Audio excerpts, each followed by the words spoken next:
trials. Gather it was because of asthma. How difficult was it to come back and get prepared for championships? Well, it was difficult in a way, knowing that I didn't have the trials. I was out on the field, but I didn't get the chance to. It was very pressuring, knowing that I had to train and come back to beat those guys ran. All right, good luck for the rest of the championships, man. Thank you. Anthony Cox of St. Jago and Brandon Heath of Calabar also came up with some impressive finishes in their heat. Times. The record was 46.64 when we started. It's 46.33 now. Wow. Taken from the blocks. Oh, Beast looks as if he went out like a beast.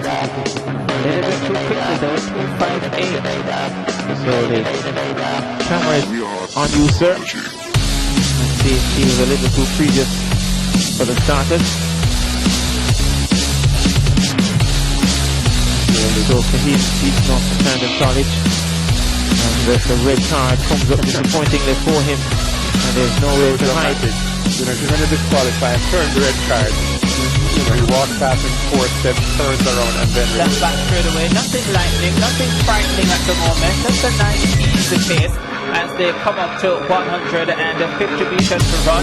Also in there is George Hines of Oteria, who is not having a bad run in the green and the gold. Into the straightaway. Powell of Edinallen with the lead. The man from Road Goal in second spot at the moment is Ravine Williams. Too short to go through, and Powell is very, very easy here. This is relaxed and in cruise control. He comes across in 51.01. Very much like he did at the Central Championships, and he won his seed very, very easily and Paul started in the final. Sealed the whole thing there, Wolverine Paul starts at Champ 2016. Chevron Powell is taller than Brandon Heath, but he's unable to catch up to the Calabar man in green and black just yet as he goes by Allen of Greater Portmore, does Brandon Heath and hits the 200 meters mark, but couldn't. Still has him well in his sights, although he starts to fall back just a little bit now. The goodness, Brandon Heath is in command of the race. Allen of Greater Portmore is on his outside. Brandon Heath has a comfortable lead into the straight. Allen is the man that looks as if he's going to challenge. Allen is sprinting fast. Is Heath going to be able to hold on? Allen is coming forward. Let's see if Heath responds. Yes, he does respond and does enough to hold on in 49.46 seconds, the flash time. Brandon Heath of Calabar, the former Class 3 silver medalist, is through to the semi-finals of the 400 for Class 2 boys, and he's joined by Amici Allen of Greater Portmore. Samia, who was in lane 4, away they go. This is heat 7 of the Class 2 boys, the 400 meters. And let's see who is doing well. Basania of St. George's College. And that light blue and red is going well down the back straight away. Can hardly miss him. He's really tall. He's showing above and ahead of the field at the moment. 200 meters per run. Rashid Fasania of St. George's College. Just on his outside, Tina Johnson of Alberton, the school of Omar Brown, the husband of Veronica Campbell Brown. But Fasania is having a look around at the moment and starting to bounce down the home straight away. Keena Johnson of Alberton holding on to the second spot. Matches of Mona is trying to come through. Fasania will win it, and a really good run, I think, from Keena Johnson of Alberton to hold on to second ahead of David Mattis of Mona, who was finishing really fast. 50.47 of that time, but again, another man outside 50 seconds, but again, one of the easiest in qualifying. Yes, Austin will represent Jamaica at the terrific game, but that will be over 400-meter hurdles, so let's see how he goes in the 400. Kenneth Sutherland of Kingston College there as well. There is a double black. He's the favorite in this heat. Kenneth Sutherland though is moving nicely in that first 180 meters, closing down on the favorite. Dashanel Dyer, the hurdler of St. Elizabeth Technical in that golden blue, is also moving through nicely. Only too short to go through it, so this one is setting up to be a really good heat. Into the straight they go. It's the man on the outside, Dashanel Dyer, the hurdler, who has the lead, and St. Elizabeth Technical making their intentions very, very clear here. This is a fine first round performance from Dashnell Dyer. He's showing himself to be a national representative. Black is well beaten, Sutherland is well beaten. They're second and third as that man, Dashnell Dyer. And you will see him in Grenada at the Carifta Games, over 400 hurdles. And also going well, looks like Dylan Farr of St. Mary High as they head down that back straightaway. There's Anthony Cox of St. Jago, he's the favourite, and the focus is on him. He's gone by the rest of the field, comes to the 200 meters mark and finds himself in complete control. Daniel Campbell of Clancarthy and Graham of Winston Jones on the outside, not having bad runs, with Old Harbour Clark of Excelsior coming through as well. But Cox is making this look rather easy. He's cruising down the home straight. He's 10-15 meters away from the second place. Anthony Cox of St. Jago wins his 48.84. Second spot goes to the man from Excelsior, Michael Clark, and Cody Simpson of Manchester, the 800, 1500 man. He's more known for that, comes in for third, but 13:32. Anthony Cox, the central champion, very good at 800 meters as well. Let's see if he doubles here. Miller. Away they go. The man in lane 4, Bromell Plummer of Monroe College, won the Western Champs 800 meters title. Let's see how he goes at 400 meters. He's already gone out to a good start. Closes down, and Sean Calloway, who is the brother of the outstanding Edinburgh hurdler Shannon Calloway, and Bromell Plummer though in command at the 200 meters mark, with Ricardo Miller of Kellett having a good run on the outside as well. But Plummer in command. Calloway of Petersfield will also try to come forward as they hit the straightaway. Too short to go through. Bromell Plummer is pouring it on down the home stretch. He's not looking to hold up here. Calloway is in second spot. He's going to be challenged by Addison of Oberlin for that second automatic qualifying spot. Plummer wins it in 48.61, and a fine finish from Jamoni Addison of Oberlin to pick Sean Calloway of Petersfield on the line for the second spot. Robert Plummer, the Western Champs 800 champion, is through to the Class 2.400 semi-finals at Champs 2016. And we close out this episode of TVJSN Champs Roundup with the big guns. The heats of the Class 1 boys and girls 400 meters. It lived up to its expectations. Race favourites Janelle Brumfield of Stets and Ashley Williams of Homer Technical led the all-comers to the next round. Let's see what she delivers this year. And Bruce says upset, but I don't think if she actually goes on to win it, it would be an upset. But she's already off to a good start. And she goes by Kamisha Chambers, the former Newell athlete, now at St. Elizabeth Technical. And Chambers part of that fine Stets 4x4 team trying to respond. But Ashley Felix Williams is easing down the back straight away. This is real comfortable for her. She's been around for a little while. Ashley Williams, she's tried the 400 hurdles when she was in Class 2. We've seen her sprint really well at 200. And now everything has come together at 400 meters this season as she sprints off the curve and comes into the straightaway. Ashley Williams of Former Technical has the lead. Kamisha Chambers is trying to follow her. Too short to go through. It's going to be Williams and Chambers. Williams will come away to win it easily. 55 seconds flat. Not as fast as Janelle Brumfield in the first heat, but certainly very, very comfortable. You know, this young talent, Ashley Williams, seen there on your screen, was hidden last year in that 400 meter final. Those at Champs. That's Natalia White last year. Janelle Brumfield starts her quest. Maybe she will be going for 4. And she's already off to a very good start, is Janelle Brumfield. She's in lane 4, covers on her outside Sigil Brown of Petersfield, like she did at the Western Champs when Brown finished 3rd and Brumfield won it. That nice upright stance down the back straightaway has become so familiar now, and she separates herself from the field by this 200 meters mark, with Brown trying to fight back and Davia Smith of Edenalid on the inside also trying to come forward, but Brumfield is in control. She turns into the straightaway.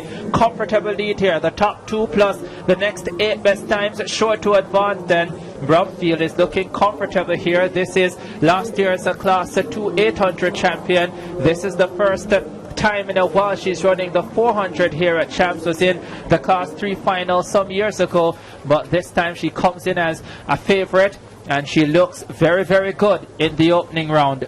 Sharp as a razor is Ricardo Chambers. She did not, Janelle Brumfield, that is, run the 400 meters here at Champs last year, instead choosing for the 4 hurdles and the 800 meters. Have a feeling things will turn around tonight. Away they go. Duggan goes out really quickly. She knows what is on her inside. She knows it is speed, strength and quality.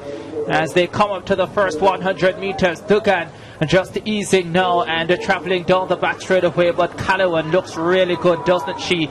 She's run just outside 53 seconds this season, and she is in magnificent form. Not a lot of people focus on her, but that 56.80 at 400 hurdles, as Bruce pointed out, is absolutely fabulous. And at 400 flat, she's brilliant as well. She's already dismissed Duggan here. This is a nice crisp run from Shannon Calloway of Edwin Allen. She's pretty much cruising now.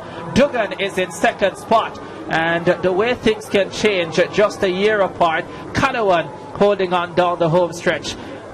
Duggan closing, but Calloway wins it easily in 54.27, faster than Heat 2, where Ashley Williams won, but not as fast as the 53.63 in Heat 1 from Janelle Brumfield. Meanwhile, Casey's Akeem Bloomfield and Anthony Carpenter of Calabar showed that they have a lot left in the tank despite indifferent early season performances.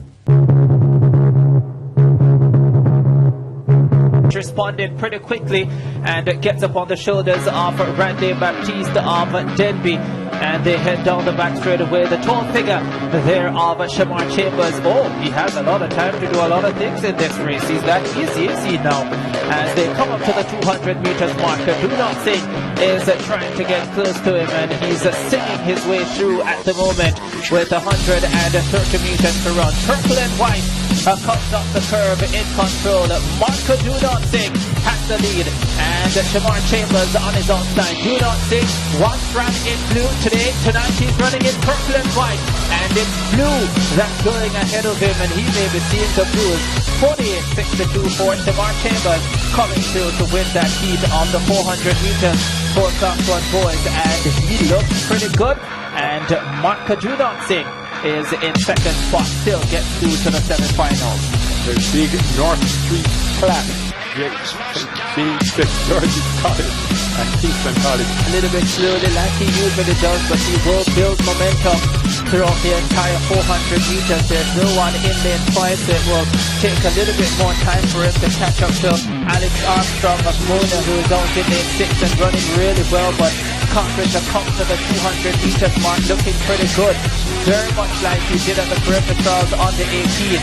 He will come off the curve and into the straightaway.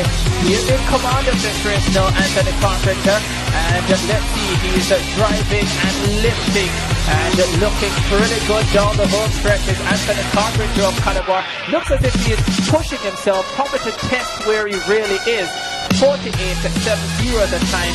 It's a comfortable victory. I don't know if it was a comfortable run, but it was definitely a comfortable victory. After he stopped at the Griffith Trials, saw him at Calabar training for Class 1 boys semi-finals. Away they go, and Bloomfield, as he usually does, gets up pretty well, but he really doesn't go after it like he usually does. He's pretty much cruising up on Paul Henry of Gainstead on his outside, and Henry looks pretty comfortable, but Bloomfield is even more comfortable as he glides by Paul Henry and comes up to the 200 meters mark with a comfortable lead. This is Akeem Bloomfield. I saw him in training last week on Friday. He was running ankle legs on the KC 4x1 keep practicing, and he looked pretty good. He was running some 200s, I think, and he looked very, very good. And here he just looks absolutely superb. This is Akeem Bloomfield, the national junior record holder. He's walking on. He's like a tanker. Oh my goodness, that's embarrassing. 48.31. He absolutely wasn't trying. That is a run of a man with a bout of confidence that you'll probably not see in many other places. certainly that was an impressive opening run and a smart one too. 48-36. We told you that Coach Neil Harrison would take with a Keith Bloomfield to do the least amount of work just to get through. No need to break your own record here in Class 1. And that's what he did. He got out. Here he is passing Henry rather of Dainstead, and that new team you heard was from our new Minister of Sport, Elizabeth Babsy Green, who went to Dainstead and celebrated as she saw Paul Henry qualify in second place. But here it is, Akeem Bloomfield, national junior record holder, running backward and then forward. 44.93 is his national junior record. It's his champ record. At the time that he did it, he was the fastest Jamaican man for the year 2015 at the time. And interestingly, he could have gone backward and then come forward and then would have won quite easily as well. And he looked as if he had leading at the line. It looked as if he had wheels under his spikes as he came around the track rather easily. Akeem Bloomfield 48-36 and Paul Henry of Dainstead 48-99. You know what I want for Christmas, folks? I want Christmas in July this year. I want Akeem Bloomfield, Christopher Taylor, Jaheel Hyde and Martin Mandy to all be fit for the World Junior Championships and go at 4x4. Well, there you have it. The teams are off the block and ready to go. More exciting action over the next 4 days. See you then.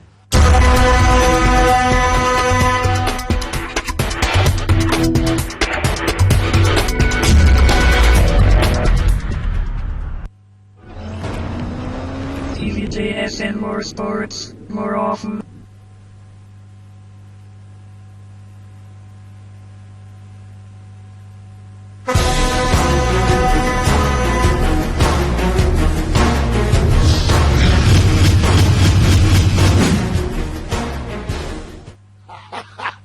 I am the Maverick, Oral Tracy, and I am looking forward to Champs 2016, but especially the male athlete I am looking forward to see perform at Champs 2016 is Nigel Ellis from States, not a normal youth. Any athlete that can be threatening 100-meter record at Champs, Class 1 that is not a normal athlete. So I am more than looking forward to that Nigel Ellis attacking that record. As for the female performer, for the girls, I'm looking forward to seeing Ashley Williams from Homewood. I like her. I just like her spirit, I like her performance, I like her determination, and I just love how she performs as an athlete. And I'm particularly looking forward to she and Miss Brumfield from States clashing again in the 4x4. Champs 2016, mad!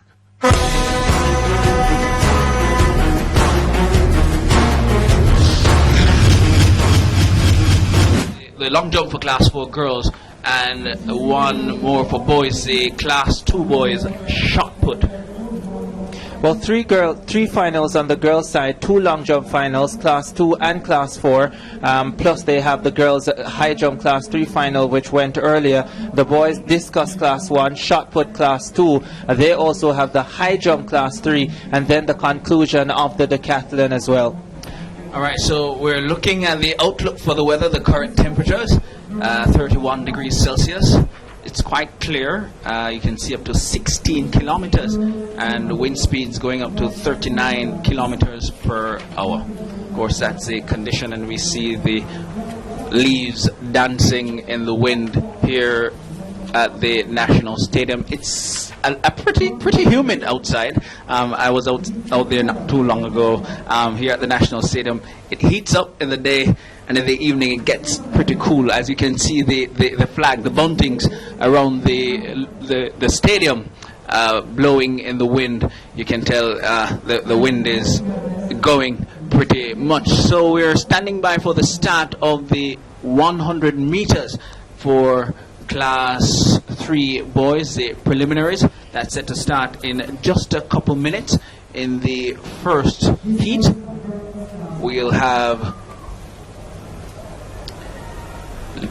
Luku from Green Island, Doheny from Cornwall College, Sachin Dennis from Stets, and of course the record in that event held by Devon Matson of Kingston College. 10.85, outstanding from Matheson. Fabulous performance that would have been tested in years after. We're looking now at the lineup for the first heat. Luku from Green Island, as we said. Doheny from Cornwall College. Dennis from Stets. Rainford from Jamaica College. Christie from Spalding. Newland from Cloncarthy. Irving from Rhodes Hall. Who is the favorite here, Ricardo? Yes, Sashin Dennis of St. Elizabeth Technical looked brilliant at 200 qualifying yesterday. Was also super on their 4x1 team last night. He's the Western Sprint double champion. Lots of power in that young man. He's a fantastic sprinter at this age group, and he's really going to be difficult to beat. Maybe impossible to beat in qualifying. It's going to be difficult to beat as he goes through into the semi-finals and final tomorrow. He'll be running out of lane 4. Also in that race we see an athlete from Rhodes Hall and another from Green Island. They've been showing some sprinting promise at champs. Yeah, the West has really been doing well at these championships so far. St. Elizabeth Technical leading the way. Petersfield have done brilliantly as well, all round sprints, throws. They're trying to be in the jumps as well, middle distances. And then you have Rhodes all coming forward this year with, I gather, Lansford Spence, now the former national champion at 400 back in 2005. He's there and obviously doing a very good job. Cornwall College still there and thereabouts. They would love to improve though as they look at so many of the other schools in the West doing well. Green Island, they came forward a few seasons ago, and of course Herbert Morrison, really a former power. They too now needing to rebuild, but they have quality as well. Dennis from Stets, part of a greater development of track and field. We saw Stets doing well in the hurdles, in the longer sprints, and in the middle distances. But I think Stets have always done well in different areas. They've always been very good at hurdles. They tend to have good middle distance runners. From time to time they'll get good sprinters. It's for them now to put it all together in all classes if they're going to seriously challenge for not just being 6th and 5th at championship, but breaking into that top 4 and hopefully one day challenging for the title. All right, Gillian, let me bring you in to talk about some of the... We've seen some good sprinting from the youngsters in terms of the form that they've displayed. What do you think of what you've seen so far? As usual, the talent is high here at championships, and we look forward to seeing what the young men and women will come to finals. It's always good to see the youngsters coming up and see who's going to be the next to take over from Shelly Ann and Usain and Johan and all of the established senior athletes. So I'm always heartened coming to watch these events and seeing who's next on tap. I was a little bit disappointed that one of my favorites, Little Miss Kiara Grant, was injured this year and not able to compete. But there are also a lot of other young ladies who are stepping up and making their presence felt. Yeah, 2 big misses on the girls' side now. Kiara Grant didn't start the championship, and Anna K. Allen of St. Catherine got hurt last night. Sashin Dennis, though, he's still there. He goes in lane 4 for St. Elizabeth Technical. Top 2 plus the next 10 best times will advance. 7 heats in this Class 3 boys at 100 meters. The favorite, Sashin Dennis, in lane 4. Watch him. John Mark Rainford of JC on his outside. Clean start.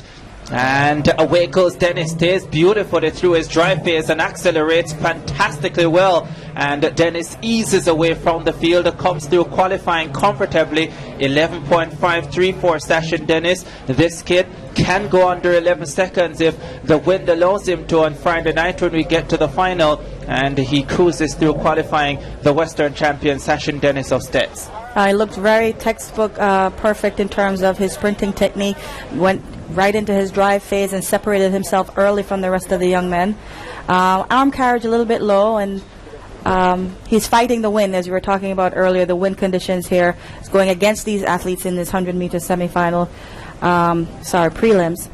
In the finals, hopefully on Friday night, they will have the wind at their backs. So just going through the motions here, making his presence felt and booking his ticket to the semifinals.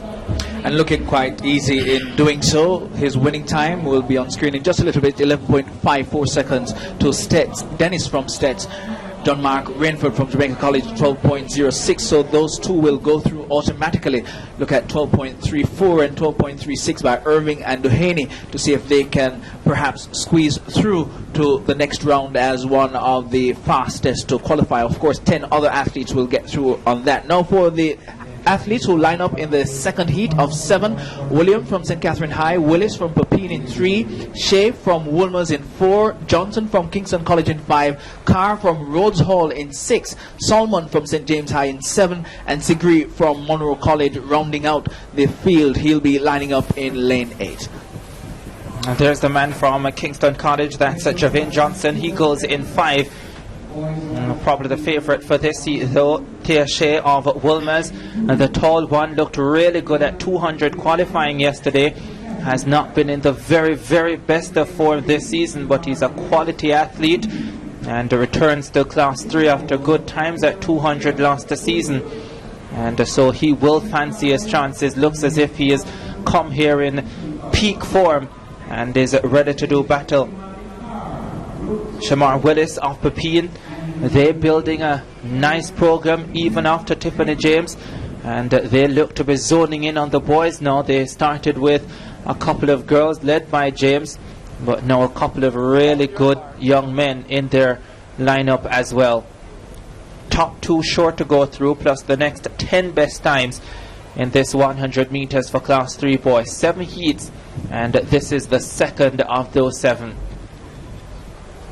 You can see the wind really kicking up ahead of this race. Johnson of KC in 5 knows he's chasing championship. Oh, and a jump there from Kimani Carr of Rhodes Hall. That's going to be really tough for the young man if he is not allowed to continue.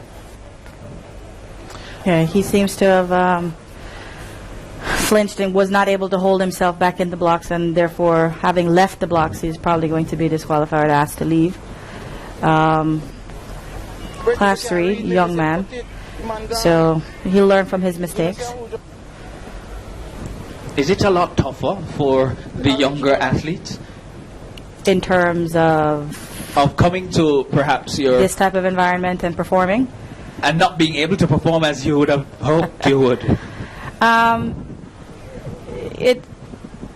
Due to their inexperience, it can be tough for them, and especially for a school like Rhodes Hall that doesn't necessarily have the type of presence and backing, say, as an established KC, JC, Wolmer's, instead some of these other schools. So unfortunate for him, but I guarantee he probably will not make this mistake again.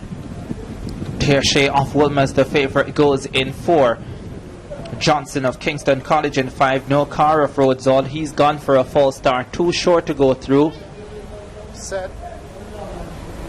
Off. Oh, great start for Johnson from Kingston College, but Tia Shea gets into his running quickly, and Willis of Pepin is going with him. Tia Shea of Wolmer's is really looking comfortable here. Told you he's shown up in a fantastic form. 11:69 the flash time. That rounded up to 11.75.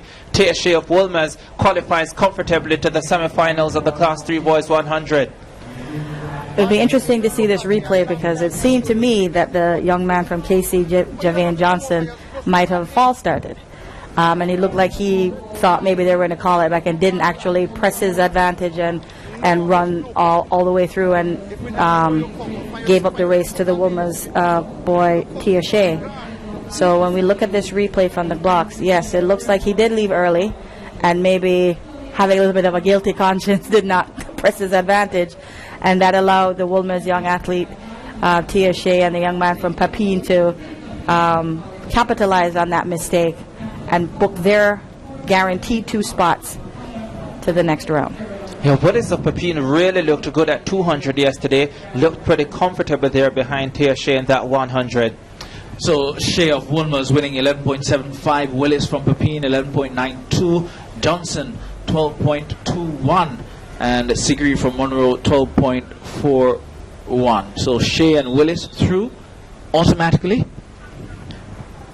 Now for the athletes in the third heat, Wallace from Ardennes in 2, Williams, Meadowbrook 3, Bent, William Nib 4, Jones, Stets 5, Watson, St. Jago 6, Smith, Papine 7, and Weir from Dinthill in 8. This should be a very good heat, I think, because it has Andre Bent of William Niv. There's the Stetsman, Conroy Jones. They have a very good 4x1 team, and you know, as good as Sachin Dennis is, he alone can't do it on the 4x1, and he's to be watched closely. 1397, Ramon Watson, Austin Jago. He's gonna be in 6. Let's see how he goes. The tall one, Andre Bent, Western Champs silver medalist, was beaten by Sachin Dennis in Montego Bay. He goes in 4, but he was well beaten yesterday in 200 qualifying, and will want to come back today and deliver a more supreme performance. Too short to go through, and this could be one of the tougher heats, I think.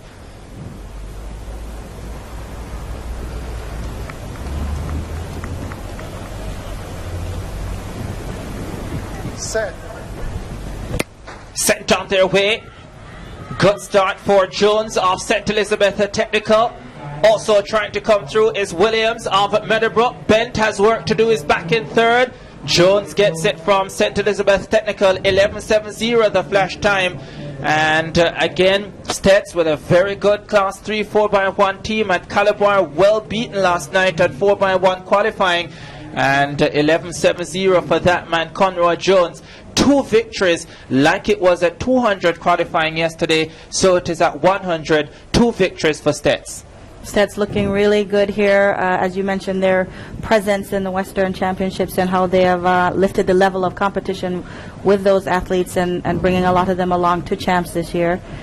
Congratulations to Conroy Jones. He looked well in his victory, joining his teammate Sachin Dennis as the automatic qualifier, and also Shakir Williams of Meadowbrook. So Jones 11. Thanks for lunch, Mom. I'm hungry. Would you get out of the pot? It's just what our home needed. ¿Puedes dejar de trastear a la izquierda? No, mucho.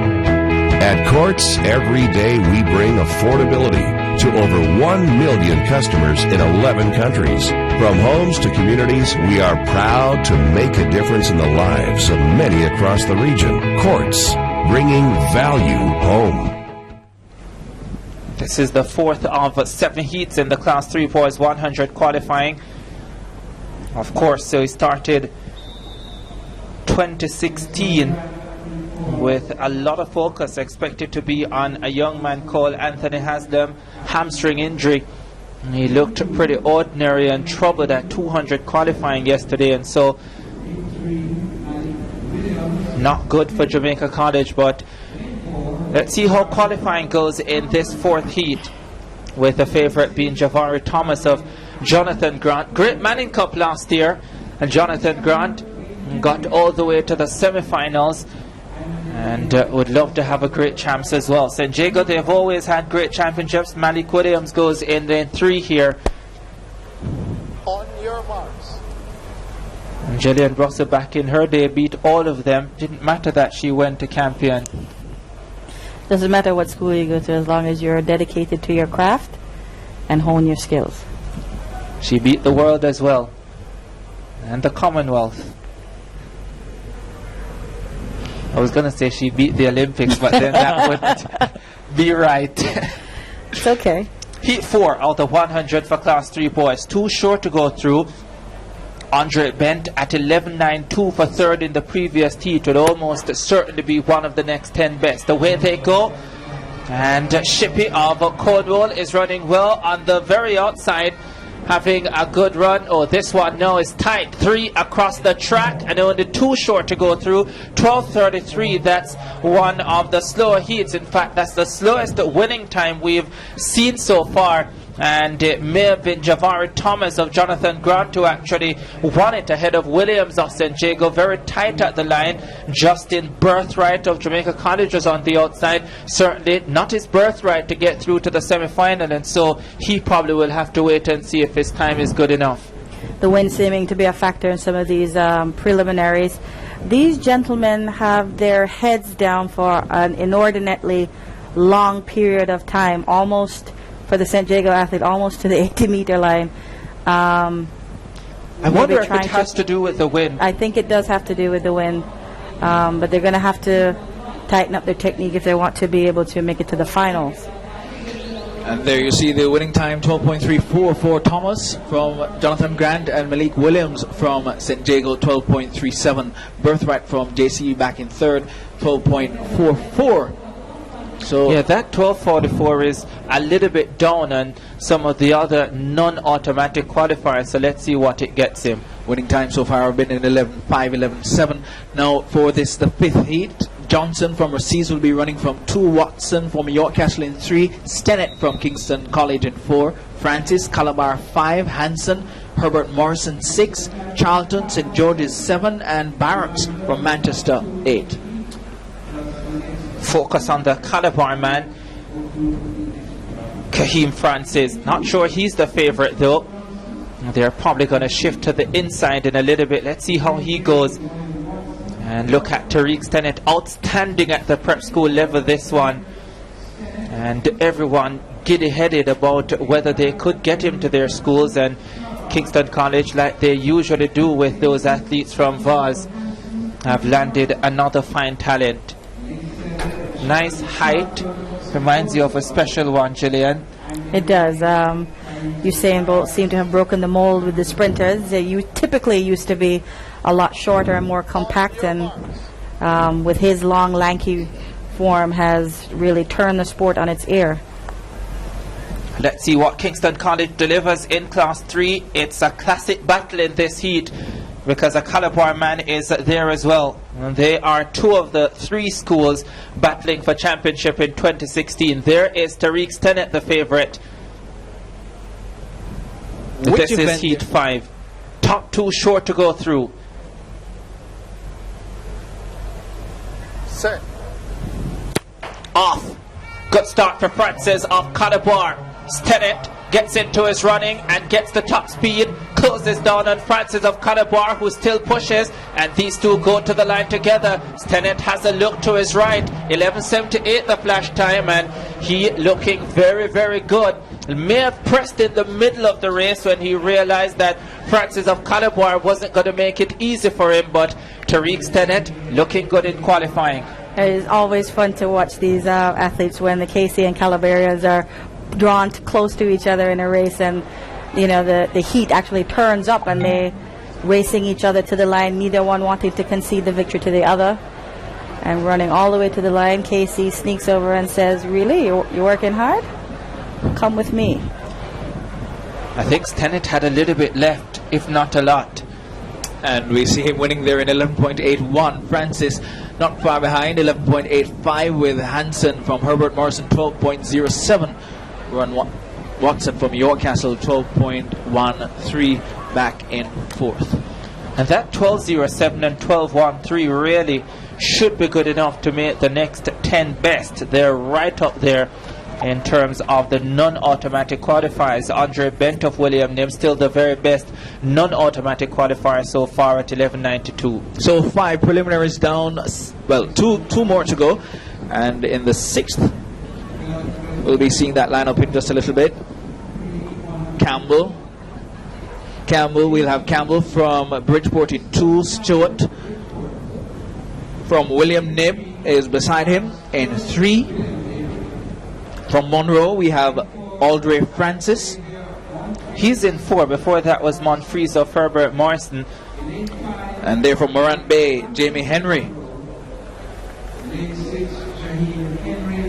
Fielding should be in 7, and O'Brien Reed from Belair in 8.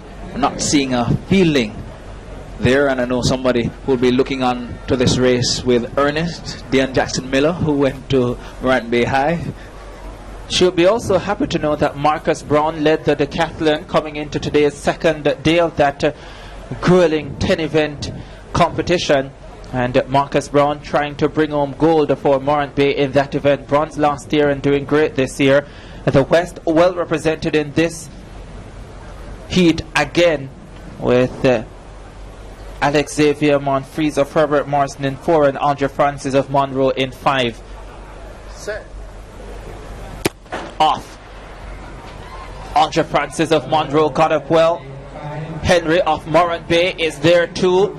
Monfreese of Herbert Morrison steps forward. Monfreese of Herbert Morrison gets to the front and may have nipped it 11.94 the flash time, taking with him Jamie Henry of Morant Bay. Those two qualify automatically to the semi-finals.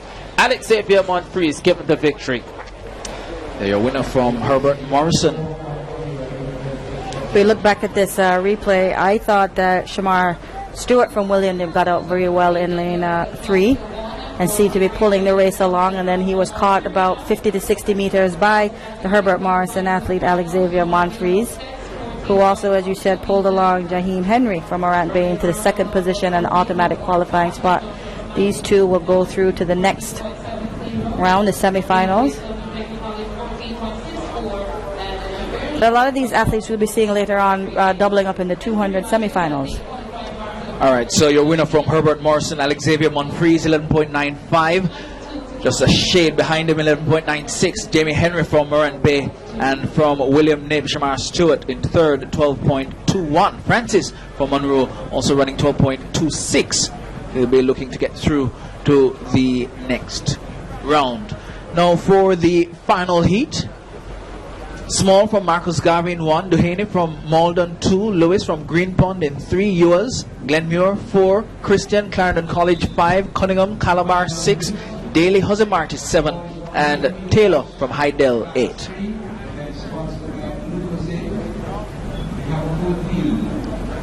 515 bouncing around, and that's Kevin Lewis of Green Pond. Another one representing the West. They're everywhere, so many of them.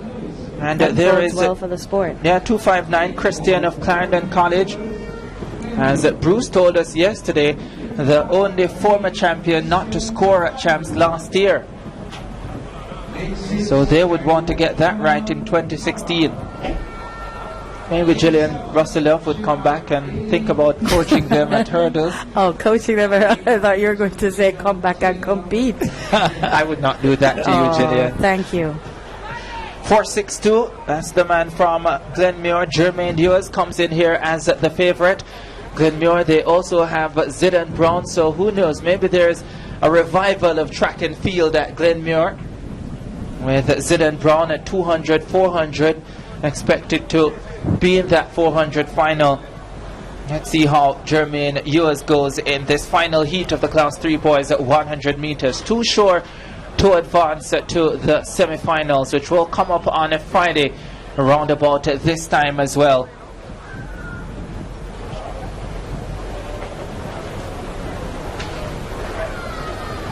Sent off. Good break for Ewers of Glenmuir, but he's been eaten up by Christian of Clarendon College. Oh, look at this beautiful run by Christian of Clarendon College, who goes away to win in 11.77 the flash time. Oh, that was an impressive performance in the final heat. He looks like a man who may well have been seeded higher here. Raheem Christian of Clarendon College looking super in qualifying for the semi-finals of the Class 3 boys 100 meters. Congratulations to him. All the CC Pass students are excited about this one. He got out relatively slowly, but as soon as he unfurls his figure, he's a tall, rangy young man, he completely just blew past the rest of the field and left them in his dust, and looks very controlled and easy in his qualifying preliminary. Seemed to have done quite a bit of running earlier on, and then easing to victory in 11.78. Raheem Christian of Clarendon College. Ewers of Glenmuir finishing second, 12.15, with Lewis finishing third, 12.20. Cunningham from Calabar, 12.31. Right also in there as looking to get one of the 10 spots. Yeah, that 12.20 from Lewis will almost certainly get him through. That man from Calabar, Tyree Cunningham, at 12.30, that's going to be really, really tight. All right, so coming up now will be the Class 2 boys. Of course, the record held by Raheem Chambers from St. Jago, 2014. No relation. A memorable run there, but let's look at the lineup for this first heat. Temple from Bridgeport, Thompson from Dinthill, Russell from Calabar, Purser from St. Mary High, Edwards from York Castle, Jones from Old Harbour, and Thompson from Garba-Maceo. A lot of people will be looking on the runner in lane 4, Dejour Russell of Calabar. And I'll claim him as a relation. Yeah, you will? I will. I don't know him, but I'll claim him as if he's a Russell, we're probably related somehow. Yeah, I'm probably related to Raheem as well as Daniel and Shamar from St. George's College. I think you're overreaching. Shadeen from Petersfield and all of them. There's Russell, and a quick word on Russell. He's doing the Michael O'Hara 4. Can I say that? So he's doing the 100, the 200, the sprint hurdles, and he's going to be in the 4x1. Lots of work on his shoulders. Last year, he's the defending champion for the 100, Gillian, but he has a lot of work to do here. He seems well built for carrying that type of load.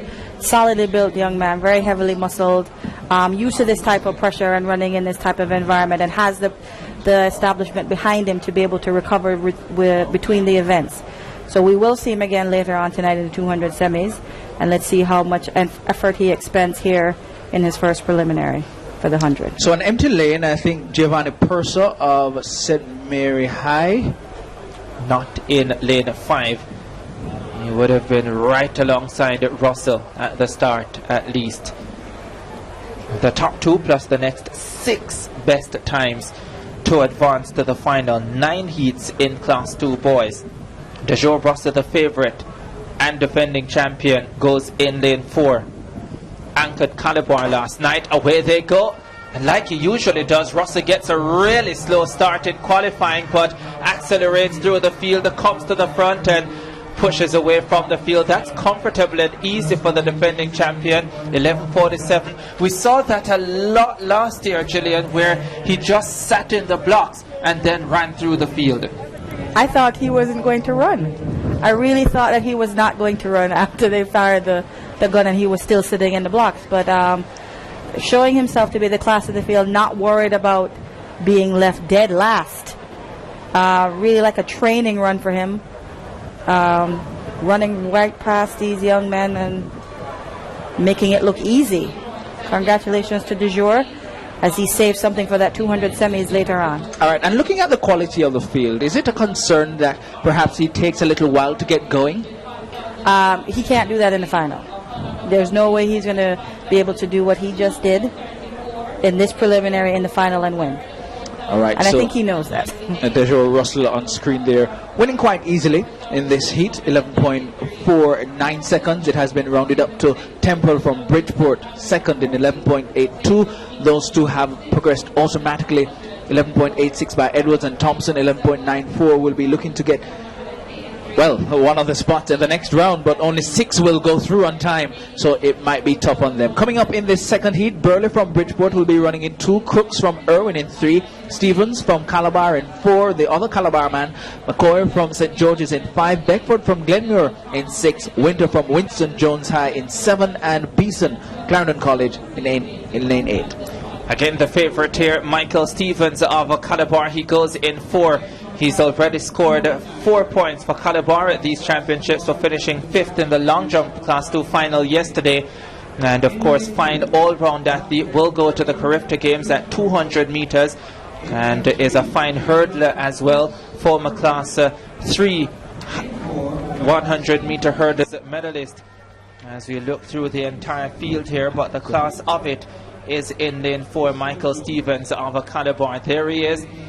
He's not hurdling at these championships from what I understand, and so 100 long jump 4x1 will be his job in 2016. Too short to go through. The record 10.29, 2014 Raheem Chambers. Dejour Russell, who you saw in Heat 1, has already run 10.39 this season. Michael Stevens has gone 10.5. And they can go faster, I'm sure.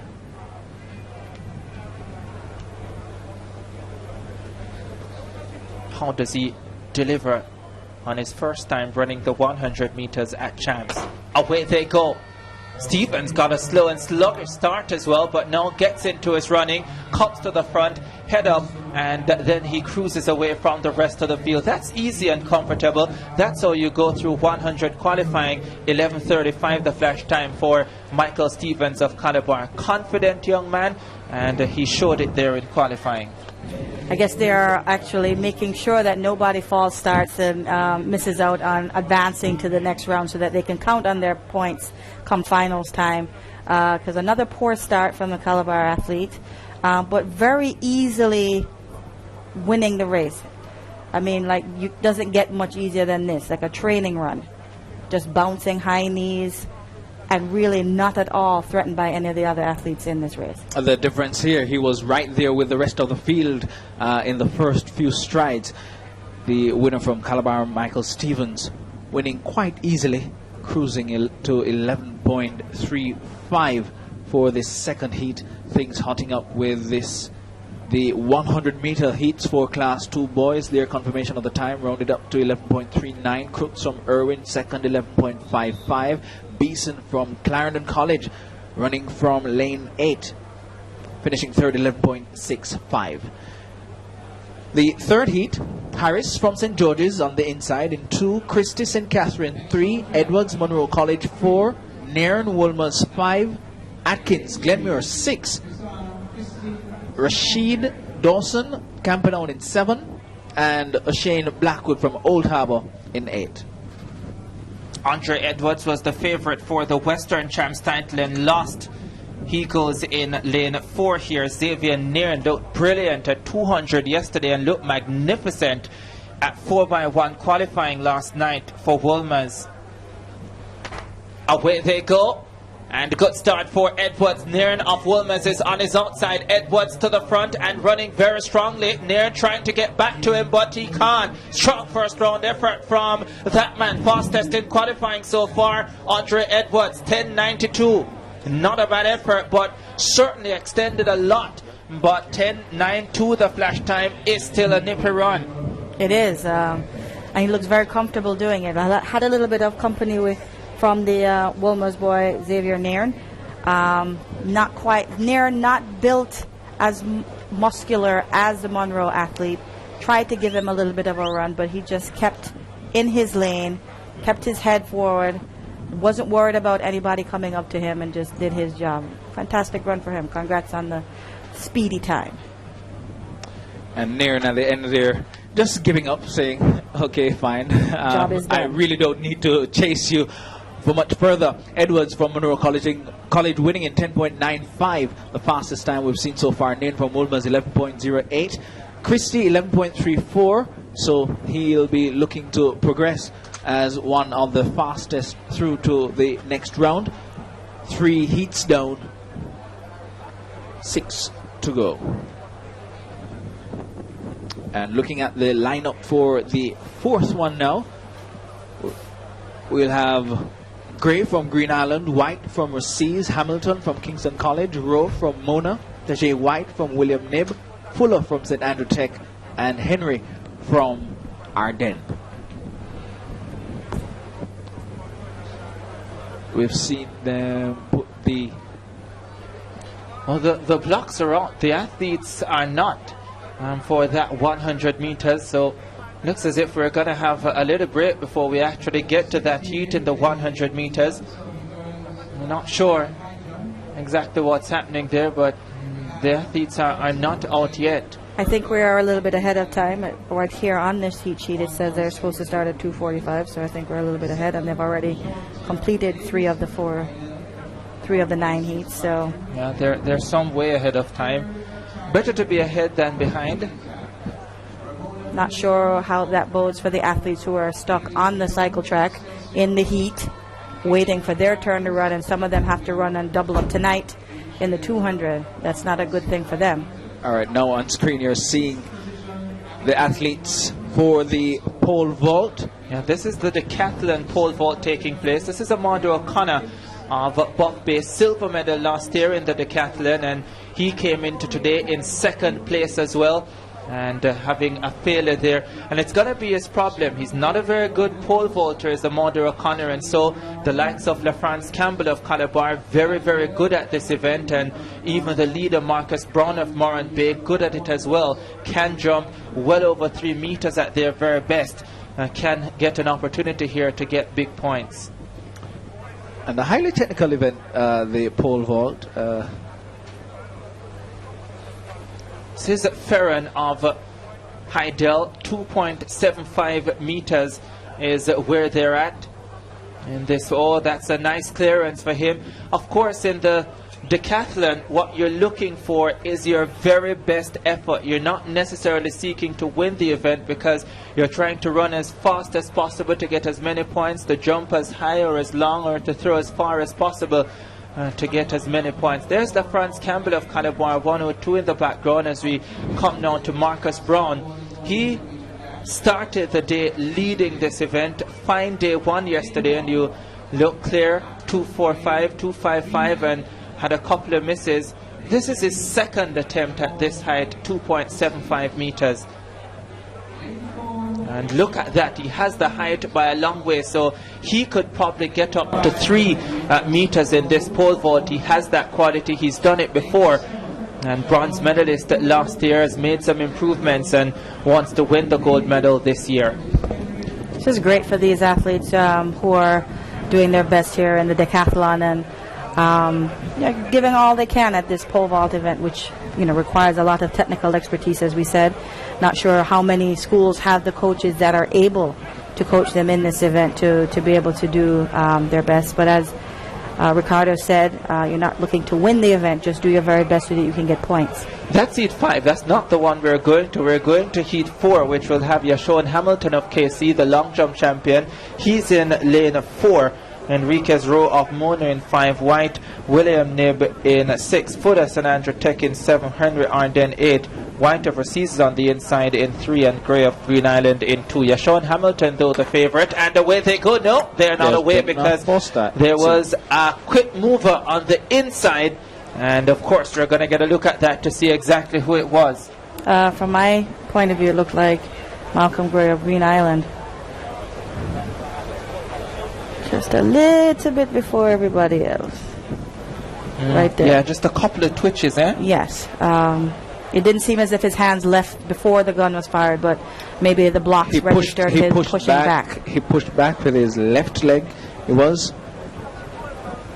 Once the sensor goes off, it registers for the starters, and so they're going to call it back, even if by the naked eye they're not necessarily seeing a false start. So let's see what the decision is here, and I'm afraid it's not very good news for the man from Green Island, Malcolm Gray.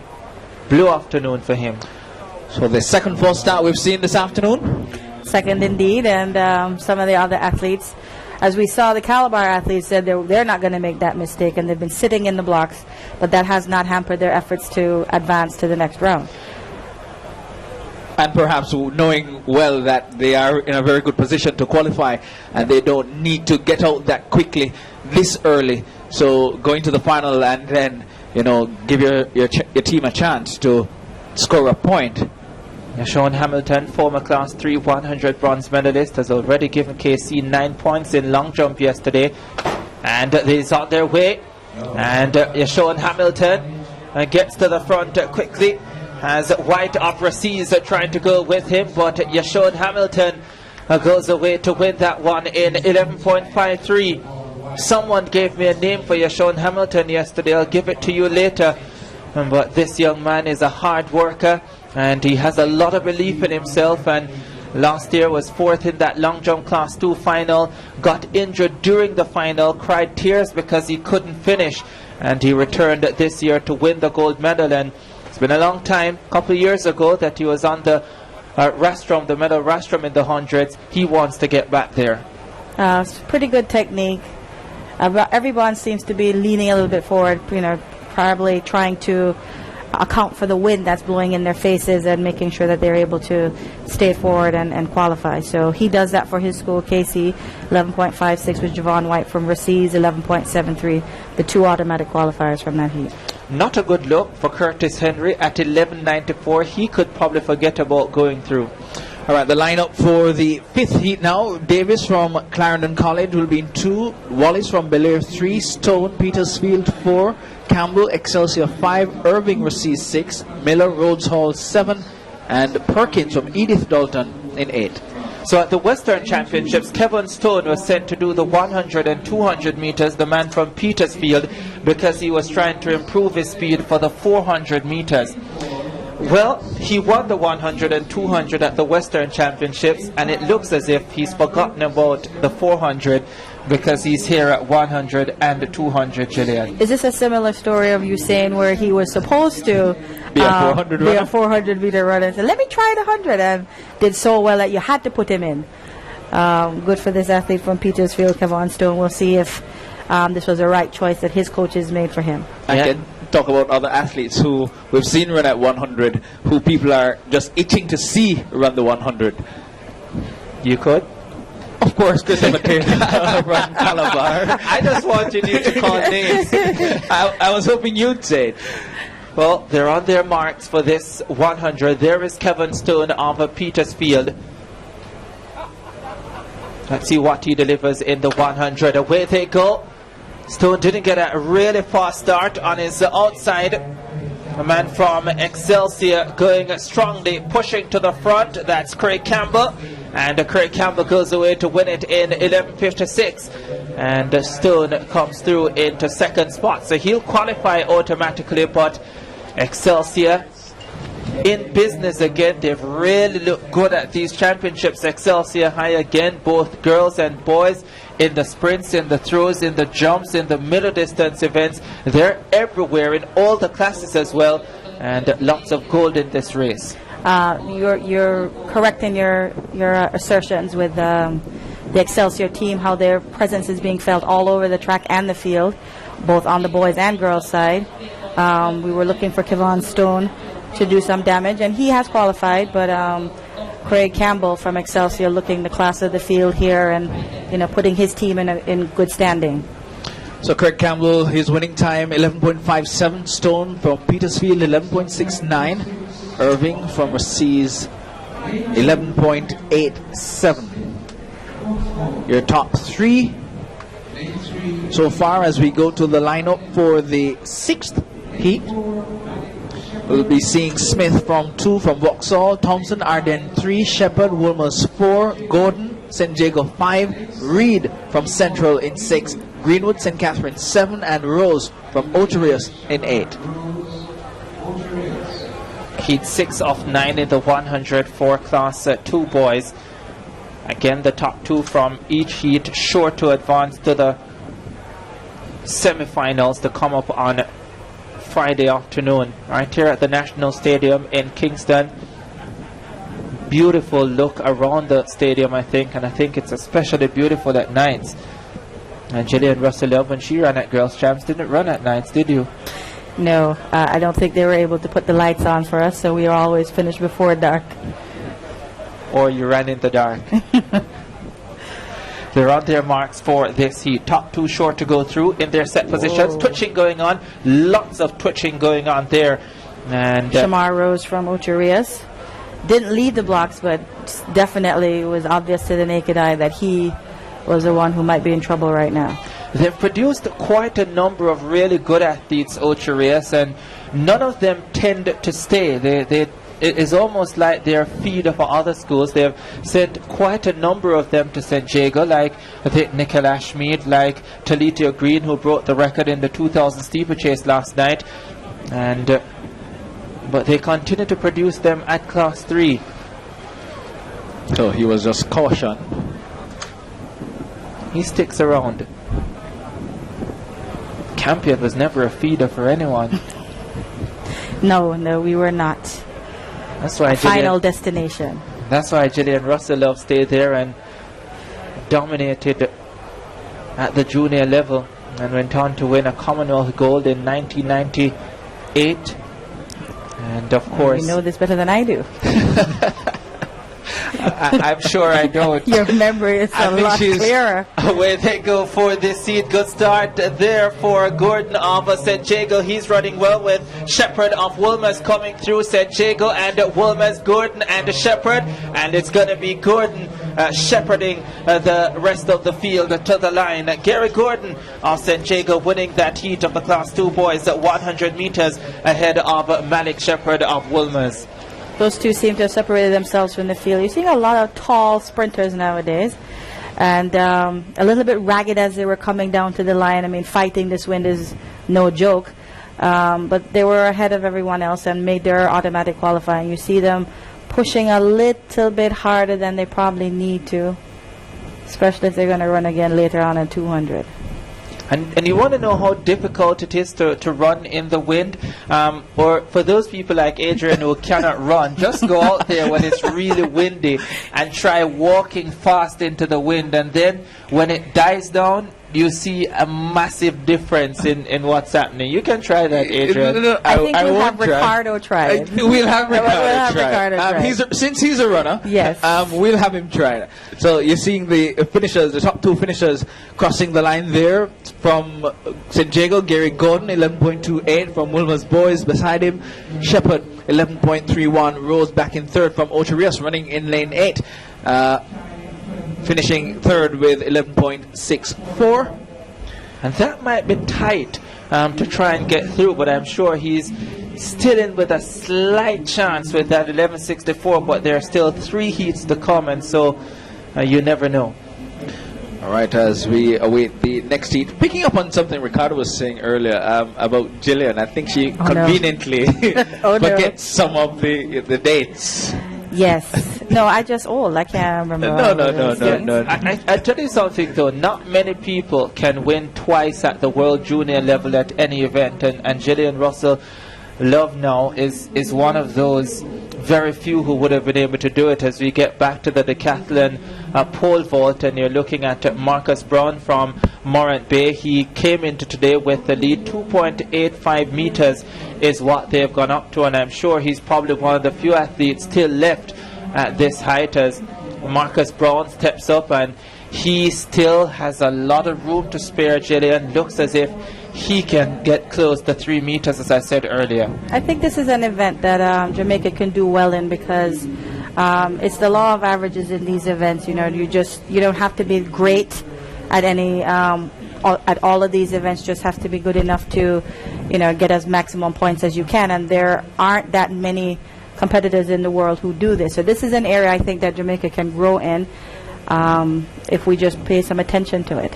It's been the issue. LaFrance Campbell knows he's so good at the pole vault that he takes his first jump at 2.45 meters, and now he's going to come in at 2.85 again. That's because he knows he can jump well over 3 meters. And let's see how he delivers here. He also knows 10 events, and you want to conserve as much energy as possible whenever you have an opportunity. Let's see if it pays off for him here. This is LaFrance Campbell of Calabar. Came into today 5th, was the best in the sprint hurdles, which is another of his really strong events, so would have moved up there. And again looking to move up in the pole vault, another of his really strong events. I hope he didn't make a gamble in this, because the wind is pretty strong, and you don't know if that crosswind will be a factor in any of his clearances.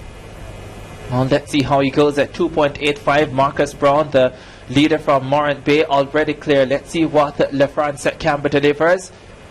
And oh my gosh, look at that. That's why he's coming in at 2.85. Yes, save your energy. Save your energy for the other 2 events to come. That was a good clearance for him, a great clearance for him.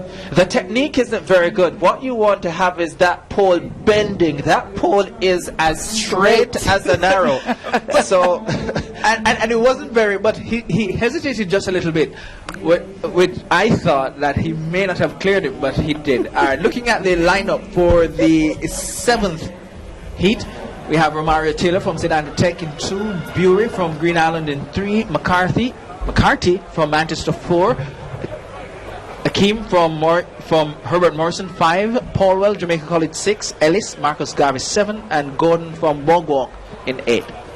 Mario McCarthy of Manchester ran 10.9 last year, I think 10.8 last year, but did not look good yesterday at 200 qualifying. So let's see how he goes in the 100 here. The Manchester high man, he is in lane 4. Morris of Herbert, Morrison 5, Paul Will of JC 6. Away they go. No Paul Will of JC. And running smoothly here is Bury of Green Island. Oh, look at Bury of Green Island go. This is a smooth performance from Bury. 11.29. He comes through to win it. And Michael McIntosh finds another one. They all look the same, these Green Island sprinters. And Miguel Bury comes through to win that heat and qualify automatically to the semi-finals. Although drawn in lane 3 and not the favored lane 4, he acquitted himself well, got out of the block speedily, dispatched with the rest of the field quite quickly, and went on to punch his ticket to the semi-finals. Very good form and technique, nice high knees, good arm action, putting a lot of effort into it. I said the wind is a factor here and ensures that he is moving on.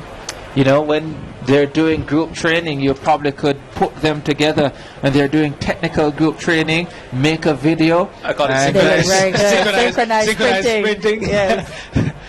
There you go. Of course, it is a beauty to watch the Green Island sprinters, whether they have speed or not, but speed clearly not his problem.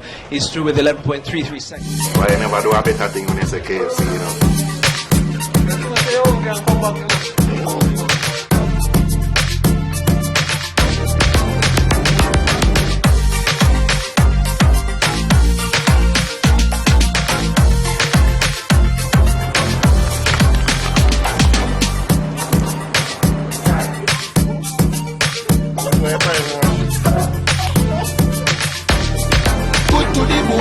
So good. 7 and Thompson, Papine 8. The record 10-9. No one is going to get close to that in qualifying here. There's the man from Nakalva. That's James. 8.45. He goes in lane 3. And outside of him, Twain Garrix. That's the Class 3 champion from last year, Twain Garrix. Steps up in his first year of Class 2. And then from Froome, Sean D. Porter is in 5. Great tradition in the Costa Cup football, Froome Technical. And they too would hope to build a tradition at Champs.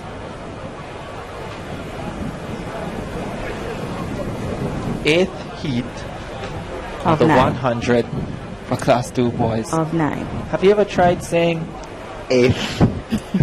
the other way around. Heat 8. Heat 8 of 9? Yeah, there you go. Easier for you? It's okay. They're on their marks, in their set positions, and sent off. Twain Garrix in 4, Sean D. Porter in 5. Look at Twain Garrix still in his dry face. Now he's up, realizes Porter is ahead of him, and they go to the line. Oh, Porter holds on to his right hamstring right at the line. He qualifies automatically, but there's going to be a concern there. No concern for this man, the heat winner, and that is Twain Garrix, last year's Class 3 champion, but he came in a Jillian with the kinesia tape on his right hamstring, and you always say that usually means there is a problem. There is a problem. They don't tape up unless they're trying to prevent something or there's an injury involved, and he got out really well. Very low knee carriage.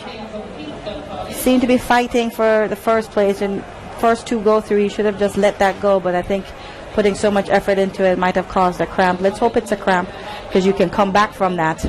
If it's anything more serious, his championships might be over.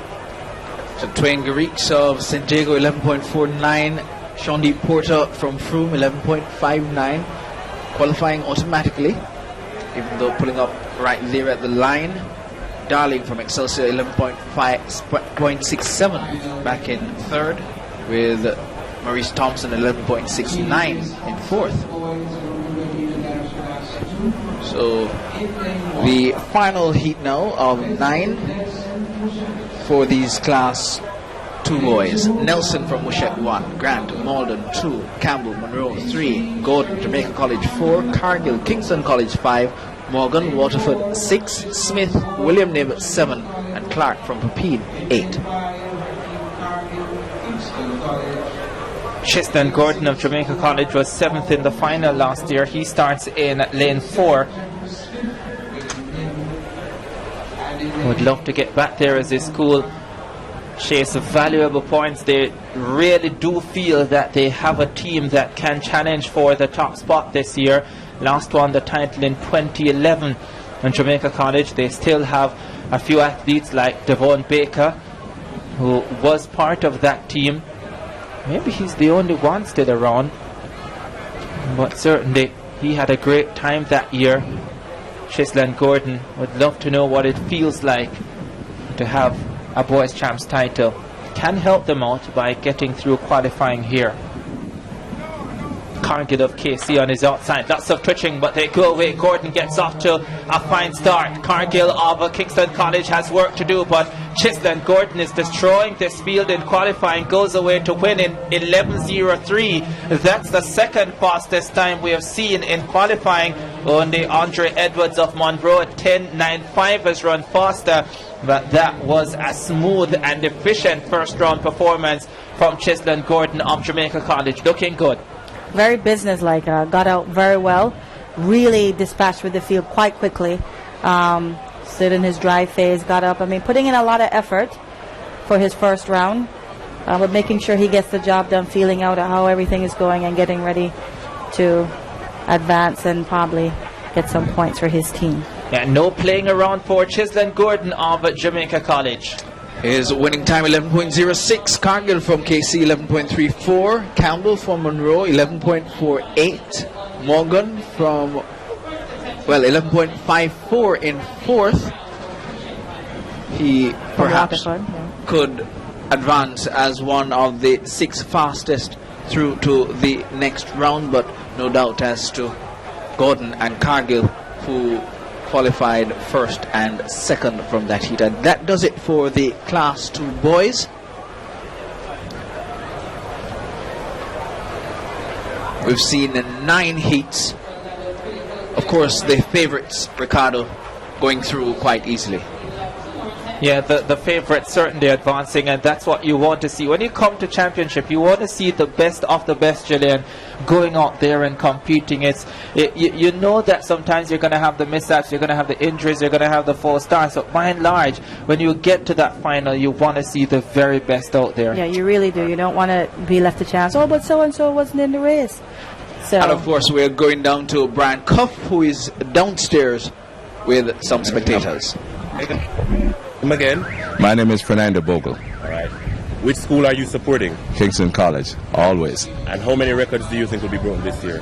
I think we will probably break 5 records. 5, all right, thank you. And you? I am Basil Wanless from Kingston College. All right, and how many records do you think will be broken? I'm saying 6. All right, thank you. I'm Michael Schloss, Calabar High School, and I'm heartened by the optimism of my good friends. However, we hate to disappoint them, but Calabar again, all the way. And records, well, a few. One. Ronald Jackson, of course, supporting the school from Redders Road, son of Rabalak. And we say 10 records, we've already broken 1 on the first day. So more to come. Rabalak all the way. Thank you very much. Enjoy the show. All right, thanks to Brian Cuff for that. Of course, canvassing the spectators to find out the number of records which will be broken at these championships. We've heard 5, we've heard 6, and we've heard as many as 10. Just one question, Adrian. When they say 5 records, did they mean 5 records for KC or 5 records overall? I they think say perhaps 10 records. Was that 10 records for Calabar or 10 records overall? I think maybe the 10 would be 10 overall. The 5, though, you could... It sounded like 5 KC. Yes. KC. But if can we see 5 KC runners breaking records? I've heard earlier people looking to Akeem Bloomfield to break a record, but who else? I'm waiting. I'm waiting. Bloomfield in the 400 meters, it's possible. I think he's looked supreme at the event so far, and if he decides to go after it, then it's definitely possible. So that's what their 4x1 Class 1 team looked really good in qualifying last night at 39.38. Not sure though that they can get to the 39.08 from Calabar. Here is Farah now up high Dell in the decathlon pole vault, and the bar now We'll check where that is in a little bit. They're at 2.85 when we were last with the event. So let's see if that bar has gone up. But fair enough, Heidel chasing valuable points here in the decathlon boys pole vault, and having problems there, not even getting up, and he sees the red flag. There's the man from Heidel. Sees the red flag, but has already felt the bar as he knocks it down going through the pit. Laughing about it though, he lives to fight another day. It's the tough event for many of these decathlon athletes. Stavin Brown of Mushet, this is his what looks like his final attempt at 2.95 meters. And oh wow, he doesn't get it. It was a little bit untidy. Perhaps if he had been able to have a little bit better control, he might have been able to come off with the clearance. As we watch it again, here he goes. He goes and he plants the pole, tries to get up. No, just way out of control, almost hitting the upright on the right side of the implement. So glad he was not hurt as we look at the Class 1 athletes getting ready for their first preliminary of 10. First preliminary of 10 in the 100 meters Class 1 boys coming up. Record held by Zarnell Hughes in 2014. And in the first heat, we'll be seeing Irving from Mona running in 2, Cummings from Herbert Morrison in 3, Nigel Ellis from Stets 4, Morgan, Bogwalk 5, Goldson, Chalaman 6, Jones, Papine 7, Hines, St. Mary 8. This is where you sit up in your seat, sit up in your couch. Maybe you should stand up. And if the seat is not comfortable enough, and I don't think you need comfort, because this is going to be a fast drive, I can tell you, as we get to the Class 1 boys. Nigel Ellis looked so good at 200 yesterday and looked so good at 4x1 qualifying on the second leg last night. There is one of your favorites, the Carifta Trials Under 20 winner, the Western Sprint double champion, and the highest returnee from last year. He was 4th a year ago. And let's see how he negotiates qualifying. The Stetsman goes in 4. The record 10-1-2 won't be threatened right now. Away they go. And Nigel Ellis says low through that first 30-40 meters, and now comes up and cruises away from the field. It's a battle on for second as Nigel Ellis comes through in 11.05. Comfortable first round effort from the St. Elizabeth technical number 1, and some would say the champs number 1 coming in. No pressure put on by you, of course, with all of those accolades that you mentioned and his high finish last year and what he's expected to do this year. He gets out and gets the job done. Looks a little sluggish the first 30 meters. I was able to pull away and, eventually relax the last half of the race. As you see here, just a little bit sluggish, but then gets up and is ready to run and just doing enough to make it to the next round, because, as you said, he has to have those 200 semifinals coming up later on tonight. Fastest in the field this year at 10.20. He's worked really hard on that dry face throughout the season. It's gotten better, but obviously still some work to do. Well, I mean, it is his first round, and he has to run again later on tonight, so not putting out as much effort as we would like to see him to get excited about that 100-meter final, but doing what he needs to do to advance. All right, Stets, Nigel Ellis winning in 11.04, Hines from St. Mary High 11.28, and Cummings from Herbert Morrison 11.33, and 11.39 by Dwayne Morgan from Bogwalk. Of course, 4 athletes will get through on time from these 10 preliminaries. So Terence Brown will be lining up in 2 from Bogwalk in the second heat. Barkley from Veer in 3. Javon Mattison, we didn't see him in the 200. He'll be in 4 here. Dunkley from Manchester in 5. McLaren Ardennes 6. Scott Camperdown 7. And Griffiths, Papine 8.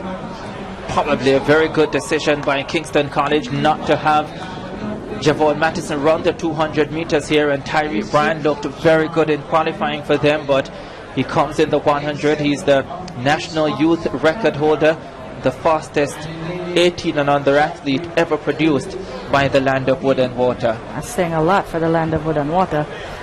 Casey, I'm sure, obviously happy to have him in their camp. We'll see how he does. A picture of focus. his first year in Class 1. Javon Matheson won in Class 3. Was a runner-up to Raheem Chambers at 100 in Class 2. His second year of Class 2 when he would have been favourite, got injured last year in the 200 semi-finals. Away they go. Matheson did get a decent start. That's one area of his race that has been significantly improved. And then his top end speed has always been superb as he eases away in 10.91. Javon Matheson looking supreme in getting through that first round of the 100 for Class 1 boys. He did look really good. Very nice stride length and power produced as he's running through the race. I remember him now from last year being pulling up in the 200, and you were wondering if he was frustrated by the choice to put him out there. Obviously feeling a lot better this year and acquitting himself well. Looked really easy. Congratulations to him. Good to see him. Like you said, we want the best in the final to see what's going to happen, and it's going to be a barn burner. And I had Javon Matheson as one of the athletes to watch coming into champs, because pulling up last year injured. I wanted to see what he was coming in. When I saw he wasn't running the 200, I was wondering, okay, fine, there were still questions. Now you see what he has produced so far. 10.91 the flash time. We'll see confirmation of that in just a little bit, easing across the line in the second heat of the 100 meters. What it says is that our coaches are learning, and good decision by the Neil Harrison-led team to decide that he's just going to go 100 and relays here. Confirmation of the time, 10.95. It has been rounded up to still very fast. Griffiths, Papine 11.22, McLaren 11.37, finishing in third. So I am a professional athlete. I was born for speed. When I'm not racing, I'm training. But I have a life off the track too. So I don't have time to drive to a branch. I want to be able to check my accounts and make payments online from anywhere in the world, day or night. I need a bank with a credit card that gives great rewards. My bank has to keep up, not slow me down. If you're like me, you want a bank that understands the need for speed. If you're like me, Or me, you bank with FGB. 2 100 races this year. 10:32 is season's best, beaten by Nigel Ellis at the Carifta Trials Under 20. And this man has won in Class 3, as won in Class 2, was well done in Class 1 last year in that super final. But he returns in his second year of Class 1 in very good form, but also part of a very good field potentially. Super starter. Watch his first 60. Away they go. Raheem Chambers eases out of the blocks, head still down all the way to 45, then gets up and quick legs, moves away from the field and comes through in 10.99. Raheem Chambers qualifies to the semi-finals of the 100. He's a super confident young man, is Raheem Chambers, and some would say the type of sprinter from the old days of Donovan Bailey and Maurice Green, when they were super, what's the word I'm looking for? Yeah, there colorful you go. In their approach. Yes. He looks very good here. I saw him last night running the second leg of the 4x1, and after having a really bad exchange early on, accelerated phenomenally to make it up to get his third leg, the baton, in good position. So I'm not surprised here at how well he has run and how good he looks, and this is going to be a good 100 final. You can tell so far. Just from the first 3 heats. Last year was the first time that Raheem Chambers didn't medal in the 100 meters at Champs in his first year of Class 1. If he doesn't win it this year, it's going to be the first time he doesn't win the title in his second year of the class. Raheem Chambers, the time rounded up 11.02 from San Diego. Imar Tomlinson joining him from Excelsior from that heat. D'Angelo Mullings from Wolmer's Boys, third, 11.38. The athletes now in the fourth heat. Fisher from Greenpond 2, Hyman Spalding 3, Angus Calabar 4, Davidson Charlemont 5, Scott Excelsior 6, Stevens Oterius in 7, and Drummond from Green Island in 8. Xavier Angus of Calabar Went to Dintle Technical High School, reached the semifinals at both 100 and 200 in Class 2, and then transferred to Calabar, and this is his first opportunity to represent them at championship. He was in 200 qualifying yesterday and looked pretty good as well. And 227 on his outside is Damian Davidson of Charlemont. Also in this field, Malik Scott of Excelsior is formerly of Calabar. So they're not only taking in, they're losing, but they're also sending out. That's how you like to put it. There is Xavier Angus. Top 2 short to advance.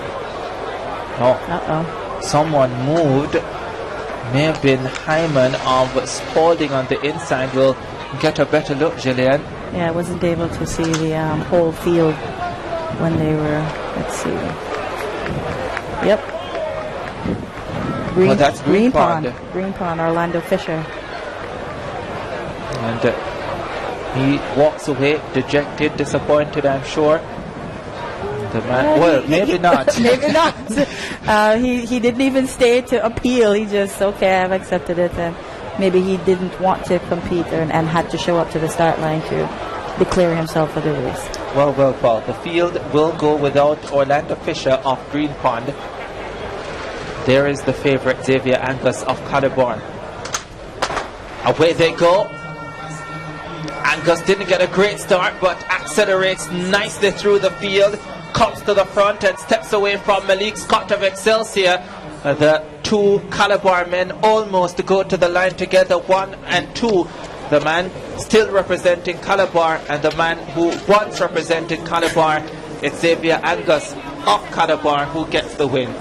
Yes, the two Calabar athletes, one present, one past student going to the line. Seems to be an even getaway here for everyone in the race. Malik Scott, who is now at Excelsior, challenging a little bit, still in his drive phase, with Xavier Angus already up and running, looking very comfortable indeed. Both of them will get through to the next round, so easily done for both. Xavier Angus was at the World Youth Championship last year in Cali, Colombia, ran the 200 meters there and got to the semifinals. And only arrived at Calabar last year, January. And so he's been there for just over a year now and has taken well to the coaching of Michael Clark and the rest of the team. Angus winning 11.15. Malik Scott from Excelsior 11.22. And from Charlemont, Damian Davidson 11.27. Running out of lane 8, Drummond from Green Island also in there with 11.37. Now for the 5th meet, from Greater Pomor, Burke in 2, Campbell from Jamaica College 3, Tucker Woolmers 4, Taylor Gavin Masseo 5, Aaron Green Island 6, Brown Edwin Allen 7, and Crooks Yorkcastle 8. You really want to be in the top 2, Gillian, because if you're not, only the next 4 best will advance to the semi-finals, because they're all of 10 heats. 10 times 2, 20 plus 4, and gives you 24 in the semi-finals. 3 heats of 8 when we get there. You wonder if sprinting is popular? It is. 10 heats. 10 of just the Class 1 boys. Javoy Tucker of Woolmers goes in 4, a returning finalist from last year. Was in the Character Trials Under 20 final as well. Away they go, and Tucker gets up to a good start right there with him as well. Campbell from Jamaica College. It's Campbell from Jamaica College who is stepping away comfortably here. This is a smooth run from Michael Campbell of Jamaica College, 10.82. That's the fastest in qualifying. That is a very, very good performance from this young man, Michael Campbell of Jamaica College, one of so many athletes who started school in the eastern region and then has transferred to one of the more traditional track and field powers in Kingston and St. Andrew. But wow, that is a smooth first run effort. It was a very smooth first round effort. This is the same race, but he's out of the frame on the inside there. Leading the race, Michael Campbell is. A very speedy time if that holds up. We'll see if it's rounded up or down. 10.82, really good, especially in this type of wind, which seems like the flags are starting to not be whipped up as frenziedly as it was previously, so maybe benefiting from the dying down of the wind, but looks very comfortable for Jamaica College, who wants to get into the mix of things. Zipping time, 10.83, just up by a hundredth of a second. Javoy Tucker from Wolmer's 10.99. Devonnie Taylor 11 seconds flat. Tavis Irons 11.17. So he'll be looking to perhaps get through as one of the fastest qualifiers. Now in this next heat, Brown from Clancarthy 1, Johnson Spalding 2, Wright Petersfield 3, Hewitt Calabar 4, Campbell Arden 5, Montague Old Harbour 6, Brown St Andrew Tech 7, and Campbell from Hopewell in 8.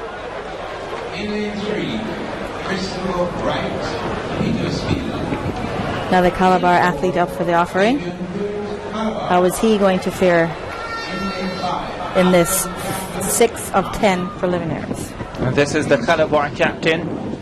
Got in a tight battle in 200 qualifying with Kingston College's Tyreek Bryan yesterday, and this one formerly of Buckwalk High School when Javon Minzy was there, and now fully a green and black man, and leading the Calabar team this season. He's obviously shown great leadership qualities, has struggled with injuries in the past, but thankfully for the Calabar unit has been fit this season and wants to carry that through championship. Winning the 100, 200 here, and the first leg on that Calabar Class 1 4x1 team. Captain is up for his squad. We'll see how he acquits himself. This is heat 6 of 10.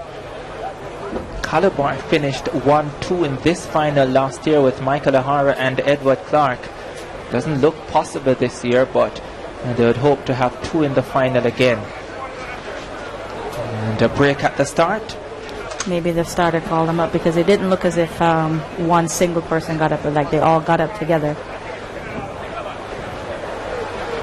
And in this case, it's the captain from Calabar who gets up first, so we'll see what happens. I believe the starter called them up. Let's see what happens. Yeah, I believe so as well. It didn't look like a full start or anything like that. And they're going to be sent back to their marks. And there is Fabian Hewitt again. Goes through his pre-race ritual. Knows that this is very, very important. It's only a first round, but you have to get through it. That's why we run the races. That's why we run the races. Sent on their way. And a good start there for Campbell of Ardennes. And Fabian Hewitt of Calabar now tries to come through. Also there is Wright of Petersfield, but the Calabar captain gets there first in qualifying for the semi-finals of the 100 for Class 1 boys. Looked really easy in his race. Not bothered at all. Gets an even start here after being called up by the starter in the first go at the race. Looks very relaxed. Athletes to his right and left getting in a lot more effort, looking across to see where they are in position, to see if they're one of the automatic 2 places. And the captain books his ticket to the semi-final. Yes. I am a professional athlete. I was born for speed. When I'm not racing, I'm training. But I have a life off the track too. So I don't have time to drive to a branch. I want to be able to check my accounts and make payments online from anywhere in the world, day or night. I need a bank with a credit card that gives great rewards. My bank has to keep up, not slow me down. If you're like me, you want a bank that understands the need for speed. If you're like me, Or me. you bank with FGB.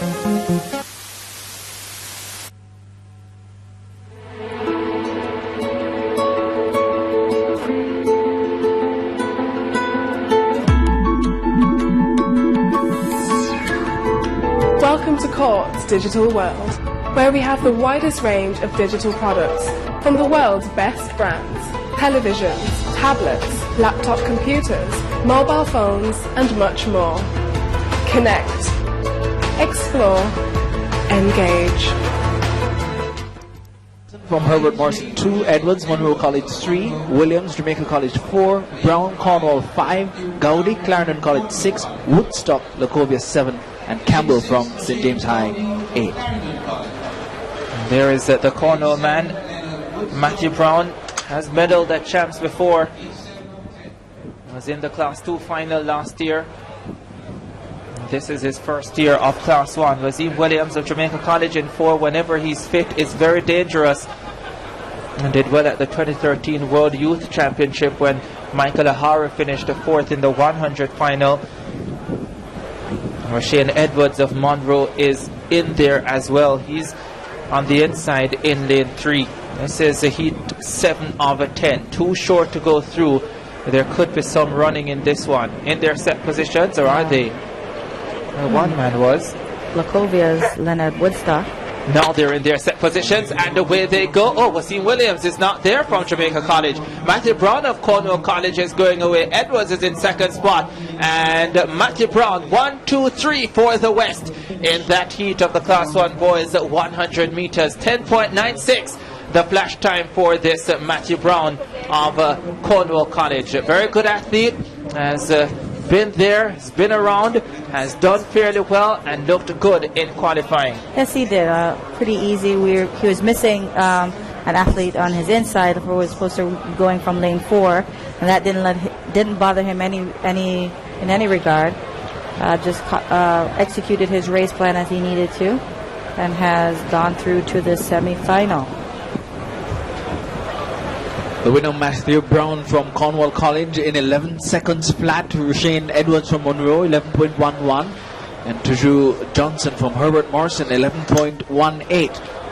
Finishing third in that 7th heat of 10 in the Class 1 boys 100 meters. In the next heat, we'll have Barwise from Rhodes Hall in 1, Barnes, Morant Bay 2, Cornwall, St. Elizabeth Technical 3, Morrison, St. Jago 4, Bell, Veertech 5, Jarrett, Vauxhall 6, Scott, William Nip 7, and Williams from Gainstead 8. Jay Cornwall of St. Elizabeth Technical has gone sub-21 for 200 meters this season. One of only 2 men who have been able to achieve that at the high school level. Andre Morrison of St. Jago comes in as favourite, but Jay Cornwall is really going to test him here. Has Rico Bell of Fair Technical. There is Morrison of St. Jago, 1-3-6-7. He goes in lane 4, and that's the lane they've been putting the favourites. And that's the lane you would put Gillian Russell Love if she went out there. Especially if she was racing Ricardo Chambers.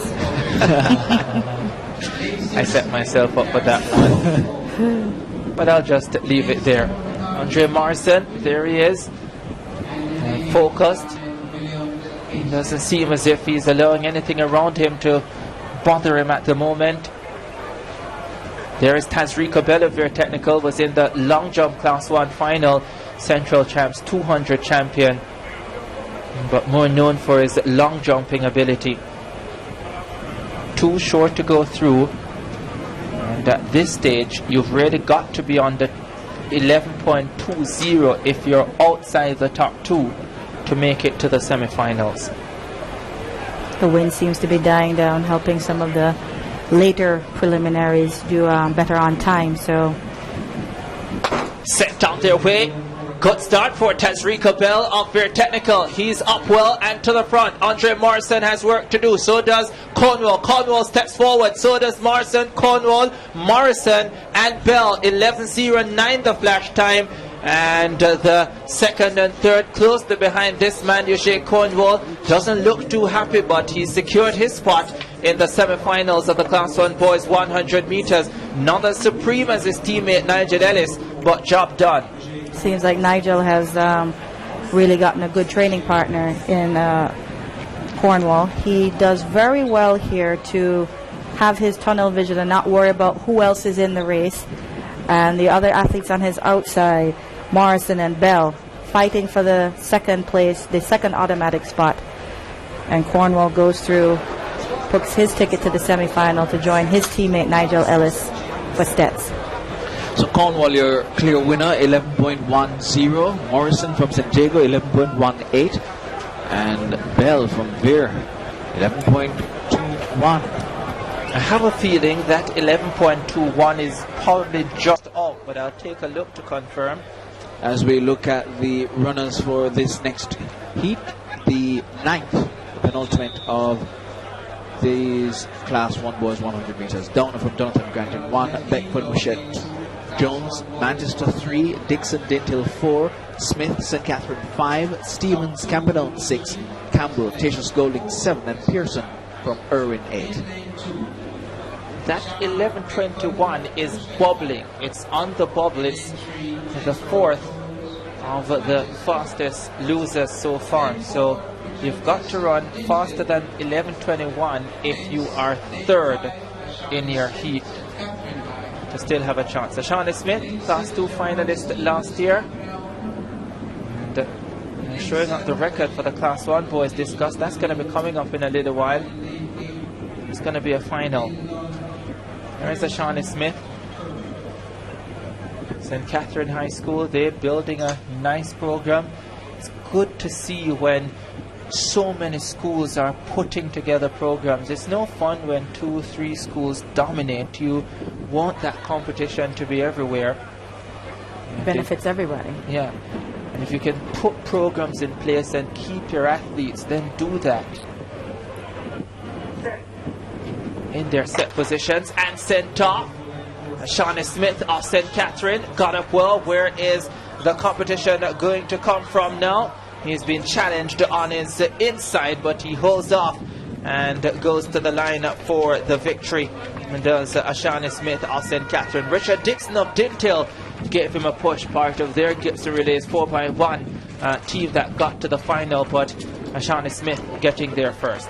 Seems as if we had an athlete pull up in the middle of the race. I'm trying to see if I think it might have been Javon Stevens from Camperdown, but I'm not positive. Waiting for the replay to confirm. About 60 meters in, he pulled up as we see the start of the race. Everybody seems to be even. Fitzroy Jones and Richard Dixon of Dintil and Shawnee Smith of St. Catherine. You're not going to be able to see the athlete who pulled up. It'll be right out of your screen on the right, on the left-hand side. But it is Shawnee Smith who makes sure that he and Richard Dixon from Dintil book their automatic spots going through to the semifinals. So a close finish there between Smith and Dixon. And you see there reflected in the times, 11.12 for both as they advance. Jones missing out with 11.41 in 3rd as we look to the final heat. Bookwood from Belfield will be in 1, Powell, Mona 2, Houghton, St. Catherine 3, Smalling, Kingston College 4, and Person, Greater Portmore 5, Vincent, St. Mary High 6, Francis, St. Andrew Tech 7, McMaster, Hydel 8. Yeah, the favorite in 4, Shivdarian Smalling of Kingston College, started at Newell High School, and when he was at Newell was helped and guided largely by Neil Harrison. And so when Neil Harrison came across from Monroe to Kingston College, he took this man with him, got to the 200 final last year and ran their second leg on their 4x1 team last night. Dale McPherson of Greater Portmore was good last year when he was in Class 2, sub-11 sprinter. And let's see if he can deliver that anywhere close to that in qualifying, and he could make the final. Smalling, obviously a lot bigger than McPherson. And Shivnarayan Smalling won the National Junior Under 20 title last year as well. Our second star, he was beaten by Zandre Blake. So he does have some quality, but he looked... And Neil Harrison still guiding him, so we'll see what he delivers. It seems they're not quite ready for the start as they announce the competitors for the men's discus. Yeah, the discus Class 1 boys a final, which will be coming up. Lots of finalists in that one, so they usually want to get 12, but so many of them made the automatic qualifying standard that they're going to have a long evening. They will. Or afternoon. But you're looking at the man on your screen, Shivnarine Smalling.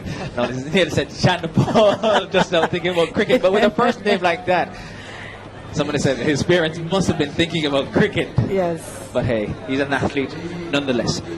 We've seen Javon Madison earlier on progressing quite easily, looking to Smalling to see what he has to offer in this final heat of the Class 1 boys 100 meters. Shivnarine Smalling, Kingston College, they want to get 2 in the final because they know they've got to pick up every point everywhere they can, because this championship could be close. Let's see what Smalling does in his opening round. McPherson, Greater Portmore, and his outside. Away they go.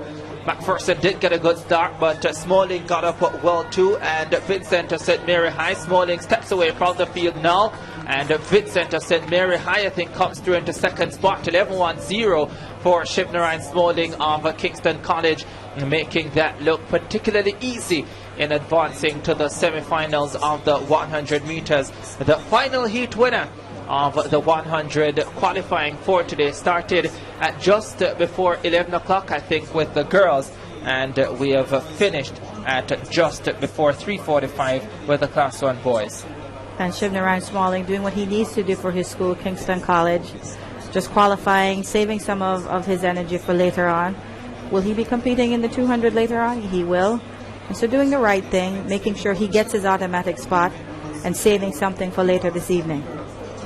I tell you, that battle for second between Vincent and McPherson, the third place, might find that they are not quick enough to advance to the semi-final, so that's going to be crucial. But Smalling very, very comfortable. The Kingston College athletes by and large have really looked good at championships so far, and obviously Neil Harrison has gotten it right based on what we've seen so far, and the entire KC staff. Indeed. Alright, so Shivnarine Smalling of Kingston College winning in 11.10. Ricardo Vincent from St. Mary's squeezing through for second, 11.31 to snatch that spot. Going so through Adil to the next McPherson round. is definitely out.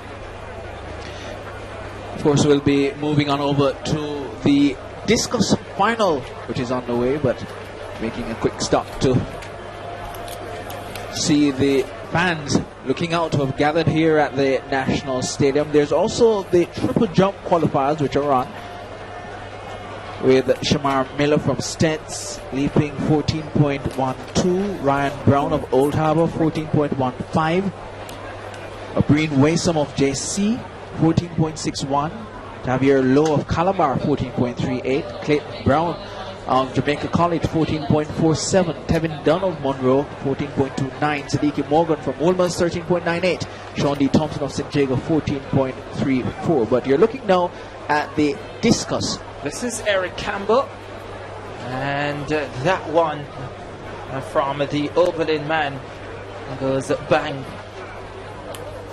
and that will count as a foul on his first attempt. 24 men are listed for this discus for Class 1 boys final. The record is an outstanding one, 66.88, set in 2011 by Travis Smykel, as Rashida Downer of Kingston College sends that one out there after 3 throws.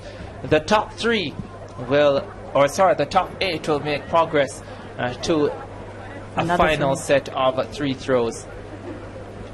Here is Downer of Kingston College, brilliant last year in Class 2 when he won the double, steps up in the hot seat though in Class 1, and will find that life a lot tougher, but he will still want to give Kingston College some points in this event. 43.17 meters on his first round attempt. Eric Campbell, or make that Rashida Downer of KC.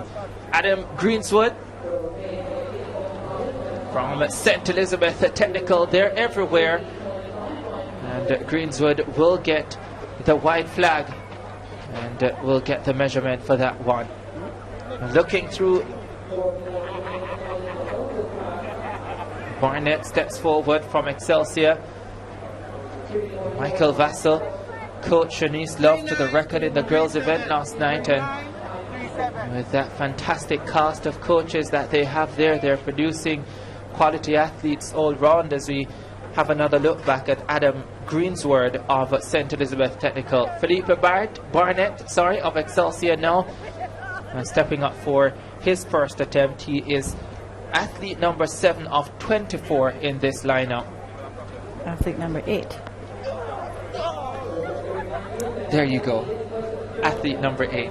That's what happens when you wear your glasses, able to spot these things. No comment. I just like how you've been going at me all afternoon, but it's fine. Only because I know you can take it.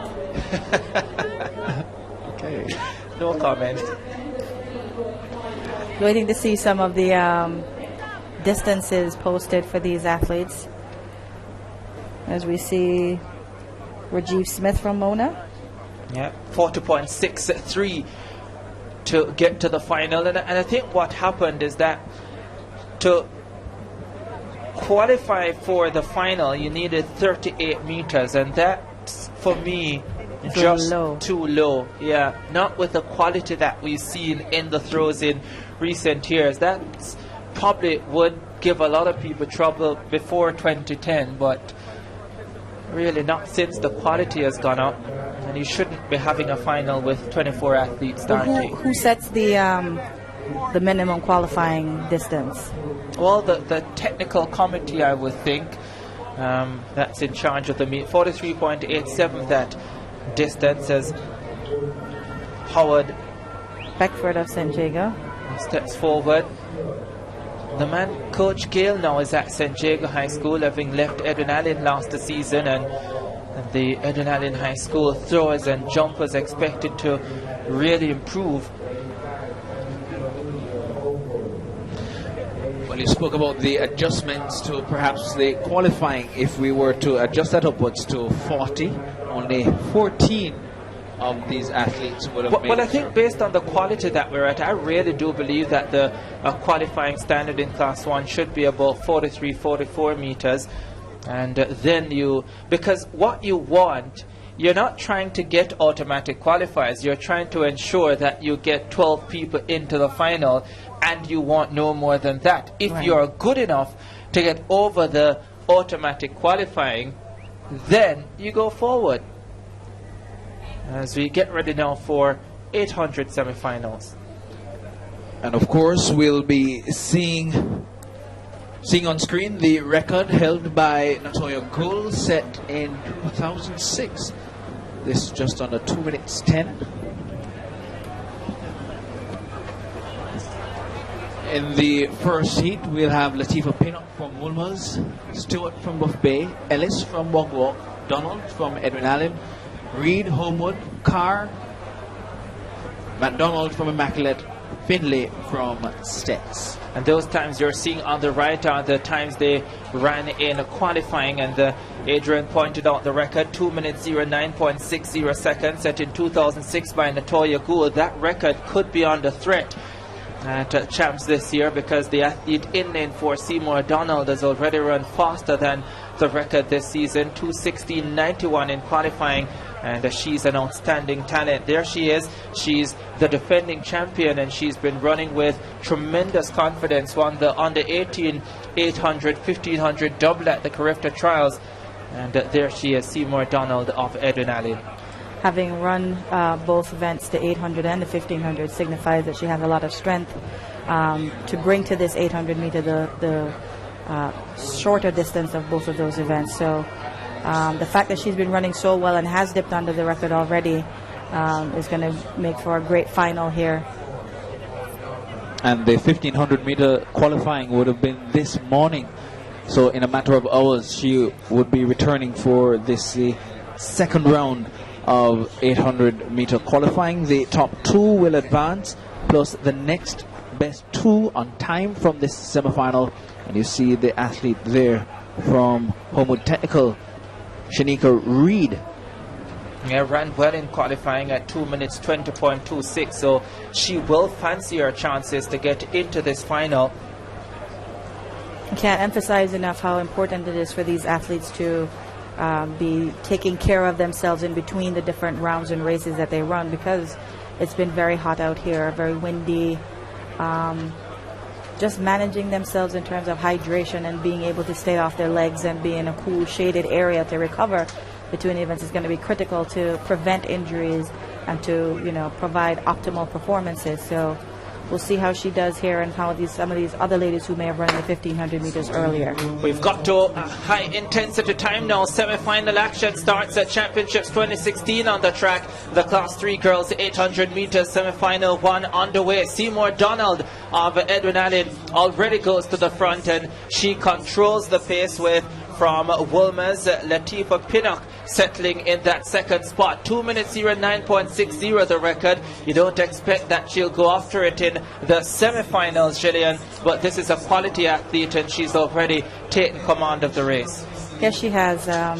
Not leaving anything at all to chance, getting out of any difficulty in terms of staying with the pack where you can get tripped up, etc. So doing the great thing to front run because she is strong enough to do so and confident enough to do so, staying out of trouble. Pinnock of Wolmer's in second spot. Zenon Carr of Heindel is there in third spot.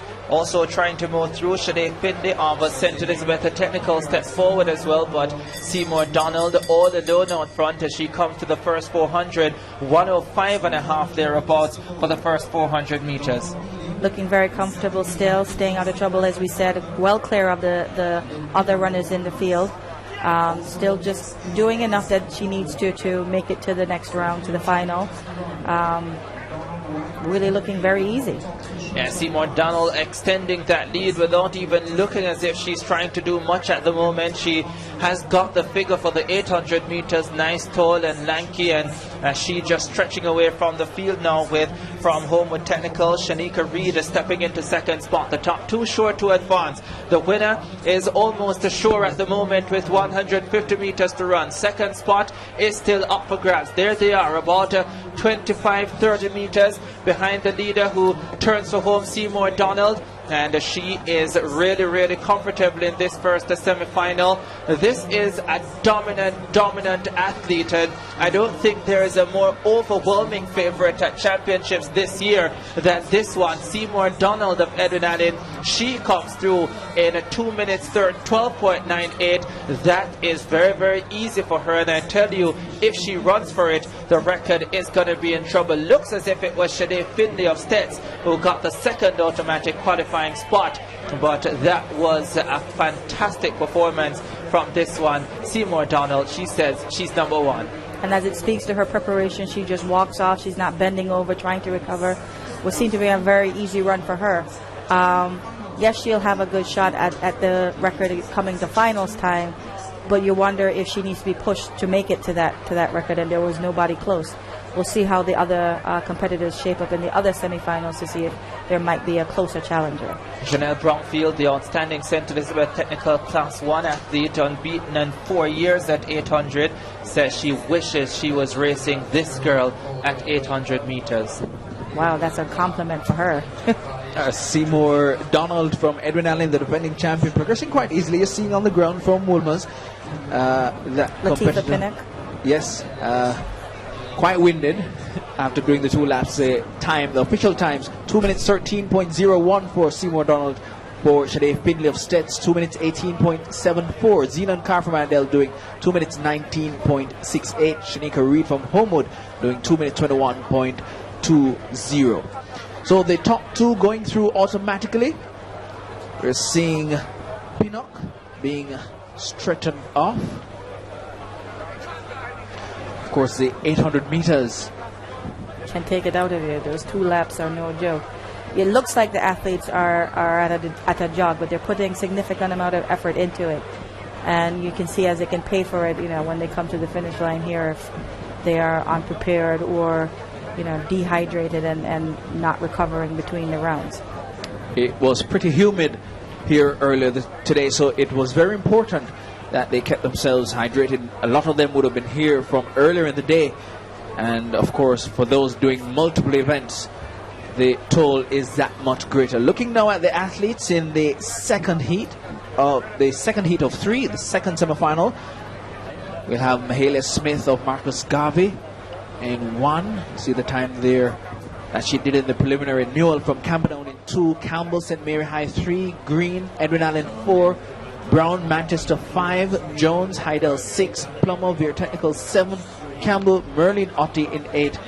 And Brown from Manchester, a finalist last year in this event. Yeah, bronze medalist from last year, Brittany Brown of Manchester. She, of course, has been running behind Seymour Donald all season, unable to get to her, but she's hoping that she's improved enough to really challenge her at championships. But Brittany Brown comes into this semi-final as a favourite. Looking on screen, seeing Seymour's teammate from Edwin Allen, Kean Green. Focused, ready to go for battle. Here's Brittany Brown. She knows that her schoolmate, the former schoolmate Natoya Gould, holds the Class 3 record at 209.60. Natoya Gould was outstanding, one of the great middle distance athletes we've seen at championships, won everything in every class, went through champs unbeaten. Well, not all unbeaten. She did do the long jump in her first year, but that doesn't count, does it? That does not count if you're a distance, brother. How will they go then for the 800 meters Class 3 girls? The semi-final 2 of 3. Brittany Brown of Manchester is the favourite. She's in lane 5. And this should be a good semi-final because Kean Green of Edwin Allen is also in there as well. Let's see who wants a piece of the lead. Celine Campbell of St. Mary High is there. Looks as if no one wants it, and so Kean Green steps forward with the tall Brittany Brown of Manchester in golden brown on the outside. Kean Green takes them up to the first 200 meters. And it must be good for Kean to have a great training partner like Seymour Donald to train with every day. That helps you to measure yourself and to know where you are if your training partner is the best of the field, so that you are able to improve all the time during practice. We saw that kind of symbiotic relationship with Usain and Johan Blake, so always good to have somebody great in your stable of training partners. You see something significantly different here is that the field tightly bunched together with about 6 or 7 of them there, and they come through in about 108.5. That's about 3 seconds slower than the first semi-final where Seymour Donald just dominated. Well, she was the class of the field, and everybody else, as you're saying, is able to be or is trying to play catch up. So not a surprise that they're 3 seconds down on the time that she just put up. We're just hoping to see who is going to be the first 2 that will automatically qualify, and if her teammate can step up to be one of those, as she's trying to do right now. Yeah, Kean Green has seen enough of this slow pace, and she goes to the front with, in a second spot, Celine Campbell of St. Mary High. Brittany Brown is right there as well as they come up to the 200 meters mark, and Brown goes by all of them and puts in a quick little run and takes the lead, but Kean Green not letting her go, and neither is Campbell of St. Mary, is she? She's fighting on.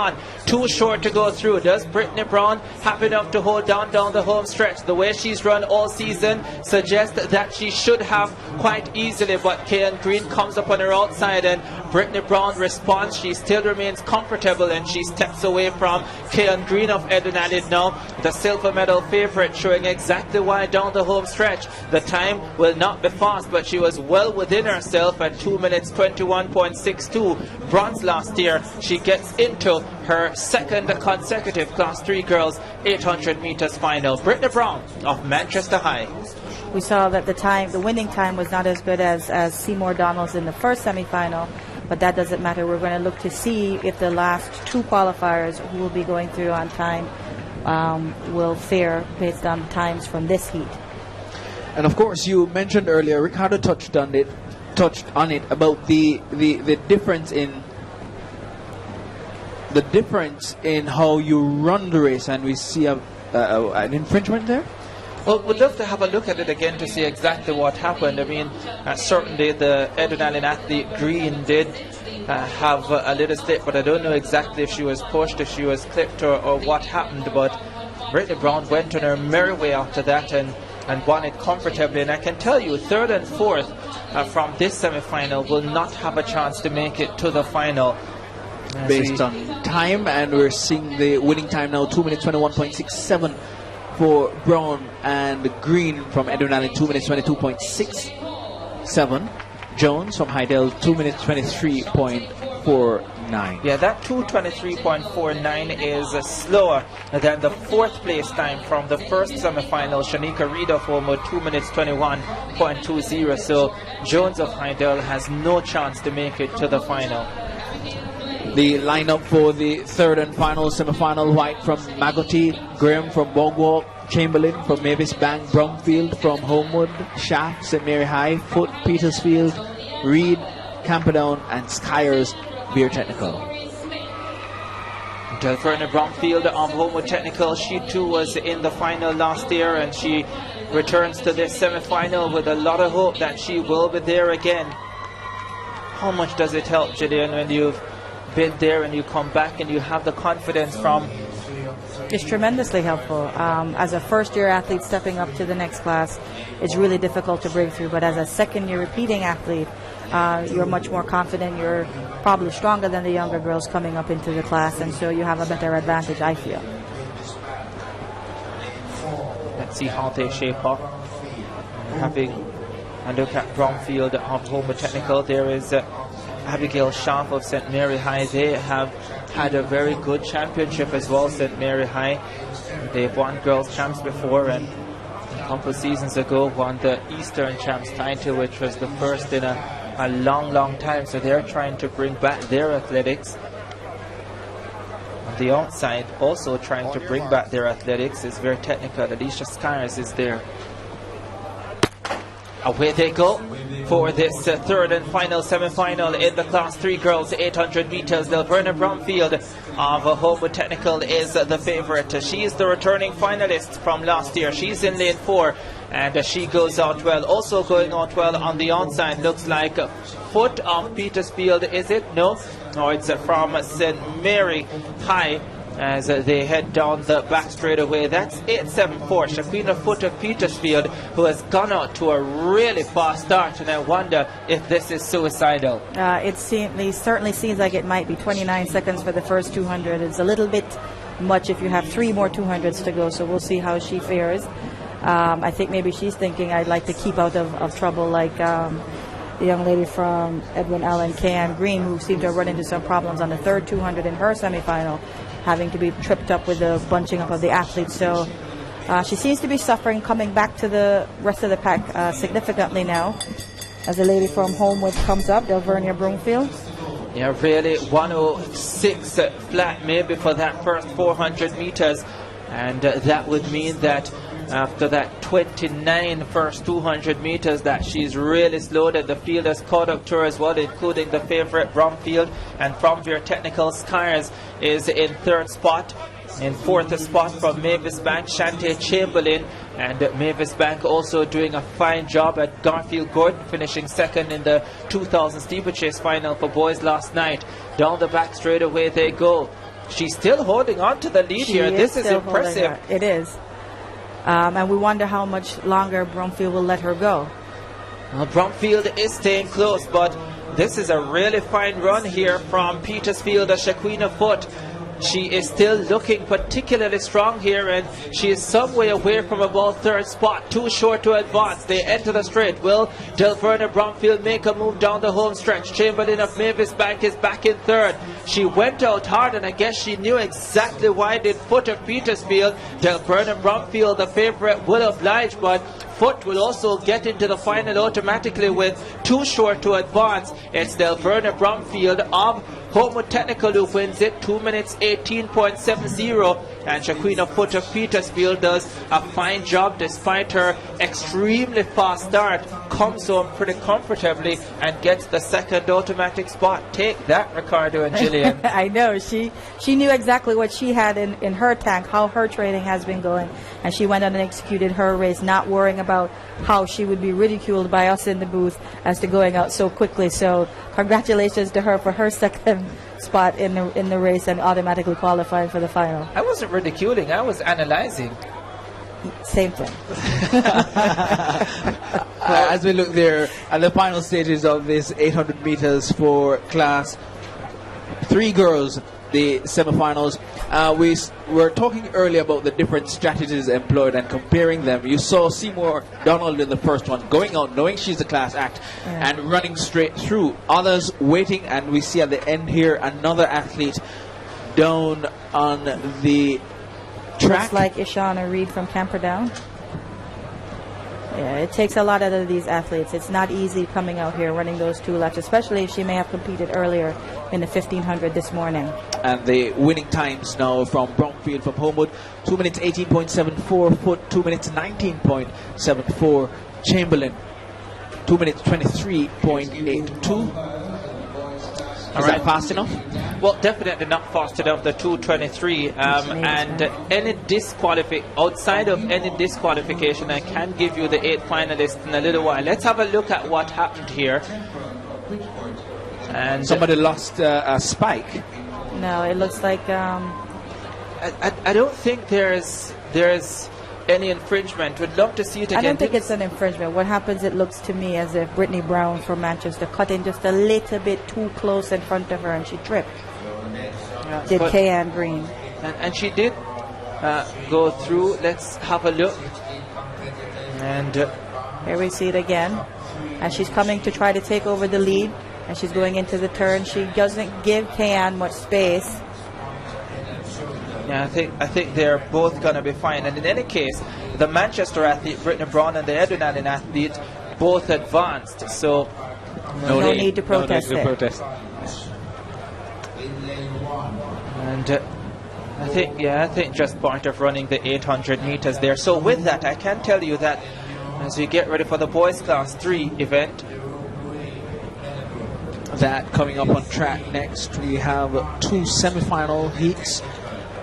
The top 3 and then the next best 2 will go through on time. In lane 1 we see from Glenmuir, Johnson, Ray from Meadowbrook, Martin from Stets, Edwards from St. Jago, Ricketts from Jamaica College, White from Petersfield, Thompson from St. George's, and Stewart from Kingston College in lane 8. Martin, the fastest, one of the fastest in this heat from the preliminaries. The record 1 minute 58.06 set by Wakanda Costa in 2007. And of course just 2 semi-finals here, so the top 3 plus the next 2 best times will advance to the final. Of course, the big news out of the 800 for class 3 boys that the massive favourite Kevroy Benson of Calabar, sick before the championship, came in weak and finished last in his qualifying heat yesterday and not in semi-final action. Sent on their way for the first semi-final in the class 3 boys 800 meters. The top 3 short to advance to the final plus the next 2 best times. Kirk Stewart of Kingston College on the outside in lane 8, but he does come in with a very good 2 minutes 06.98 and trying to take them through. Jerome Ray of Meadowbrook with St. Jago's Giovanna Edwards there as well, 206.23 coming in, and St. Jago with a fine middle distance program from class 3 all the way up to class 1, and the field tightly bunched and just trying to find space, each and every athlete just trying to settle themselves in a good position as Jamaica College's Malik Ricketts gets to the front. Boys are bunched a little bit closely together on this first lap as they come through. We'll see the KC athlete moving to the front, Kirk Stewart, joined by the JC athlete. Nobody really wants to take it out yet, but this is the final lap and they're going to have to make their decisive move soon. STGC, Neville's School, rounding out the rear there. And just about a minute for the first 400 meters. Ricketts of Jamaica College still with the advantage. Kirk Stewart of Kingston College knows that the favourite from Calabar Benson didn't make it through to the semi-finals, and KC could capitalise on that by getting a couple of finalists in. Ricketts of Jamaica College leading down the back straight away. They genuinely feel they can win championships, JC, and Ricketts looking strong with 200 meters to go. The top 3 short to advance to the final, and these 3 have separated themselves from the rest of the field. Ricketts just looking as if he's come to a halt here, the Jamaica College man, and from St. Jago, the favourite, Giovanna Edwards, steps forward now. Edwards kicks into the straightaway. Kirk Stewart of Kingston College comes into second spot, the tall man, 3 short to go through. Ricketts of St. Jago pushes down the home stretch. He's going to win this heat and advance to the final. The man from Kingston College, Kirk Stewart, goes with him into second spot, and getting the third and final automatic qualifying spot, Malik Ricketts, with the man from Steds, David Martin, finishing fast for fourth. But there's your semi-final one winner from St. Jago, Giovanna Edwards. He seemed to be holding back towards the beginning of the race, not actually going to the front. But then as he got to the last 200 meters to go, he put himself in position to start rounding around the JC and KC athlete who were both vying for the lead at that point, and then making sure that he was going to be in that final. You see the JC athlete Malik Ricketts here coming into that last turn, or that last lap ahead, and here comes the Jago athlete Giovanna Edwards, rounding around the last turn here into the home straight, pulling the KC athlete along with him, Kirk Stewart, to finish 1, 2, 3. All three punching their tickets to go through automatically to the final. Is this what you call the sprinting finish? This is what you call the bear, the monkey, the piano, everything on your back, dragging you down to the finish line. That's what that is.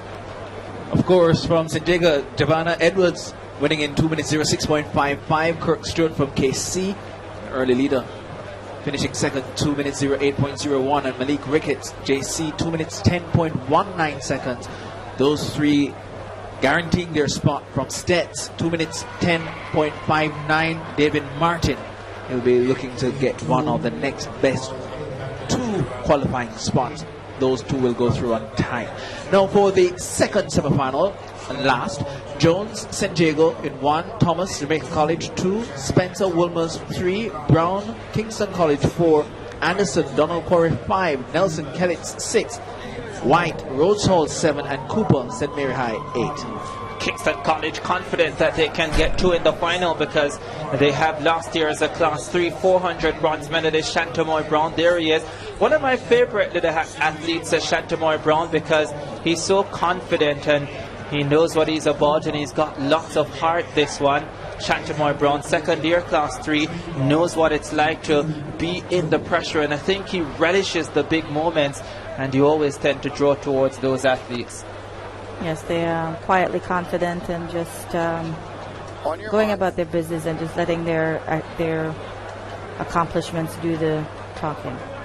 Shantamoy Brown, part of a fantastic Kingston College 14 and under football team, and he will not be looking for goals here but for gold in the 800 meters for Class 3 boys. Has to get through semi-final action first. On your mark.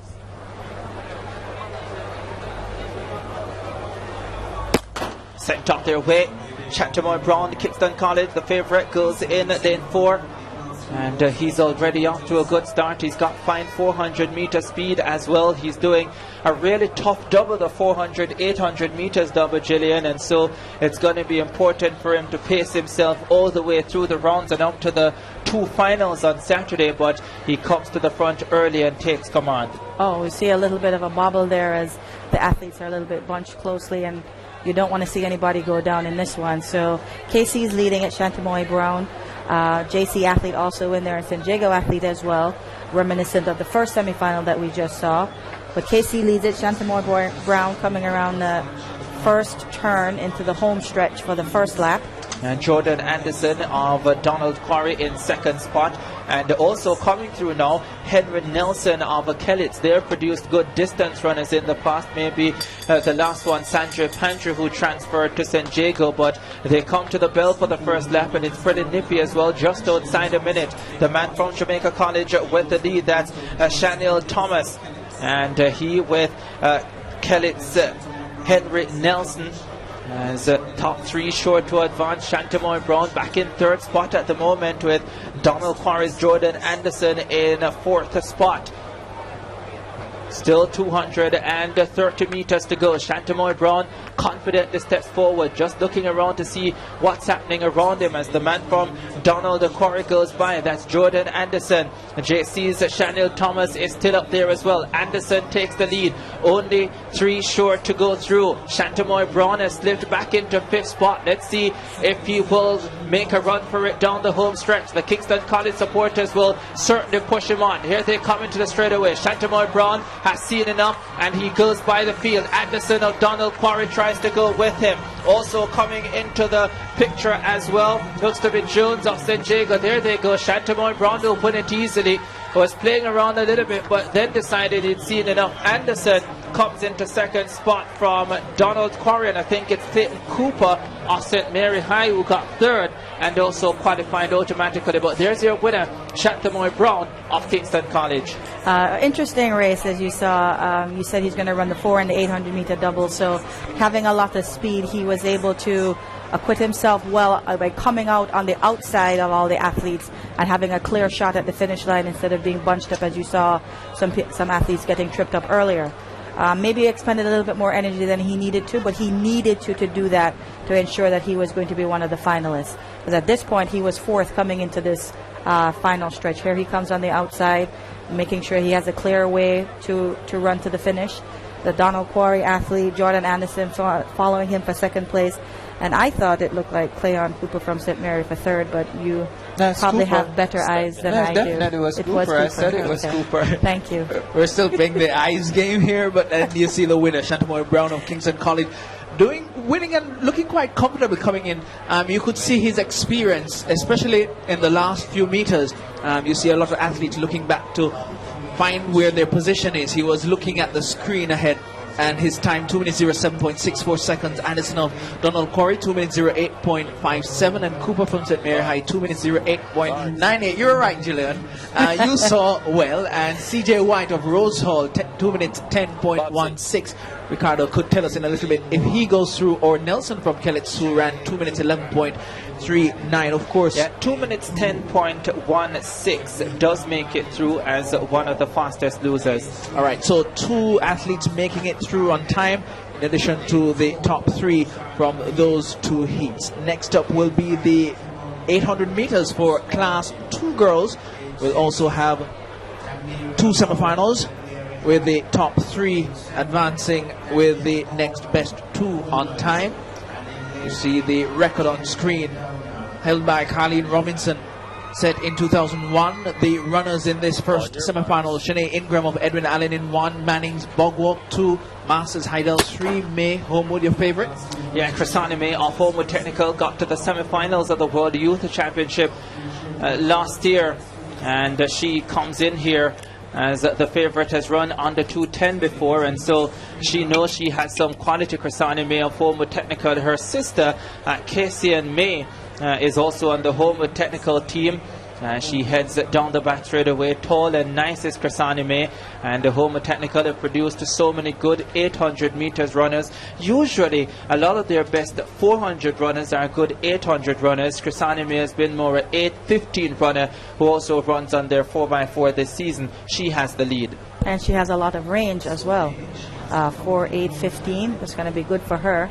A lot of speed, as you said, and a lot of experience at this event, so no surprise that she is in the lead at the moment, seeming quite cool and calm, but the rest of the pack is still with her, so there's always that danger when everybody's bunched together that there might be some tripping involved, but she seems to be staying clear at the moment, right at the beginning of the pack, right at the head of the pack. And Kimon Campbell of Spalding is to be watched as well, and she's there in 2nd spot with Edwin Allen's Shanae Ingram in a 3rd spot at the moment. 3 short to go through, remember that.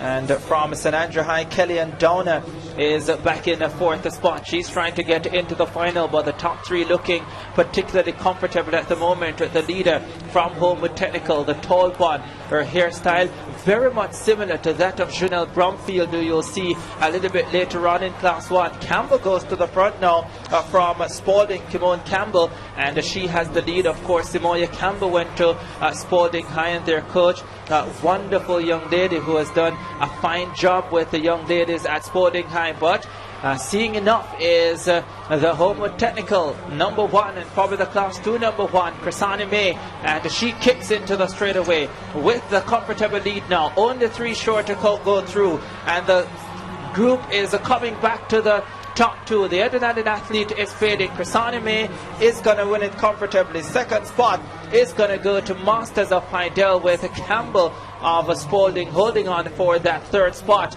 to qualify automatically to the final of the 800 meters for Class 2 girls. And as you see Chrisani May walking off, not looking at all terribly bothered by having run 2 laps of this race. Very confident, very good shape, as we can say, not breathing hard at all. She led for most of the race before the Spalding's athlete came in and tried to take over, and she let her do what she wanted to until it was time to say, you know what, here's the finish line. Let me make sure that I am ready and where I need to be in the top 3. And Chrisani May, your winner, going through a favorite, as Ricardo said, also running the 1500 meters this morning, coming back and winning, progressing quite easily from the first semi-final of the 800 meters to go through to the final. Shanae Ingram, who was second for quite a bit, faded badly and may have finished outside of a spot to progress through to the next round. We'll see confirmation of the winning time by Chrisani May in just a little bit. A fast finish from the Heidel athlete Masters to finish second, 2 minutes 16.83. May's winning time 2 minutes 16.55. Kimon Campbell of Spalding finishing third, 2 minutes 17.43. Going through Howell from St. Mary High finishing fourth, 2 minutes 17.78. The time to beat if you want to make it into the final. Now in this, the second semi-final, Cheyenne Campbell of Heidel will be running from 1, Willis from Excelsior 2, Motherson Albert Town 3, Dixon Veer Technical 4, Campbell Homewood 5, Grant Spalding 6, Wright Stets 7, and Barnes Edwin Allen 8.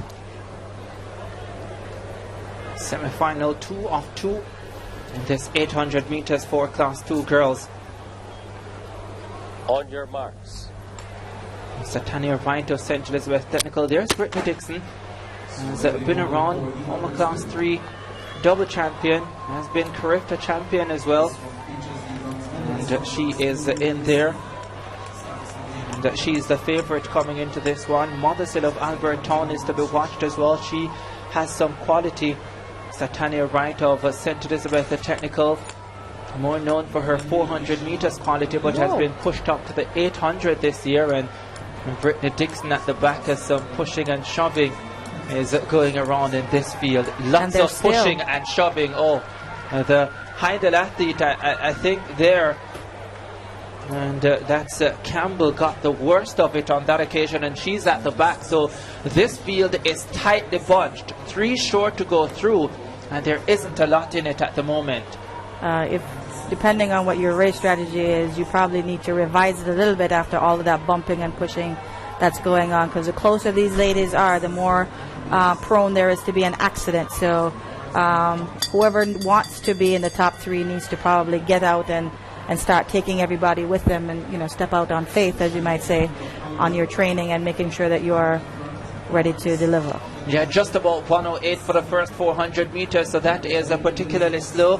And from Edwin Allen at the moment, Moesha Barnes is right at the front. Also the Heidel athlete, Cheyenne Campbell, she is there as well. Coming through now is Mothersill of Albert Town. Told you she is pretty dangerous, but so many people in a dangerous position at the moment. The favorite, Brittany Dixon, you can't even see her, but she's on the outside and she's right up there as well. With also coming through is Brittany Campbell of Homewood Technical. 200 meters to run, 3 short to go through, 5 of them still in there. This is going to make for a very good semi-final down the home stretch. Brittany Dixon is not the fastest runner in the world, so let's see if she has a sprint finish here as they turn into the straightaway.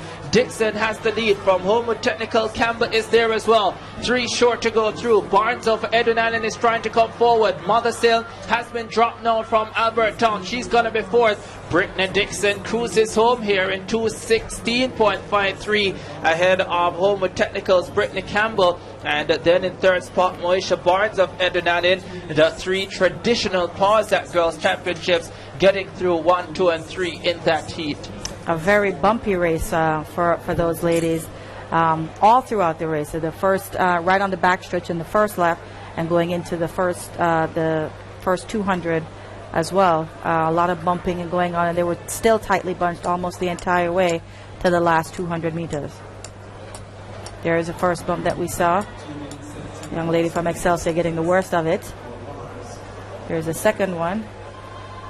When you're that tightly bunched, if somebody slows down, it's very difficult for you to react in time to not be able to be tripped and fall down. So that's not good for them to be this tightly bunched. And Brittany Dixon there trying to make her move. And coming into the straight, as Ricardo mentioned, she isn't necessarily the fastest runner. Usually you see her going out at a pace and maintaining that home. Now there is Brittany Dixon coming to the line with her rival from Homewood Technical, Brittany Campbell. Both Brittany's. And finishing 1-2. Ricardo Chambers will leave us. Spencer Darlington will come in. Brittany Dixon winning 2 minutes 16.55. Campbell 2 minutes 16.73. And Moisha Barnes from Edwin Allen 2 minutes 17.03. The 3 automatically going through to the final from this heat. In fourth place, the senior Mothersill of Albertown 2 minutes 17.52. Looking to qualify on time as one of the 2 fastest qualifiers through to the final. Now the Class 2 boys will take the field in just a bit, with Thomas from Homewood in 1, Shamar Reed from Clarendon College in 2, Mills from Wolmer's in 3, Dwight Mason from Stets 4, Brandon Phillips from Cornwall College 5, Wallace Greenpond 6, Ellis Kingston College 7, and Fullerton from Monroe College in 8. We say good afternoon to Spencer Darlington, who joins us now. Thank you very much, Adrian. Good afternoon to you, and good afternoon to the viewers. Good afternoon to Gillian as well. It's good to have you back in the land of food and water. Thank you, sir. So this is semi-final heat 1 of 3. Class 2 boys, 800 meters. The record, 1 minute 52.27. Set by Alwyn Sappleton back in 1997. So we're talking about a 19-year record. Sappleton, formerly of Edwin Allen, and then ended up at Monroe before moving on to school in the United States. And there's a feeling that one Keenan Lawrence, who will run in the third semi-final, could challenge this record. I'll tell you some more about Keenan Lawrence in a short while. So here we have got Dwight Mason, Class 3 champion. Moving up now to Class 2, he runs out of lane 4, representing St. Elizabeth Technical. Clocked 2:02.46 to win the Class 3 crown last year. And St. Elizabeth Technical traditionally having a wonderful middle and long distance program. Their overall program has gotten more rounded in recent years. And they are a live threat to many of the big contenders. And as we look forward to the Class 2 boys 800 meters semifinals, there will be 3 semifinals actually, with the top 2 from each heat advancing, then the next best 2 on time. So that will come on track in just a little bit. In the meantime, let me just bring you up to speed with the point standing for girls. After 4 events scored, we have Edwin Allen, the defending champions, in front on 31 points. Just behind them on 29 points is Heidel from St. Catherine. Third, Excelsior on 20. And fourth, Beer Technical on 16. Homo Technical have 13. St. Jago 10. Wolmer's on 9.2 points. So the top 7 for girls after 4 events, as far as it is with the boys after 3 events. That's the long jump, 2 long jump finals, and the steeplechase. It hasn't changed. Kingston College top on 32, St. Jago second, 21, Jamaica College on 19 in third, and Calabar in fourth on 10 points, Excelsior fifth on 9. So that's the point standings for boys after 3 events. Of course, We have more finals coming up later this afternoon, so you'll see some adjustment to that. The girls had the Class 3 high jump final this morning, so there was an adjustment over last night with Edwin Allen taking the lead just over Heidel, just 2 points separating those schools. Edwin Allen, of course, the defending champion. As we look now, the boys are taking the track for the first heat of the Class 2 boys 800 meters.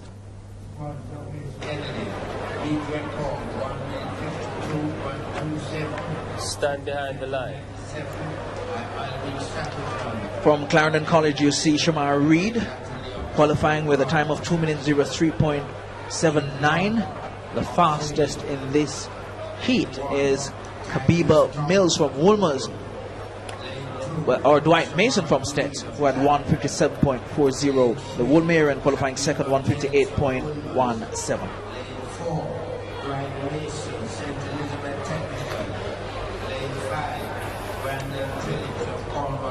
That's Kabiba Mills from Wolmer's. 158.17 his time coming in. Try. So we've got Thomas, Reed, Mills, Mason, Phillips, Wallace, Ellis, and Cox. Mason has some pedigree and caliber here. Dwight Mason in lane 4 from St. Elizabeth Technical.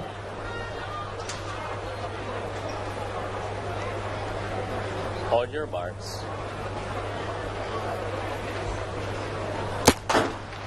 Sent about their business then for the first semi-final of the Class 2 boys.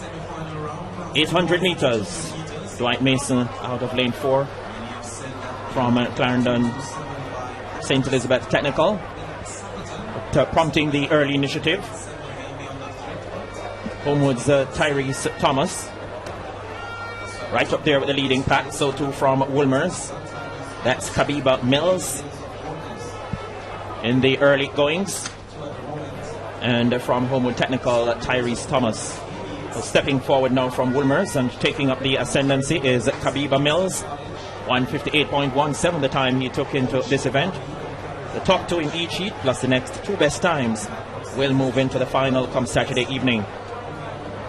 Kabiba Mills of Wolmer's will take them with 400 meters to go. Drawing closer at this time, we've got Dwight Mason of St. Elizabeth Technical. Right in there, Kenroy Ellis of Kingston College wants a piece of the pie as well. Then behind them we find from Monroe, that is Rashane Fullerton. 300 meters to go now. And Dwight Mason, the Class 3 champion from last year, steps forward now into the ascendancy for St. Elizabeth Technical. From Wolmer's making a serious move, that's Kabiba Mills. And the tempo increases now with 150 meters to go. It is Dwight Mason of St. Elizabeth Technical. Only the top 2 are assured of automatic places into the final. Match scramble is on now. Mason takes them home. And look at the rush for the minor placings. Dwight Mason of St. Elizabeth Technical. The battle is on for second and third. Mason gets there in 156.70 unofficially. And coming in for a share of the minors as well, Tyrese Thomas of Homewood Tech and Kabiba Mills of Wolmer's. Yeah, it seems as if Dwight Mason just decided that after the first lap to get out of harm's way and just go to the front and get this over with and make sure that he was going to be in the top 2 places. It looked to me like Brandon Phillips of Cornwall College might have come through for second, beating Kabiba Mills at the line for that automatic spot. And now Mills will have to wait to see on times if he's able to advance. We don't know how fast this semifinal is yet. We're waiting to see the times as we look back at part of the race here. This is in the beginning where we saw Kabiba Mills of Wolmer's go out very fast with Tyrese Thomas of Homewood going with him through that first 200 meters.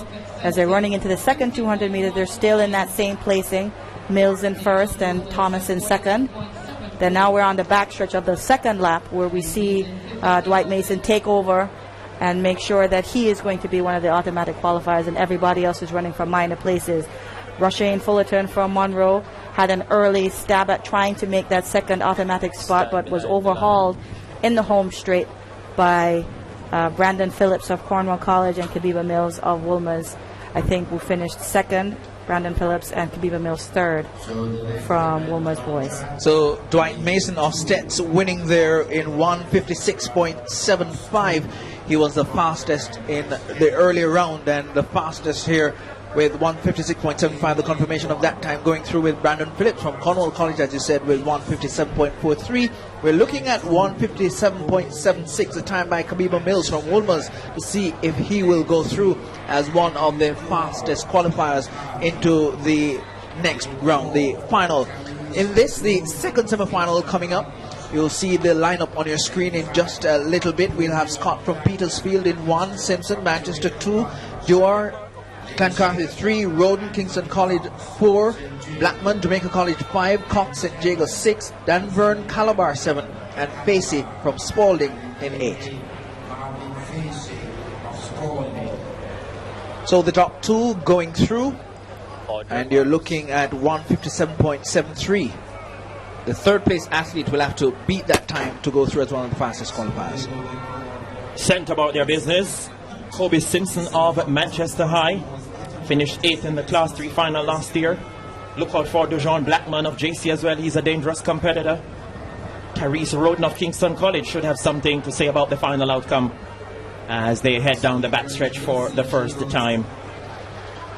From Petersfield, Romar Scott settling in second. It's a gentle pace at the moment. Marvin Facey of Spalding is right up there. Anthony Cox of St. Jago is also in there, as well as Calabar's Anthony Danvern, as they head down the straightaway for the first time in the second semi-final.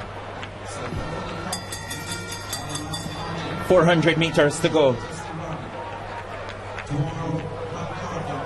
And let us see where the tempo will increase in this second semi-final. Anthony Cox of St. Jago, worthy contender as well, looking to stretch his advantage at the moment. And then moving up from Kingston College, Therese Roden, just about some 7 to 10 meters, the gap between first and the second at the moment. Therese Roden of Kingston College trying to draw closer to the leader, Anthony Cox of St. Jago.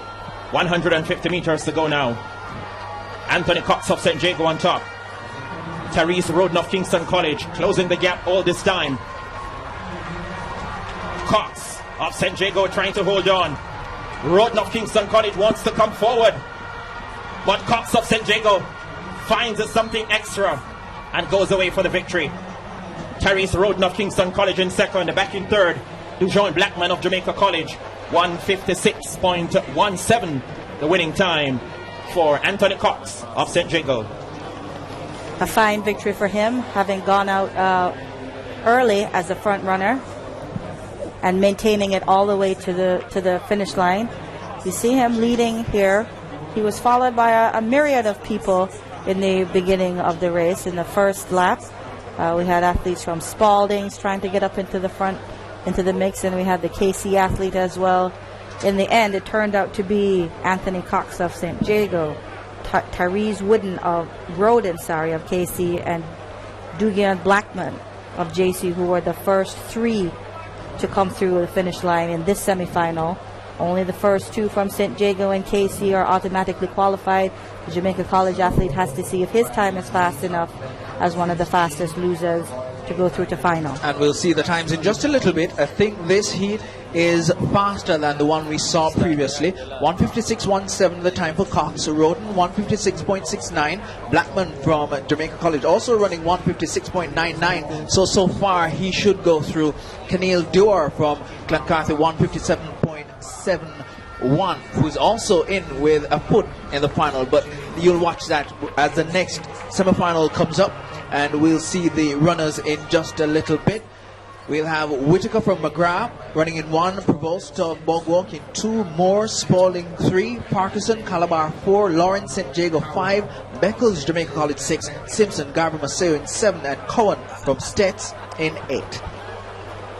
Of course, the top contender here, Keenan Lawrence from St. Jago. Did the 1500 and 5,000 meters double last year. This year, he's doing the 800 and 1500 meters double. Season best of 1:53.82. And having done that, there is a school of thought that he could very well challenge the record of 1:52.27 set by Alwyn Sapperton back in 1997. So they are underway in a semi-final 3 of the Class 2 boys 800 meters. And from St. Elizabeth Technical, Rondale Cowan stepping ahead marginally.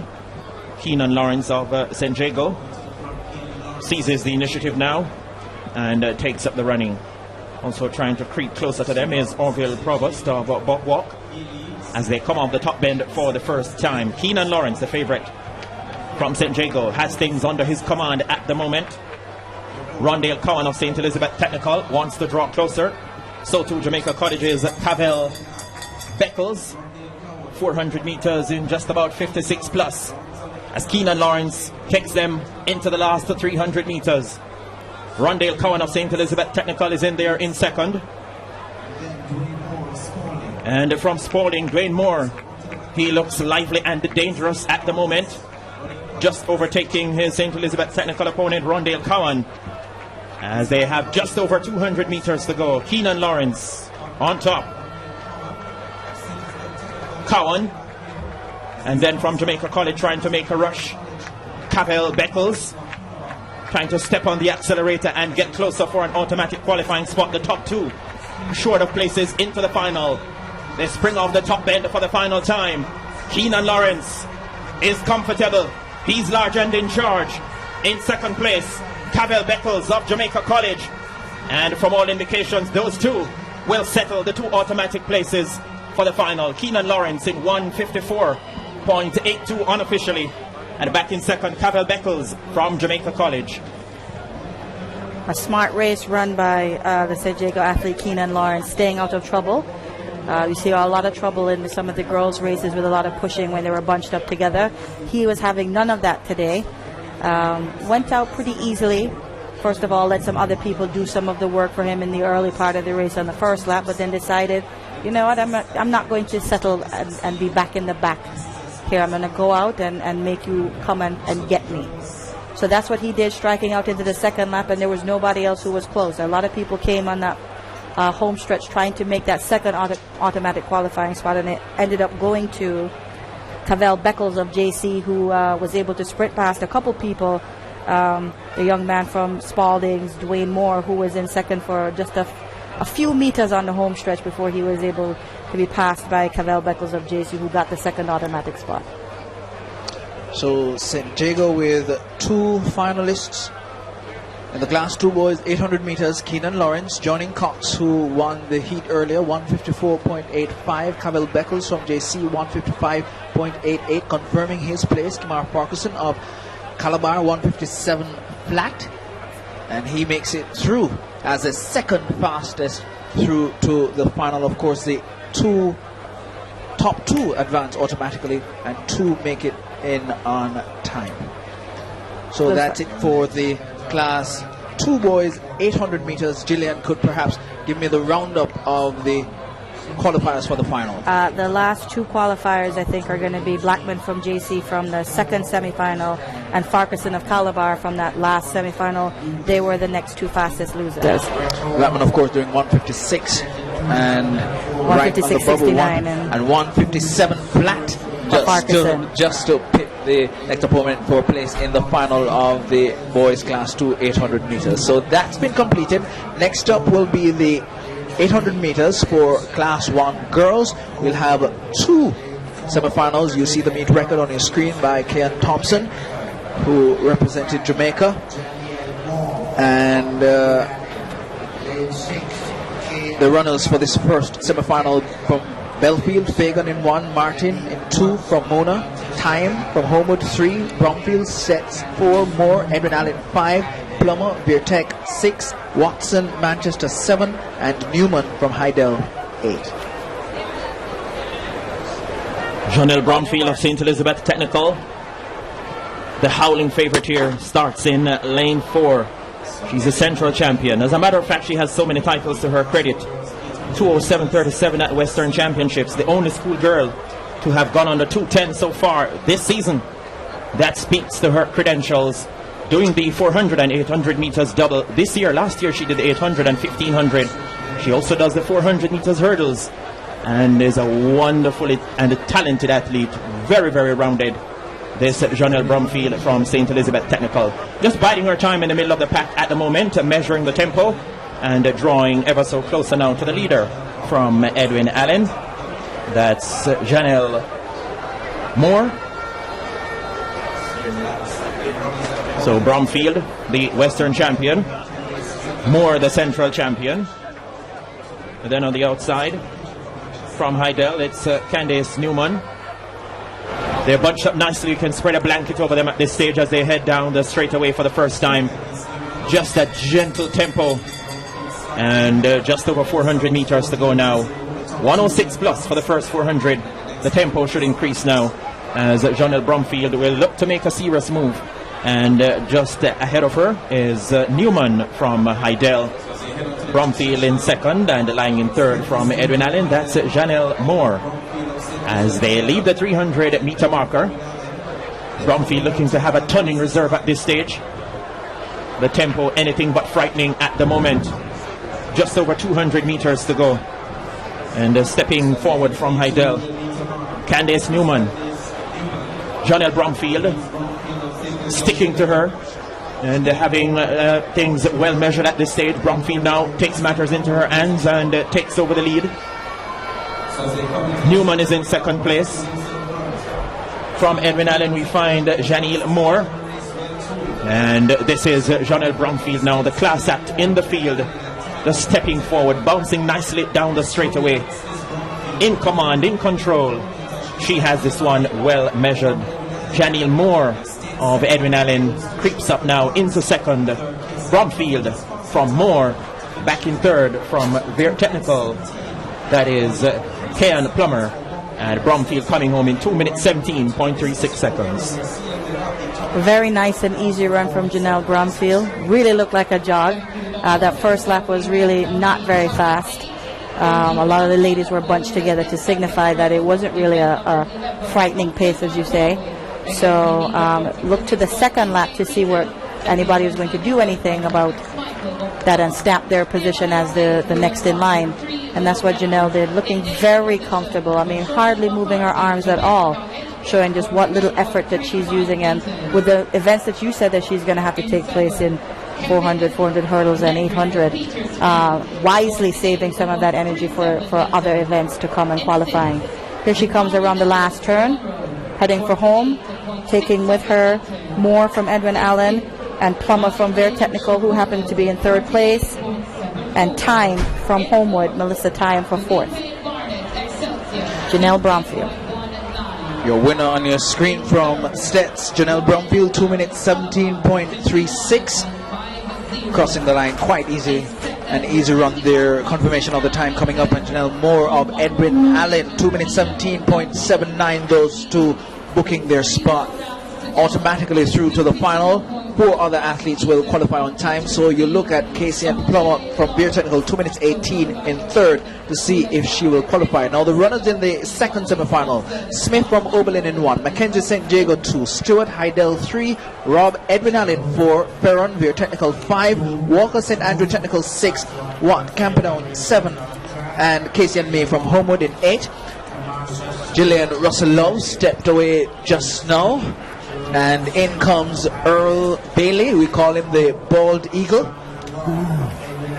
And as we look ahead to the second semi-final of the 800 meters, you just saw Janelle Brumfield of Set winning there. Looking forward to this second semi-final. Who are we looking for? If Janelle ran any slower, she would fall asleep.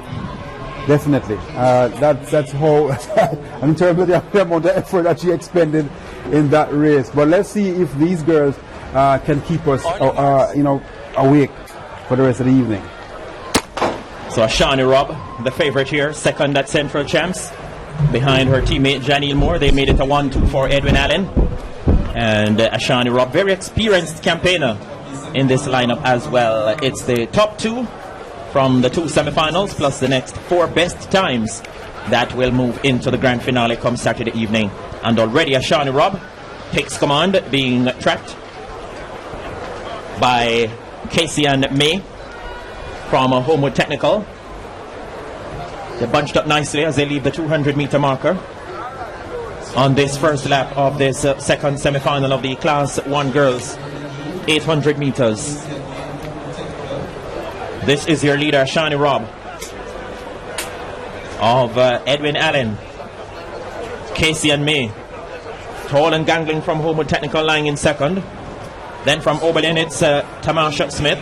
She's in third at the moment, trying to make a run of it. Kimberly Waite of Camperdown on the outside. The first 400 meters in 104 plus, as Ashani Robb of Edwin Allen continues to lead and have things her way so far. Casey and May still there in second. Oberlin's Tamasha Smith lying in third. Then behind them we find Sharona Stewart of Hydel. That's the top four at this stage. Camperdown's Kimberly Watt is in there. Alita Ferran of Your Technical makes a move down the back stretch. But regardless of what's happening behind her, Ashani Robb, she has pretty much led this one from start. And she continues to dictate the tempo. In second, Casey and May from Homewood Technical. Drawing closer now in third from Virtech, we have got Alita Ferran. Then behind them we find from Hydel, that's Sharona Stewart. They spin off the final part of the turn now and into the straightaway. This could be interesting now. Robb of Edwin Allen trying to hold on, a chasing pack, and yes she will. Ashani Robb of Edwin Allen comes home in 2 minutes 15.61 seconds unofficially. So Ashani Robb winning quite, I wouldn't say easily there. She was pushed for most of the way, but they're well coached, and with the pack that they have in terms of working, Spencer, in the middle distances, it's no doubt that they're doing very, very well over the years. If you've ever been to Edwin Allen in that era, you will realize that they have so much terrain to work, not much distraction at all, and they can run nobody to trouble them. So therefore, I think that clearly Mr. Dyke is doing a fantastic job with the middle distances. Hopefully, one or two of these girls can actually break out, because we are not seeing them breaking out and representing Jamaica well at the distance. This is a distance that's really now struggling. So hopefully, a couple of these girls in a couple of years' time can go on to run a 2:01, 2:02, or even go below 2 minutes. So those three runners through, well, the first two through to the finals of the Class 1 Girls 800 meters. We see confirmation of the time in just a little bit. And Ricardo Chambers left us earlier. Spencer Darlington stepped in. Earl Bailey stepped in for Gillian Russell Love. And I'll be recusing myself for Damien Gordon in a while, as we see the winners here. 2 minutes 15.63 for Robb and Stewart from Adele. 2 minutes 15.74. 2 minutes 15.78 for Walker, and for May 2 minutes 17.26. They'll be looking. Why I never do a better thing when it's a KFC, you know.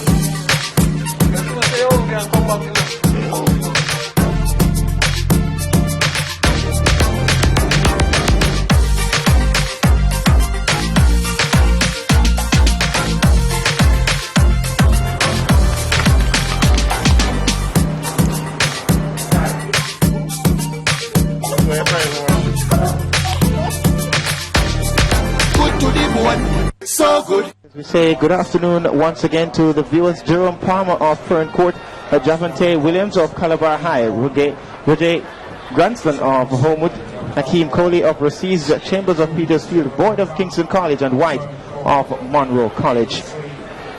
So maybe the attention will be on lane 4. Granston of Homewood, as well as Palm of Fern Court, and Calabar. The man Williams is going to be a very hard one to beat. This is a long-standing record at champs from 1987. We're talking about 29 years, 1 minute 48.84, set by the late Sherwin Burgess. So we look out for Roger Granston in lane 4. He finished 8th in the final last year. Damoy Boyd as well, 5th in the Class 2 final last year. Boyd of Kingston College, Granston of Homewood. It's a man from Calabar, Javonte Williams. Should have something to say about the final reckoning as well. They're underway now in this first of 3 semi-finals for the Class 1 boys, 800 meters. Looking quite relaxed in the middle of the pack already, Javonte Williams of Calabar. Then in the light blue colors of Bog Walk is Sean Simmons, trying to take it out quite early. In there as well from Ferncourt, Jerome Palmer. Then on the outside, trying to make a move now, Damoy Boyd of Kingston College. Roger Granston of Homewood Technical, one of the top contenders in the lineup, surges into the lead now, takes him off the top bend for the first time. So Granston of Homewood Technical, Damoy Boyd of Kingston College is in there. Calabar's Javonte Williams makes a serious move now. First 400 in about 54 plus. And the man from Calabar, Javonte Williams, goes into the ascendancy. Being tracked up now by Roger Granston of Homewood Technical. Still dangerously poised in third is Damoy Boyd of Kingston College. The rest have a gap to make up, including Bob Walk's Sean Simmons. Step forward now, Damoy Boyd of Kingston College. The tempo increases. Homewood Technical's Roger Granston makes a serious move. Calabar's Javonte Williams needs to find something extra. Under 200 meters to go now. And it's Roger Granston from Homewood Technical. Kingston College's Damoy Boyd is not yet finished. The mad scramble will be on now off the top bend for the final time. Roger Granston of Homewood Technical. Here comes Petersfield's Shadid Chambers now, finishing with a flourish. Chambers on the outside, Granston on the inside. Chambers digs deep, but Granston digs deeper and comes home for the victory in 1:54.57. Roger Granston of Homewood Technical. 1:54.57 the winning time there. As you said, mentioned, Spencer, they went through the first 400 in 54.5, so therefore they came back in a minute. But with these 3 semi-finals, only 2 being sure to qualify, automatically qualifying. You see racing. I mean, there's no holding back for these guys. And you could see from about 200 meters to go, everybody wants to get to the lead.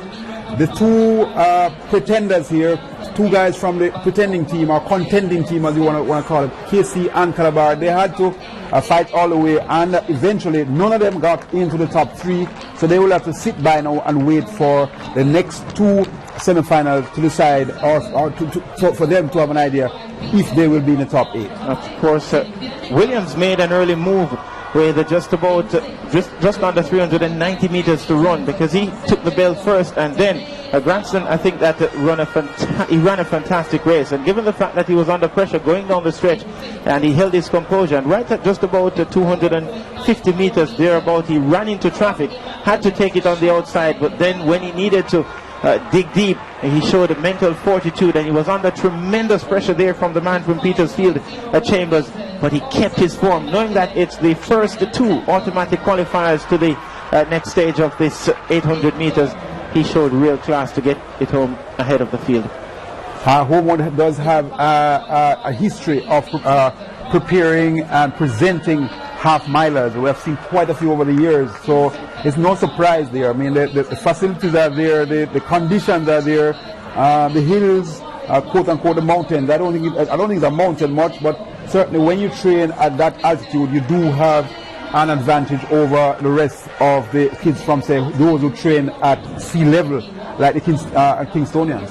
And of course, that was a big improvement for the man from Petersfield who did 1:54.77, having done 1:56.93 to get in. But the next event on track, it's a Heat 2, and Wargs of Manchester, Brown of Mona High, Bowen of Kingston College, Clark of St. Jago, James of St. Elizabeth, Wilson of Belfield, Porter of Calabar, and Lowe of St. Mary. It's going to be a crazy dash to the wire. Look out, Giovanni James from St. Elizabeth Technical. He wears the favourite's crown in this one. this is a race well set up, guys. It's between Leon Clark and Giovanni James. Of course, if you can recall, at the Gibbs Relays, they met in the final leg, and it was a classic right there. These two are clearly, I think, the favorites to take the race. Clark ran 150 last year. He will have the fastest time, but Giovanni James is a warrior from Stets, and he will not give an inch. So, Leon Clark, the Class 2 champion from last year, World Youth finalist as well from Carleen, Colombia. What about Giovanni James? Second in the Class 2 final last year. He won the 1500 meters in Class 2. Won silver in the 400 meters hurdles at the Commonwealth Youth Games in Samoa. Very rounded as well. They have been sent about their business now, and it's a fairly level break. Clark got away well, so too Giovanni James. Right up there we have Gawain Porter of Calabar. But it is Giovanni James that will take them down the backstretch for the first time. Just ahead of Gawain Porter of Calabar. Leon Clark tucked in nicely, now moving on the outside and looking to swing himself into the lead. Leon Clark, tall a figure of Leon Clark from St. Jago. Right in there as well from Kingston College, Lerone Bowden.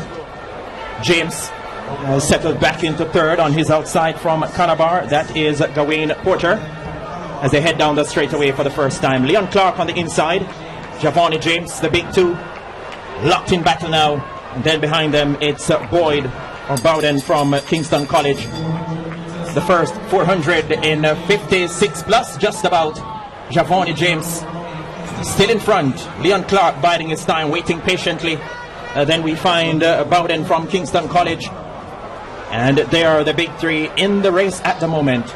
Giovanni James on top, but only just. Bowden surges into the lead now. And here comes Leon Clark. He looks to have this one well measured and under his command. The top two in each heat plus the next two to move into the final. Expect keen competition for the top two places. Bowden of Kingston College in front, but only just. Leon Clark of St. Jago biding his time. Giovanni James is still dangerously poised as they spring off the top bend now and come into the home stretch. Bowden of Kingston College on top. Here comes Giovanni James. Leon Clark of St. Jago is trying to hold them in at this stage. It is Giovanni James now from St. Elizabeth Technical that glides away from the pack. Leon Clark finishes second. Those two certainly moving into Saturday's final. 1:55.57 the time for Giovanni James. James winning in 1:55.57, but it could well be a lot faster because he had so much in hand in the last 100 meters. Of course, he pulled away with 50 meters to go, but the race developed from about 250 meters to the end, where Bowden from KC, knowing that he doesn't have the speed of neither Clark from St. Jago nor James from Stets, he tried to actually start the sprint early from 250 meters, but it wasn't enough. Those guys with the strength, with the speed, especially James. James just glided past these guys as if they were standing. And you can see there, very, very relaxed Mr. James, and he will be very, very difficult to beat come the final. I'll tell you what, he made Silk look a little rough just now. It was so smooth from the man from St. Elizabeth Technical, and even when Clark went by him earlier in the piece, and Kingston College, Bowden, pretended forcefully that he was going to run away with it. James just kept his cool because he knew that it was Clark that was the danger in this field, Spencer, and he just kept on going. As long as he had the tracking device on Clark, he was cool, and he just kept it right until the end when he made his move and got away with it in a minute to 55.57. That's an improvement only just on what he did in the previous phase. The man from Kingston College is struggling, Bowden. That's what the heat of battle can do. Certainly, you hit the nail on the head there, Damien. And that's what this is, war right here, and only the strong survive. Clearly, though, he gave his best. He never yielded right through, and now the doctors will have to take care of him. So the next heat is a big one too. Chevron Parks from Belfield and Nathan Brown from Excelsior will be the main protagonists. And you have Murray from Buff Bay, Mackenzie from St. Jago, Reyes from Jamaica College, Jackson from Christiana, and they're ready to go. So no Paul Tate, the defending champion for this event this year, suffering from injury. And so we have Nathan Brown, one of the top contenders, 151.97 so far this season. Add to that Chevron Parks as well, the man who finished 6th in last year's final. Chevron Parks, a class act representing Belfield in the bright red there, and already taking up the early lead. In there from JC, we've got Ken Reyes, and on the outside from Spalding, that's Oyeta Bailey, school put on the local athletics calendar by Simoya Campbell in recent years. Then we had Chadoy Dawson accompanying the boys' middle and long distance races. So they come on the top bend for the first time now. And from Spalding, it's Bailey. Oh yes, Bailey. Right in there from JC, it's Reyes. And the lead changing hands regularly. First 400 in just about 57 seconds. Bailey from Spalding, staying close to the leading pack. Jamaica College's Reyes will look to draw closer now. Chevron Parks is still very much in business and having them well measured at this stage. Parks there in third at the moment. On his outside from Excelsior, that's Nathan Brown. Look for those two to make some serious moves now as they leave the 200-meter marker. Chevron Parks there in the bright red will look to put himself into the lead now. A surge should be on at this stage. And Parks now will look to come off the top end, being given a run for his money by Algerian Jackson of Christiana. Jackson on the inside, Parks on the outside. Now Parks steps into another gear. And Parks it is that will lead them to the finish. Chevron Parks takes it quite comfortably. Excelsior's Nathan Brown came flying forward at the end. Parks in 1:55.66 seconds. Absolutely. The Parks has been running well all season. I saw him at the Stets meet. He won, I think, the 1500 meters and the 800 meters there. And he told me that he was trying to get the double at championships. He says he's in great shape. And based on what we're seeing here today, clearly, with 250 meters to go, he was just biding his time. With 200 meters to go, he decided that he would go for the lead. And when he took over, there was no opposition really. Those guys running beside him now, they would be trying hard, knowing that he'll be coming, knowing that Brown from Excelsior will be coming, because those are the two who would have run faster time over the entire season. But then the KC from JC, Ken Reyes from JC, presented himself very well. 1:55.96 in third. He now would have a chance, I think, based on that time, to get to as one of the second best times, because as you see, there is a race. Top two in, makes sense. You fight for the third spot. There's no backing off anywhere at all. Of course. To Quartz Optical for complete eye care that fits your style, making trendy and stylish eyewear more affordable than ever before. At Quartz Optical, get your eyes tested for free, fill your prescriptions, and select from a wide range of brand name frames and contact lenses. And when you use Quartz Ready Finance, you get up to 24 months to pay. So visit us at Quartz Optical today, with locations all and wide. Quartz Optical, value you can see. Ken Reyes might find himself in the final as well. So it's the top two plus the next best two times making it through. So no upset in the Class 1 boys 800. All the top guys who were expected to get to the final, the top six certainly who were expected to come 1-2 in their heats or in their semi-final did so, and therefore this is set up for a real classic final. Of course, Giovanni James, Clark from St. Diego, and then we have Brown from Excelsior, and of course Chevron Parks. Those clearly would be the ones that you'll have to look to get to the medal. But right now it's hard to say that James will not win. I mean, this guy looks in superb condition. And of course, a pretty nice crowd here in the grandstand on day 3 of the Issa Grace Kennedy Boys and Girls Championship. And we will be going to the long jump class 4 in just a short while, just to look at those and what's happening there. And of course, Spencer, you look at the 800 meter field, and that it potentially has the chance to become one of the races at the championship, the 800 meter boys for class 1. Absolutely, but when you look at an athlete like Javon James, he does 400 hurdles, 800 meters, 1500. You wonder which event he will eventually settle with, because sooner or later he will have to start focusing on one event, especially if he has ambitions of going to the senior level and even at the collegiate level. So yes, he's super talented, and there is some amount of talent, but if you look at a record, Damien, of 1:48.84, which has been standing since 1987, you can read into that various ways. Some could read into it and say we haven't produced the necessary standard or quality since then for someone to really seriously threaten this record. Or some would say the former record or the record holder, the late Sherwin Burgess, was just simply out of class. I was actually here watching that race in 1988, and I recall there were 2 athletes from Veer Technical in that race, and of course they went through the first 400 in sub 50. I have not seen that since that time. The leader led for 600 meters. He came 4th. 3 guys passed him, and all 4, the top 4 ran under 150. And have never seen another race like that since that time. Yeah, Mark Jones was the man who actually led the race. He was like a rabbit, but the rabbit finished well. He would have beaten all these guys now, but he came 4th in 1988.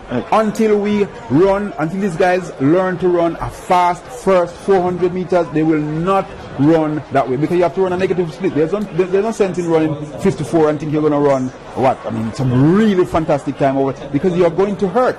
Whatever you do in the second, you're going to hurt in the second 400 meters. As you look on screen, Shante Kellyman of Immaculate, she did the 4.85 to get into the final of the girls class 4 long jump, and she's going to have to improve on that because Jordan Temple of Immaculate, she's done 4.92 already, and now she's down the runway, hits the board hard but doesn't get a lot of distance. And there's a lot of improvement. Gets the white flag. Scope, of course, 5.52, and that's the record for this event. Oh, that was beautiful elevation from the youngster. Yes, she elevated very well, clearly. I mean, the final phase of the jump was good in terms of the final run-up, and the plant was good. The elevation was good, but I think she held back a bit. Put it this way, you have to hold your form in the air for a little while. That is how you get at a distance. She let it go a little bit too early, and therefore she wasn't able to get the distance that jump said that she could. This is Samoya Neal from Excelsior, and I listened to Earl telling us yesterday about the coaching staff at Excelsior. They look to be building a program. Looks like they want to have an assault on this title here, especially the girls' title. They have won it before. A lot of people don't know that Excelsior, because they have won it so far back. But Excelsior, they have won girls' champs before, and they have won boys' champs before. And so there's a concerted effort by the staff, by the principal, by everybody at Excelsior to improve. They have improved the field there, because clearly that is one of the most important things that you have to do when you want to launch an assault on boys and girls championships. You have to ensure that whatever the kids run on a good track, and they have done that at Excelsior. They have a 400-meter track, and the principal is giving some support. So therefore, and the old boys as well, they have their own meet now at Excelsior, the Wesley Powell meet, and I think in a few years Excelsior will be a force here at boys champs. For the red flag there up against Paula and Chambers of Edwin Allen, and they just lost sight of where she wanted to place that last leg. And appears to be slightly over. Plasticine as well, which is not allowed.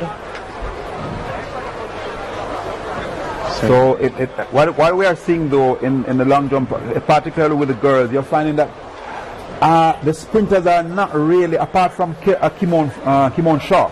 Kimon Shaw is a jumper, but most of the top sprinters are not trying the long jump, and therefore to jump far you have to be able to run fast. You can't walk up to the board and expect to stand up and jump in the pit. It doesn't work that way. You have to carry the momentum And so therefore we need more sprinters in the pits if we are going to extend our lead, if we are going to extend the distances that we're jumping in the long and triple jump. Right now we are really poor both in the female side and the male side. There's nobody on the world stage for Jamaica in these events right now. Nation Hall of St. Jago, and you're absolutely right, Earl. It is the speed plus the elevation that will combine to give you a good distance when you get the full package together and execute properly. There you go. I wonder how well Usain Bolt would do. I would never have won a single medal, broken a single record, or held both world and Olympic titles simultaneously if it were not for Champs. Champs gave all of us our start. Before we were legends, we were just boys and girls with a dream. Grace is giving away over $10 million in the Chase Your Dreams promotion. $5 million to the sports programs of 3 schools. $1 million to one lucky shopper per month. Text in codes from specially marked Peel and Tear products to 44Grace to win instantly. Or send in 5 Grace labels for a chance to win $1 million cash. Choose Grace and help the next generation chase their dreams while you chase yours. James, formerly of Stets back in 2008. She was another outstanding field events competitor. Some of the athletes down the years, they're what you call battle hardened. When it comes to Champs, they tend to bring their very best to the stage. In the field events, you have to love it. It's not something that you can, because it's hard training. There's glamour in the 100, the 200 and so forth. There's no real glamour in Jamaica, certainly in the field.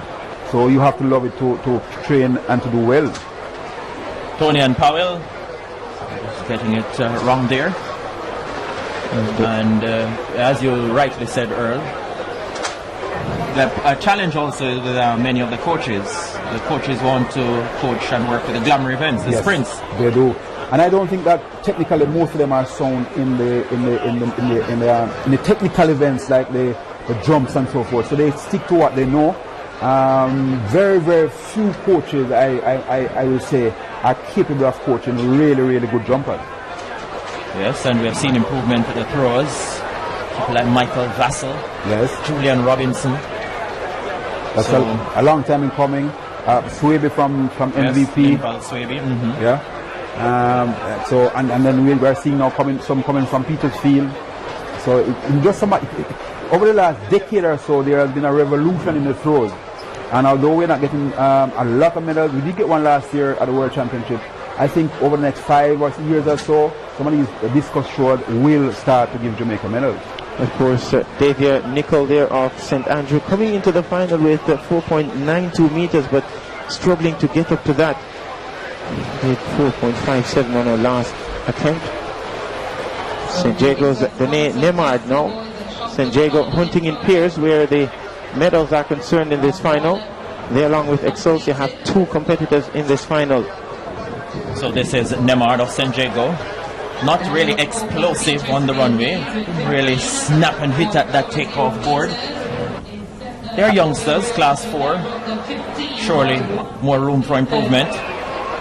Yes, and that's what we said earlier on. Clearly, she didn't get to the board.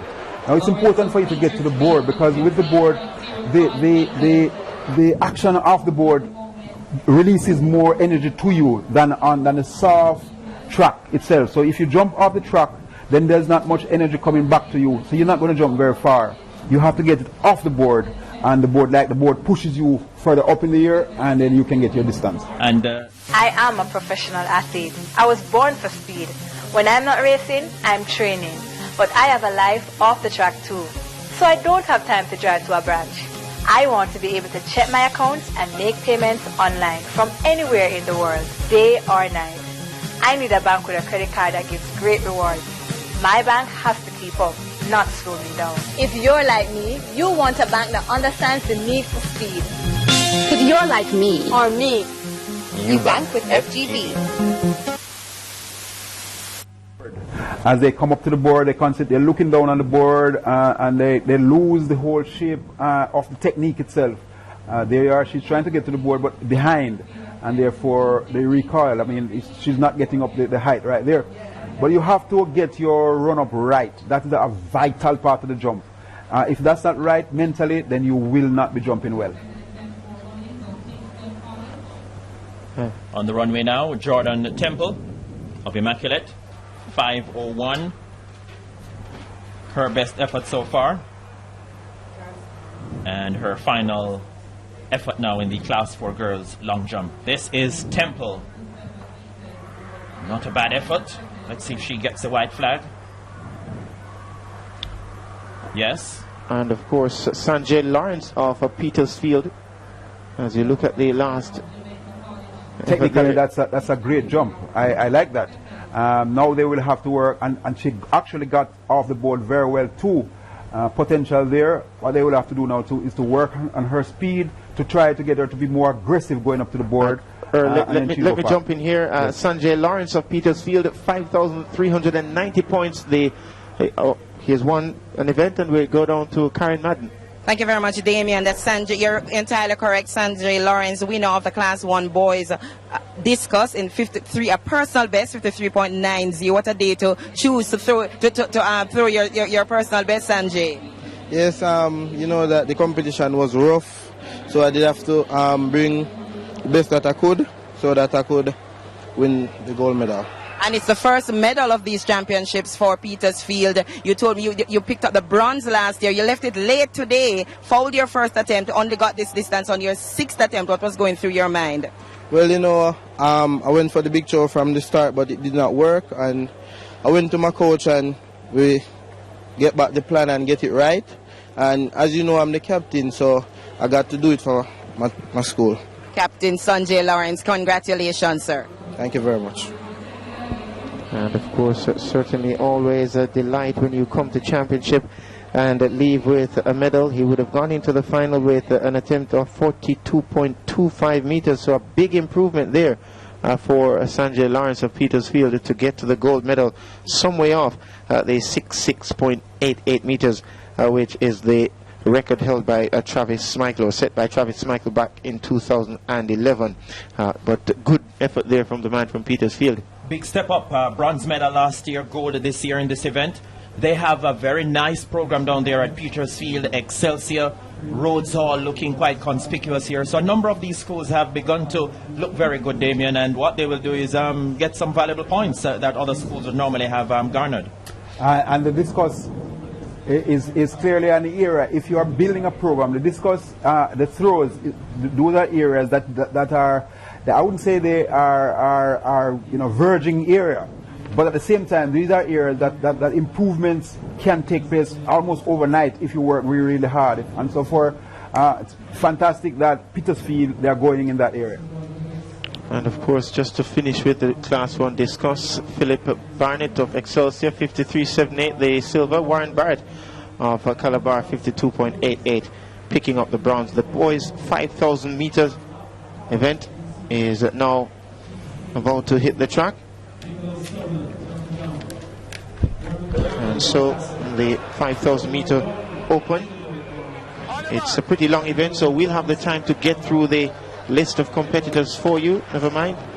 And while they get underway, let's just tell you that Shamar Salmon of St. Elizabeth, Talitio Green of St. Jago, Garfield Gordon of Mavis Bank, Nicholas Elliott of KC, Everett Johnson of Edwin Allen, Tessa Foy Griffiths of Lacovia, Javon Mathis of Winston Jones, AJ Sweeney of Central, Andre Walker Belfield, Daniel Johnson Wolmer's Boys, Shaquille Onfroy of Homewood, Kemar McCallum of JC, Rajib Hay of Magoti, Nicholas Sunderland of Camperdown, Dermot Campbell of York Castle, Royal Gordon of Greater Portmore, Daniel Robinson of Nakalva, and Nimrod Salabi of Monroe. Of course, the Talitio Green, the 2000 steeplechase champion from day 2. He is very much here and won the steeplechase gold in record fashion last evening. Finished third in this final last year. Talitio Green of St. Jago. Garfield Gordon finished fourth in this event here last year. And Gordon finished third in the steeplechase final last evening. So at the moment it's Talitio Green, 12.5 times around the track for this 5,000 meters open for boys. It's a grueling event. The record 14 minutes 18.55 seconds. I saw Kemoy Campbell setting that on March 27, 2010. He was absolutely out of class, Kemoy Campbell, formerly of Belfield. He was flying as Kemoy, but Kemoy put in a lot of work to get to that particular standard, so he could come here and run at a really high rate. And these guys you're seeing here, if they're not careful, they'll fall over on each other. Come on, they are not running at all. This is not faster than a normal jog. And that is why we are not improving in these events at all. We are not improving from 800 meters upwards. Every concentration is from 1 to 4 in Jamaica. Even the road races that you go, come on, people are talking and running in the road races, and these guys can actually have a conversation as they're running right now. Well, I tell you, Earl, they're youngsters, and some of them are doing multiple events. And that's the difference here. It's challenging. It's challenging. I see you're taking them from them, dear man, but at the same time, if you don't step up, because clearly this is a pace that is not much faster than the ladies will run. And I tell you what, if it was a case where you had these athletes coming to championships where they're focused on just this one event, I think you get much better quality in terms of the time and the performances that you're seeing from them. And you have to feel for one Talitio Green of St. Jago. He would have gone to the steep. I can understand, and Gordon as well. Absolutely. Those who actually were in the steep last night and really pushed it to a record time, a record run. But there are many others behind them, beside them, who are not doing much at all. So Nimrod Salabi from Monroe College leading at the moment. It's a slow tempo. So we've got the top two from the 2,000 meter steeplechase final last evening, the gold medalist and record holder Talitio Green from St. Jago. And we have got the runner-up Garfield Gordon from Mavis Bank. Gordon finished 4th in this final last year, as I said earlier, and Green was 3rd in this final. They still have some distance to go. They already have plenty mileage on the legs, and they're going to be adding some more in this grueling event. I think that it will take a great deal of mental fortitude for them to pull out anything special here. And if Talitio Green was to go on and win this one, I think that he would go down and feel like this is a job well done. Yeah, but that's what you train for, dear man. That's what you actually run the mileage for, to come here and actually repeat, like running last night, get a good night's rest, and make sure that you are well hydrated today and turn up. He, like a Gordon and a Green, and so all they have to do is, because they are better than the field, they don't have to do much. But I'm talking about the others who are there with them, who never ran last night and so forth, and they are just there waiting for Green and the rest to pounce when the time comes. It can be a mental game with the 5,000 meters, these distance races, because you start to watch, say for instance, I would have been in a field with Ethiopia's, maybe Gabriel Selassie, then I'm going to want to go watch that person. So anything they do, it dictates the pace of this race, because you're telling yourself, okay, I might go too hard, and then I find myself being scorched. It's cultural though. It's cultural too, though. I mean, in terms of us here, we love to run. We love to run fast, but we don't love to run long, and that's the thing. That's a problem. Everybody wants to sprint, and nobody really wants to stay on the road and run long, because you have to run. These guys, these Ethiopians and Kenyan would tell you that they run over 100 miles per week. And who's going to do that in Jamaica? Very, very few. Well, they would do so if they're in a car. And the pace, as Earl Bailey is at pains to point out, I tell you what, they could, the person presenting them with the water could, really just stand there and have them drink it and move on. So we've got AJ Sweeney of Central out front, Garfield Gordon of Mavis Bank just staying in close touch. Then we have Talitio Green from St. Jago, the 2,000 meters steeplechase gold medalist. Another dangerous man in this event should be Shamar Salmon. He finished 2nd in this final last year, and he's representing St. Elizabeth Technical. From Jamaica College, Kemar McCollum wants to have a shout in the early goings. He comes ranging up and announces his presence on the outside. Then from St. Elizabeth Technical now, there is the competitor I told you about a short while ago, Shamar Salmon, the runner-up in last year's final, just inching into the lead now, just ahead of AJ Sweeney from Central, and tucked in nicely behind them, Talitio Green of St. Jago. Garfield Gordon is in 4th and completing the top 5 at this stage, Kemar McCollum of Jamaica College. Spear mention as well for Ebroy Johnson of Edwin Allen. He's running a race all by himself at the very back of the field. Well, he's not going to get anywhere near the top 2 or top 3, I think. the top 5 will make it through, plus the next best 5 times. And so there is still something to be had, even if you don't finish in the top 5 automatically. Just do your best, get out there and lay it on the track, because you might just get into the final somehow, and guess what, the favorite just have a bad day, and the next thing you know, that when the dust is all settled, you are standing at the very top of the podium. So Salmon of Stets in the white and the light blue there on the inside in lane 1. On his outside, Talitio Green. Then coming alongside now to make it a line of 3, Garfield Gordon of Mavis Bank. And then right behind them, just nibbling at their heels at the moment, Everoy Johnson of Edwin Allen, followed through by Kemar McCallum of Jamaica College.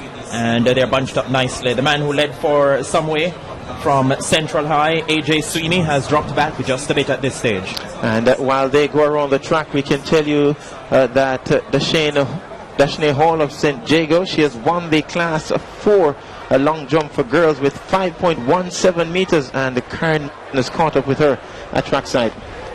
And thank you very much, Deshani. Your first time at championships, a personal best and a gold medal. Talk to us about your feelings right now. I'm feeling extremely proud of myself, and to know that I just went out there and did my best and did what I was told to do, and I came out victorious. You're from St. Thomas, ended up at St. Jago. How did that happen? Well, I'm a very talented young lady, so I just did a lot of work, and I ended where I am now. You're a young athlete, first time at championships. Any nerves at all this afternoon as you cut the sand? Yes, a little bit, but after all of the encouragement from all the persons around me, I just gained a lot of confidence and just said, okay, I'm going out there and I'm going to do my best. And your best was good enough. Congratulations, Deshani. Thank you. And of course, apart from her quality performance on that runway, 5.17 a personal best, I tell you what, she has the personality, she has the panache, and the confidence that will make her something special in the future. I'm a very talented young lady, and that's where I ended up where I am. Totally confident. Wow, I would say she aced that interview right there. Ending up on St. Jago, clearly, I mean, St. Jago will take you, once you're good, once you're of a high quality both on the track and educationally, they will take you. And that's what happens right across the board right now. So wherever you are, once you're good, somebody will find you. And she seems to fit that bill perfectly. Just to mention the minor places, Paula and Chambers of Edwin Allen, she picked up the silver, 5.14. Samoya Neal of Excelsior, 5.13. Jordan Temple of Immaculate got 4th place, 5.01. And the circle starts with solid support and a smile. This is real life, with its ups and its downs. This is going the extra mile, and the feeling you get when you can help someone along their journey. Through the twists and turns, we're here. This is Western Union, making sure your support reaches its destination. This is Western Union, moving money for better. The circle starts with solid flight advantage, and his main contender is refusing to allow him to slip off the radar. That's Garfield Gordon on the outside. Then from Homewood Technical, we find Shaquille Onfroy, still dangerously poised. Also in there with a shout at the moment from Edwin Allen. That's Everoy Johnson. And then just dropping back just a bit is Shamar Salmon from St. Elizabeth Technical. He dictated the tempo in the early exchanges, but is still within striking distance at this stage. So Garfield Gordon on the outside. Talitio Green, the 2,000 meters steeplechase gold medalist and a record holder from St. Jago on the inside there. And the gold and green and black of the school from Monk Street in the old capital, Spanish Town, as they spring off the top bend one more time. That's Talitio Green on the inside. On his outside, Garfield Gordon. These two have been locked in battle from the start of this event. Homewood Technical's Shaquille Onfroy draws much closer at this stage, and nibbling at their heels at this time from Edwin Allen. That's Everoy Johnson, still dangerously poised and within striking distance. So too is Shamar Salmon of St. Elizabeth Technical. JC's Kemar McCallum is also in there, and add to that as well from Central High, AJ Sweeney. So the top 5 or 6 at this stage, it looks like it could be anybody's race Still a cat and mouse game being played up front between Talithia Green on the inside and Garfield Gordon on the outside, and they are being tracked very, very closely. No more than about 5 or 6 meters or 4 to 5 meters separating, or even less, separating the top 5 at this stage, or the top 6 as they head down the backstretch one more time. Clearly, I mean, the strategy being used by the top 2 are perfect. The pace is slow. They ran last night and they're back here. They don't want a fast pace. So therefore they go to the front and everybody is basically afraid. You know that these are the top guys. You're not going to pass them and therefore they're able to do whatever they want to do. Clearly though, and the top 3, there's Homewood there as well, coming from high situations. They live at high situations. Gordon from Mavis Bank. Mavis Bank is in the Blue Mountains. At the foot of the Blue Mountains. I mean, when you live and grow and is trained in that area, you are going to get a certain amount of help in as far as lung control is and your aerobic capacity. Exactly. And he has done very, very well in the road races for the last couple of years. 3 laps to go in this 5,000 meters open semi-final for boys. Garfield Gordon and Talithia Green still locked in battle at this stage. The top 2 from the steeplechase final over 2,000 meters last evening. And I tell you what, these athletes too that have competed in the 1,500 meters earlier in the day, in the 1,500 meters class 1 for boys, and I tell you what, it's going to be very, very difficult to see how they monitor themselves throughout the race, because mentally, Earl, as you know, these long distances, it's something that you have to take it in stages also in your head as to when you make that move. It's a lot of strategy involved, and I'm saying that these guys are working as a team. The top 2 are working as a team right now. When the final comes around, you won't see that, but right now all they have to do is qualify. They understand that they don't have to run too fast, and they're keeping the pace very, very slow so they can rest for the final which comes up. First, you said that they meant they're running the 1,500 meter. The 1,500 meter final is tomorrow evening. And so and the other final will be on Saturday. So every single day of the week they'll be running. So Talithia Green still on the inside there in the green and gold of San Diego. Then on his outside, that is Garfield Gordon. And interestingly, Talithia Green is traveling hydrated. He's traveling with his fluid. And so, you know, the time after time he takes a sip, he fills his mouth, and if you watch him after a while, he fills his mouth, and it's almost like in sequence he takes in that water. Yeah, but I don't see that happening at international stage. On international stage, for example, at the World Championships or so, they don't give you a bottle to carry around. What they will give you, for example, in the marathon, they give you the water, yes, but in a cup, and then you can throw it on yourself. But they don't give you a bottle to carry around. I'm seeing where an athlete is actually running with a bottle and what? Is he going to stop and pull the cork, pull it off, and then drink and put it back on? It doesn't work that way. So Shaquille Onfroy of Homewood Technical decides that he has seen enough of various competitors dictating the ascendancy, takes matters into his own hands now, and comes in front. And this is Onfroy of Homewood Technical. Garfield Gordon and Talithia Green still dangerously poised. Green overtakes Gordon now for second position with 1 lap to go in this 5,000 meters open semi-final for boys. 400 meters now, or under 400 meters to go. Shaquille Onfroy of Homewood Technical ahead of Talithia Green of St. Jago. Garfield Gordon of Mavis Bank lying in third. Then in fourth from St. Elizabeth Technical, that's Shemar Salmon. And behind Salmon, we find from Edwin Allen, who has run so well so far, that's Everoy Johnson. So out front from Homewood Technical, looking quite comfortable at the moment, Shaquille Onfroy. Then there's a mini battle in second, about 20-25 meters behind Onfroy. We find Talithia Green and Garfield Gordon, 150 meters to go now.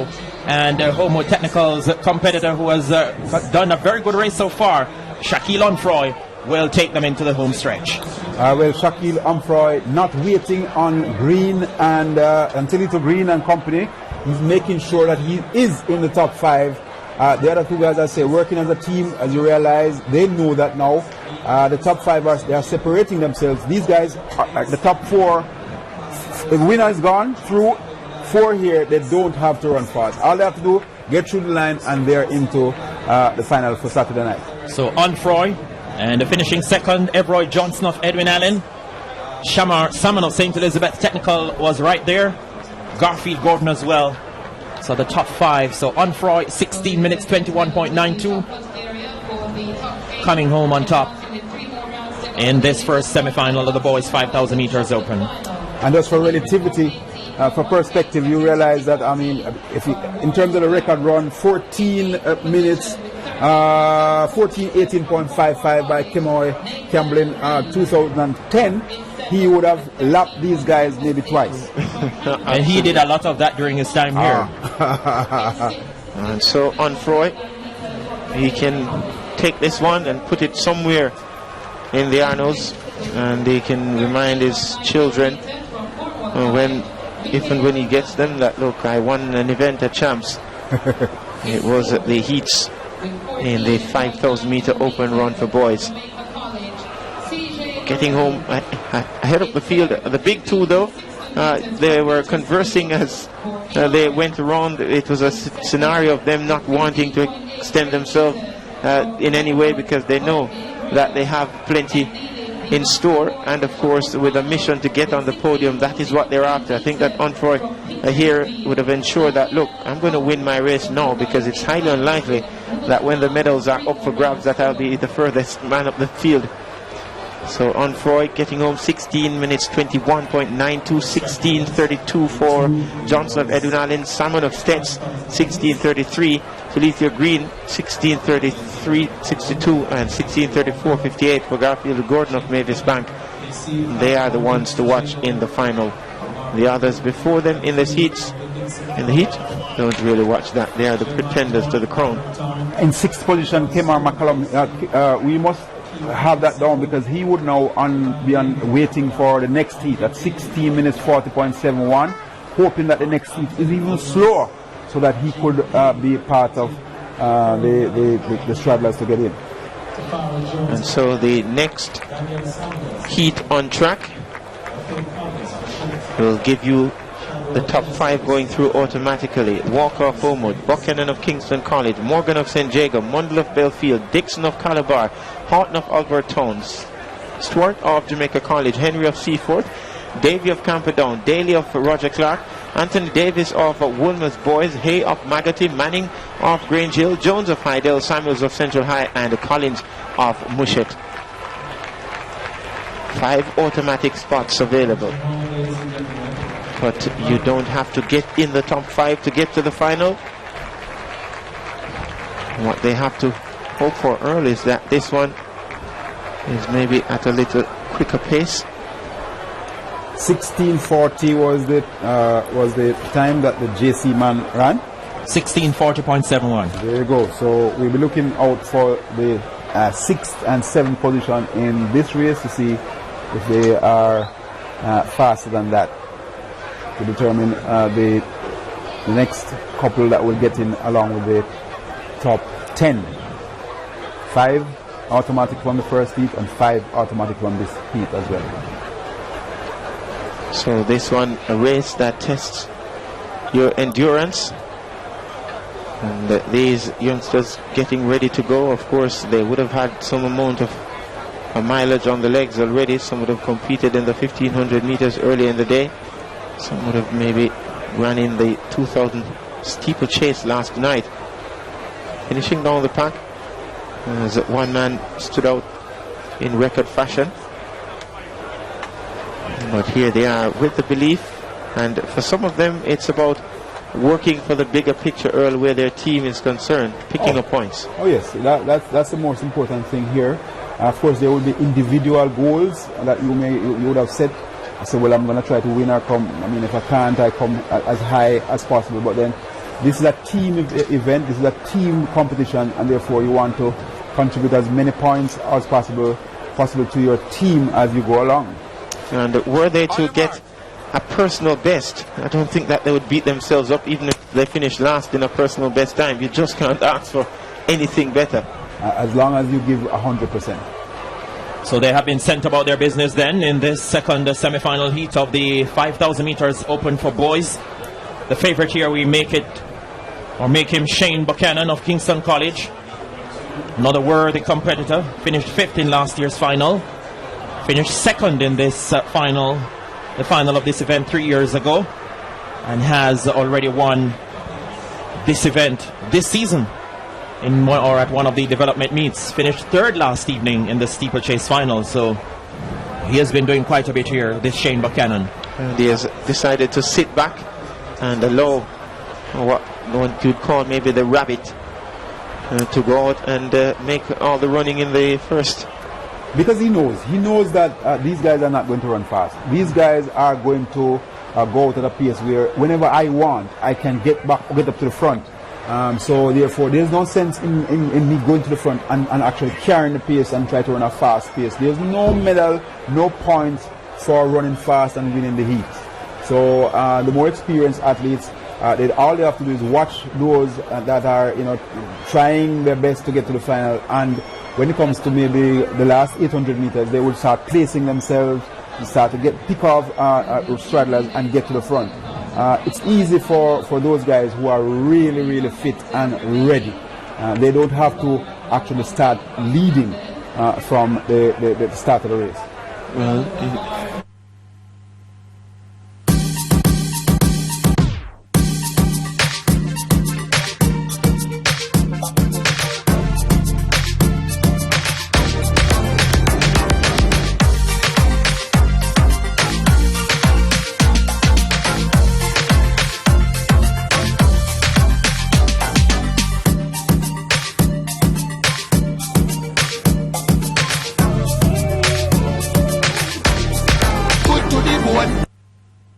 judge your race, how to measure your race, like what Buchanan is doing at the moment, and you have the experience to know when to make the right move in an event of this magnitude. And he would know a lot of the competition. He would know because he would have seen them in road races. He would have met them prior to this as well. So he might be saying, this guy at the front, he's going really, really well, but I know that he can go at that pace for more than, say, 6 or 7 laps. Well, so we don't have to worry. If this was Kenya, no, you wouldn't, because you're not sure. you have to go up there Kenya with that guy. or Ethiopia, you couldn't take any chances. No, you can't take chances. Morocco as well. There you go, there you go. If they manage to open up that kind of gap on you, might have to call a taxi to get back to them. So it's the kind of... This is a home of athletes, is it? It is a man from Albert Town. It's Giovanni Horton, who is out in front. And the pace is picking up in terms of those at the very back. In terms of the top contenders, the man from Kingston College is still in traffic somewhere down there. He is trying to move at the top of your screen. The man from Kingston College, Shane Buchanan. Still nicely placed at this stage, Damien. Lafayette Collins of Mushet is the competitor in second at the moment. He held the lead briefly, and the distance between first and second at the moment about 70 meters, inching closer to 80 meters, and then it's a bunched up group behind them, and Shane Buchanan still well placed, well poised to land a blow with 10 laps to go in this second semi-final of the 5,000 meters open for boys. Of course, Giovanni Horton from Albertown is leading by far. Probably is a good strategy by him. If he can get away from these guys far enough where he can actually rest, because sometimes you go away and then you can back off a little bit, take a breather and come for the final couple of laps. Now he because he has gone this far, all he has to do is keep it up. He doesn't have to run really, really fast from now, while the others now, they are watching each other because it's the top 5. If he can, winning is one thing. You gain nothing for winning. All you do is you get to the final. So the actual race really is this that you are seeing on screen now. Which are the 4 from that pack will actually accompany the man from Albertown, who has decided that he will sacrifice himself and win. I tell you what, his legs looking as if they're not turning over so efficiently anymore. But Kyle Morgan of St. Jago as well, being tracked in the elite queue. They are the ones.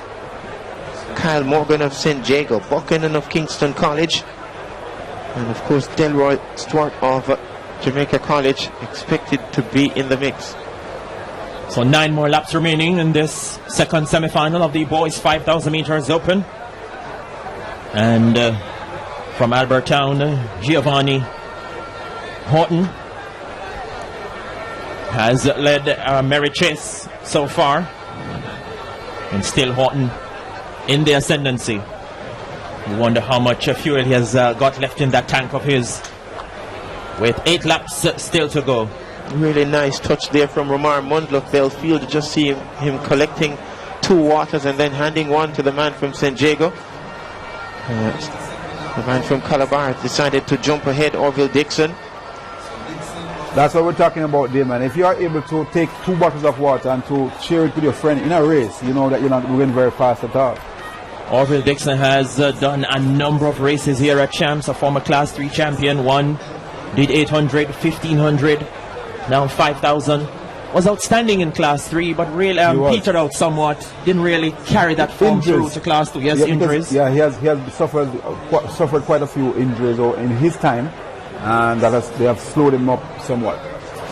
Has grown a bit though, from when I saw him first in Class 3. Not a lot though. Not a lot, but just a bit. just a bit. Giovanni Horton from Albertown then. He has led for quite some way. 7 laps to go in the second semi of the 5,000 meters open for boys. And Horton has about close to a 100 meter lead at the moment. And then there's a chasing pack of about 8 to 10 competitors. Shane Buchanan is there in the purple and white of Kingston College. Orville Dixon of Calabar. But this man from Albertown, Giovanni Horton, continues to lead the pack. Just over 7 minutes he has done so far, and 7 laps remaining. And Giovanni Horton went out in front and is asking the rest to catch up to him, to extend some amount of energy to get back to him. And of course, as Earl Bailey pointed out, with this kind of healthy lead, he can afford to just back off the pace a little bit and then push himself if and when required. But the question is, has he gone out too fast, too early? Albertown is basically in the cockpit country region, and that area is quite high. Perfect conditions to train, to run long. So I'm not thinking that this guy is going to slow down so much. But then you never know, because right now he's not moving very fast. He's not going too well at all, Spencer. Not turning over too fast, Earl. And if you look at the gap, the chasing pack, they have begun to step it up just a bit. That chasing pack being led by Shane Buchanan, and from San Diego, that's Kyle Morgan, and creeping down dangerously on the inside as well. We have got a couple of other competitors, but out front, Giovanni Horton still leading them, and they've got 6 laps to go now. He knows where he's at, in terms of the others, because he can look at the large screen in front. He was a while ago looking at the last screen and saying, wow, he will know, do I have to pick it up or I am safe? So right now he has picked it up somewhat. Clearly he's running at a faster pace, and it therefore means he has more to find. He's going to lap 1 contestant now. Yes, he's gone more than 100 meters. He has picked up significantly over the last 30 seconds or so. So he has lapped Mark Anthony Davis of Wolmer's. Giovanni Horton of Albertown. He's about 90 meters, or make that 80 clear of a pack being led by Belfield's Romar Mundle. On the outside of Mundle, we've got Shane Buchanan of Kingston College, and then from St. Jago, Kyle Morgan. Orville Dixon wants to have a say in this as well. He draws closer. So too Jamaica College's Detroit Stewart. So is it at 6 laps to go? I'm not seeing clearly. Are you seeing it? 6 laps to go. That's a marker there. So still a long way to go, and leading by now by I would say 8 meters. So he has slowed down somewhat again, and the pack, the trail pack, they have picked up, and now it is not more than 60 meters, Spencer. They are coming for him. Yes, the gap between Giovanni Horton and the bunch of runners in second is closing all this time. Shane Buchanan on the outside is leading the chasing pack. Just on his inside from Belfield, that is Romar Mundle. Then behind them from St. Jago, Kyle Morgan. Orville Dixon from Calabar is in there. Add to that as well, Detroit Stewart from Jamaica College. And while you talk about leading, Spencer, we can just bring the viewers an update. The shot put Class 2 final on the way. Daniel Cope of Petersfield is leading that one, 16.03 meters. And Cobe Graham of Meadowbrook, 15.83. Courtney Lawrence of Petersfield, 15.63. And CJ Morale is with 14.92 in fourth. So the strategy being used by Giovanni from Albertown is, it looks to be backfiring really, because these guys, the trade pack is getting him with every stride. Unless he has a lot more to give, he's going to be overtaken. It was always going to be difficult, as you rightly said, Earl, to maintain that tempo for 12 and a half laps. Giovanni Houghton of Albertown, but some time ago he had a lead of over 100 meters. That has been cut to about 50 now. Shane Buchanan and company begin to draw closer ominously, and they have 4 laps to go. Giovanni Houghton of Albertown will take them around one more time. Shane Buchanan running as a team alongside Homewood Technical's KJ Walker. And then behind them from Belfield we have got the man Romar Mundell. He's also racing together as a team with St. Jago's Kyle Morgan. From Calabar, Orville Dixon is right in there, and they're all dangerously poised and getting set to haul in the long-time leader Giovanni Houghton of Albertown. At the rate at which Houghton is moving, the rest realize that he's almost jogging on the spot, and so that healthy lead that he's enjoyed for so long in the race is going to disappear in not too long a time. And at the end of it, for his sake, I'm almost certain that if he doesn't get into the top 5, one of the automatic spots, he's going to be very, very disappointed with himself. Shane Buchanan of Kingston College has executed a well-measured race so far, timing this one to perfection, it looks like. And out front, Giovanni Houghton, his lead diminishing fast and furious, diminishing by the second, about to be overhauled any moment now as Shane Buchanan and Homewood's KJ Walker come forward as a team. They are being tracked by St. Jago's Kyle Morgan. Orville Dixon is right in there, and so too Belfield's Romar Mundell. Giovanni Houghton enjoying the few final moments of his lead, which he has held for quite a few minutes in this contest. Mentally, Earl, it could be damaging for him to realize that the elite pack is back so close to him and he doesn't have much left to give. That's a hard, and he's seeing them because he just looked at the board, at the electronic board, and that's the same thing that we're seeing, the same images that we're seeing, that he saw it as well, and he saw them coming quick and fast, and he's not able to react. Now he is trying, but he's been overtaken now. And I think that's the end of that race there for him. KJ Walker of Homewood Technical. Shane Buchanan goes by the long-time leader Giovanni Houghton as well, who has now been relegated to third. So the race now between Shane Buchanan of Kingston College in the purple and white on the outside, in the maroon and white on his inside from Homewood Technical, that's KJ Walker. In maroon back in third from Mushet, the long-time leader from Albertown, Giovanni Houghton.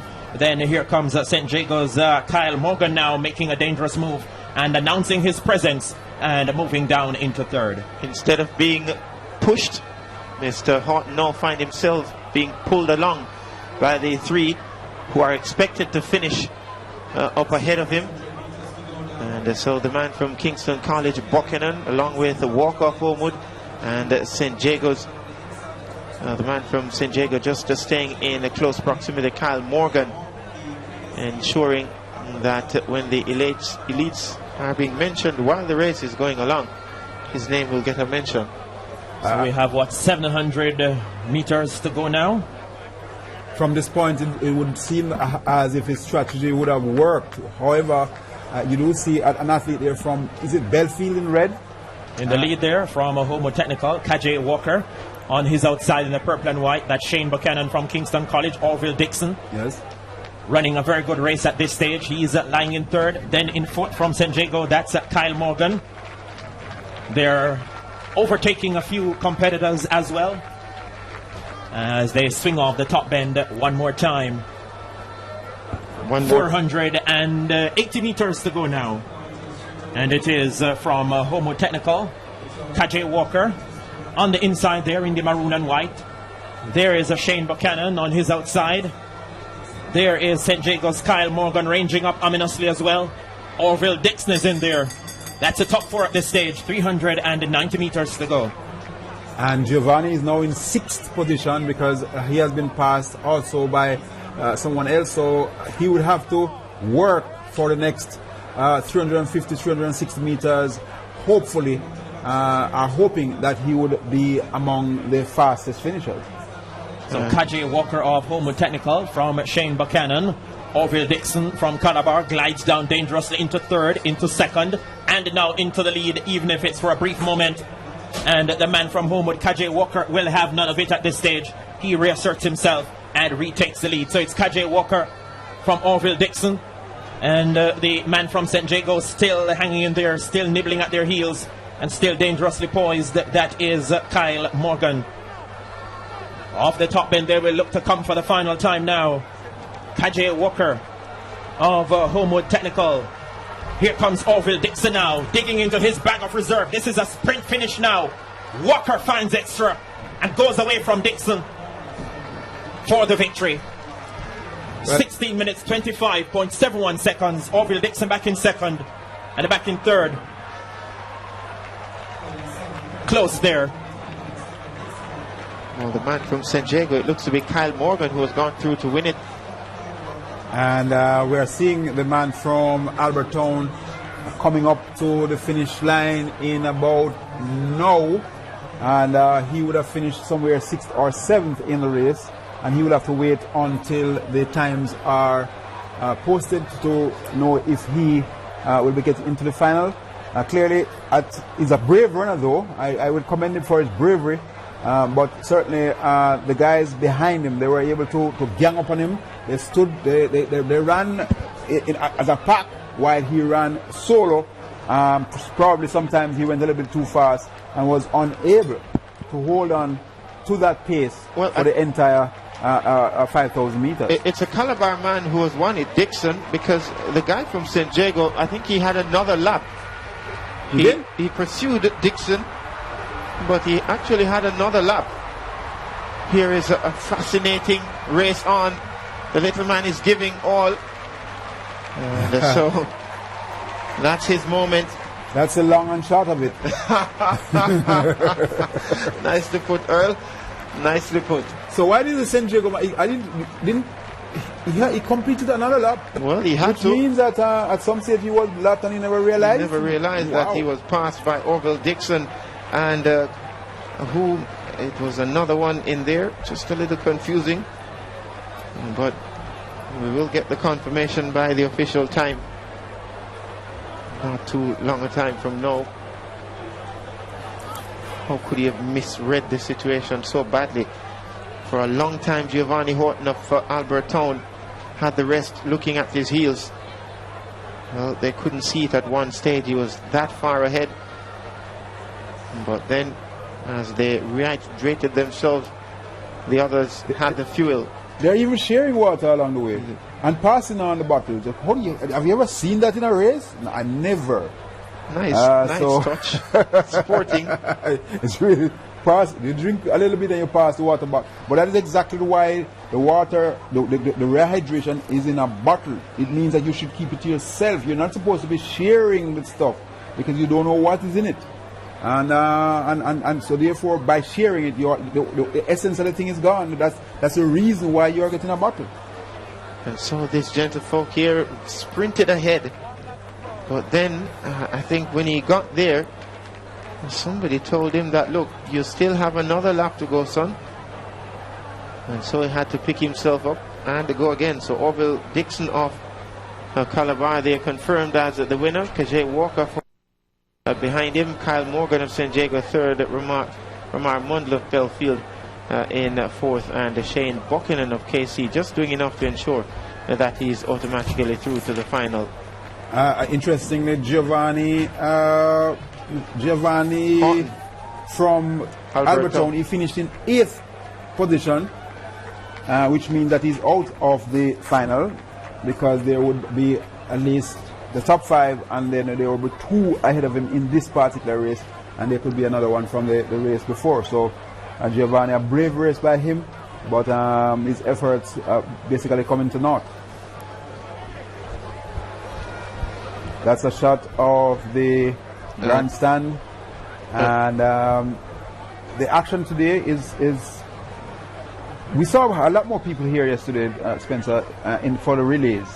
So tomorrow, I think, is a big day. Tomorrow will be different. Definitely. And it's going to be something different on screen now. It's a Class 3 boys high jump final. The winner, Antonio Hansen of Herbert Morrison. And guess what? He took his schoolmate along with him as well, Javier Hayes of Herbert Morrison, 1.85. Both of them clearing the same distance. Karen Madden has caught up with them down the track side. Thank you very much, Damien. Hansen won on countback. Talk to us about your emotions.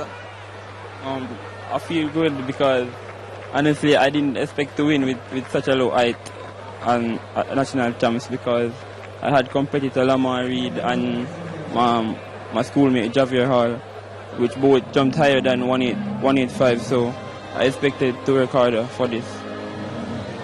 And Lamar Reed of Calabar would have come in as the favorite, but Javier, your teammate won gold, you won silver. How do you feel now? Well, miss, I feel great because we've been competing from grade 7, and it's just a great experience to come to Easter Boys and Girls Champs and get a medal.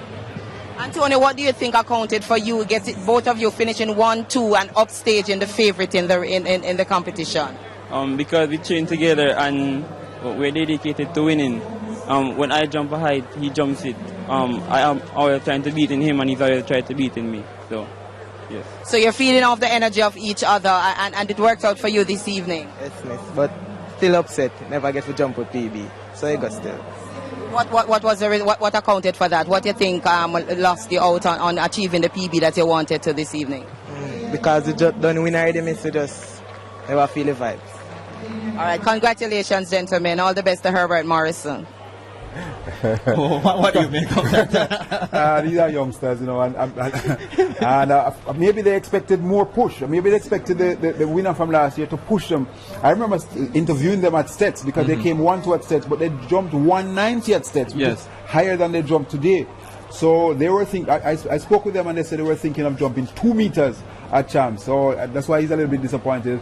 But come on, guy. A little bit of a surprise that they upstaged Lamar Reed, the gold medalist from last year. The bronze medalist from last year was in there as well. Hall, who took the bronze last year, moves up to silver this year. There you go. And Lamar Reed, who snatched gold, is down to bronze this time around. So Calabar would have lost a few points there because they clearly would have been thinking that the winner from last year would not be beat this year. Of course, Lamar Reed, 1.80 meters, getting him the bronze medal. Javier Hall for Herbert Morrison, 1.85, the same as his teammate Antonio Hansen of Herbert Morrison, 1.85. Of course, Hansen might have just gotten the gold based on the fact that he had less faults or mistakes during his sequence. We're going to be seeing on track in not too long a time the girls at Class 4 200 meters heats. The records stands at 24:21. Joanna Reed of St. Jago. Yes, she took the sprint double last year. And the first heat, the lineup: Blake of Greenpond, Temple of Immaculate, Neil of Excelsior, Matthews of Hydel, Woolery of Green Island, Spencer of Manchester, Dennis of Titchfield, and Williams of St. Mary.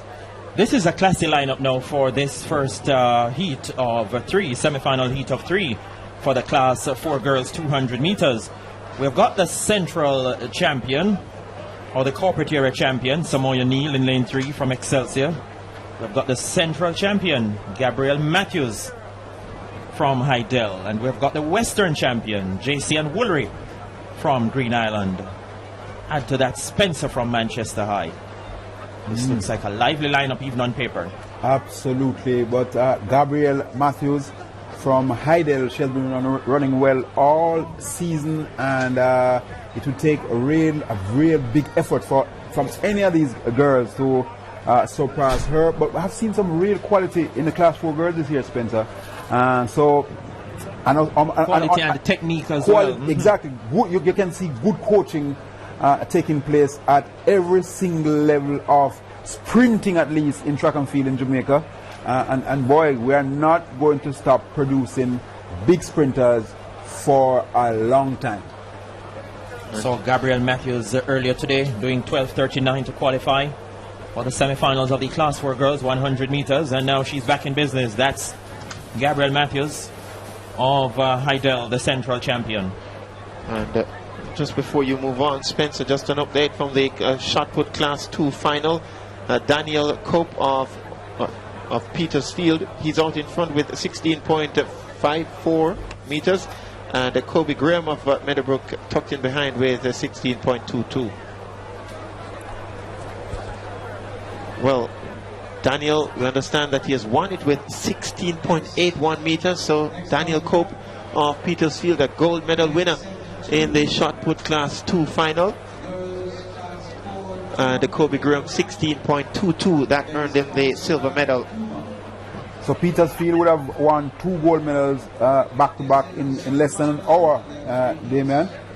And they were clearly they're feeding off each other. The captain actually set the stage, and the other guys are following. Courtney Lawrence of Petersfield 15.62, taking the bronze in that event, the class 2 shot put final.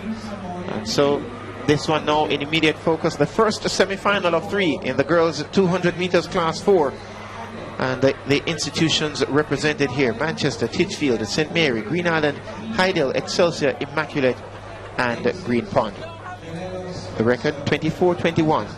John Reed of St. Jago last year set that new mark at the championship. There's a look at your favorite for this heat, and possibly the event itself, Gabrielle Matthews. But it's a quality lineup though for a semi-final heat where you have 3 different champions coming together. Would you call it a champion of champions? Yes, you could. The corporate era champion Neil, the central champion Matthews, the western champion JC and Woolery, and we'll have the champion of champions on Saturday evening in the grand finale, I guess. Exactly. So 24.2 on the record. Let's see how far or how close these guys can get to it. These girls can get to it. Down in their blocks now.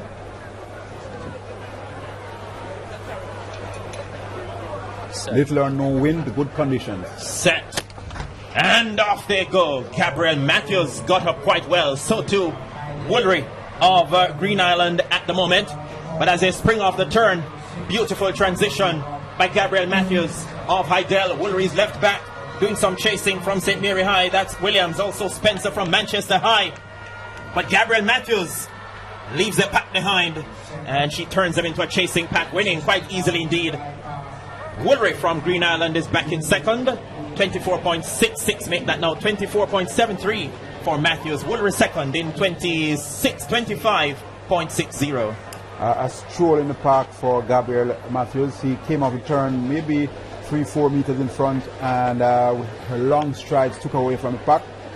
She's a clean sprinter, very efficient sprinter, one that we can look forward to in the future, maybe with a little more bulk later on, but certainly very, very good sprinting there from Gabrielle Matthews of Heidel. Raw material, good raw material there to work with Earl Bailey, and congratulations to Corey Bennett based on what they've been doing with the program there at Heidel. We've seen them emerge at the last few championships and doing some really good things.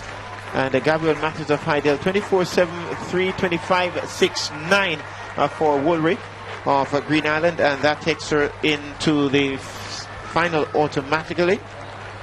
And the lady from Manchester, it's a matter of wait and see. The next event, Houston of Albertown, Cope of Spaldings, Steele of Homewood, Bridge of Edwin Allen, Jackson of St. Jago, Thomas of Camperdown, Downey of St. Andrew, and Richardson of the Queen's School. Another good set of girls here, and we're going to see Bridge of Edwin Allen in the middle of the track in lane 4, is it? Yes. She has proven to be a very strong runner from start to finish. Both Edwin Allen girls, as you will see later on, are really, really good runners, and they will give really, really good points, big points to Edwin Allen come the 200-meter final on Saturday. We're seeing the style being worn. You remember that style being worn by Shelley and Fraser Price at the World Championship with that kind of a bandeau style at the front there. Yes. We're seeing a lot more schools now wearing that. There's Bridge from Edwin Allen supporting that style. So maybe she's the one expected to go away with this one. Bethany Bridge, quite a quality athlete, and it would be an upset if she would not go on to win this one.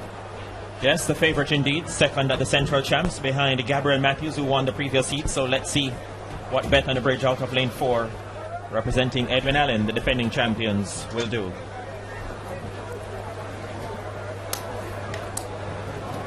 Set.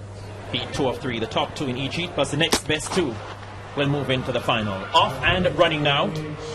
Bethany Bridge is up and running well already, closing down those on her outside, Jackson Thomas and Downey off the curve. And Bethany Bridge has a bit of catching up to do. Home with Sashika Steele, who was another dangerous competitor, is out front.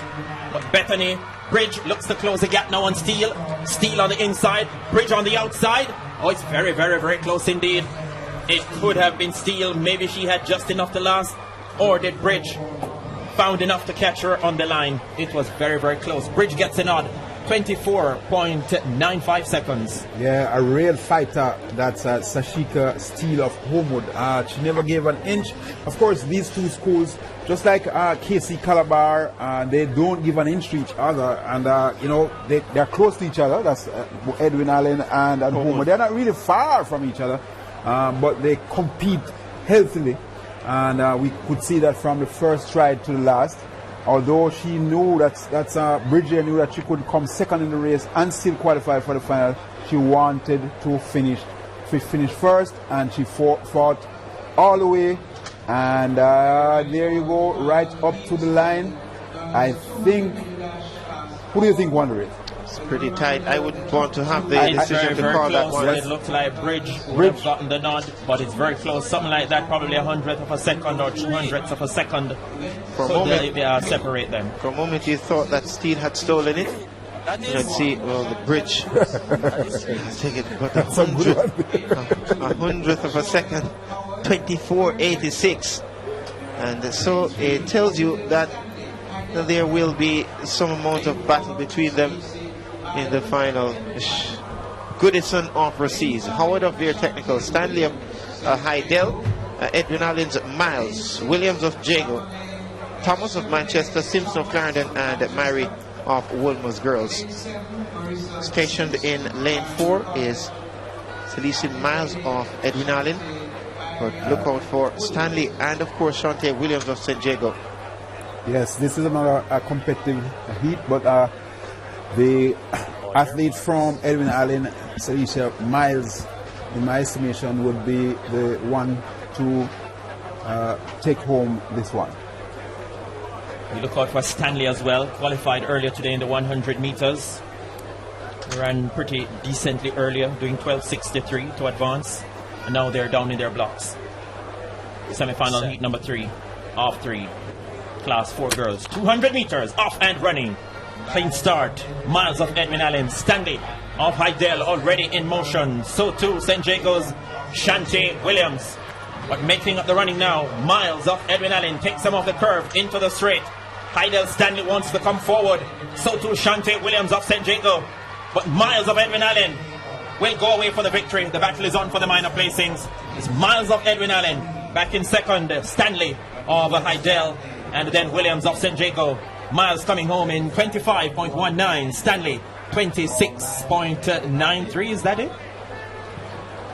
Confirmation will come. Yes. But the lady from Hydel just jumped a little, disappointingly from the blocks because she was staggering out of the blocks and went a little wide and then had to straighten up coming home and had a lot of work to do. But certainly Miles Earl is a class in the field. Absolutely. I mean,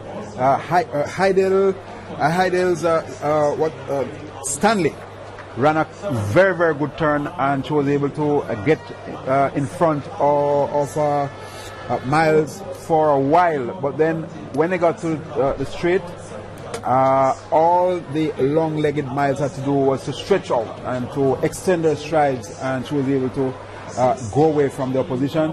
She will be hard to beat, along with the 3 winners. I think will be matched up tomorrow on Saturday. It will be a fantastic race between our 3 young ladies. Well, for the medals. Let's see if we can have a quickie here. Daniel Cope of Petersfield is with Karen Madden. Best 1681. Daniel, your captain already won today. Another gold medal for Petersfield. Quickly tell us your emotions right now. Well, I have joy in my mind right now. I come out here with the mindset to come out to win the gold medal today, and I came out successful. From 8th place last year to took a gold medal. Congratulations, Daniel Cope. Thank you very much, miss. Talking about improvement from 8th to the very top. That is what you want to see from your athletes who have shown growth and development right throughout the meets leading up to champs, and to come on the big stage and deliver it, putting it together. It tells you that he's a pretty learned guy. Yeah, and that's what sport is all about. Sometimes you're up, sometimes you're down. Keep on working, be diligent, be disciplined, and you never know. So Petersfield picking up 2 gold medals in just a space of an hour and a half. Man, that's fantastic for a school, particularly for a rural school, a western school, because in former years you hear most of these field events coming to the Kingston area, Spanish Town. Now it's spreading out all over Jamaica. Girls class 3 200 meters dash, the first of 3 heats. And the lady maybe from Excelsior, Nugent, eyes on her. Look out for Brittany Anderson. Brittany Anderson in lane 4 from Veer Technical as well. There she is. She has some class. Second at the Central Champs in the set position. And away they go the first time of asking. Anderson, Nugent, all got pretty good starts on the outside, ranging up. That's Wood and Bora from St. Catherine High. Off the top bender. And Akira Nugent of Excelsior also in there from Veer Tech. That's Brittany Anderson. And really gliding away from the pack to a very, very comfortable victory. In the final analysis, Brittany Anderson of Veer Technical, 24.30 seconds. Nugent back in second in 24.69. Brittany Anderson, tall, rangy, and of course very fluid athlete there, running for Veer Technical. She has a lot of improvement to make. But right now you can see she turns over like a wheel, Damien. Looks very easy, very composed, very confident running. That's not the running of a class 3 girl. She looks more like a class 1. I mean, it's like somebody has been running for a long, long time. Well, maybe where school is concerned, it's over. They're not in her class, is they? They're just not in there. But the fact is that, you know, in this situation, no medals are up for grabs. And so she just preserved herself, because it looks as if she has a whole lot more left in the tank. And so semi-final 2 of 3 in the girls class 3 200 meters dash. Malcolm of Green Pond, Reed of St. Jago, Jackson of Excelsior, Davis of Edwin Allen, Gray of Homewood, Grenion of Mount Alvernia, Wallace of Homewood, and Campbell of Marcus Garvey. Davis of Edwin Allen, Kivona Davis. She's expected to do a whole lot of the running, Spencer, along with Gray of Homewood. Yes, Davis is expected to announce her presence here. Second in class 4 last year behind Joanna Reid, who took the double and set a record as well. Davis has a few more credentials.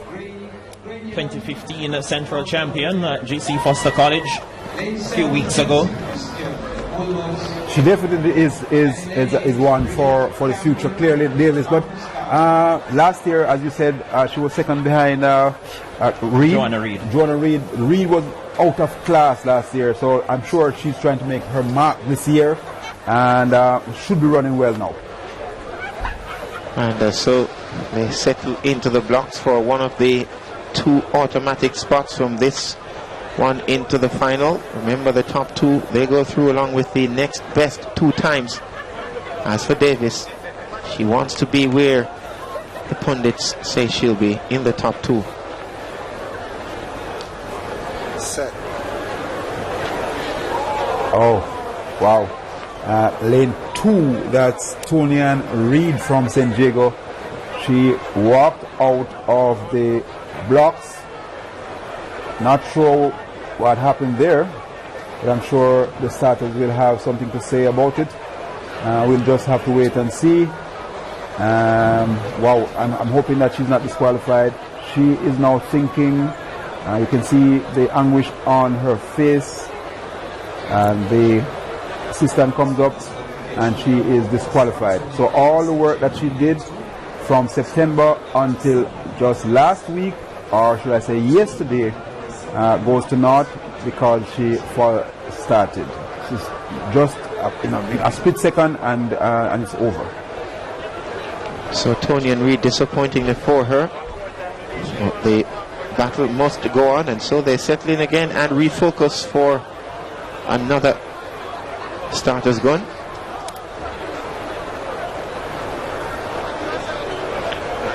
So down in the blocks once again. And now they're off the second time of asking. Homewood Technicals, Deandra Gray is ranging up, so too Kevona Davis. In the light blue there of Edwin Allen, storming around the curve out of lane 4. Comes into the straight with pleasant ascendancy. Kevona Davis, look at Davis go, and she goes away from them in fine style. Taking the minor share is Sion Grenion from Mount Alvernia.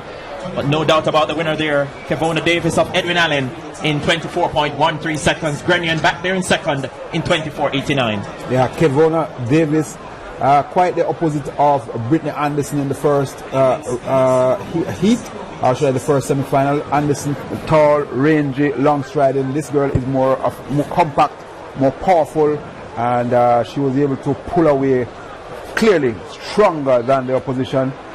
She got into the straight, looks good, good sprinting, good technique, and she will be dangerous in the next few years. Edwin Allen, they're building a team for domination, and she clearly would be one of those blocks as they go forward.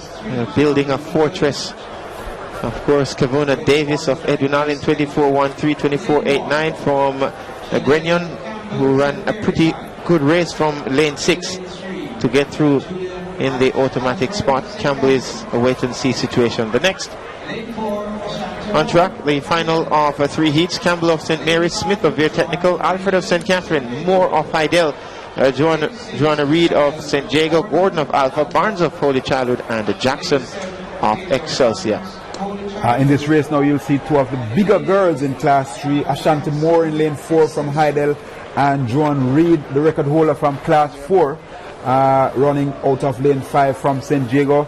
These are 2 top athletes, but Reed should have maybe a little bit too much, but don't count out Ashanti Moore from Hydel. 2 very powerful runners. I like Ashanti Moore. I like her chances as well.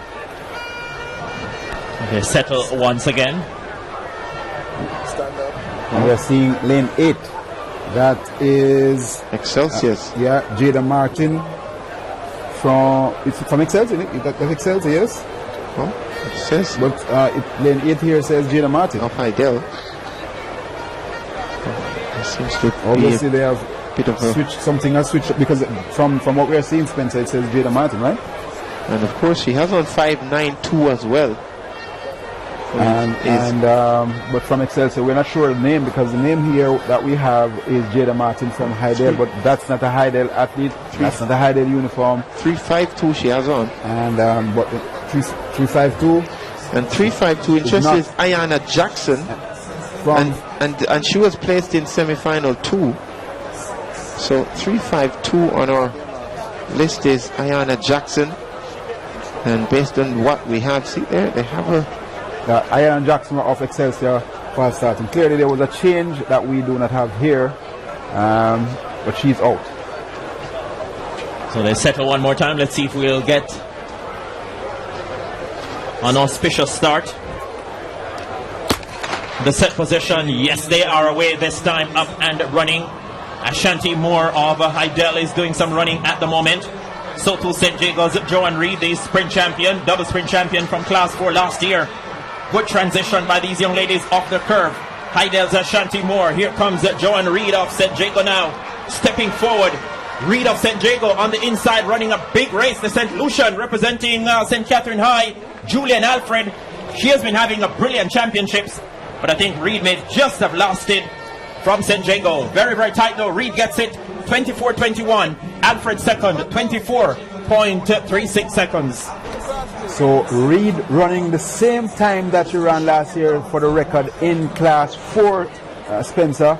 I don't think they expected the St. Lucian to run that well, clearly. I mean, wow, she turned up in spanking form from St. Catherine High School. They have been producing over the last 4 or 5 years. The program has been going up, and of course, this is now a feather in their cap.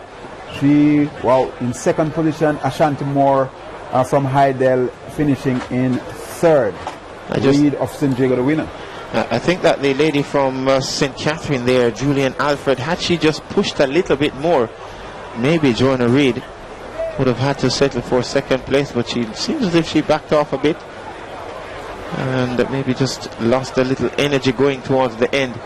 But as I said, Damien, she's been having a wonderful championships, ran very well in the sprint relay qualifying last evening, ran well in a 100-meter qualifying race earlier today, and a nice little pattern which is developing athletes from around the Caribbean now enrolled at various high schools and representing those schools at these championships.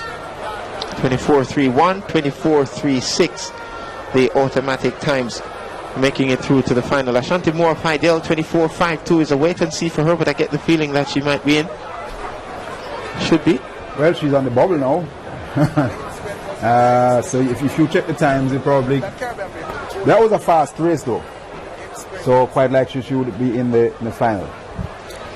Now we have the first heat of the boys class 3 coming up.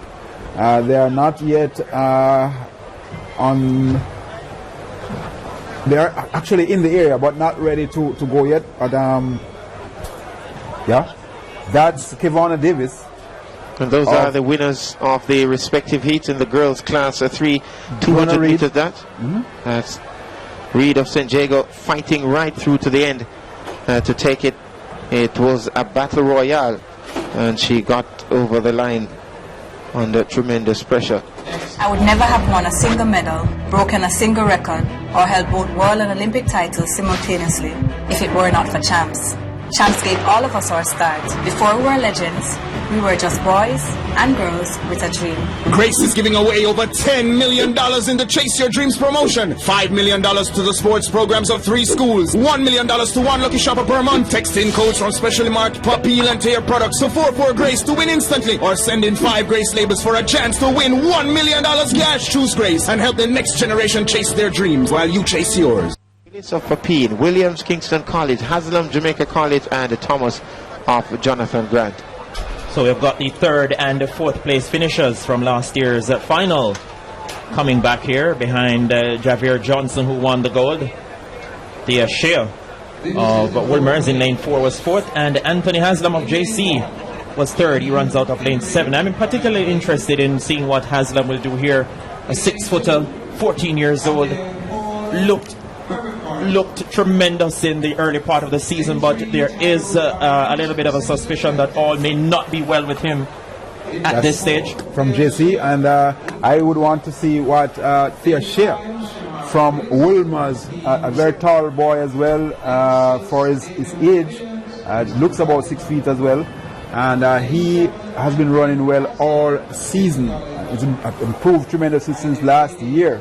It's the 2nd year in the class actually. So Thea Shea should be the one to beat in this one, running out of lane 4. Anthony Haslam of Jamaica College would have promised a lot leading up to Champs, but not looking great at the championships. Question marks as to whether or not he's carrying a little niggle. The record 21.72 set by Tyreek Wilson of Calabar in 2014. He sustained an injury a few weeks ago, hamstring niggle, and will only take part in the sprint relay, presuming they'll get to the final. Hope he doesn't. I think they can run without him. Semi-final 1 of 2, class 3 boys, 200 meters. The starter is not completely comfortable with what he's seeing, and he has asked the guys to stand up and do it all over again. So KC will be looking for Davian Williams. There's Haslam with that blue strapping around the right hamstring area. Right hamstring and quad area as well. That I don't like to see, especially in that particular area, because You never know what could happen. I would trust that the coach knows that he is not too badly hurt, but I don't like to see young guys run in tapes. Looks like he has some kinesia tape under that as well to ease any degree of pain, which could or would be immediate. In the set position now. And away they go. Haslam got up quite well, so too the Wolmerian, Thea Shea. And at the moment, moving beautifully in the middle of the pack, it's KC's Davian Williams. Haslam has pulled up. I told you there were question marks surrounding his presence and fitness. They're inside the closing stages now. Thea Shea of Woolmers will hang on and will take it ahead of Kingston College's Davian Williams in 22.83. But the big story coming out of this, the 6-footer, the 14-year-old prodigy from Jamaica College, Anthony Haslam, has pulled up. And that's what I was saying earlier. I don't like to see athletes running strapped up, especially the hamstring, because it could go any moment now. And we saw he didn't get even through 100 meters. They're stumbling, mumbling, and deciding to stop. Too much pain. Of course, he knew that coming in, he was hurt. He didn't hurt right there, right now. KC's Damian Williams running very well, but not able to hold off Thea Shea, who looks quite easy. He looks to the right, seeing where his opposition is, and then he just relaxed and went through the line. So the Wolmerian, Thea Shea, winning this one very easily in 22.38 seconds. 22.68 for the second place finisher, that being Damian Williams of Kingston College. So they are through along with the man Shamar Willis of Papine. So the top three go through automatically. So the man from Papine also making it through in the first choice area. And the next on track, heat 2 of 3. This is a very hot heat one. 2 of 2. Hanson, Herbert Morrison, Brown, Glenmuir, Williams, Meadowbrook, Dennis of St. Elizabeth, and Watson of Petersfield, Christian of Clarendon College, Bent of William Nib, and Craig of Calabar. Definitely a big one here. I like Antonio Watson of Petersfield. We saw him in the 400 meters looking very easy. But then there is Sachin Dennis from St. Elizabeth. Of course, there's also Zidane Brown from Glenmuir. Quite talented guys in class 3. But we're going to see one that really has caught the eye. And that's Antonio Watson of Petersfield. Long, rangy, good strides. Let's see how fast he'll run. So we have Sachin Dennis, the Western champion. We have Zidane Brown, who won at Central Champs the 200, 400 double. Finished second in the 100. Any athlete who can run 100, 200, 400, extremely dangerous. Look out for Zidane Brown, Anthony Watson as well, Sachin Dennis. This should be cracking. The set positions. Somebody's gonna. Lane 1, Antonio Hansen of Herbert Morrison. Looks to be a little uncomfortable in the blocks there. And wow, he's down on his face. Let's see what the starter's assistant will do in a short while. And they're now speaking with him. Apparently he's uncomfortable with the position of the blocks. He's quite tall, and sometimes these athletes, they don't know how to actually set the blocks properly, and when they get into set position, their arms are too weak to hold the body and they stumble forward. Maybe that's what he's actually explaining to the starter's assistant, and it looks like they're going to give him a chance. Of course, he was the one that actually won the high jump as well, the class 3 high jump earlier. He was interviewed by Karen, and he would want to ensure also that he gets to the final of the 200 meters for class 3. And so they're adjusting his blocks and give him a chance to make good on that slippage. So a green flag. Caution. Caution for him. And so as long as he's not ejected, I think he's going to be happy with that. So there you go. Mr. Hansen lives to fight another day. Many have not been that lucky, and so he must make use of it. It's not an easy lane to run from though, lane 1, with someone so tall. Pretty tight. It's a tight curve to run, but then if you can run turns, you can do it. Shake out the nerves and go again.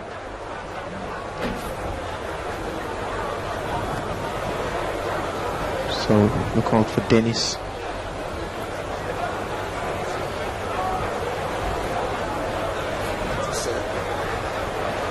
Set. And they're off this time. Clean start by Zidane Brown. Antonio Watson got away well.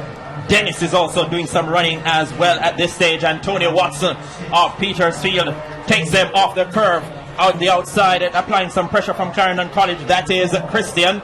Dennis, Christian. Zidane Brown has been left back. And coming through there, Sachin Dennis, the Western champion from St. Elizabeth Technical. 21.99 seconds. 21.99. That's a pretty good time indeed. Clearly, I think that would be one of the fastest times ever recorded by a Class 3 athlete. Of course, the record in this event is 21.72 by Tyreek Wilson. Not many Class 3 athletes have gone under 22 seconds. He ran really hard all the way through, and that's why you find that Watson is out of the picture now, just coming into the picture because the race was that fast. I mean, the turn was a frenetic, powerfully run turn, and they straightened out and produced fantastic performances. 21.99, 22.22 by Class 3 guys. Fantastic running. Really good sprinting there, and Antonio Watson of Petersfield is also not covered in the green, but he's automatically through to the final with a 22.28, and so that's how they. 5 years ago, Damien, the record in Class 3 was 22.7. Since that time, many Class 3, since that time, many guys have gone below the record. And the record for the next event on track, it stands at 23.13. The sensational Anisha McLaughlin in 2002 for Homer Technical. And Irving represents Homer Technical here. Staple of Lacovia, Nelson of Mount Alvernia, English of St. Jago, Farquharson of Edwin Allen, Chen of Wolmer's, Burton of Holy Childhood, and Walcott of Vere Technical. The first of two semi-finals in the girls class 200 meters. So we've got Kemba Nelson of Mount Alvernia in lane 3, the Western champion. There is Shaniel English, ran well earlier today in 100 meters qualifying. She's the Carifta under 18 champion. Transferred to St. Jago and then missed champs last year, getting her taste of the big moment now. That is Kemba Nelson, the Western champion from Mount Alvernia. Anisha McLaughlin, 23.13, the record in 2002. She was simply out of class. The former Homewood star now at Sprint Tech, being coached by Maurice Wilson, her high school coach. She has reunited with Maurice Wilson. On your marks. And so, as they're called to their blocks, Irving, Staple, Nelson, English, Farquharson, Chen, Burton, and Walcott. The schools represented: Homewood, Lacovia, Mount Alvernia, St. Jago, Edwin Allen, Wolmer's, Holy Childhood, and Vere Technical. So the big two in lanes 3 and 4, Kemba Nelson, Mount Alvernia, and Shaniel English, St. Jago. Set. They all spring into action now, and clean start. Shaniel English and Nelson are away. So too Edwin Allen's Farquharson, trying to make a race of it at this stage. Beautiful transition of the curve by St. Jago's favorite, Shaniel English. She takes them into the straight, being chased by Farquharson of Edwin Allen. English on top. Farquharson will have to settle for second. English comes on for the victory. Farquharson back in second. 23.70 the unofficial time for Shaniel English of St. Jago.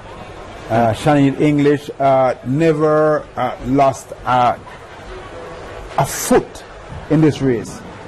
From the very start, you can see from the very start here, she was ahead, and clean running, good technique, bouncing, and as I use the term, turning over like a wheel. That's Shaniel English, and an easy run for her. She would have given up a year to change schools, but then she's making it up at St. Jago. Looks like a good one for the future, Shaniel English. Kemba Nelson of Mount Alvernia is also through to the grand finale, and with a chance to get on the podium later in the championship. 24.30 for her. Ran a pretty good race out there in lane 3. Just to put things in perspective, you mentioned Anisha McLaughlin not too long ago as a record holder. She ran 23.13 in 2002. In 2001, she also had a fantastic year. She ran 23.11. So she has a record for both Class 3 and the Class 2. And it says that although, I mean, a lot of athletes might look really great. And let's give you the lineup for the final heat. Alphas, Jonas. Then you have Shaw of St. Jago. And let's go down to Harriet of Homewood, Cameron of Edwin Allen, Freeman of Manchester, Williams of St. Catherine, Dawkins of Vere Technical, and Kelly of Wolmer's Girl. I think that Kashika Cameron of Edwin Allen will be ticked off as a favourite here. The cousin of Saqueen Cameron, a former Edwin Allen star. The only missing big star from this race is the Edwin Allen captain Shelley's Clark, who did not enter, or was not entered for this event. The clash with Shaw was being eagerly anticipated. Shaw second at Central Champs. We've got Dazzy Freeman from Manchester High, the Central champion here, so there's still some class present in this semi-final heat. Set now. And the sent about their business. Freeman got up quite well. Kimon Shaw will try to reel them in quite early. Middle of the pack from Edwin Allen. That is Cameron. Let's see who will take them off the curve first. Kimon Shaw gets into top strides now for St. Jago. Freeman trying to fight back for Manchester High on the outside. From St. Catherine High, that's Williams. Kimon Shaw on the inside. Freeman coming forward. Shaw and Freeman to the line. Very, very close, unofficially 23.95 seconds. Freeman came flying forward, got the nod in 23.99. Shaw took it easy, back in second, 24.05. Kimon Shaw, a fantastic athlete, but Freeman of Manchester showing her class as well, just to take this one. And of course, automatically through to the final. Just reminding the viewers that Patrick Anderson will take you through to the rest or the end of the day's program with the commentary as Champs 2016 continues. And a good curve there from the lady from St. Jago. Got a very tight lane draw, Kimon Shaw. That did her bit. But in the end, it's Freeman of Manchester who just showed up on the far side. And they both slowed down towards the line. Maybe Shaw thought she had actually won the race, because with about 10 meters out she started to decelerate, thinking that she had won. But of course, Freeman, who was actually still running, was able to take her momentum through. So a good race by Freeman, a good race by Shaw, and of course Kelly there of Wolmer's Girls School. 1+1, just Freeman getting under 24 seconds. Are you sure though, Earl, good evening viewers, are you sure that Shaw wasn't in command and she decelerated? She knew she was in the top 2, yes. And it is the top 3 who would go through. The only concern I would have is that, as you know, depending on your time, she may miss out on lanes 3, 4, 5, 6. Yes. And so that's a concern. Absolutely. But then Shaw, based on her height, based on the way she runs, I don't think she's worried about the lanes actually. She runs the turn very well, as you see, because she ran from lane 1 there. But the athletes always desire the preferred lanes. The preferred lanes 3, 4, 5, and 6. Unless it's over the straight. But that's where most of the top people would be placed. You don't want to be just on the outside where the action is not. You want to be where the action is, and that's the middle of the track. I am a professional athlete. I was born for speed. When I'm not racing, I'm training. But I have a life off the track too. So I don't have time to drive to a branch. I want to be able to check my accounts and make payments online from anywhere in the world, day or night. I need a bank with a credit card that gives great rewards. My bank has to keep up, not slow me down. If you're like me, you want a bank that understands the need for speed. If you're like me, Or me, you bank with FGB. Standings are courtesy of the RGR Communications Group. In 7th position, Immaculate and Woolmers tied 9.5 points. 9.5 points. In fact, they're tied in 8th position. In 6th position, Homewood Technical, the 10-time champions, on 13 points. In 5th, Veer Technical, 16 points. Veer, the 22-time champions. St. Jago in 4th, 22 points. Excelsior 3rd, and that's a very good testimony for the work being done by David Riley. Excelsior 3rd on 26 points. Heidel in 2nd on 30 points. I'm not quite sure if they will be able to sustain this challenge over the final 2 days. The defending 4-time champions, Edwin leads with 38 points. That's after 5 finals for the girls. On the boys' side, after 5 finals, in 8th position, Mavis Bank on 7 points. In 7th position, Petersfield, 12 points, tied in 5th. Herbert Morrison and Excelsior, 16 points. That school again mentioned, Excelsior. In 4th, defending champions, Canabar High School, 23.5 points. In 3rd, St. Jago, 24 points. In 2nd, Jamaica College, the 21-time champions, 27.5 points, and the Kingston College in front, 38 points. So that would be a fair share of Woolmers actually winning the semi-final, and this is another semi-final here in the Class 3. These guys in Class 3 really representing well, running really fast. That's Sachin Dennis. Dennis actually, yeah. Easing up ahead of Raheem and Christian. they were able to run sub 22. Fantastic running right there. And from St. Jago, this is Chanel English. Chanel English. Real fantastic. I like her form. Looks a lot like a young Merle Naughty. 23.74 her time. Kamoy Farkas in second, 24.17, and Kemba Nelson 24.30, and then Kimon Shaw. Kimon Shaw. This is the race we're talking about. Look at this, Earl. Shaw, I think, was easy, did just enough to qualify. The winner's going to come in lane 5. Daze Freeman flying, but Shaw was decelerating at this stage. Look at Shaw decelerating and taking it easy. There you go. She knew what she was doing. She knew it, exactly. You want to save everything. You want to save the most you can. You're going to lose some, but you're going to save the most you can for the finals. And for her, it's tomorrow evening at 100 meters, and then on Saturday, a couple more races.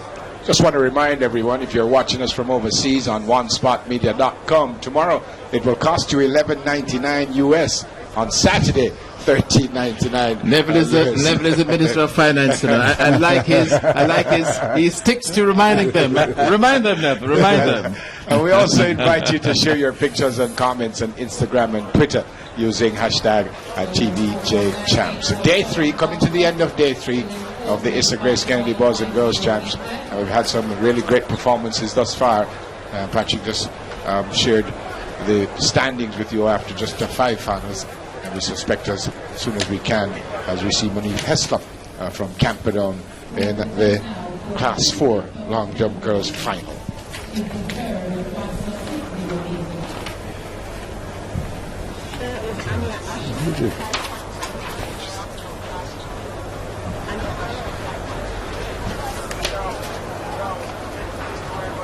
So that's a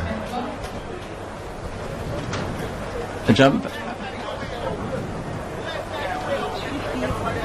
Technically not a bad jump, but there you go, she went over the edge of the board into the plasticine, and that is not being recorded. Monique Heslop? The leader is Ania Ashley, 5.78. Ania Ashley of Erin Allen, 5.78, the leader, and we just saw Monique Heslop of Camperdown stepping over the plasticine, and that was a foul jump. So the young girl to catch, the girl to catch here is Ashley. Susan Francis, bib number 497 of Homer Technical, has already jumped to 5.64. Talk about her form, Earl. A little bit hesitant in her running, run-up. I thought it looks a little bit scratchy. A fair jump, let's get the distance, but talk about her form. Yeah, she didn't run up to the board the way you'd want a long jumper to run up to the board. Not much speed. She tried to execute the hang technique, arms in the air, but you didn't see that leg, that knee coming right up and trying to hold the hang position. 5.57 was that jump.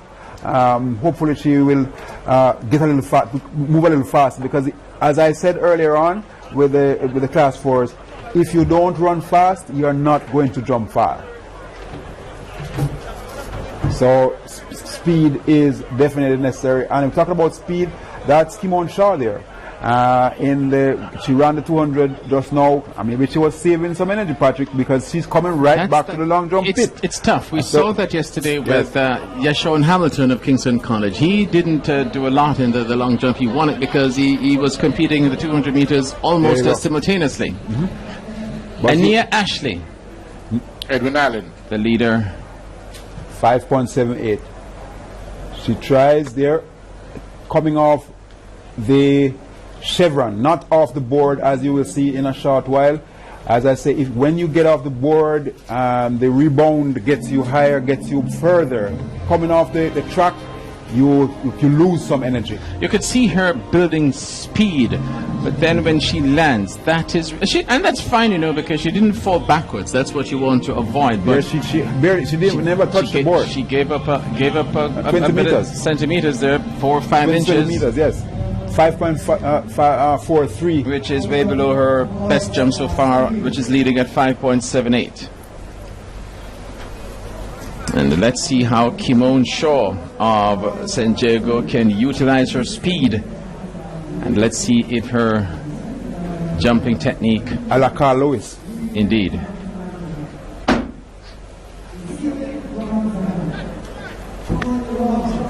Wow. You see, I was having this discussion with you earlier. That is what I'm afraid of with the specialist sprinters jumping and perhaps, those falling at those weird angles, twisting their, I get a little she looks a little tired though. You see? But look at the left ankle. Landing is that's bad. She probably was trying to abort the jump, not actually getting the board, and therefore that's a bad way to do it, because you could actually hurt yourself. 4.75 meters. But I'm still very concerned, Burgess, with these specialist sprinters who are not at the level of a Carl Lewis and really in command of what they're doing at this age, doing the long jump and sprinting. And you saw what almost happened to Kimon. They're very tired, came off the track, spun around to the long jump pit, and I didn't like how she landed. Like a technique could hurt you. She had someone on the runway. Lovely speed, falling forward. Let's see if she can challenge the 5.78 meter lead being held by Ania Ashley of Edwin Allen. Bruce James has joined us. Good evening, sir. Very good evening to you, Neville, Patrick, viewers, listeners, everyone around the world. Britannica? Well, you're saying good evening, but there are parts of the world that are saying good morning. And some will be saying good night. No, nobody's leaving us. No, not good night.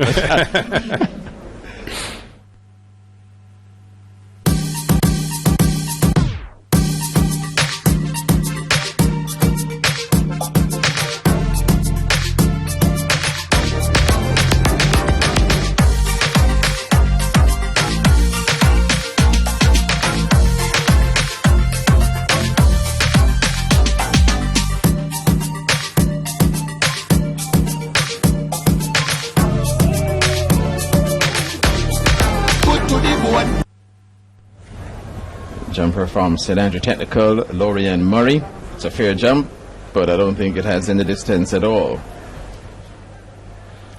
We should mention that Kimon Shaw of St. Diego just ran the 200 meters. I'm sure you'd have shared that with the viewers. Yes. And it's kind of tough, in the long jump you run maybe 25, 30 meters, as these young ladies would.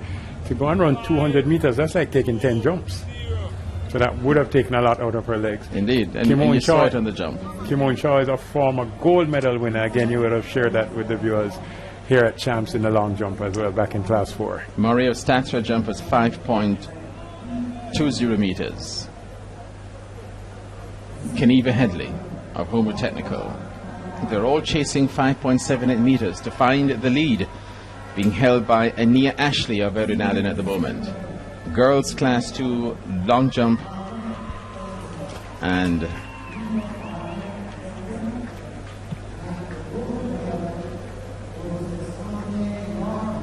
this is a final.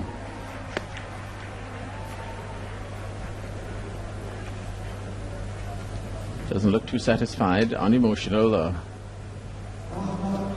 Fair jump. Let's take a look at her approach, a little bit hesitant as she approached the board.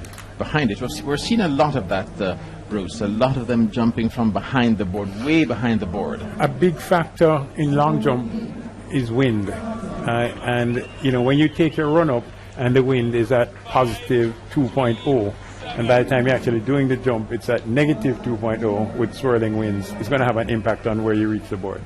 Headley 5.37 meters, posted there on the board, 5.37 meters. Still have some ways to go. That board, just for the viewer's sake, is 20 centimeters wide. So if you miss the board, you're giving up at least 20 centimeters in your jump. Which is about 4 inches or so. No. We don't speak inches anymore in track and field. But I'm just trying for those. You mean some people are not yet metric? For those like me who are from the imperial era. Well, back in the day, 30 centimeters was 12 inches. Indeed. So 20 would probably be closer to 8 inches. Here we go. And the fact that so many of the athletes are landing behind the board, taking off behind the board, suggests to me that the same impact has taken place. You know, they change of wind because they do the run-throughs before they start competing.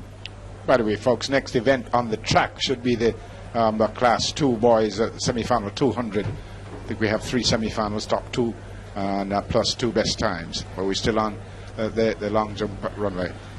Yeah, well, you know, Neville, this is when people start to rush to their computer screens and rush to their television screens because they know that the way ISA has set it up, the very first of the semifinals will include Christopher Taylor. And they know that Christopher Taylor will be in lane 4. You know, we shouldn't know all of that. We should have to wait to see and have you announce it. But we know that that's how it's going to be. And we know that if the wind is right, Christopher Taylor may decide to run faster than 20.89 seconds. And there he is. The meet record 20.89. Ramon McKenzie of Calabar. I'm sure the only person, and here we go, here's the list, Neville. Campbell from Excelsior is in 1, Temporal from Bridgeport in 2, Peart, Kingston College in 3, Christopher Taylor from Calabar in 4, Nairn from Ulmos in 5, Morgan Waterford in 6, White from Received in 7, and Stone from Petersfield in lane 8. So the first of 3 semi-finals, Class 2 boys. There's Christopher Taylor. So people are rushing away from the kitchen now. Maybe he has received a telephone call from Sandy Richards Ross.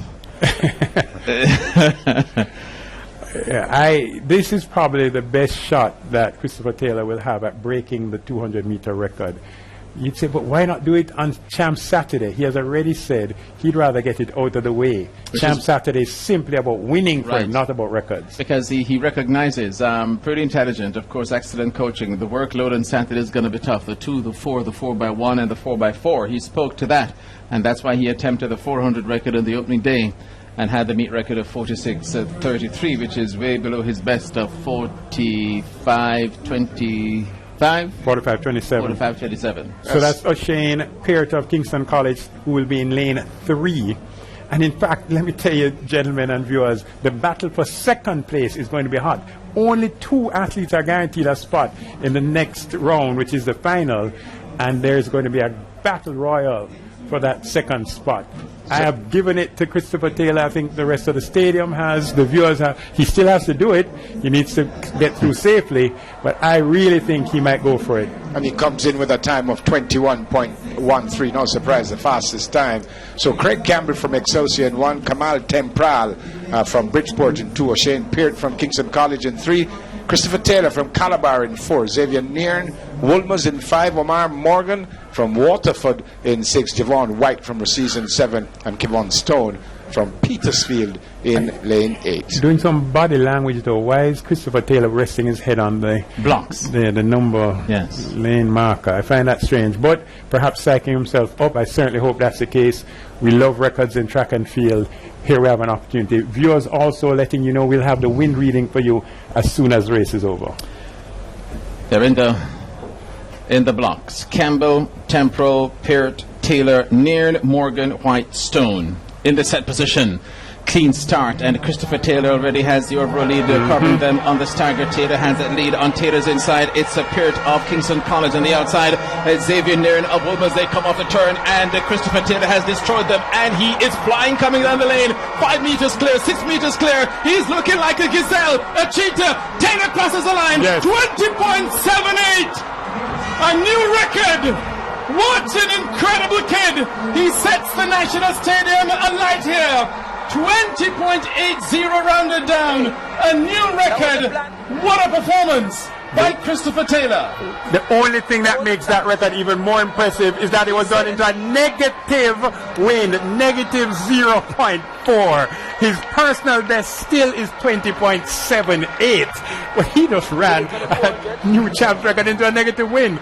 Here he goes. This is the start. Xavier Nairn, who ends up second from Woolmers, is in lane 5, but he's already passed before the 100-meter mark, which is where they're at now. That right head lean, Patrick. You know it, you love it. At this point, he's running right through. There's no question in anyone's mind he's going for the record. And the way he celebrates after he crosses the finish line proves it. He looks, he leans, and he gets it. Let's see if we see the reaction.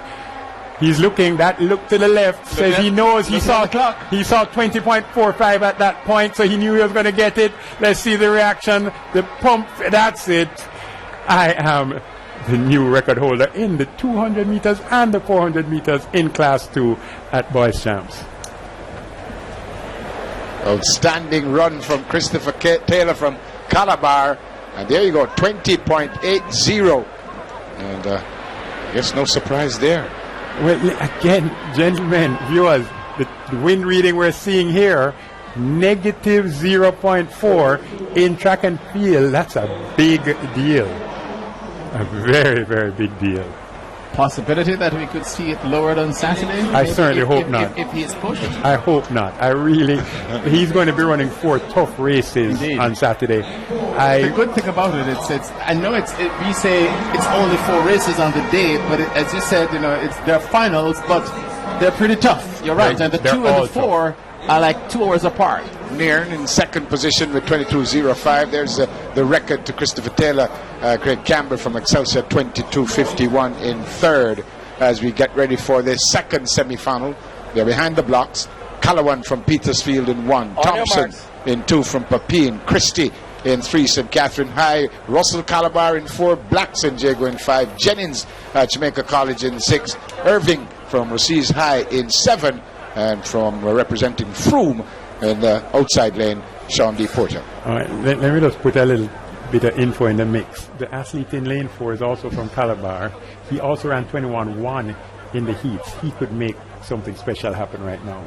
3 semifinals, the top 2 automatically qualify. Wow.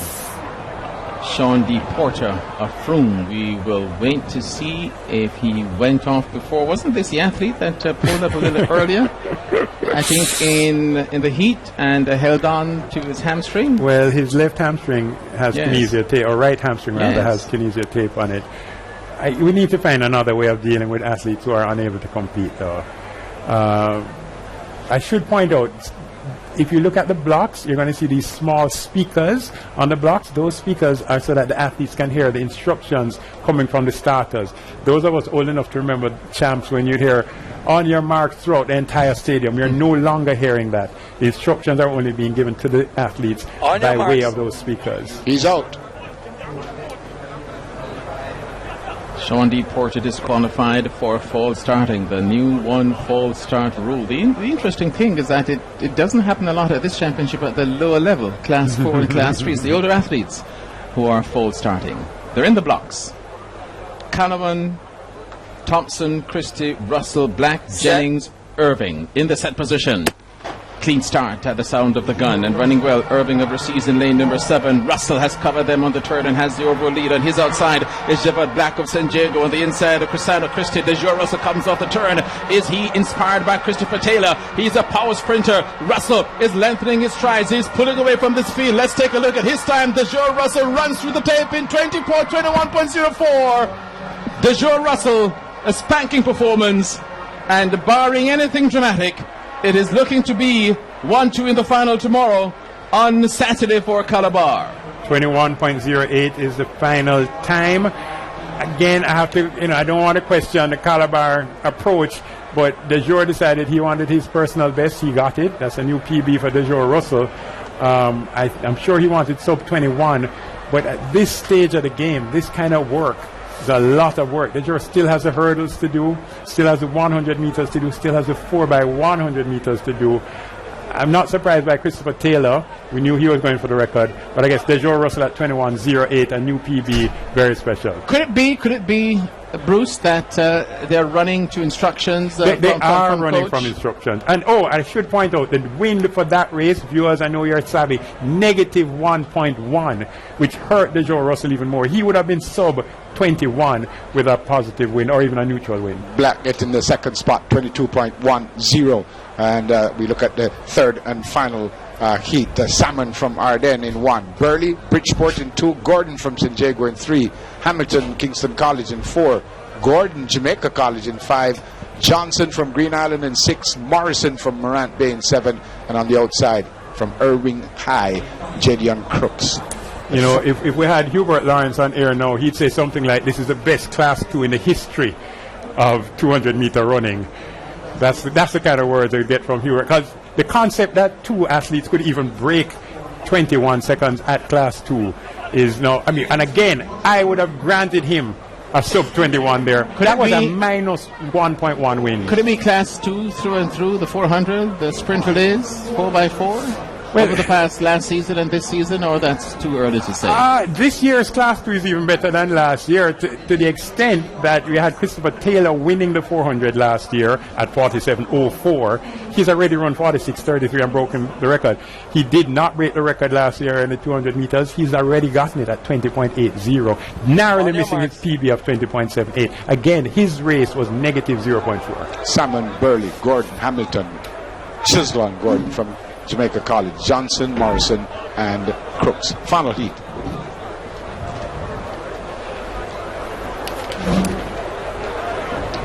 They're in the blocks. For Yashon Hamilton of Kingston College in lane 5. Set. At lane 4. Oh, a bit of twitching and runners on edge. That's beyond twitching. And that is explain the difference there, Earl, Bruce, because I've been with Earl all day on the radio. What's the difference there in that not being called a false start? Okay, the rule is so clear in the IWF rulebook. It specifically says if the hands leave the track or the feet leave the plate of the blocks, it is to be called a false start. If you simply move, they're having a conversation with Jamaica College in lane 5. That, of course, is Gordon, Chisholm Gordon. But I saw the issue coming out of Javier Johnson of Green Island. I thought he was the one who may have caused more trouble. But yeah, the rule book, the IWF rule might book, have been Gordon triggering Johnson. It's difficult in the 200 meters. In the 100 meters, you're beside each other. You see, you hear everything. Well, the official had a conversation with both. With both, but more so with Gordon of Jamaica College. Yeah, so what the rule looks for is if you're merely moving in the blocks, they can stop the race and say, everybody settle down, let's start over. And if you keep doing that, you can be disqualified. But for it to be called a false start, your hands have to leave the track or your feet leave the plate of the blocks. Lane 1 empty, so it's Burley in 2, Gordon in 3, Hamilton in 4, Chisholm Gordon in 5, Johnson in 6, Morrison in 7, and Crooks in 8. Many might know that in lane 4, Yashawn Hamilton of Kingston College is quite a long jumper, has already won gold here at Champs, running out of lane 4. Set. In the set position, and away second, the time of asking. Yashawn Hamilton runs very well in lane number 4 and lane number 5, though he has Chisholm Gordon to catch. They come off the turn. Gordon comes off the turn in front, ahead of Hamilton of Kingston College. It's Chisholm Gordon in front. Yashawn Hamilton is second, flying on the inside. It's Burley of Gordon of St. Jago. There are two Gordons, but it's Chisholm Gordon that has held on to win it. Gary Gordon of St. Jago flying on the inside. The flash time is 21.77. Negative 0.1. That's practically nil wind. Negative 0.1. That's the least amount of wind resistance any of the athletes face today, yet it's the slowest of the heats, simply because Chris Taylor and DeJoe Russell are in a different league. At this point, of course, Gordon, who got a little warning from the officials about his start, said, all right, catch me if you can, then I'm out of here. And he goes, long jumper, Hamilton from KC fades back to about 4th, but the fastest finisher of all is Gordon from St. Jago, almost catching Gordon from St. Jago and Gordon from JC. I got a little tongue tied there. Cousins, perhaps. But he looks across, and you might wonder, well, hey, the first two go through by right. Why do you have to push all the way? Only the 3 winners will get the preferred lanes in the final. 21.77.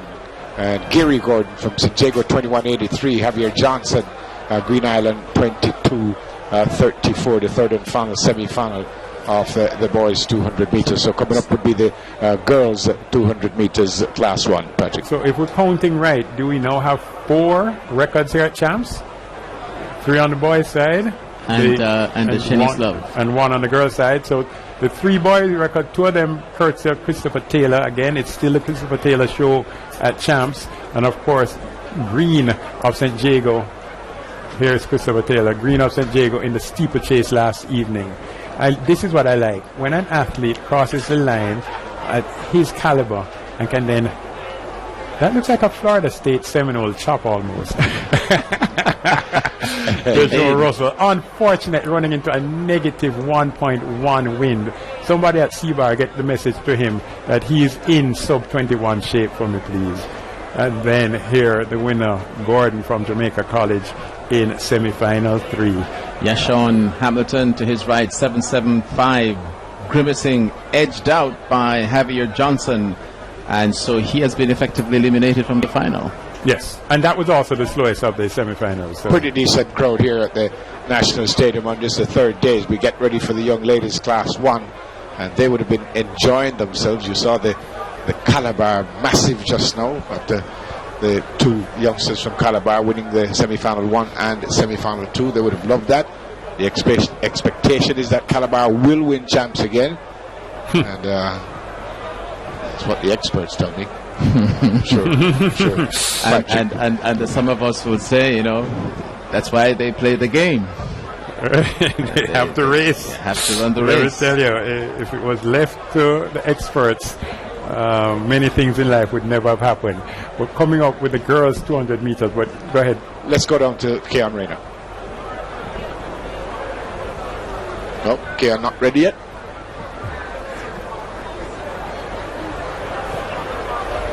All right, so there you go. That's coming up. Simone facing 2004. It's a little while that record has been standing. 22.71.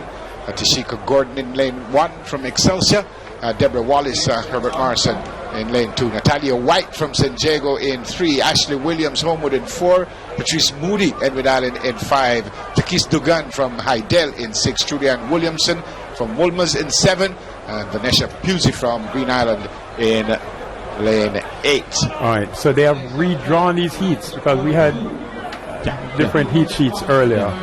Oh, okay. So, all right, a lot of very important information to come out here. Lane 4, Ashley Williams. No, you had it right. You had it right. The Ashley Williams of Homewood Technical is looking to do a special triple here at Champs. She wants to win the gold medal in the 2. This is what she's in now. The gold medal in the 4, where she'll be meeting Janelle Bloomfield of sets. And then she would love to get home with the gold in the 4x4. 3 gold medals would be very special. To her right, 289, is Moody, who's actually the favorite for the 100 meters here at Champs. So it's going to be a big, big, big clash. So That is Patrice Moody there. So I didn't have it right then. Right. Yeah. Patrick has it right. So that's Patrice Moody of Edwin Allen. And let me be clear, Edwin Allen wears blue, so does St. Catherine High School. I know that our current Prime Minister Andrew Holness wants us to get St. Catherine High School right. You know, they wear blue. they have been coming into prominence over the last 2 years. St. Catherine High School, St. Catherine that High is. School in track and field. Certainly. But just pointing out that the colors are similar to that of Edwin Allen, but there are distinctions, and we'll certainly give St. Catherine High School all the recognition they deserve. I'll be looking at lane 4 particularly now, Patrick. That's Ashley Williams of Homewood. Ashley Phoenix Williams. She looking for a triple gold at Champs for looks Homewood up to Technical. her. Girls Class 1, 200 meters semifinals. Top 3 qualify as of right in the set position, and away and running very well. Julian Williams in Abuba's girls is running well in lane number 7. So too Ashley Williams in lane number 4. They come off the turret. Who comes off the turret in front? In fact, Natalia White has a marginal lead. Ashley Williams is battling back on the outside, and Patrice Moody. It's Williams, Moody, and on the inside Natalia White. Patrice Moody ahead of Ashley Williams and Natalia White. Perhaps they are saying, we 3 are going through. There is not a lot of pressure by the 3 athletes in the end. Intelligent running. Moody ahead of Williams and Natalia White. All right, lots happened a while ago. Plenty happened. Moody of Edwin Allen, the 100-meter favorite, just won that race, defeating Ashley Williams, the 200-meter favorite. Both of them defeating Natalia White, the defending champion in the 100, 200 here at Champs from last year. All right, we're going to run down to Keon Rayner. Actually, Karen here with Anya Ashley of Edwin Allen, 5.78. Gold last year in Class 3, gold again in Class 2. Anya, talk to us about your feelings just now. Well, I'm feeling happy right now, knowing that I won the gold medal last year. And I'm first year too now, and I come and won it again, feeling very happy. Were you coming into this event feeling confident that you could have repeated your victory from Class 3, even though you're moving up now with older ladies, some of them repeating in the class for the second time? Was your confidence up? Yes, miss, my confidence was very up, because from seasons that I went to track meet, I did well and beat the class the second year too. Congratulations, Ashley. Anya. Thank you. It certainly wasn't Keon Rayner as you look at the second semi-final. Well, that was the first one with the Patrice Moody winning 23.56, Ashley Williams 23.72, and Natalia White 23.84. As we get ready for semi-final 2, Hemmings from Hydel, Roswell, Veer Technical, Reed St. Jago, Deer, Homewood, Hines, Green Island, Smith, Herbert Morrison, Shaw, Excelsior, and Blake Edwin Allen. All right, the last race was also run into a negative 0.6 wind.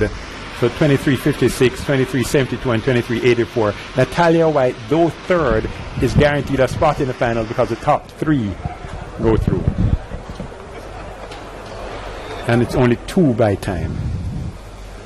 They're in the blocks. Second semi-final. Top 3 automatically going through, then the 2 fastest losers. Clean start. Tashoy Blake of Eldon Allen is in lane number 8 and running well. Shanta Dare in lane 4 from Hobart Technical, and on her inside Shanice Reed of St. Jago, and further on the inside Demisha Rosewell of Ver Technical. The 3 of them with Rosewell. It's indeed Shanice Reed. Shanta Dare looks a little bit in trouble. Kimon Hines of Green Island, they're coming towards the line. Shanice Reed will win it ahead of Kimon Hines of Green Island, and Shanta Dare has to settle for third. The flash time 24.07. All right, a lot calmer race there, and you're seeing it in the time. Wind a little rougher on them, negative 0.8 this time. But Reed, a medal winner here at Champs as well for St. Jago, has delivered for St. Jago in this semi-final. So St. Jago will have two in the final. Natalia White, the defending champion, along with Shanice Reed. All right, here we go. As we come off the curve, one of my favorite runners from Green Island, Hines, out there in lane 6, battling for the preferred lanes. Well, guess what? The top two athletes will both get the preferred lanes in the finals. Lane 3, 4, 5, and 6 are the preferred lanes. But Reed of St. Jago, oh, it's going to be close, Patrick. You call it for Reed. Let's see as they approach the line. Both seem to be easing off a bit, but you're right. Eagle eyes.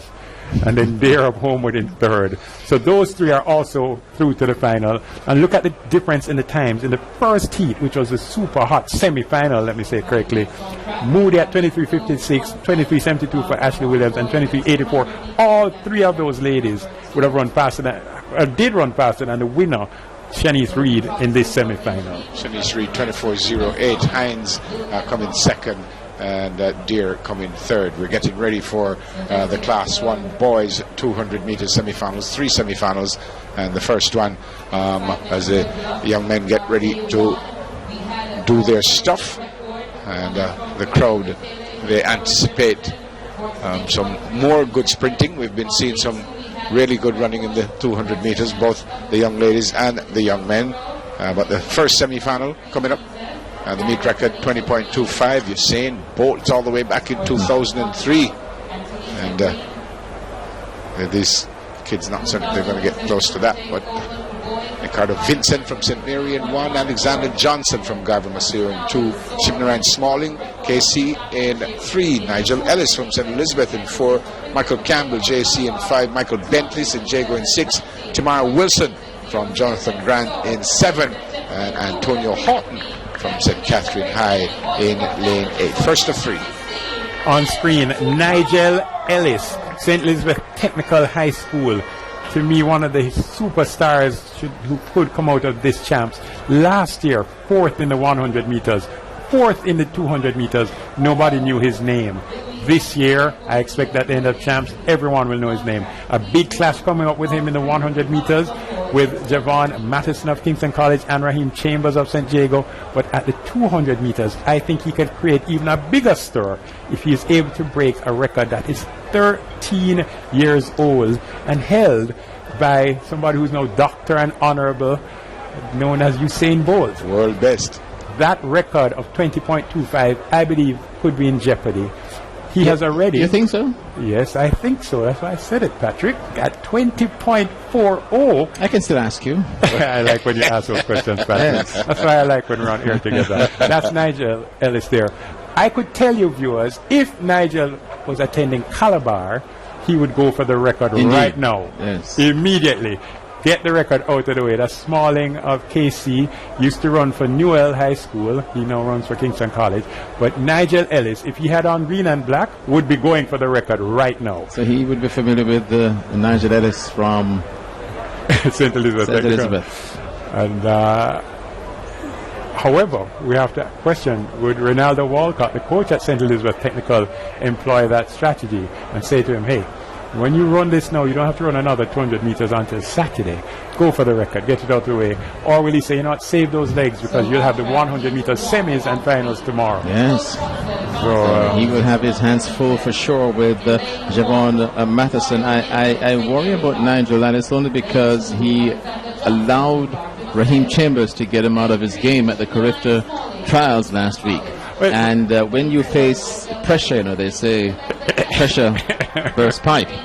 So I don't know. I accept and agree he's the favorite, but how will he handle the big stage? It's not a stage that he's unfamiliar with, but he's unfamiliar wearing the favorite stag. Sure.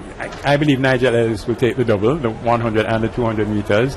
And the fact that he faced a fast-starting Raheem Chambers at the character trials and was able to defeat him despite running a horrible race says to me, no matter what pressure he faces, he'll deliver come tomorrow and Saturday. The converse can be true then, because he was out of his game, didn't run the race he had planned, didn't run his race, and he still overcame. Vincent, Johnson, Smalling, Ellis, Campbell, Bentley, Wilson, Horton in the blocks. Boys Class 1, 200 meters, semi-final. Heat 1, top 2 automatically qualifies. And Ellis up, away, a little bit scratchy, running well out of lane number 6. Michael Bentley of St. Jago, Michael Campbell of Jamaica College, and it's Campbell that comes off the turn in front. So Michael Campbell in front, and Nigel Ellis, like a Rolls Royce, eases into another gear and runs by, blows by Michael Campbell. Nigel Ellis in 20.51. A scintillating effort by the St. Elizabeth runner, blowing by Michael Campbell, and wins with a lot in hand. 20.51 is confirmed. Not his personal best. That's 20.40. Here we see him. His start is perhaps his weakest part of his race. But guess what? In 200 meters, he has the time to make it up on practically anybody in this field. And look at the knee lift. The arms going back. He was not even pressing at this point. He was confident that he would be able to move right through. Looking at the clock, 20.51, crosses the line comfortably. I believe the favorite tag remains with him. And yeah, he made it through nice and easy. And again, black and green, he would have gone for the record. At States, they say, go for the record and a win on Saturday. 2051, Campbell from Jamaica College. 2081, Shibnarag Smalling from Kingston College in third spot. 21.08. The first of 3, and the Class 1 boys 200 meters coming up. On the track, Christopher Ben from Herbert Morrison is in 1. Richard Dixon from Dinthill in 2. Romario Ferron from Hydel in 3. Tyreek Bryan from Kingston College in 4. Xavier Angus from Calabar in 5. Ashani Smith, St. Catherine in 6. Romario Turner from Mona in 7. And on the outside, Robin Anderson from Edwin Allen. This is the second of 3 semi-finals in the boys 200 Class 1. Lane 3, Romario Ferron, Hydel. Lane 4, All right, now, again, because of the way Issa has decided to run it, we know that that was the fastest of the heats, or we expect it to be the fastest of the semifinals.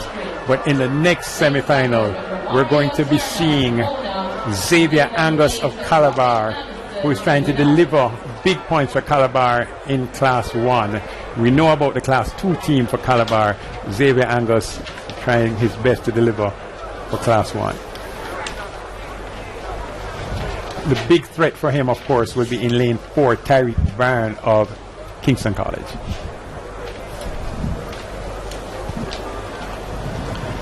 Bent, Dixon, Farron, Bryan, Angus, Smith, Turner, Anderson. Second semi-final. The top 2 will qualify automatically. Robin Anderson of Edwin Allen in lane number... It's kind of strange. In lane 8, he tumbles over there, where he looks a little bit concerned.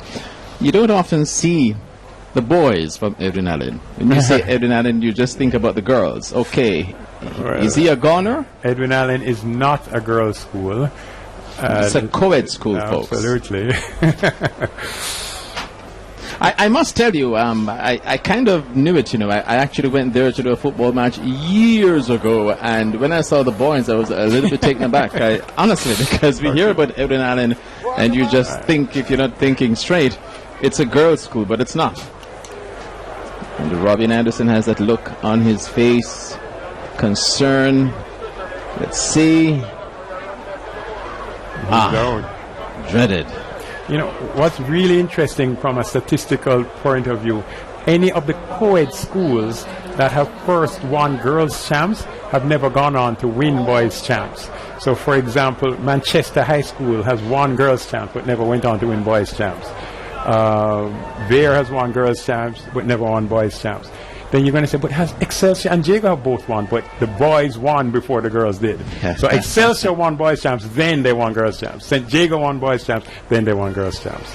Second semi-final. The top 2 will qualify as of right. So Bent, Dixon, Ferron, Bryan, Angus, Smith, Turner in the set position, and sent away. Angus of Calabar is running well in lane number 5. So too Bryan of Kingston College on his inside, and further on their inside, Romario Ferron. Those 3 come across the track together. Angus now lifting those knees, begin to come away from Bryan. Ferron is running well on the inside, but Angus wins, cruises in 21.05 ahead of Kingston College's Tyreek Bryan. positive 0.4. I know you want to know the wind before you know anything else, because we already know the time. The time is 21:03, or is it 08? We'll get that officially.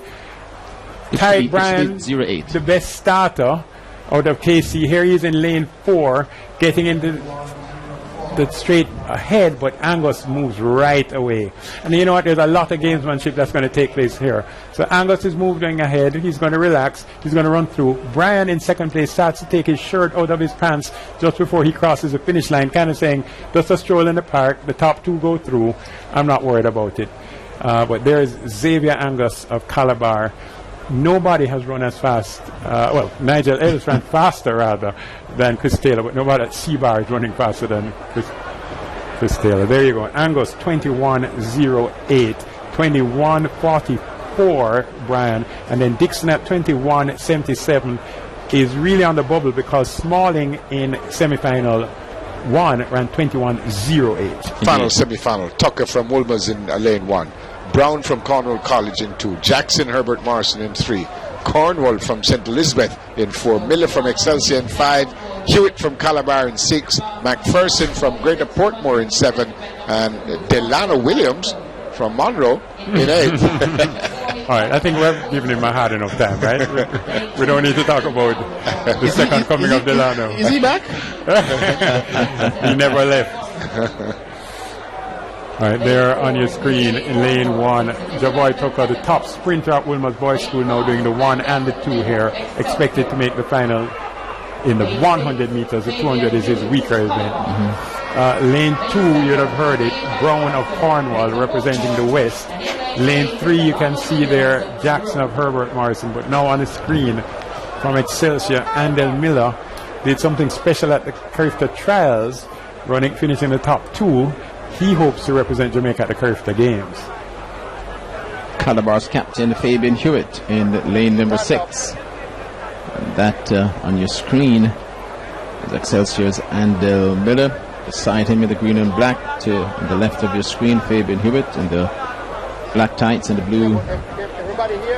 Dane McPherson of Greater Portmore. There is Andel Miller and Fabian Hewitt. You know, Patrick, you know that I'm a big believer in the training camp system. And the training camp says the people you train with will help you to perform better. And in the case of Cornwall from St. Elizabeth Technical there in lane 4, he trains with, as far as I'm concerned, the fastest high school in Jamaica right now. That's Nigel Ellis at St. Elizabeth Technical. So if he trains with the fastest boy in high school every day, he's going to run very well in the semi-finals of the 200 meters.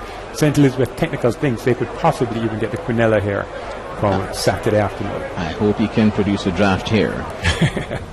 Tucker, Brown, Jackson, Cornwall, Miller, Hewitt, McPherson, Williams in the set position, and the sent away cleanly, running very well in lane number 6 of Fabian Hewitt. On his inside from St. Elizabeth, Hugh J. Cornwall, and also running well, Jordan Jackson. And Del Miller is also running well in lane number 4. It is Cornwall of St. Elizabeth, as predicted by Bruce James.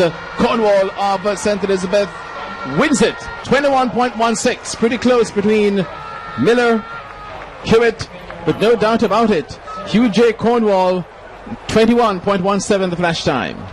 I thought Hewitt got a second. Hewitt sure did. That's why he gave a high five at that point. Here they go, great start. Herbert Morrison in big trouble there, but here it is, Cornwall of St. Elizabeth Technical pressing around the curve. He runs with more strength as opposed to speed, and he's working all the way to the finish line. And here comes Hewitt of Calabar battling with Andel of Excelsior. They know that only 1 and 2 are guaranteed a spot. And I will tell you, the moment we get the flash times, that the 2 third place finishers who will be going to the final will be Smalling of Kingston College. He's in the final, and so is our third place finisher here, Miller of Excelsior. Yep, despite seeing the 21:36 and the fact that he doesn't have his name in green, he's still going through. 21:36 is the slowest time to qualify for the boys class 1 200 meters. You can't get information any faster here. So Smalling of KC out of semi-final 1 at 21:08. will also be in the final. Here's Nigel Ellis, my big favorite for the sprint double at Champs after taking 4th place in the 100 and 200 last year. I expect that he will deliver big time. Here we look at Xavier Angus, the C-bar big man in the 200 meters. Didn't run last year at Champs, so you're wondering, how can he be so fast and in Class 1 and I don't know him? And then here, Cornwall, he wants to deliver a special quinella for St. Elizabeth Technical in the sprints. St. Elizabeth Technical has been doing special things on the track at this boys and girls Champs. So we have the lineup now for the Class 1 boys. Oh, look at that reaction. You've got to love this sport. But let's also talk about the effort of the captain, Fabian Hewitt, there. It's critical because mathematically he is guaranteed Calabar at least a point if he finishes 8th in the final. You want to get to the final because you're awarded points from top to bottom. And it is shaping up at this stage that this championships may not be as, this 30 gap as predicted. I think it's going to be a lot tighter. All right. The way we analyze it is that C-Bar was only defending a 15.5-point margin from last year. And we know they lost Michael O'Hara, who was their biggest scorer last year. They've retained some of the big scorers, but they're not necessarily going to score anymore. Christopher Taylor is not going to win any more points than he did last year. Kingston College, on the other hand, last year had a number of issues, including one of the big superstars, Javon Matheson. And they're nursing him very well this year. They said, you know what, you're just going to run the 100 and the 4x1. And for Akeem Bloomfield, just the 400. Because remember, he's a 2-4 runner. Yeah, just a 4 and a 4x1, 4x4. And you know what?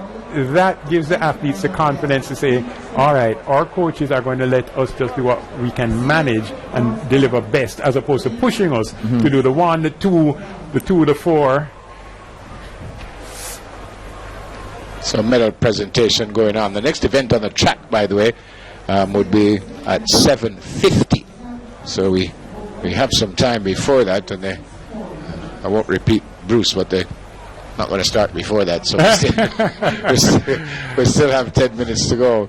No, well, we have 10 minutes to prepare for what will be some very special relay running. Again, we're going to have the 4x4s view, both for boys and girls, open events. And what's going to be very special about it is you're going to have to run to get into the final, because of the 4, it'll be 4 heats for the girls and 4 heats, I'm sure, for the boys. And yeah, you're going to have to, only the winner is going to be guaranteed a spot. The camera is showing you that they're laying out the blocks and the lane markers. So yeah, we're going to have 8 races in the 4x4s. And if you win your race, you're through to the final. Other than that, you need to hustle and get a time. Before coming on air, of course, I was sitting out there in the grandstand, and it's fabulous. Indeed. That on a Thursday at Champs, the grandstand is essentially full. I mean, there are a few seats. We've mentioned that, and it's 2 things: the intelligence of the Jamaican athletic. I think it's the most astute sports fans in Jamaica of all the sports. Track and field. Their astuteness and the overall quality of the performance of the athletes. It pulls you in. Well, I'm a little biased. I happen to love the sport track and field, so I can't argue that one. Football. Shot of Douglas O'Rain standing in that. So that's maroon and gold. A view of the grandstand. Yes. Even though I would suggest that in football you play rubbish for 8 to 9 minutes and you leave the hero. Unlike when you train for 4 years and you don't get a chance to perform. It's a tough sport. It's a tough sport. But you're right, a very exciting sport. And folks, you would have missed an outstanding run from Christopher Taylor. But please share your pictures and comments with us on Instagram and Twitter using hashtag TVJChamps. As we said, just in probably about 8 or 9 minutes before the 4x4s will start. So the only events on the track would be the 4x4s, and I think they have the 1500-meter run for decathlon, and that would be it for tonight. So again, share your pictures and your comments, Instagram and Twitter using hashtag TVJChamps. All right, so we have the point standings. Official point standings after the boys Class 3 high jump final, won by Antonio Hansen of Herbert Morrison. 1.85 meters ahead of his teammate Javier Hall. 1.85 meters. Lamar Reed of Calabar third. 1.75 meters. Leroy McCourty, Kingston College fourth. 1.75. Apollos Edwards of Jamaica College in fifth. 1.7. Chanine Brown of St. Jago in sixth. 1.70 meters. And Coriotti of Calabar in seventh. 1.65 meters. Kingston College leads after 6 finals, 37 points. Petersfield, beg pardon, Jamaica College in second, 33.5 points. Petersfield in third, 28 points. St. Jago High in fourth, 24 points. And defending champions Calabar High in fifth, 23.5 points. So they are 13.5 points behind the leaders, Kingston College, on day 3. And that's the latest point standings after 6 finals. Something I need to point out to the viewers, I don't know what was shown on air earlier. I've been in the National Stadium. But Lamar Reed of Calabar placing third in the boys Class 3 high jump is a big deal. Why? Because he's the defending champion and record holder in the high jump. And so if you're defending your title, and he jumped 199 for the record last year, and now you jump 175 this year for third, very unusual. Information coming to me is that he has had some coaching changes. If that's the case, it proves to me that coaching is a big deal, and I am a big believer in coaching centric. So Lamar Reed of Calabar third at 1.75 in the high jump this year, whereas last year in the same class he set the record, won the gold medal at 1.99. Kudos, of course, to Herbert Morrison taking a special quinella. I'm going to have to check the record book, so I don't think Herbert Morrison has taken 1-2 in the high jump at boys champs before. So we're going to show back some stuff earlier. We'll start with the decathlon in just a little while as we look at some of the folks here at the National Stadium. Day 3 coming to an end. We remind you, folks, we're live TVJ, we're live TVJSN, we're live on Hits, and you can check us out at onespotmedia.com. If you're living in Jamaica, it's going to be free, but here are some highlights from earlier. So let's discuss. Deaver Clayton of Petersfield. This looks to be 43.62. This is Amanda Connor of Buff Bay, 39.25 meters, and Marcus Brown, 33.82 from Morant Bay. Athletes in the decathlon pole vault. Donovan Taines of Kingston College, 3.35 meters. Conal of JC, 3.35, and Marcus Brown of Morant Bay, 3.05. The meet record 6,107 points. A javelin throw, Asani Hilton, 51.94 meters. He attends Rhodes Hall High School. Donovan Tames of Kingston College, 50.50. And to follow, Amanda O'Connor of Buff Bay, 48.63 meters. There is O'Connor of Buff Bay. So we're really going all out. I don't think in any previous year you'd have seen highlights of the decathlon. We're making it possible. That's the point standings on your screen after 6 finals. In the boys division, there you are in the girls. Edwin Allen out front, 47 points. Heidel, 33. Excelsior, 26. Homewood, 24. St. Jago, 23. No praise can be too high, Bruce, for the work being done at Excelsior by David Riley. Class is class. He won the championship, the boys' championship with Wilmers in the 100th anniversary of the championship for boys in 2010. Shortly after that, he left and, he was fired, and he went to Excelsior.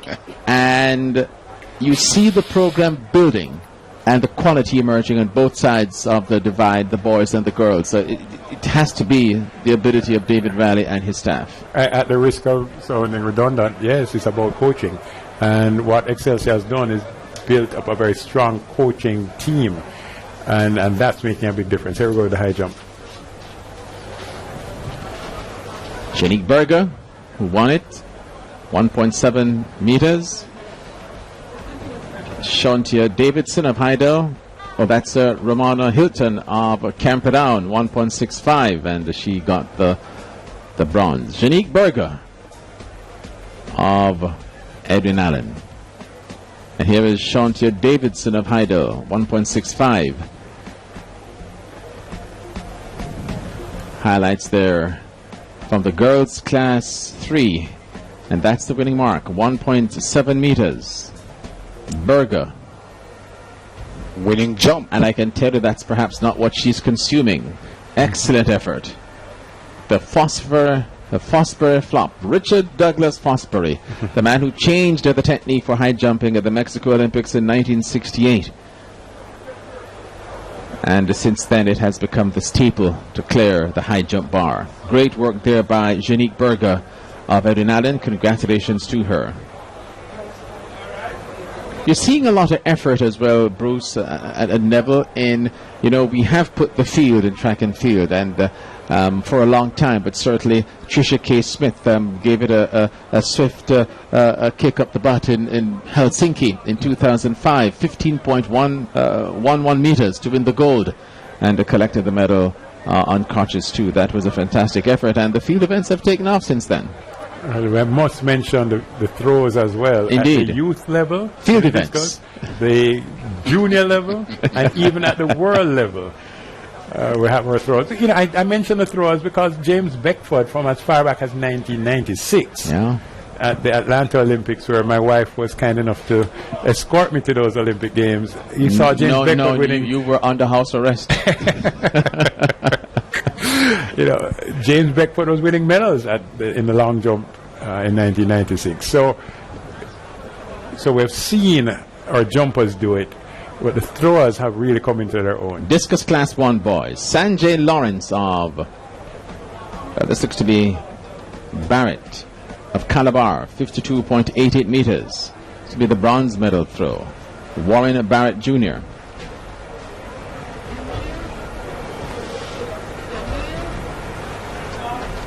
Here is Philippe Barnett of Excelsior, 53.78 meters. And coming up on his last throw, Sanjay Lawrence of Petersfield, 53.90 meters. What a performance by this youngster, truly deserving of the championship. Got it on his final throw. I remember that interview with the Karen a little bit earlier on. He said he was not off to his game, went to his coach. They got his game plan back on. Championship.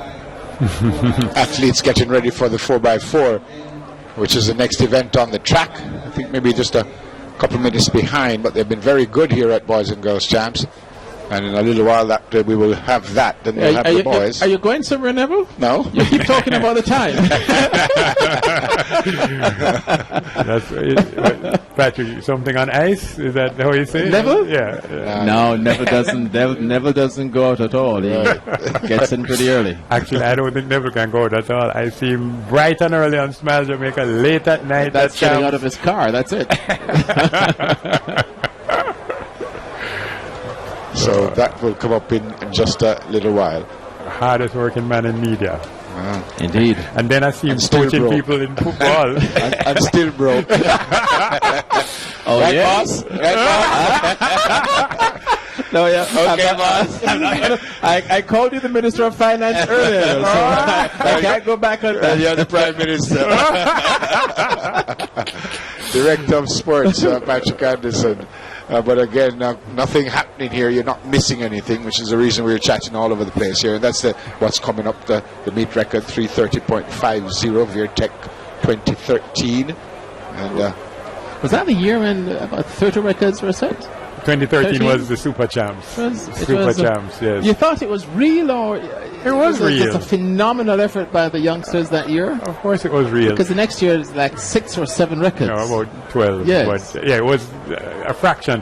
What's very special about this record on the screen, viewers, is that it's the only relay record at Girls Champs that does not have the name Edwin Allen beside it.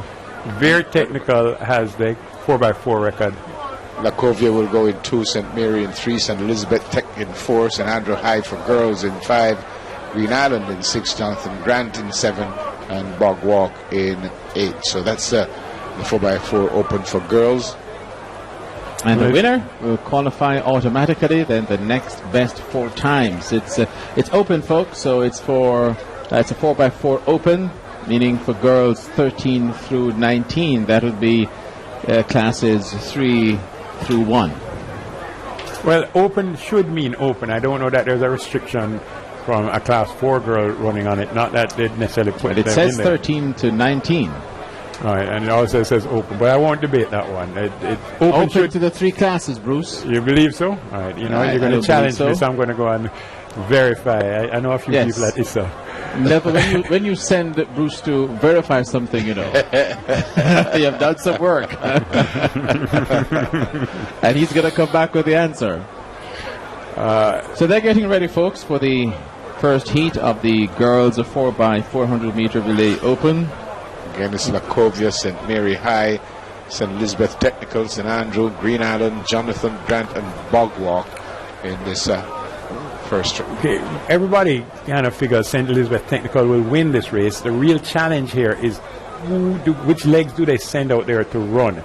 Will they put Janelle Bromfield, their superstar, out there, kind of insurance to make sure they get through into the finals? That's the kind of strategy that we're going to be looking for. Viewers, we have not received relay cards, so we're going to have to be looking at the faces and the bodies and trying to determine who's representing which schools on each of the legs.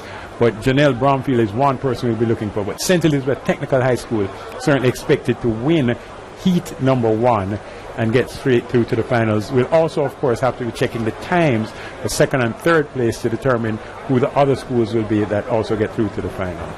Athletes still not on the track just yet. Interestingly, it looks as though the seeded teams are in the 4 different heats. St. Elizabeth in the first semi-final, Homewood with Ashley Williams. In the second semi-final, C. St. Jago, Heidel in Heat 3, and in Heat 4, Edwin Allen. And so the big 4 expected to clash in the final. Yes, interestingly enough, hearing from an alum of St. Elizabeth Technical High School, Bridget Foster Hilton, and she was just confirming that Nigel Ellis is on instructions to win gold in the final, not break the record. If he breaks the record, that's a bonus. Can you just send back to Bridget Foster Hilton to be the world champion over the sprint hurdles? I told her in the semifinals back then in Berlin, that she's going to win. She says, "How do you know?"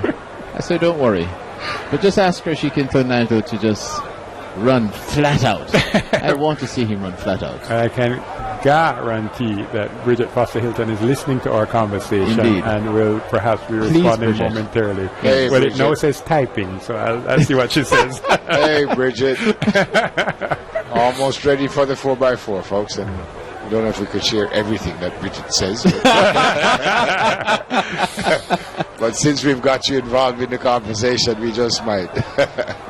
Yeah, well, once her team takes to the track, she doesn't miss a beat. And so we're going to have St. Elizabeth Technical in lane 4. Surprising to some, they lost to Homewood Technical at the Gibson Relays after Janelle Bromfield blew past Ashley Williams. Yes. And that was quite a bit of excitement because at that point, the National Stadium determined, well, Janelle Bromfield has delivered again, as she has done numerous times, except Ashley Williams decided the race was to the finish line. Indeed. And You always say that, Bruce, and there are no medals in the early rounds, and the race is not won down the back stretch. No other turn. It's at the finish. This one says, "Hey, y'all." I think she said it with a Texas accent. Hey, y'all. Hey, Bridget. Hi, Bridget. All right, so the girls have taken to the track now, and we're seeing that Slakovia has reported they're in lane number 2. And St. Mary's there. Is 3. In 4 is St. Elizabeth. 5 is St. Andrew. Let's say it properly. St. Andrew. I'm not seeing anyone in 6. 6 should have been Green Island. I'm not seeing anyone in 6. I'm not seeing anyone in 7. But you're right. And I'm not seeing anyone in 7 either. No, but somebody's out in 8, so that would be Bog Walk. Right, so no Green Island, no Jonathan Grant. Okay. I'm hoping they're on the side of the track. Let's put this in perspective for the viewers, though. The 200 meters, which is just run. And isn't that Janelle Bromfield? Yes, we see Janelle Bromfield, not on your shot, viewers, but we can see her here.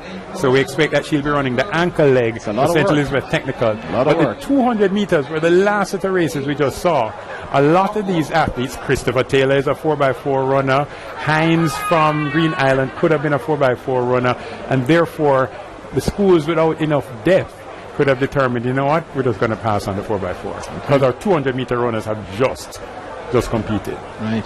And in fact, the viewers are going to watch to see, does Christopher Taylor, who is one of the top 400-meter runners at Calabar, does he report for the 4x4 having just run the 200? I would hope not. I would hope not. Because at the end of the day, Bruce, after the first lap, you come over and, that first lap is important, but you have 3 more to do damage, as Nublin Williams Mills demonstrated in Beijing last year. Remember, just a winner automatically goes through. So it puts some pressure on them, doesn't it? Sure, that's the point. So the schools are here at Champs to win Champs, to get points, and so do they take a chance at not qualifying? Calabar, I believe, will have sufficient depth to get to the finals without Christopher Taylor, but that's a decision the coaching staff would make. And then the thing is, you also have to run second and third because the next best 4 losers times will advance. Well, they're sent off. Green Island, Jonathan Grant not in the event, leaves Bog Walk way out front and churning the track. But St. Elizabeth Technical running easy in lane number 4 at the moment, has the overall lead. St. Elizabeth Technical leads ahead of St. Mary High on the inside. St. Andrew running well in lane number 5. They have just about 150 meters to go, and this the opening leg, the 4x400 meter relay open. 4 heats, the winners automatically going through, and St. Elizabeth Technical in lane number 4 comes off the turn in front ahead of St. Mary High on the inside. St. Andrew struggling a bit in lane number 5. These are the top 3 at the moment. Bog Walk on the outside, Lacovia on the inside. So St. Elizabeth Technical hands over first ahead of St. Mary High. They'll come over into single lane when they pass the 300-meter marker.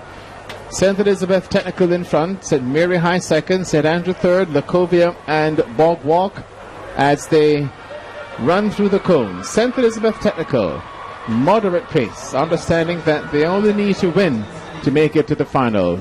10 meters in front of St. Mary High. St. Andrew climbing on the outside of St. Mary. Then Lacovia and Bog Walk. And the runner from Bog Walk will be about 60 meters off the leader on your screen, representing the great school from Santa Cruz, St. Elizabeth Technical. 15 meters in front. She has increased the margin. St. Mary High is holding firm. St. Andrew trying to make up ground. It's not happening. St. Mary coming away and maintaining second. St. Elizabeth hands over 12 meters in front. St. Mary High second. St. Andrew third. Lacovia will hand over fourth. And Bog Walk struggling to hand over in fifth and last. St. Mary High is making up ground here. 300 meters to go on the penultimate leg. St. Elizabeth, St. Mary, St. Andrew. And I am suspecting that the St. Andrew runner will come back to the field with about 150 meters to go. She expended a lot of energy to make up 20 meters. And now she has hit a brick wall. St. Elizabeth, the runner, just holding up, biding her time, and is coming back to regain the lead. St. Mary High is running well. St. Andrew now, the runner from St. Andrew on the inside, out of gas. St. Elizabeth regains the lead. St. Mary High is running well, holding firm. Lacovia 60 meters behind, and Bog Walk out of it. St. Elizabeth Technical, a good run by St. Andrew. And St. Elizabeth in front by 4 meters, 5 meters. St. Mary High in third. Lacovia and Bog Walk are out of it. But the big runner, Janelle Brumfield, cruising They're not going to get back to her, I can tell you that. 10 meters in front of St. Andrew. St. Mary, Lacovia, 90 meters behind, and Bogwalk 120 meters behind. Janelle Broomfield approaching the 200-meter marker. 3 minutes and 16 seconds on the clock with just about 190 meters to go. Bromfield just aiming to qualify her team into the final. St. Andrew second. And because this race is not at a fast time, it could hurt St. Andrew and St. Mary, who are running very good races. Broomfield just tried again with some majesty. Janelle Broomfield of St. Elizabeth Technical brings her team home. The flash time, 3 minutes of 44.20. St. Andrew second, St. Mary third, Lacovia will be fourth, and Bogwalk will be fifth and last. Well, now we got the answer to the question. That's Janelle Bromfield there smiling for the camera. Why did she run in the heats of the 4x4 for St. Elizabeth Technical? Because they needed her as insurance. She got the baton narrowly in the lead. Indeed. Narrowly in the lead, and therefore had to make sure that they got through to the final. So here's the first leg. They did hand over first here, and in fact, I'd say held the lead for most of the race. It wasn't until the third leg when St. Andrew High School decided that to put it all out on the track. So this is the second leg. I have a question for you when you're finished, Bruce. Right, second leg, and again, not very aggressively running out there on the third leg. And St. Andrew High School steps up to the front. And this is it, 200 meters to go. Patrick expected the question Cecilia I have for Avenue you, this is the Javon Francis run. That effort by the St. Andrew runner. Some people will say that Javon Francis, that's the only way he can run. I'm asking you, if the girl from St. Andrew on that leg, if she had bided her time and climbed, would she have finished better on that leg, or did she do the right thing by going out fast and coming back just a bit? You know, the kind of analysis you need to do for that really depends on the young lady. For Javon Francis, he did the right thing. For her, perhaps that was the right thing for her, but you need to know her skills and abilities. I would very think he did the wrong St. thing. Elizabeth Technical 344.4, St. Andrew High 347.96, St. Mary 348.96, and Lacovia in fourth 358.80. Viewers, the record is 330, as we know, 0.51 by Ver. To get to the final, I believe you're going to have to break 350. So that's the time. We're going to take the top 3 times there, so we'll be able to tell you who the qualifiers are. But right now, St. Andrew at 347.96 and St. Mary at 348.96 are the two on the bubble. Stets safely through, having cashed in their insurance policy by way of Janelle Bromfield. Second of 4, Tatius Golin, Woolmer's, Homewood Technical, St. Andrew Technical, Magotty, Green Pond, and Morant Bay. So let's see if they're all there.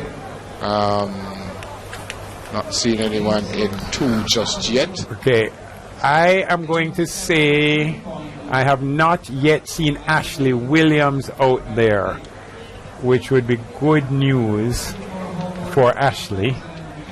Ashley Williams of Homewood Technical within the past hour would have run a very competitive 23.72 200-meter race for second behind Patrice Moody of Edwin Allen and ahead of the defending champion Natalia White. I'm glad to say I do not see her out there. I'm not seeing Tatius Golin.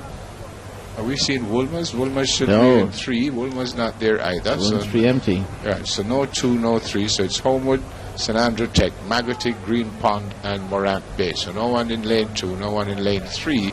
This is a second of 4, by the way. That's the stats runner on your screen. So we're looking at lanes 4 through 8. Lane 7, that's Green Pond. Lane 4, Homewood. They might have looked at this event and conducted an analysis and said, okay, Addison, unlike the need for Stets to have the insurance with Janelle Bromfield, let's rest Addison Williams, Ashley Williams from this event. So there they go for the second heat. The winner automatically qualifies, and Homewood Technical well away. They are last on the stagger. Green Pond is running well, flying in lane number 7, has a marginal lead over the Homewood Technical team appearing to be at the back of the field, but on the stagger, folks, marginally in second. In third, it is St. Andrew, and Margotty running well. Green Pond out in lane number 7. Homewood on the inside, coming off the turn, and it's Homewood that will assume the lead. St. Andrew Technical running well on her outside, and now Green Pond slowing down just a bit. But the St. Andrew Technical team staying close with the Homewood. The changeover would be made simultaneously. Homewood first, St. Andrew Technical second, Green Pond third, Morant Bay fourth, and then Magotty. Homewood gliding down the backstretch now as they come through the cones. Homewood has the lead. St. Andrew Technical running in second. You'll see Green Pond coming down from lane 7 on the inside of Green Pond. That's Magotty and Morant Bay at the back of the field. Homewood Technical on the second leg, approaching the final part of the turn. St. Andrew Technical is making up ground, but is the Homewood athlete playing possum? Now she begins to power away. Perhaps, well, not perhaps, an illusion there for the runner for St. Andrew Technical. Thought she was catching up. Not so. On the third leg, Homewood has a 15-meter lead. St. Andrew Technical running well in second. Then Green Pond, Magotty, Green Pond, and Morant Bay at the back of the field. But the race is on down the back stretch, just about 270 meters to go, and Homewood Technical with a 25-meter lead. It's St. Andrew Technical in second, then Magotty, Green Pond, and Morant Bay. Those three are in a private battle, about 90 meters behind. Approaching the final part of the turn, coming into the home straight, the penultimate leg, and Homewood, they have this race won. They will have to be swallowed up by the track here at the National Stadium to lose this. A 30-meter lead for the final handover. St. Andrew Technical still fighting on, then Magotty, Green Pond, and Morant Bay. Homewood, the final changeover, in front by 35 meters. St. Andrew Technical will chase her home. Magotty is second, Morant Bay third, Green Pond struggling at the back. 300 meters to go. And Homewood by themselves. The athlete from St. Andrew Technical trying to close, running hard. Homewood Technical athlete in cruise control. Let's see how much the athlete from St. Andrew Technical will finish, how strongly she will finish, because she's running hard. 3 minutes and 20 with 120 meters to go. That's young May from Homewood Technical, their distant expert, 8 and 1500 meters. And she's cruising, not pressing hard, just the need to win. 30 meters in front, stepping on the gas just a bit to show a clean pair of spikes. Wins in 3:46.24. Homewood Technical, they're through to the final. St. Andrew Technical will be second, and coming by now, St. Andrew Technical, and the battle for third, fourth, there is the 8 and 1500 meter specialist, May of Homewood, BIP 512. In the meantime, Magotty will be second, Morant Bay third, Green Pond fourth. All right, just from a perspective point of view, 3:54.43 for second by St. Andrew Technical High School is slower than the first three in the first heat. So we know Stets is already in. St. Andrew High School at 3:47.96 is faster than St. Andrew Technical, as is St. Mary at 3:48.96, all faster than second place here. So I'm willing to call it, as in the elections here, that St. Andrew Technical is in big trouble in terms of qualifying for the finals. But Homewood Tech, they're definitely in. No doubt. They won. Here we go. Nice and easy. No need for any insurance. Homewood Technical knew they'd be able to get through. Not very aggressive, just going through the motions. 3:46.31. Again, anything below faster than 3:50, I think will be enough to get you into the final. Handing over to their distance star. You can see just from the stride. And the confidence. But when you also get the baton 30 meters in front, you engenders a lot of confidence. Let's take a look at the times. 3:46.31 for Homewood. St Andrew technical second. 3:54.43. Maggotty third. 4:08.91. That's the second of 4, by the way, as we get ready for the third. And again, it seems like we're missing some schools here. We have Vauxhall in 2. Not seeing anyone in 2 right now. Should be Camperdown in 3. Camperdown is there. Should be San Diego in 4.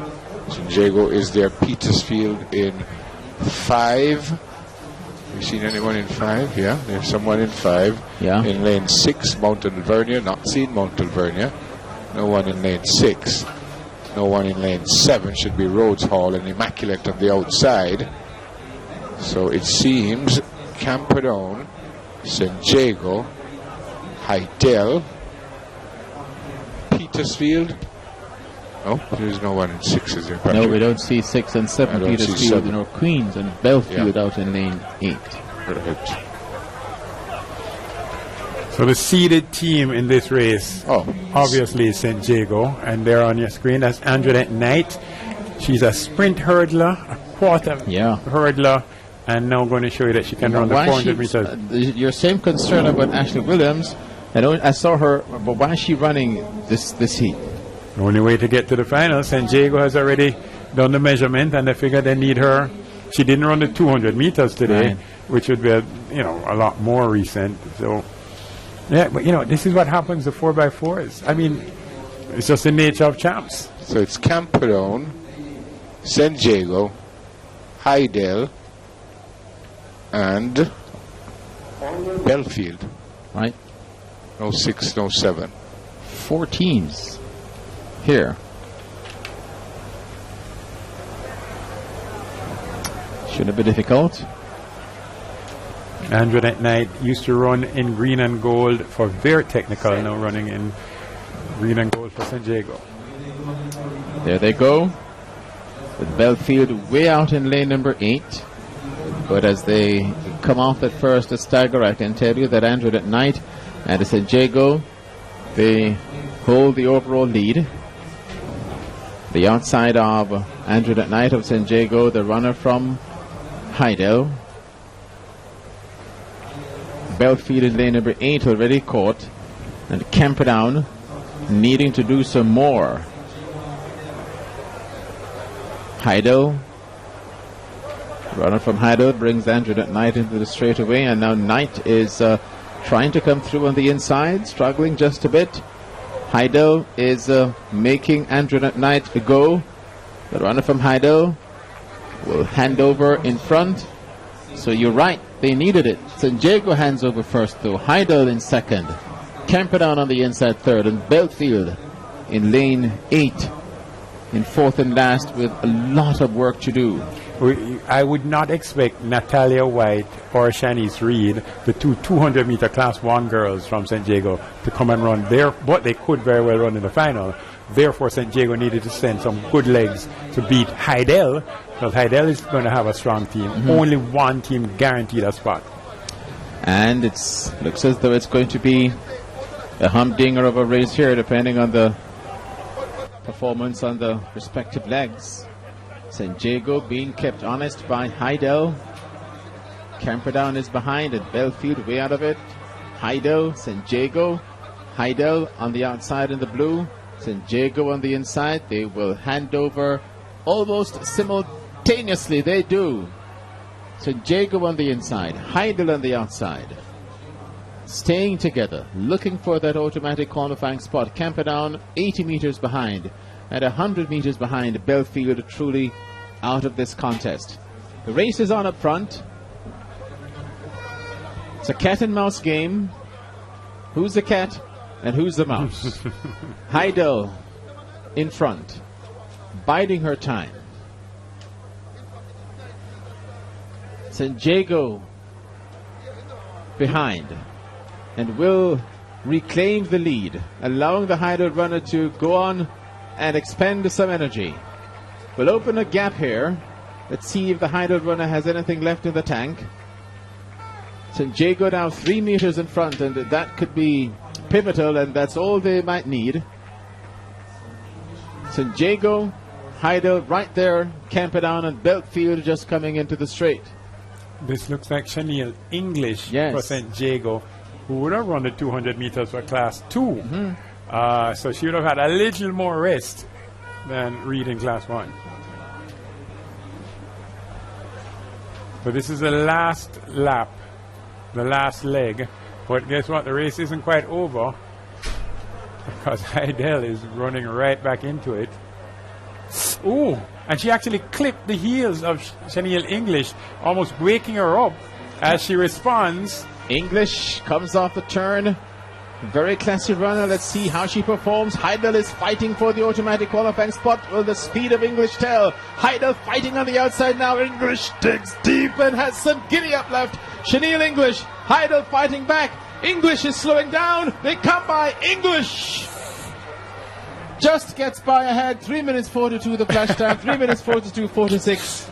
And English does it ahead of Heidel. So can we stop questioning the wisdom of the coaches, Indeed. Patrick? You need to put the legs out there when only one spot is guaranteed.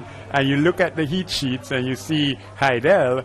Yeah, you know, remember St. Jago and Heidel not that far apart, you know, both in St. Catherine. Yeah, they know what's going on. And English, though, got clipped. I don't know if we'll see that in the replay. Manages to share a smile with her. But both, I'm telling you, viewers, both will be in the final, because the winning time of 3:42 is faster than anything we've seen so far. So this is Antoinette Knight handing over first, just barely. And here we go now. 200 meters to go on the second leg. And you know, it was a battle all the way. Heidel and St. Jago were never more than maybe 3 meters apart at any point in the race. And then here we go again. See, one of the advantages of having that inside lane. Heidel now takes the lead and says, all right, this is it. 600 meters to the finish, but then St. Jago roars back. And at this point, you're going to get the impression that you're giving to Chanel English, you know, a real good sprinter, 100 and 200 meters. She got the speed for fun. Now let's look and see if we see the clip right here. Yes. She's like, who is hitting me from behind? Well, listen, we're going to have a full, proper 180-meter race. At this point, I was worried about batons dropping. Yeah. When you have hands flaring like that beside each other. Again, these athletes are so well coached. They've both been told, guess what? You need to win the race to get us into the final. Don't ease up. Run all the way through. And look at this. This is less than 10 meters to go. And we get some slow motion here now. You know, I'm really concerned. Those batons were at such risk. And this angle won't get us to see the lean. But I'm telling you, viewers, not to worry. Both teams, even without the next final being semi-final or heat being run, will be in the final. 3:42.47 and 3:42.49. Both times will get to the final. I don't care what they do in the third semi-final. And you doubt very much that Camperdown will. 3:58.33. I'm not checking times below 3:50. That's the last one on the screen. Clarendon College, Alpha, Edwin Allen, Veer Technical, Mount Alvernia, Rose Hall, and Immaculate. Let me see. I could tell you who is here. I'm seeing Edwin Allen. So in lane 2 should be Clarendon. There's no one in lane 2. Alpha should be in 3. No one in 3. Edwin Allen is there in 4. Veer Technical in 5. Not seeing Mount Alvernia. Should be in 6. All right, so let me now tell the viewers the eight teams. That's Edwin Allen there on screen. The 8 teams that will run in the finals for the women's girls 4x4 are going to be Stets, St. Andrew, St. Mary, Homewood, St. Jago, Heidel, and then Veer and Edwin Allen from this race, even though this race has not yet been run. All right, so again, no one in 2, no one in 3, no one in 6. So Edwin Allen, Veer, Rose Hall, and Immaculate, right? Yeah. 1, 2, 3, 4. That's it. 4 again. Right. So we know the 8 finalists before the 4th race is run.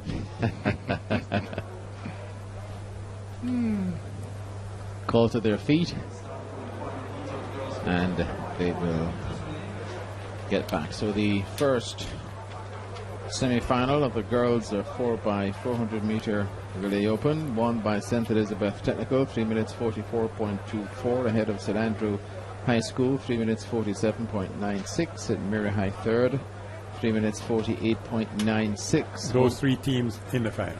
Homewood won the second semi-final, 3 minutes 46.31. They're in.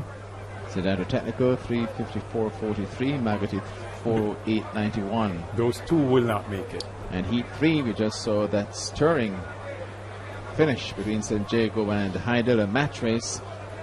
St. Jago, 3 minutes 42.47. Heidel second, 3 minutes 42.49. And here we go. Well, there were 4, and now it's down to 3. And Adrian Allen and Ver, and on the outside, Rhodes Hall. It's as though the runner from Immaculate, not sure what happened there, might have false started. They would have restarted the race. But, well, they did.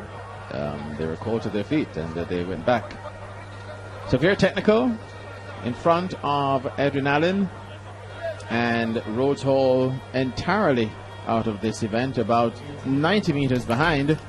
And it's just the first change, bouncing around. Severe Technical with legs. Adrian Allen in second. Races in lanes 4 and 5. And Rhodes Hall just handing over 110 meters behind. It was Shanique Walker for Very Technical on the first leg. And, you know, you'd say, well, listen, there are only 2 teams in this race. They can just relax. They don't need to push. No, they need to run faster than 3 minutes 50 seconds to get in. Exactly. Only one is going to win. So you'd be like, well, relax. No, they got to run.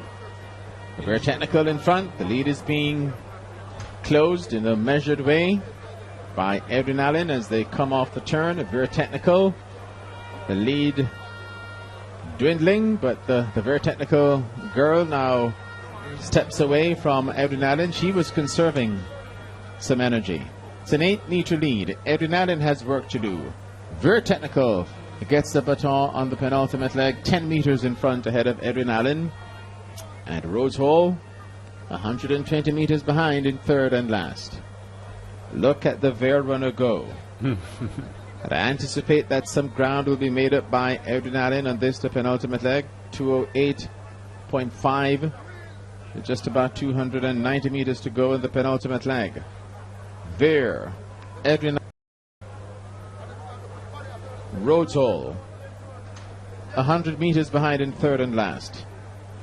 Only 3 teams in this, the final heat of the 4x400 meter relay. Ver, Adrian Allen. Adrian Allen putting in a strong finish.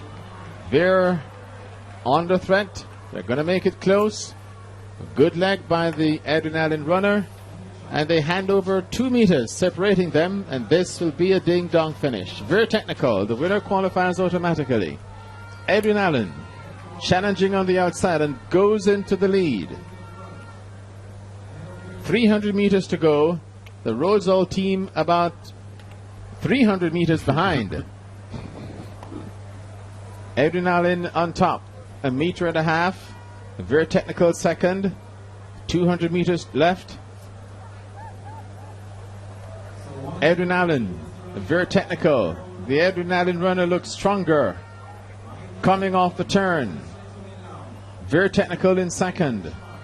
And Adrian Allen going away from Very Technical.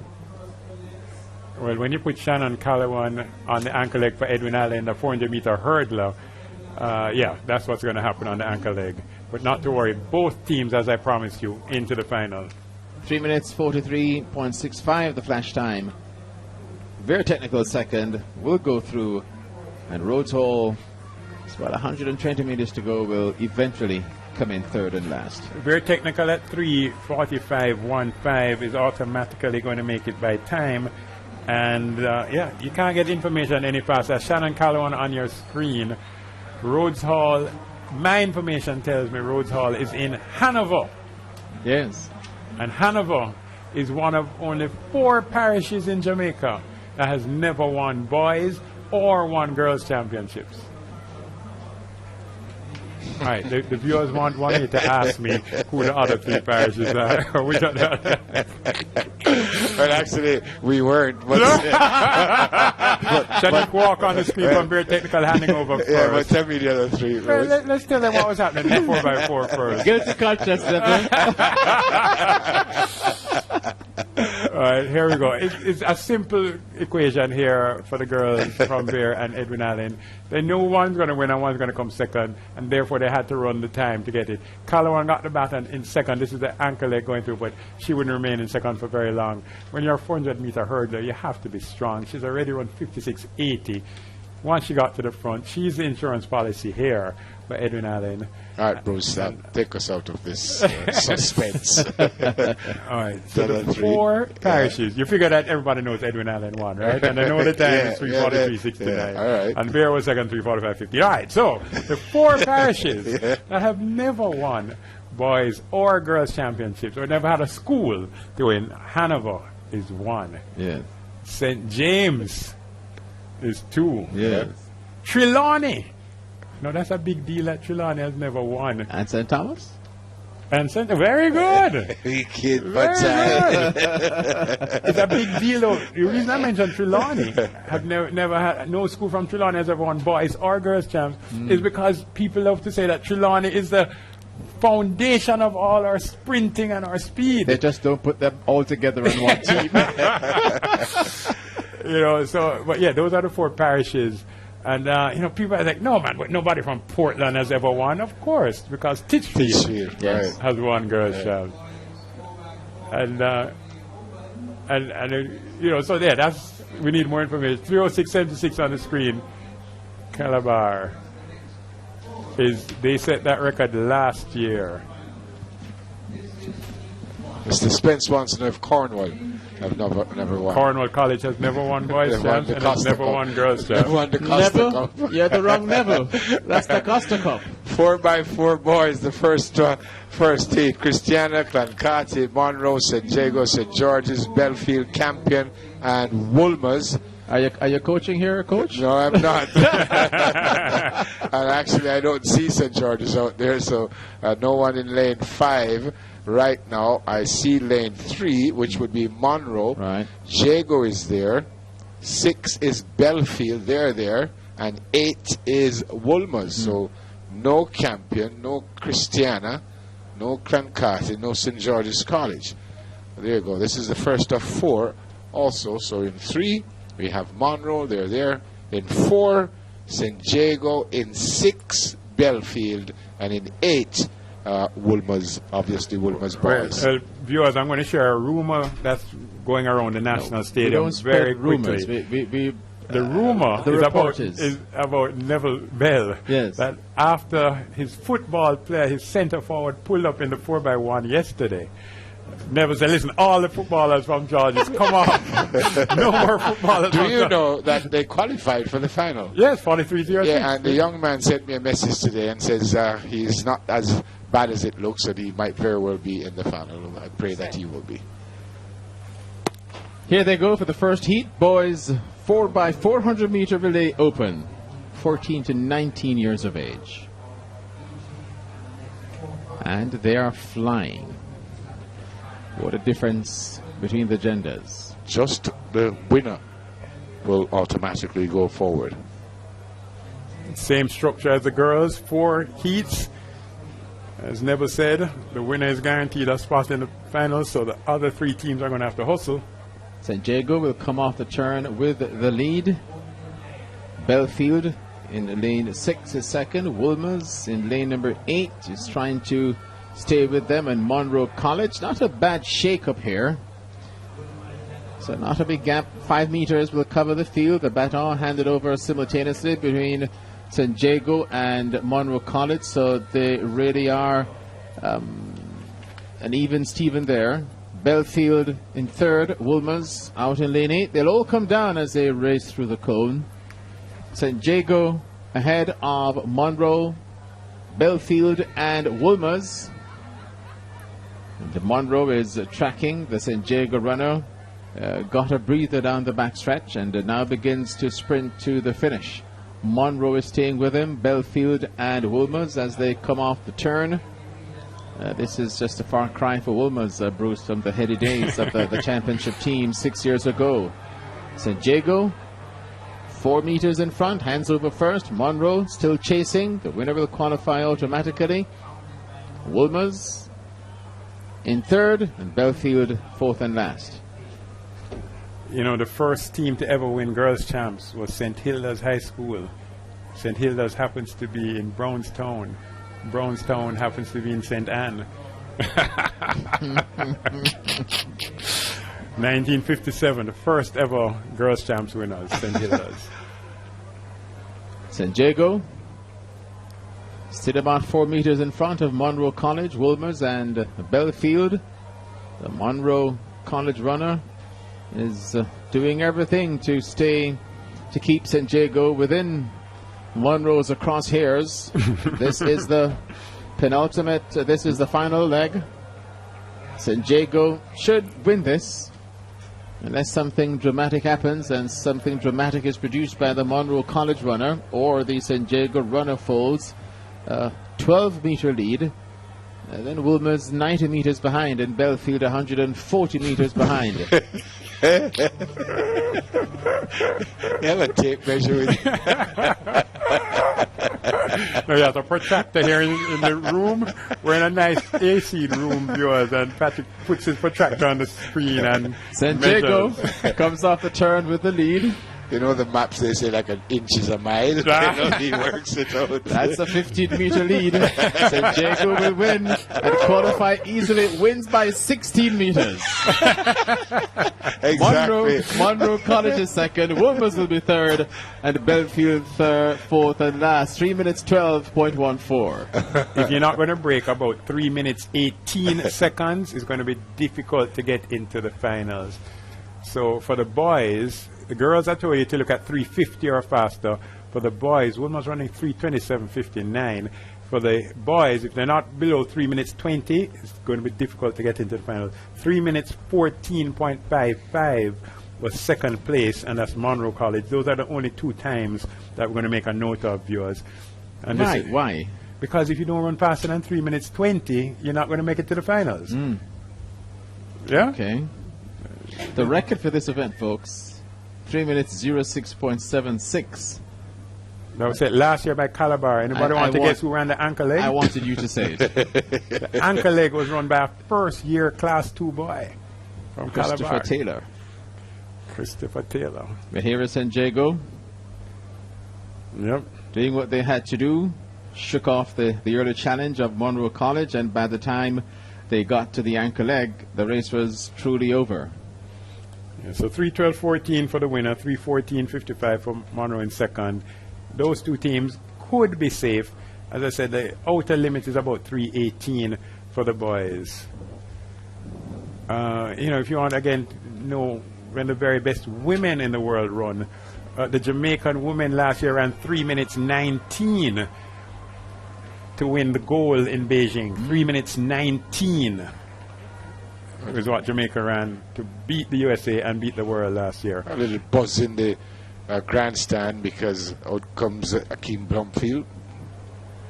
For Kingston College. For Kingston Casey will be in College. the next heat. Yes. Heat 2 of 4. It's time for me to sit.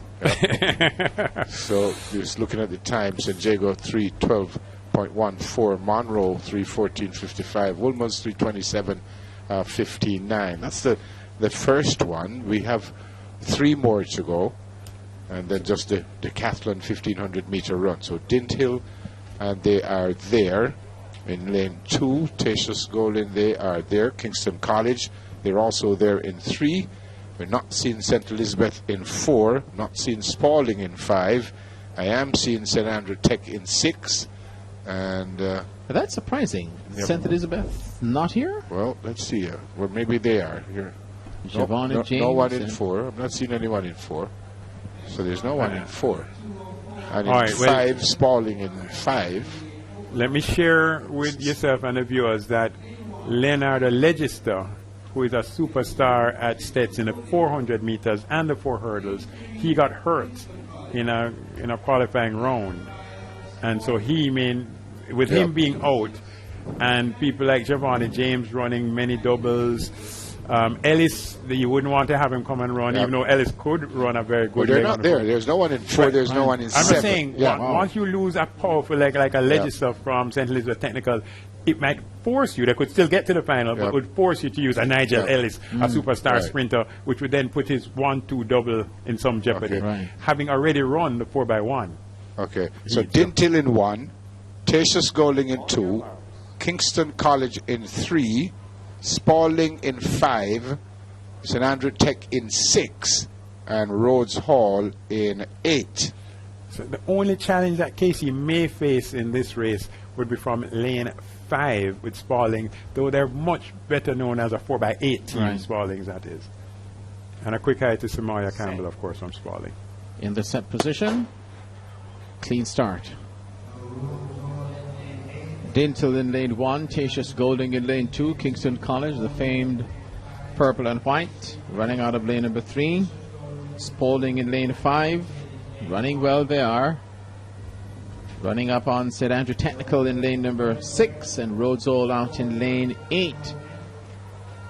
And Kingston College staying in touch, and the stagger might just marginally be behind Spalding's, running very well in lane 5. And Kingston College are making ground now in lane number 3, and will be handing over the baton in first. Great finish here by Kingston College. St. Andrew Technical is also running well outside, and Rhodes all. Casey hands over first, Spalding second, Rhodes all third. St. Andrew Technical, Dintil and Tatius Golding on the inside. So Kingston College enjoying an almost 10-meter lead. Spalding goes in chase. Rhodes all is third. Tatius Golding in fifth. Dintil and St. Andrew Technical. Coming off the turn. We should let the viewers know that Akeem Bloomfield is scheduled to run the anchor leg for KC. That would be the insurance for KC, but they don't need insurance in this case. Third leg. Kingston College in front. They have the lead by 20 meters. Spalding second. Rhodes all third. Dintil now third. Rhodes all drops back to third. To fourth. Tatius Golding and St. Andrew Technical at the back of the field. The race is on up front though, with Kingston College enjoying a 20-meter lead. Spalding's trying to cut into it. If they had better do it now, because it's not going to happen with Akeem Bloomfield, and he gets up at all. I mean, I'm going to take the split for Akeem Bloomfield, viewers, but it's a bit of a waste because he's going to have no incentive to run very fast at all. He's beckoning his teammate to come. Spalding is trying to close. And this race is as good as over once the baton goes into Akeem's hand. Race over. Spalding second. Well, you can probably see it on the screen. He has taken off. And that's his running style. Just staying with his race plan. He runs the first 150 meters hard, he says, to discourage the opposition. Cruises on the turn for 100 meters, and then he closes the deal in the stretch. Akeem Bloomfield, loveless. He just the perfect specimen for the 400 meters. 110 meters to go. KC with Akeem Bloomfield on anchor, taking it easy with a 25-meter lead. Spalding second, Dintle third, Rhodes all in fourth, cruising in 304, 306. Akeem Bloomfield looking all over the joint, comes across the finish line, wins in 3 minutes 12.70. 15-meter victory. Spalding second, ahead of Rhodes all and Dintle Technical. A split of 47.5 seconds. 47.5 for Akeem Bloomfield. Kingston College 312.72. In second place, Spalding at 316.22, in with a chance. Again, you know, after 318, you really just don't have much of a chance to get through by time. So you're stopping there? Yeah, certainly. I don't want to... So we have four qualifiers so far. Monroe, St. Jago, Kingston College, and Spalding. Here we go. Hand over first. Again, you said, but Casey is going to win by 4 seconds. Why did they need Akeem Bloomfield? They didn't know that Stets wasn't going to enter this race. Exactly. You see Stets listed there with Giovanni James and Leonardo Legis and Nigel Ellis and those kind of fireworks that they have. You send out your insurance policy on the ankle leg. Of course, once you get out there and Stets doesn't declare, you can't say, oh, by the way, Mr. Callroom manager, can I just switch this superstar here for somebody else? You know, but I found that a little unnecessary for Bloomfield to look back 7 times in the home straight. He leans each time that he gets to the finish line, so I won't take that from him. But he knew nobody could catch him. He looked back at least 7 times in the home straight. He's making sure. Making sure that... He's making sure that he wins. Looking back doesn't make sure you win. But the lean I'll accept. So 3:12.72, a little slower than what St. Jago ran in the first heat, and Rhodes Hall probably setting a school record 3:24.29. Again, perspective viewers, Jamaican women, they ran 3:19, I believe it was 61 at the World Champs last year. So Spalding's time is 3:16.82.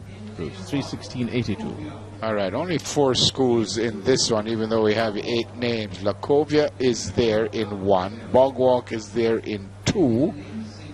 No one in 3. It looks like Garvey Maceo is there. They're in 4. And Jamaica College is in 6. So only 4 schools. Lacovia in 1. Bogwalk in 2.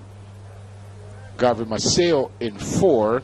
And Jamaica College in 6. So no Petersfield, no Excelsior, no Green Island, no St. Mary. Lacovia, Bogwalk, Garvey Maceo, and Jamaica College. I expect Garvey Maceo and JC to both run faster than 3:16 and both get into the final. Both Jamaica College and? Garvey Maceo. Garvey Maceo helped to produce the fastest 400-meter man Jamaica has ever produced. On your marks. That's a gentleman by the name of Rasheen McDonald. He has run 43.93 for the 400 meters and has now inspired a new generation of 400-meter runners at Garvey Maceo. What was his time? 43.93? That's the Jamaican national record, the 12th fastest man in the history of the 400 meters. The Jamaican national record holder, Rasheen McDonald from Garvey Maceo. He even attended UTEC for a bit. We'll see if that was a bounced performance, if he will ever get back to that level. Here they go for the 3rd semi-final. The winner automatically goes through. St. Jago from Heat 1, Kingston College from Heat 2, St. Jago 3:12.14, KC 3:12.72. They are safely through. And according to Bruce, second place Monroe in the first leg, and Spalding in the second heat, second semi-final, are also through. As they come off the turn, Jamaica College leads. Garvey Maceo behind. Lacovia in lane 1 third, and Bogwalk brings up the rear. So Jamaica College hands over marginally, just about a step or 2 ahead of Garvey Maceo. Lacovia third, and Bogwalk at the back of the field. As they head down the backstretch, they'll go through the cones and come over. Jamaica College with the lead, Garvey Maceo second, Lacovia and Bogwalk. Jamaica College just cruising. They know what they have to do. In front, a lead of about 10 meters. Garvey Maceo trying to cut into that lead. Then Lacovia and Bogwalk. The Jamaica College runners striding out beautifully, and will make. This is the 3rd leg. JC from Garvey Maceo, Lacovia, and Bogwalk. Tons of speed, churning down the backstretch. Garvey Maceo trying to stay in touch. They know that the task here is to get a time that will get them into the final. Jamaica College creasing the lead, 25 meters in front. Garvey Maceo second. Lacovia and Bogwalk into the straightaway to hand over for the final time. One semi-final to go after this. And whether Christopher Taylor will come out, I doubt it. We'll see. That is to come. What is being done now? Jamaica College dismantling this field, small field, 30 meters in front of Garva Maceo, Lacovia, and Bog Walk. The Bog Walk team is 130 meters behind Jamaica College in fourth and last. Garva Maceo staying in touch. It's trying to tick off a good time to perhaps to get into the final. And that'll be the final event at the Boys and Girls Championships on Saturday night. At about 8:20 or so? 8:40. 8:40. But Bruce knows even the times without checking. You're a sick man. Jamaica College with a 25-meter lead. Garva Maceo, Lacovia, and Bog Walk.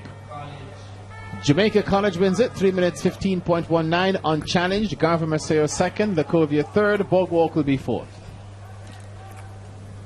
3:15.22 and 3:16.99 again. Remember, I've drawn the line in the sand at 3:18, viewers. So I believe that the top two in each will make it through thus far. And then we'll see who reports for the fourth. That looks like Devon Baker. JC here on the first leg. They know that the only possible challenge would have been Garva Maceo. He stepped outside of his lane to the right. That's the fine. rules don't have any issue with you doing that because you're running a little longer than... Only if you interfere with the runner out there. Sure, and you'd have to go and give a lot of trouble if you were to do that. And we saw Garva Maceo back there in their bright yellow. And they did their 3:16.99 for second. So the top 6 times... as That's we Devon Baker. Yeah. Tightened up a bit in the 400 individual event. Big time. Looked smooth over the first 200, but then he's coming back from some injuries. Yeah, there are always challenges. The nature of this sport, it's not like football or cricket where you can be a little bit hurt and still play well. If you're not at your best here, it's a tough thing. So the next heat will include Calabar, and I never will give you the details of who's there, but those are the times. Again, viewers, only make a note of the top 2 times. I believe those 2 are the ones who should be able to go through. You know, Patrick, Coach Stephen Francis is all the way in Portland, Oregon, with people like Elaine Thompson and Stephanie McPherson getting ready to compete in the World Indoor Championship starting tomorrow. Now, I need to be able to see those races. It starts with the pole vault. The pole vault today, and then the Jamaican athletes get involved tomorrow. Well, we have a highlight package at the end of every day. I need to see that. Of the 3 days, we have a 1-hour highlight package, both on TVJ and 18th, 19th, and 20th. Right. So the reason I need to see that is because Coach Stephen Francis is watching us here at Champs. Yes. And he says on onespotmedia.com. Right, and he says he's not deaf, and he heard you challenge him to get Rasheen McDonald to run 43.93 again. As Stephen knows, we speak not very often, but with the greatest of respect. Yes, I'm challenging you, Stephen. I am wondering if it's a bounce and that he will never get back to sub 44 again. The penultimate race of the evening, Kingston Technical, they're in 2, and they are there. No Rossies in 3. Is Greater Portmore in 4. I think Edwin Allen in... Nope, in 4 is... Edwin Allen. Calabar in 5. Mona is in 6. And in 7, Herbert Morrison. And 20.80 today, new record at Champs. And Taylor is out there. And that's Anthony Carpenter running the first leg for now Calabar. What's the rationale for that now? What's the rationale for Christopher Taylor being here? We'll get to that in a moment as Bruce takes a sip. Calabar in lane 5 has the overall lead. Edwin Allen behind, just on the outside of Calabar. There's Mona. Herbert Morrison. On the inside, Edwin Allen is running well. Calabar, Edwin Allen. Those 2 come off the turn in front. Calabar now just cruising. Anthony Carpenter. Opening up 3 meters on Edwin Allen. Mona Herbert Morrison. The baton, in fact, handed over first by Edwin Allen. On the starter, they have the lead at the moment. Calabar second, then Mona, Greater Portmore, and Herbert Morrison. So Edwin Allen has that lead, and Calabar second. One hopes that it doesn't get into a situation where Taylor will have to be called on for a superlative effort. That could really be asking him to do a lot. The slowest that Christopher Taylor has run at this champ so far is 21.13. He doesn't know how to run slowly. Well, he may have some work to do. Edwin Allen opens up a 3-meter lead on Calabar. And they are in front of Greater Portmore, Mona, and Herbert Morrison. Edwin Allen in front, and opening up here, wow, 5 meters in front, 6. Calabar in second, Greater Portmore third, Mona, and Herbert Morrison at the back. This is going to be interesting.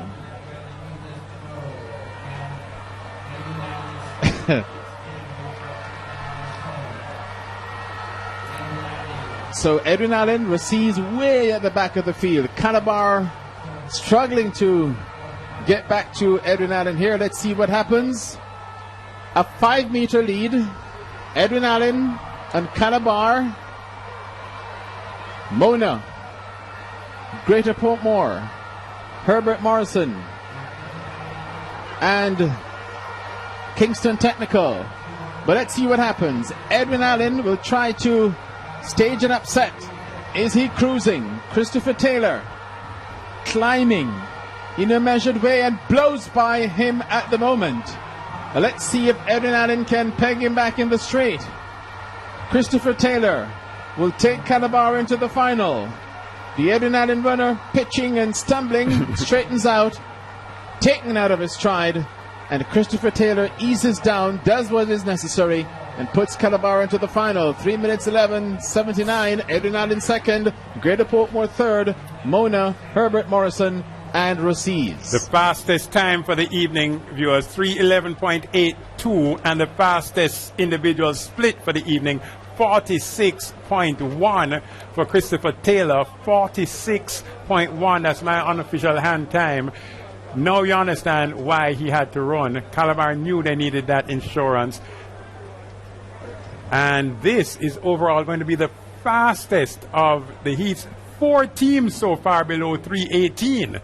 4 teams faster than 3:18. I told you needed 3:18 or better to get into the final. So here's a challenge then for Calabar. They need to get the baton to Christopher Taylor in the final 10-15 meters and they're good. So lots to now analyze here, viewers, because we are now going to have to battle to determine who will actually get to the final. Only Calabar from that heat knows they're in.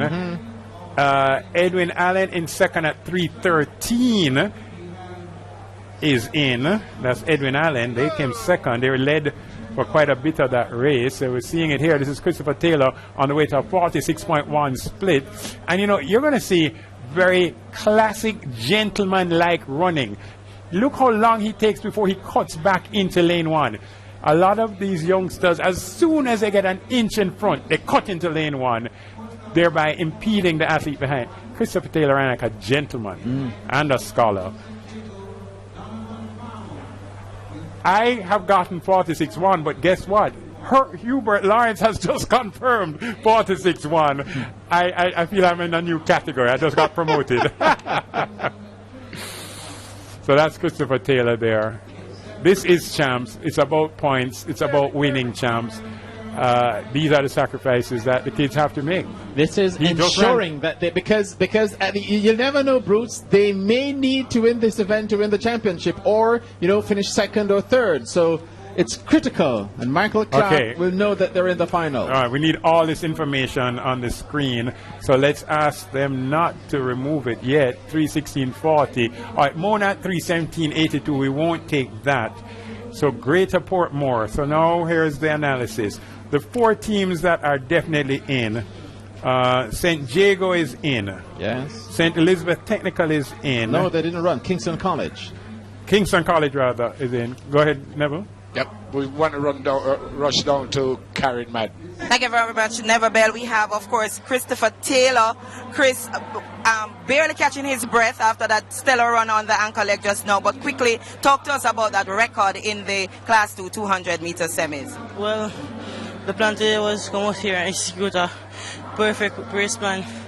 Didn't come out here to set a record, but I came in home straight, feeling very comfortable, so I just went for the record, and I got it.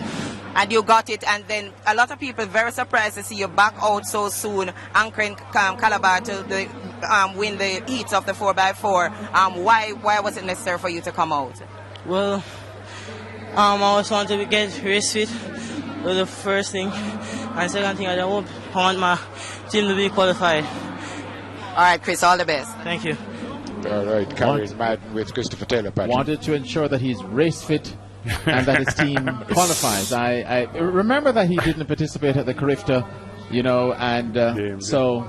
All right, this is the last race of the evening. Corville from JC, Thames from Kingston College, Clayton Petersfield, Palmer St. Jago, Brown Morant Bay, Hilton Rhodes Hall, Hutchinson Cornwall, Campbell Calabar, Brown Mushet, O'Connor Buff Bay, Ferron Hydell, and Stuart St. James. The crowd leaving us here after that outstanding run from Christopher Taylor. Everyone got up and said, well, I've seen enough. But this is the decathlon 1500 meters, the final race of the evening. After 9 events, Patrick, this is the 10th. The decathlon. And if we have the point standings in the decathlon, we'd be happy to share them with you.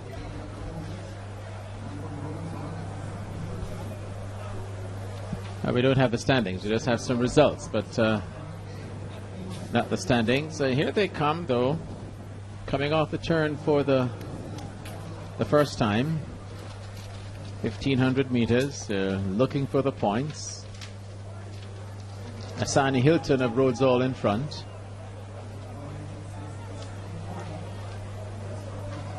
At the outside, we see Donovan Thames of Kingston College.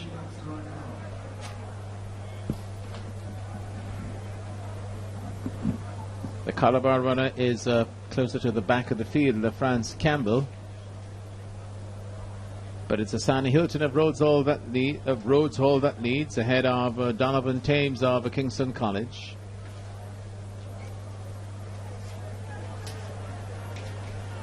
And now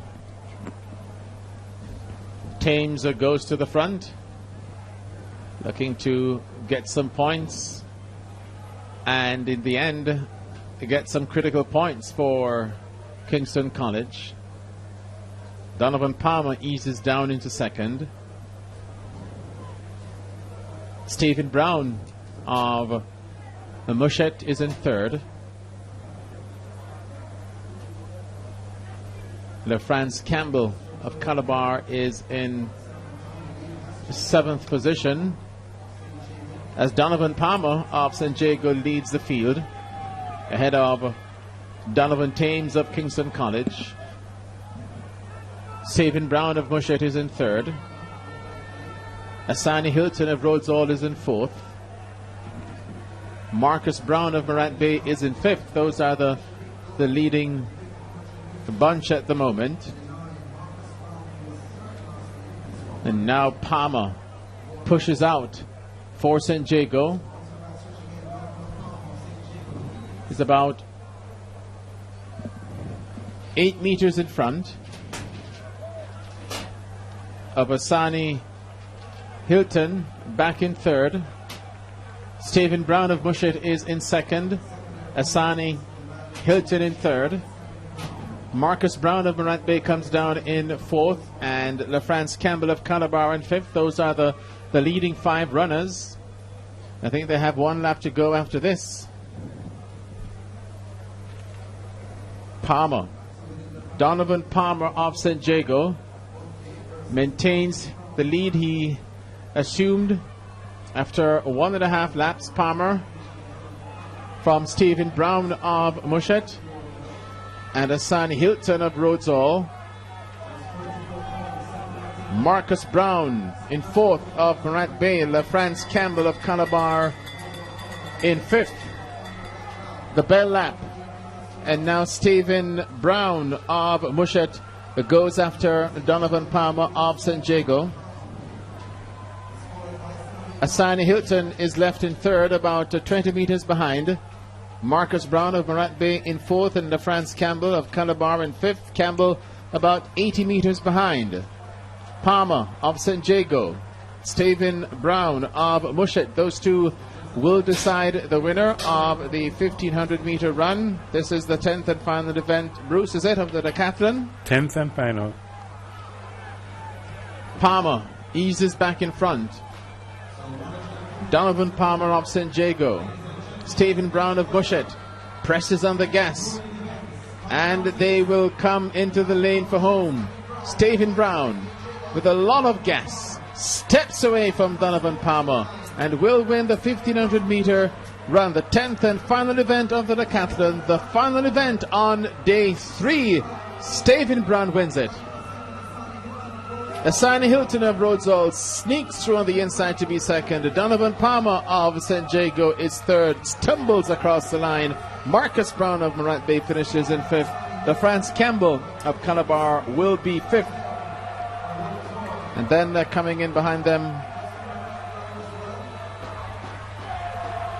the runner from Kingston College, Donovan Thames, just easing away there. From Buff Bay, Amadou O'Connor, Woodens Corville, and that's it for the 1500 meter run, the final event of the boys decathlon. The information coming to me is that the youngster from Morant Bay may have gotten enough points to be their overall winner. We'll get that confirmed to you the moment we have it.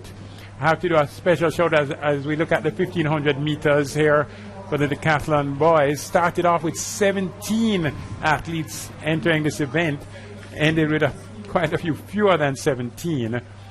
But I really have to show a lot of respect to a young gentleman by the name of Ramon McKenzie. Word coming to me is that Ramon McKenzie was hoping that either Christopher Taylor or DeJoe Russell, and he referred to them as Mr. Taylor or Mr. Russell, would break his 20.89 record. Now that's classy. Youngster from Mushet winning the 1500 meters, but not winning the decathlon overall. But this is what it's about, putting your all out there. So big up to Ramon Batman McKenzie, formerly of Calabar, wishing that either Mr. Taylor or Mr. Russell would break his champ's 200 meter record, and his wish was granted. Well, that's it. Just to wait for the results here, and we're out of here. As you see, Stephen Brown, 4 minutes 30.36.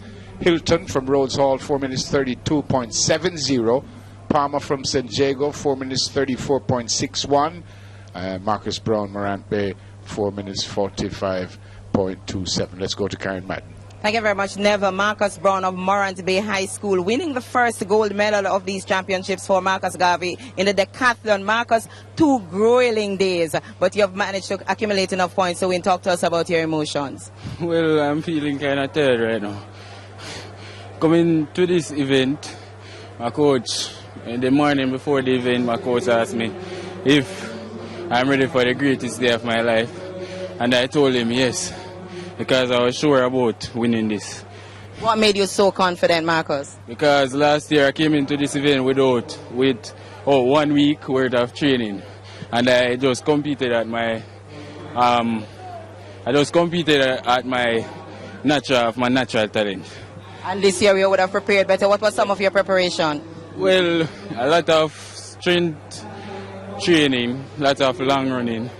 That's it. Congratulations, Marcus, and congrats to Morant Bay High. Thank you very much. All right, there you go, Morant Bay. You're getting the points, Karen Madden there. So that's it for us. We remind you that tomorrow morning we start at 20 minutes after 8 on TVJ SN. And on TVJ we start at 10 minutes after 9 o'clock. And that's what's happening on TVJ SN. Again, we'll go right through. And then you could get us on TVJ at 10 minutes after 9. Just going to play back some stuff for you just before we get out of here. Another couple of minutes before we go.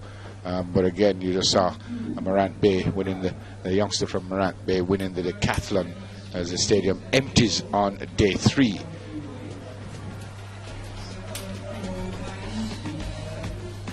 Looks to be Lamar Reed from Calabar. This is a high jump boys class 3. Lamar failing to get the better of 1.80. So he's 3rd position, Lamar. High jump class 3. Record holder and defending champion placing 3rd. This is Javier Hall from Herbert Morrison. He cleared 1.85. And his teammate Antonia Hansen, also from Herbert Morrison, also clearing that same height to 1.85. Taking a historic quinella for Herbert Morrison, winning the high jump class 3. Yeah, this is a shot put class 2 boys. Daniel Cope, is it? Or no, Courtney Lawrence from Petersfield, 15.62 meters. Might be wondering what's going to happen to the football field, but they have a almost artificial turf underneath that. Kobe Graham from Meadowbrook, 16.22 in 2nd position. And Daniel Cook from Petersfield would have won that 16.81. So there you go. And again, under that little mat that you're seeing, there's a artificial turf that covers the field because of that game coming up next Friday. And point standings, and Monroe this is after how many finals? Monroe College on 6, Meadowbrook after 6 events, Meadowbrook 7, Mavis Bank 7, Excelsior 16, Herbert Morrison 16, Calabar 23.5, San Diego 24 in 4th, Petersfield 28, Jamaica College in 2nd right now 33.5, Kingston College lead with 37. Now this does not include the decathlon results, and now these are the ladies after 6 events also. Buff Bay 6, Woolmer's 9.2, Immaculate the same amount, Camperdown in 7th 11, Veer 16, the top 5, San Diego 23, Homewood in 4th 24, Excelsior doing well 26, Idel 2nd 33, and Edwin Allen at the top 47 after 6 events. This is the schedule for tomorrow. We told you we would start 20 minutes after 8 on TVJ SN and 10 minutes after 9. After some commitments on TVJ, we will come here at 10 minutes after 9, but you can see everything on TVJ SN, and that's what's going to happen tomorrow. Also, to remind our folks on One Spot Media that, again, it'll cost you a little bit more tomorrow, $11.99, and on Saturday, $13.99, onespotmedia.com for our overseas viewers, and you could share your pictures and comments on Instagram and Twitter using hashtag TVJChamps. So there you go for live streaming, onespotmedia.com. We thank you so much for watching today, and we're going to leave you with some highlights on behalf of Patrick Anderson, Bruce James, and the rest of the team. I'm Neville. Have a great night, and join us tomorrow, please.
As well, they were pretty close. And away they go for this 4x100. Jamaica College off to a good start already, up on St. George's College, right on their shoulders. and going by them as well. This is swift running from the Jamaica College team as they head down the back straightaway, and they are cruising now. St. George's College trying to respond. Greater Portmore having their own little fun on the very outside in lane 8, but it's JC in command at the moment as they sprint away from the rest of the field. It's going to be a battle for second spot if JC can effect this final change, and they do so efficiently. Away they go, large and in George. St. George's College in the second spot now, but Jamaica College are far away from the rest of the field. Excelsior closing fast to get that second spot. 42.06 seconds for Jamaica College. They are through to the final of the 4x100 for Class 2 boys. Brandon Heath gets a good start for Calabar, closes down on Herbert Morrison on his outside, and the Calabar go very well on this first leg. Only the winner sure to go through. Christopher Taylor is on the backstretch, and he's taking things relatively comfortable at the moment. Is this fine Calabar sprinter slows down into the third leg, where he finds Michael Stevens, and Stevens too is cruising and long jump duties today. And the final exchange now comes to Joe Russell, who is not going to do much either. This is a Calabar team being very safe, but also being very, very comfortable as the Joe Russell sprints down the home stretch. And no flash time just there, but that must be the easiest I've ever seen a 4x1 team go around the track. Calabar through to the final of the Class 2 boys event. Amazing, amazing running. Calabar's strength is their depth. Top two short to go through. Away they go then. And Green Island off to a pretty good start, but Homewood Technical staying with them, if not going by them on this first leg. So strong first leg for Homewood Technical. Ashley Felix Williams down the back straight away. She ran 200 qualifying today, but she looked so smooth and beautiful down that back straight away. Homewood Technical in command of this 4x100 for Class 1 girls. Green Island with some work to do here, and they're trying to do it on the third leg with Kimone Hines. Here they come to the final change. Homewood Technical with the lead. Camperdown in second. Venetia Pusey has the baton for Green Island in third spot. Homewood Technical sprinting away. Only the top two short to advance. Homewood Technical ahead of Camperdown. Fine ankle end from Russell Burton gets Camperdown holding on to that second spot ahead of Green Island and Venetia Pusey, who find themselves in third. Homewood Technical through to the final of the Class 1 girls at 4x1. Boys at 4x1. And they are away and running. St. Catherine responds to the gun pretty well, and they go out quickly in lane 5. Jamaica College with some catching up to do. It's a brilliant first leg for Veer Technical as well as they go down the back straight away. Jamaica College now trying to respond. It looks like Bell is running for Veer Technical as they come to the second changeover. Jamaica College, St. Catherine very much in there as well. St. Catherine and JC, that's the top two at the moment as they come to the final changeover. Jamaica College taking command now. St. Catherine with some work to do if they are to get back to them, but Jamaica College away and clear, and will come through to win the first heat of the Class 1 boys 4x1. Wow, 40.21 the flash time. That is very nippy. Devon Baker on anchor. Oh, he didn't look good at 400, but my goodness me, did he run a fine anchor leg there. And the gun sets them on their way. Kingston College gets out well. They're trying to close down on Dintil on their outside, who did one of the Gibson relays. Dintil, it's St. Jacob making a very good change. Raheem Chambers is flying down that back straight away. He's closed down Shibner and Smalling brilliantly and got by him. Kingston College and St. Jacob, these two in command, but remember that Casey has a special one on the anchor leg as they come to the final changeover. Bentley changes from left to right, but he cannot handle Akeem Bloomfield. Not today, not tomorrow, maybe not Saturday. Akeem Bloomfield goes to the line. Oh my word! Wow! We have a sub 40. That will have the crowd in a frenzy, yes, and he wasn't pushing. It's 39.98 for KC. They win against a super St. Jago team, and they're anchored by Akeem Bloomfield, and he looked good. He looked really good. The belief in the Kingston College camp will go up. Now here is St. Jago's #1 sprinter, Raheem Chambers, ran 10.28 as a Class 2 boy, Class 2 champion. And he shuts down Smalley, who used to be at Newell, I believe, before going to Kingston College. And here we go. This is a big clash. The teams are now setting up to see which of the ankle leg runners will be able to handle it.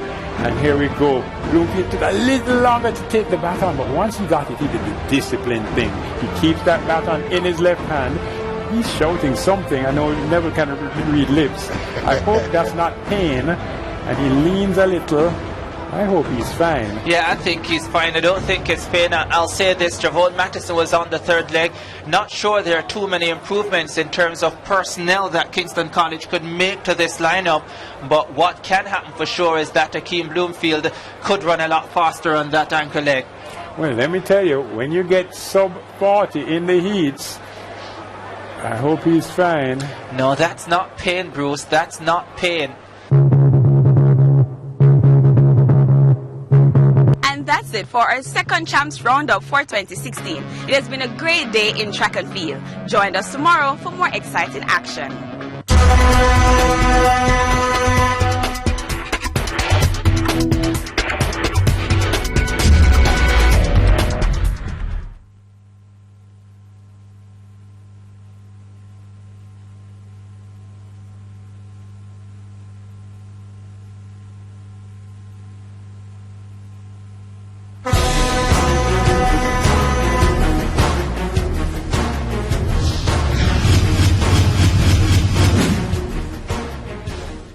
I'm Keon Rayner, and my pick on the male side, I'm going to go with Nigel Ellis, 10.20 and 20.40 at Western Relays.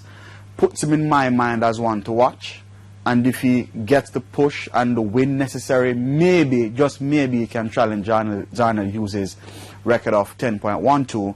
On the female side, I'm going with the Commonwealth Youth double medalist in Janelle Broomfield, also of Stets. I think 2:07 at Western Champs and 52.4 at Western Champs over 400 meters should give her an opportunity to take an inspired double, even though I expect Williams from Homewood to give her some tough challenge on that Saturday. So let's wait and see what will happen.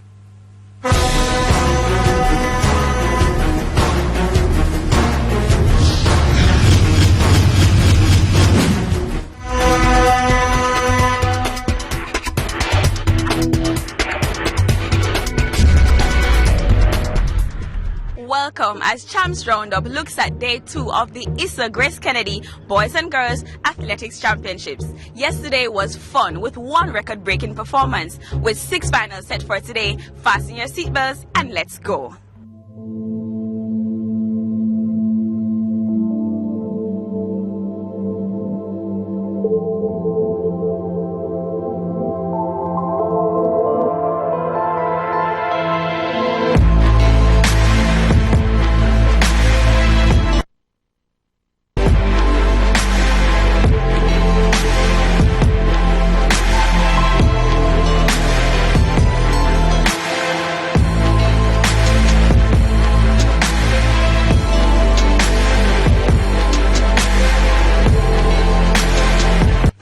Back to the tracks as the bigger girls lined up in the 200 meters.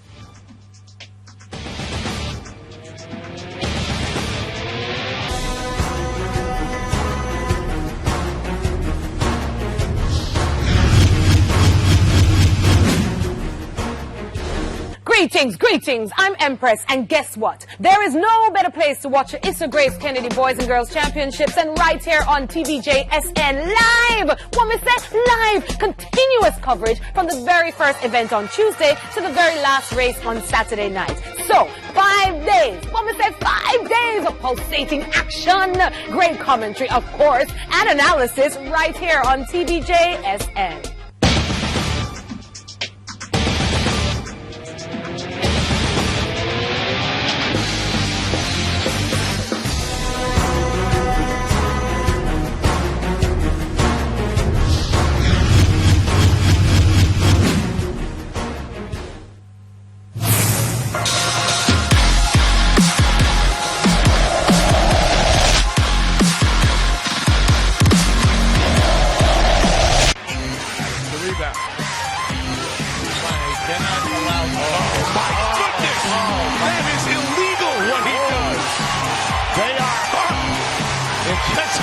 arena.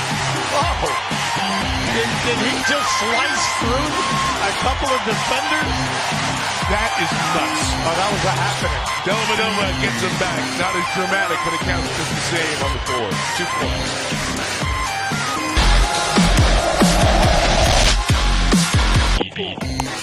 Straight over the top. And clears the road.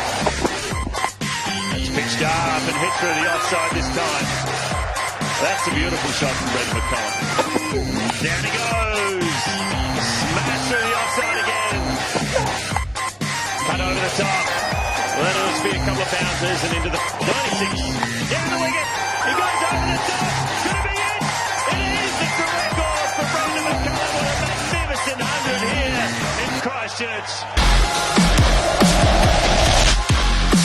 يسجل هدف رابع. ميسي يلعب كرة.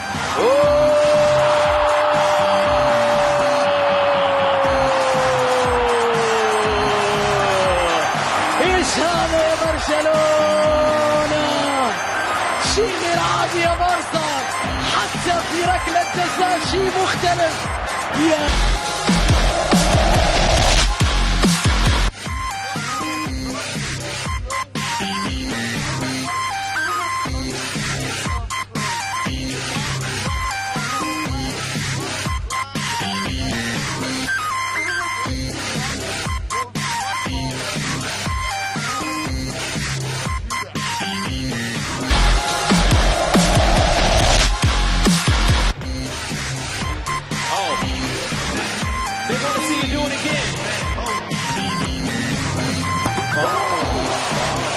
It's a long jump roll. Here it is.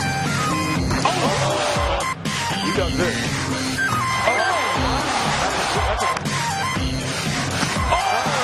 Championship round.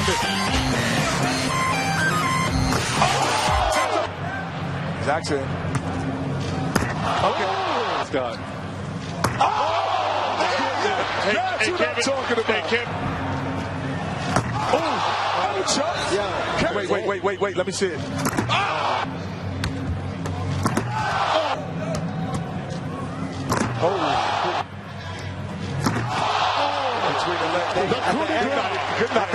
Good night, sweetheart. I think he just went back to back. Yeah. Good night, He just went back to back. Yeah. Nobody lost that one. That was an incredible display.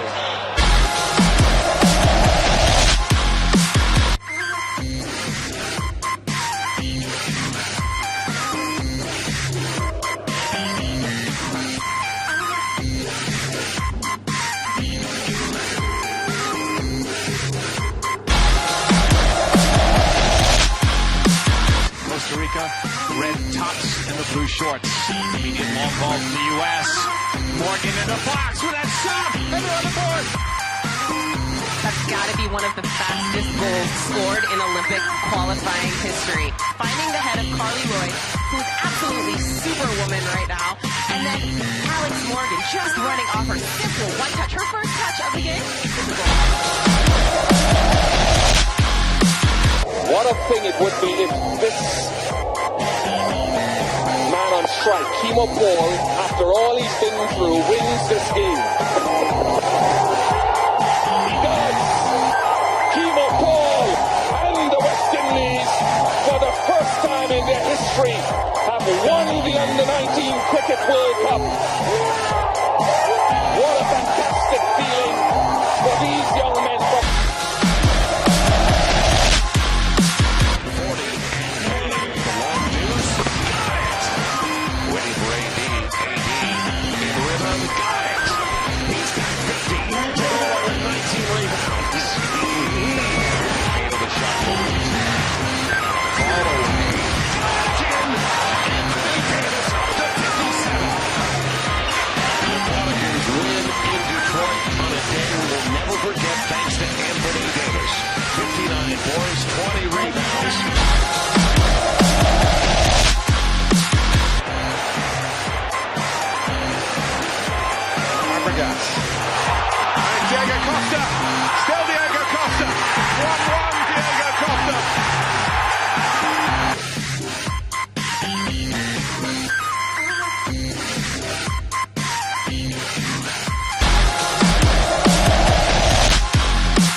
1-2 right now in the Rookie of the Year chase here in February. Kobe flashes it from distance. Nice play by Carter. And will it be a payoff at the other end? Yes, it is! Kobe hits the three after Tart. Started the year off the bench. Kobe shoots and scores! Has not scored tonight, has 1 rebound. Kobe deep and down. Idea by a point. The Lakers and Bryant. 3-pointer. He's got it again! Deep back to Bryant. Try another one. He is. Yes! He's on fire! The Mamba! Sort of much. Hit by bounce. Kobe operating right wing. 6 to shoot. On its way. Kobe Bryant! Go. Quick start for the sheriff and his deputy, Brandon McManus. Quicker start for Ron Miller. Let's just give that guy the MVP now. And then things only get more super red from there. There were several first downs. His run goes for a first down. Field goal attempts. Swimming kicks. A rousing game of catch or not a catch. I would reverse this to a catch. The ruling on the field stands as called. Is an incomplete pass. And a lot of this. Here they come. It's Kuechly. He fumbles. Close out the half. He's picked off. Until the clock ran out. And the Denver Broncos have taken Super Bowl 50. They do have a timeout. Decide not to use it. Curry, way downtown. Bang! Oh, what a step from Curry! With 0.6 of a second remaining.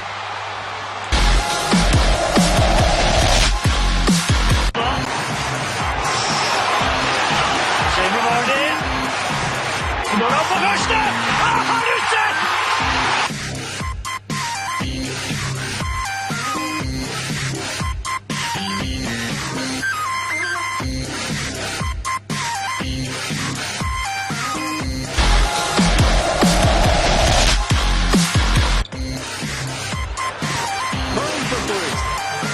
Sets an NBA record, 128 consecutive games for Curry with at least 1 3-point field goal made. 3-point shot by Steph Curry. Curry from 18 feet.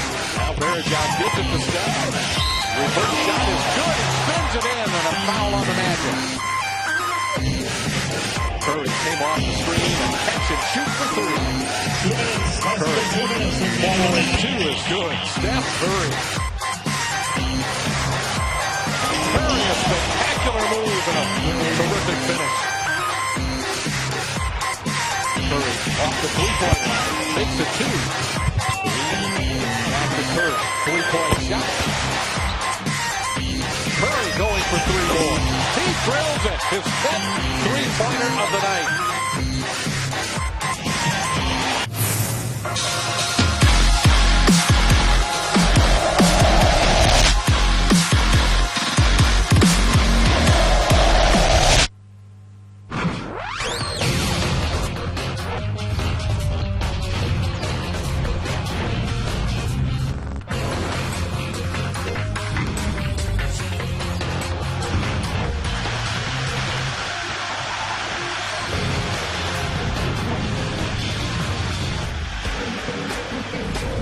Coming up on the Football Review, Conte clear for Chelsea, Klopp's special connection, and Sanyol sacked.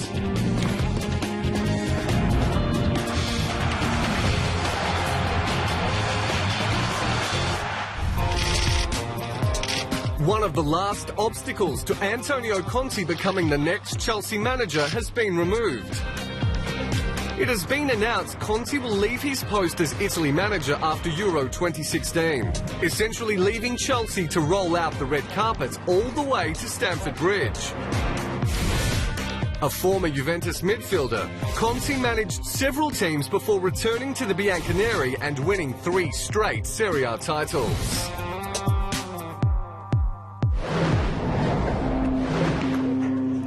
One thing about Zinedine Zidane, he tells it like it is.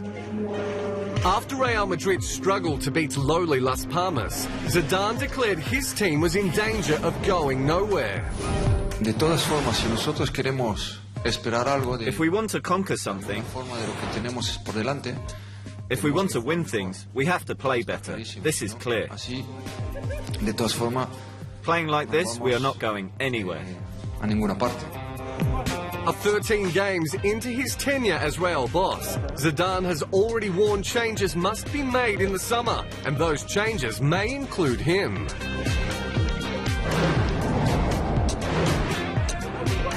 It is not quite a Royal Command's performance, but it is close, as Harry Redknapp returns to management for 2 games only. The former West Ham and Tottenham boss will take charge of Jordan for its next 2 World Cup qualifiers, asked to do the job by Prince Ali bin Hussein.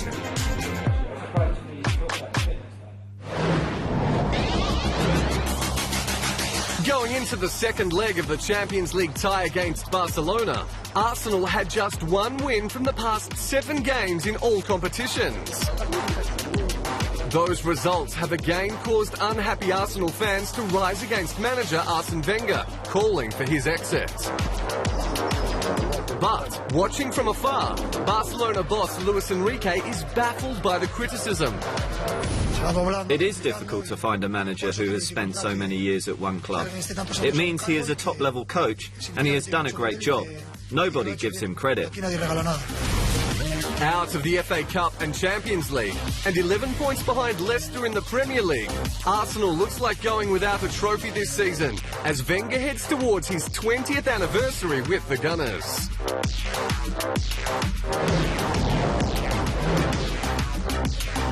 Already linked with a move to Liverpool, the speculation about Mario Götze's next club is set to go into overdrive. Liverpool manager Jurgen Klopp, who was Götze's boss when they were both at Borussia Dortmund, has stayed in close contact with the attacking midfielder. So with several clubs lining up for the Bayern Munich player, Liverpool fans will be hoping Klopp has an edge to take Götze to Anfield. Both goals in Manchester United's 1-1 FA Cup draw with West Ham were tinged with controversy. So, helped by one incident and hindered by the other, United boss Louis van Gaal is backing video help for refs. That's why I'm in favor of a fourth referee with the video, because then you can see it quietly. And I said that already 30 years back. But the FIFA has to install that. I hope so, because it is so important to make the right decisions. FIFA has indicated it will trial video assistance for referees during 2017-18, but the move clearly has support to start earlier.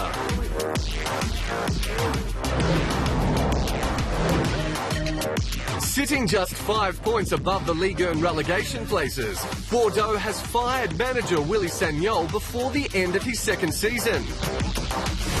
Udinese has also made a change, sacking Stefano Colantuono with the Zebretta just 4 points above the drop zone.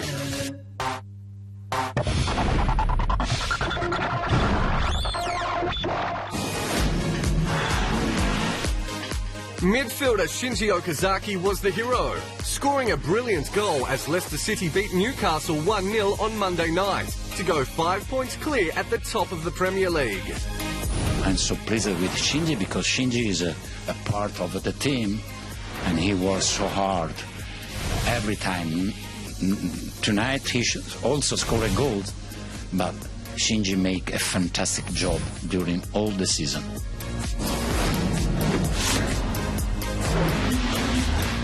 Manchester City's 3-1 win in the first leg held up through a scoreless second leg of its Champions League tie with Dinamo Kiev, en route to the quarter-finals for the first time.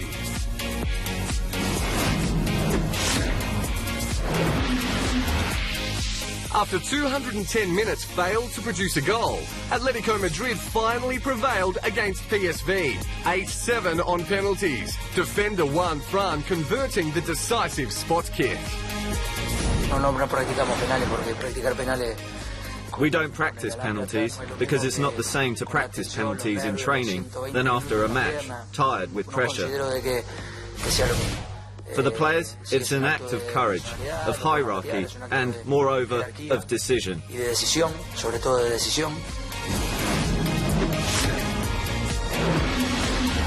Goals from Neymar, Luis Suarez and Lionel Messi made sure of Barcelona's passage to the quarter-finals, beating Arsenal 3-1 on the night and 5-1 on aggregates.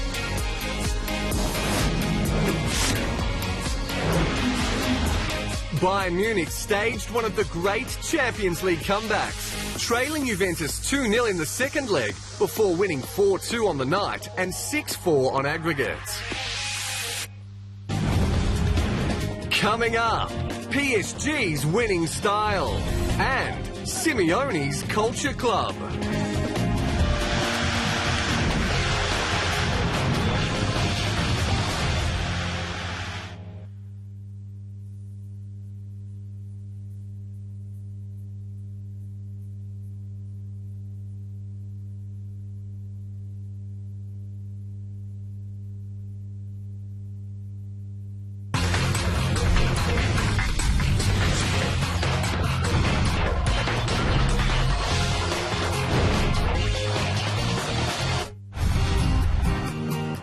It seemed inevitable that PSG would win a fourth straight Ligue 1 title even before the season kicked off. That might be to underestimate the strength and depth of French football, perhaps indicated by PSG clinching the championship with a 9-0 victory. But one man who certainly did not take the achievement for granted was PSG manager Laurent Blanc, recalling the work that formed the foundation of the ultimate success. At that stage, we do not know what our season was going to look like. 7 or 8 months later, we can see the result. We are rewarded. So when work is done well, it's no guarantee of success, but it's necessary.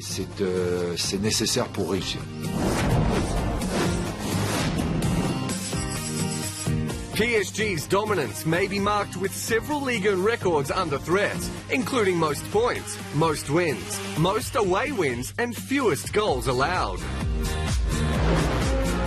With a high-priced squad, that kind of sustained performance is to be expected and has been delivered on cue. Congratulations to everybody, but our season is not over yet. The league is over, yes, but our season isn't. After the celebrations, we are going to have to get back into competition mode because we have some important games coming up in April, and I hope as well in May. Indeed, PSG still has the final of the Coupe de la Ligue, the semi-finals of the Coupe de France, and the quarter-finals of the Champions League to come. So the Ligue 1 title means PSG has fulfilled one goal, but still has much more yet to achieve.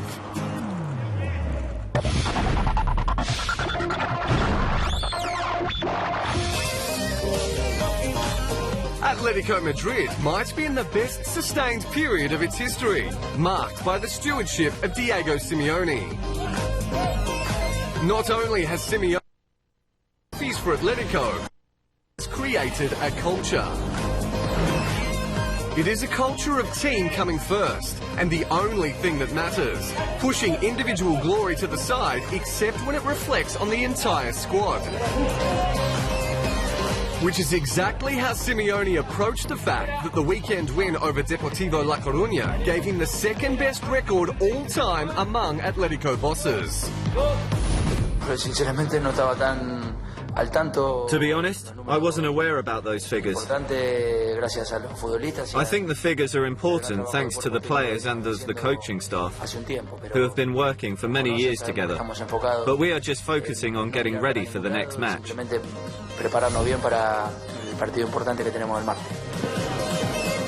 That next match was the second leg of the Champions League tie against PSV. And now Atletico focuses on Sporting Gijón, trying to close the 8-point gap to Barcelona on the Liga table. To finish second on the table would continue the sustained period of excellence for Atletico Madrid. And most of it is down to Diego Simeone.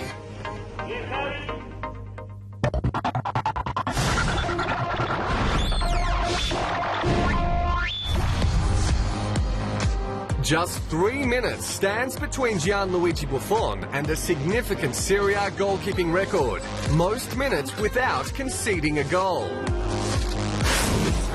The Juventus veteran has gone 926 minutes since allowing a Serie A goal and is set to break the record of 929 minutes set in 1993-94. The most recent Serie A goal against Buffon came on January 10, followed by 10 clean sheets, perhaps 11, and another record to come in the derby against Torino this weekend.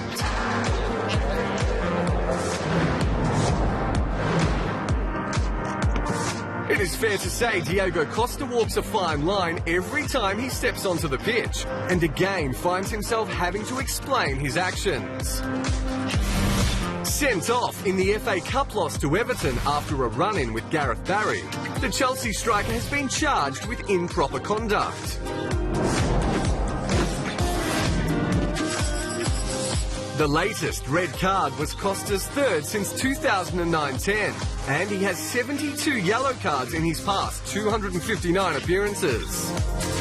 They went after him, and so they knew it, and it's just within the rules. But also, as a referee, you must protect a bit the situation.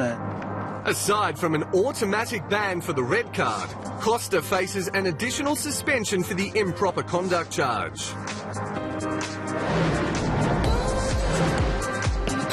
Almost every out-of-work manager will be linked with Valencia between now and next season. The latest name suggested as a replacement for Gary Neville at the Mestalla is Rudi Garcia, the former Lille manager who was sacked by Roma in January.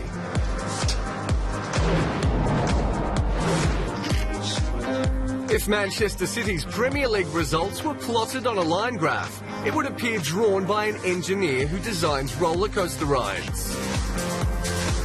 But what might stand out more than anything is that City has not posted back-to-back Premier League victories since October, severely hurting its title chances. Of course not. I'm never going to concede anything whilst it's still up for grabs in the Premier League. Definitely still up for grabs. But 12 points behind top of the table Leicester, there is surely not enough season left for City, especially if it cannot win back-to-back games.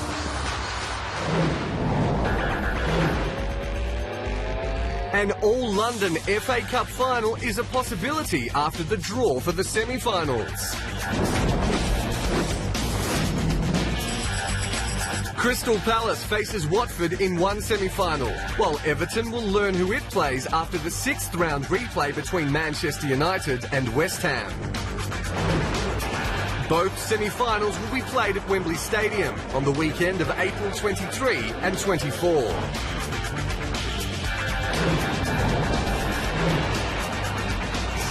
Aston Villa is not yet mathematically doomed to relegation, but the inevitability hangs over the club like a sledgehammer about to smash a watermelon.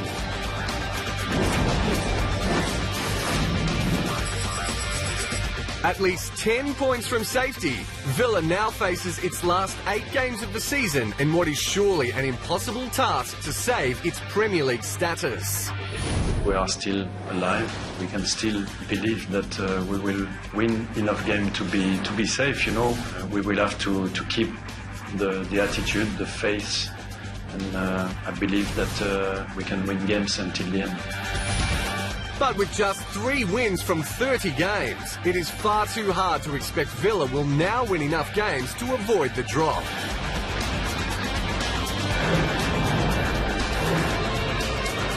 Six points off the top of the Primeira Liga table, Porto cannot afford another loss and got out of jail with a 3-2 win over União Madeira.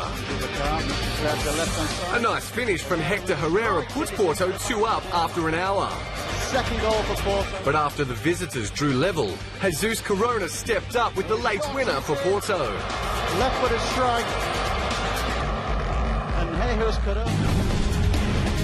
Still to come, Rafa's ability to bounce back.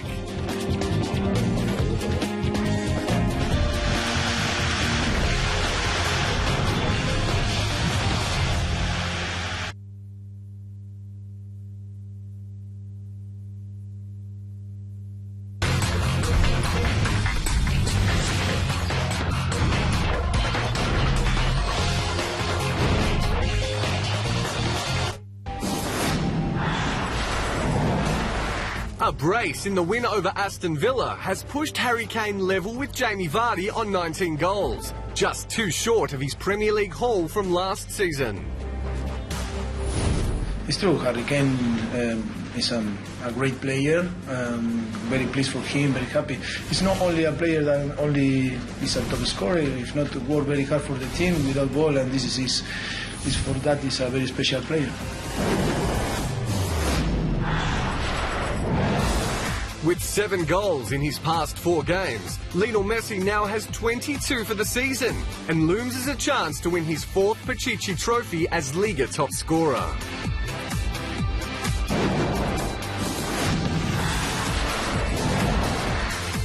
The only goal in Napoli's win over Palermo was Gonzalo Higuain's 27th of the Serie A season, equal to his career best with Real Madrid in 2009-10.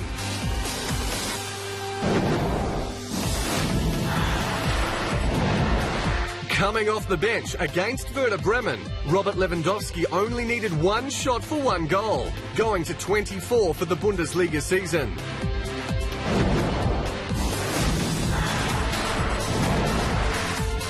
Hitting 4 goals in the 9-0 win over Troyes, Zlatan Ibrahimovic went to 27 for the season and 102 in just 115 Ligue 1 appearances for PSG.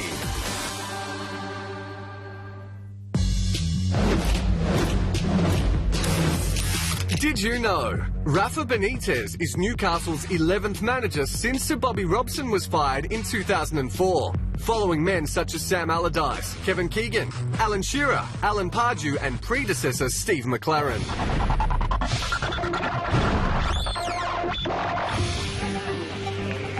There are various perceptions of Rafa Benitez throughout the football world. Some rate Benitez as a world-class manager, deserving of jobs at clubs like Inter Milan, Chelsea and Real Madrid. Others doubt Benitez and his ability, believing some good luck and good timing has helped with his success as a manager. But one thing that cannot be doubted about Benitez is his self-belief, his resilience and his ability to bounce back. Sacked by Real Madrid in January after just 25 games, Benitez is now in charge of Newcastle, given 10 games to save the Magpies from Premier League relegation. When some managers may have taken the rest of the season off, Benitez saw and liked the challenge of Newcastle and took the job. If you think about the stadium, the games, the atmosphere has been always fantastic for the local team. So I think that you know that it's a massive club and that it's not doing like they can do, and that is your target, your idea. Try to improve things, try to do things in a way that everybody will be proud of. Pride is certainly an important element of the Benitez makeup, and he would have been hurt by his Real Madrid sacking, abruptly ending what he considered a homecoming.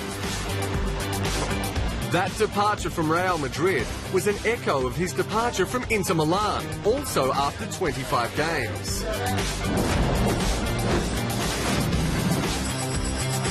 After starting his career at the lower levels, Benitez really came to notice at Valencia, which led to Liverpool and on to Napoli to challenge for the Serie A title. So with a winning percentage of better than 50, Benitez can get the job done, and he has regularly won trophies.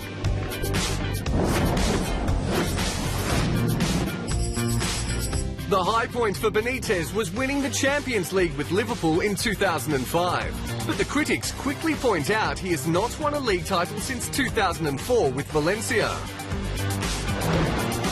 A title challenge is light years away for Benitez and Newcastle, second bottom and really needing a good set of results to save the season. Which adds even more pressure and intrigue to this weekend's Time Wear derby against Sunderland, just 1 point above Newcastle as the teams shape up for a nerve-shattering 90 minutes. Every game will be important, but I said before, this one is the most important because it's the next one, it's the derby, and because the position in the table. But it is even more important than that for Newcastle fans, who crave success and Premier League football. So while the Benitez era opened with a 1-0 loss to top-of-the-table Leicester, it was a starting point of what is now a 9-game season of survival for Newcastle. If you don't win, I'm not happy, so obviously happy with the performance of the players, the commitment, the work rate, but we have to get results. I could see a lot of positives, but still we have to improve and change or correct little details that can make the difference.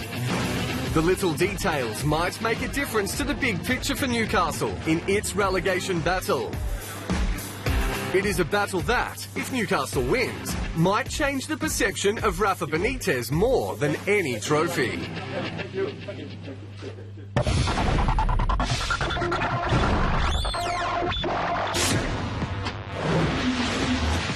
It is a Super Sunday ahead with a clutch of derbies, starting with Newcastle at home to Sunderland in an emotional Premier League relegation scrap.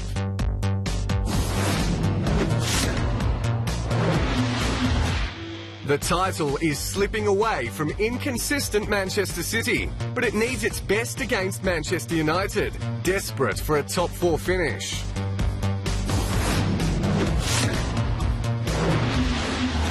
Staying just ahead of the relegation battle, Torino still needs points and is next man up for Juventus as it aims for 20 straight Serie A games unbeaten.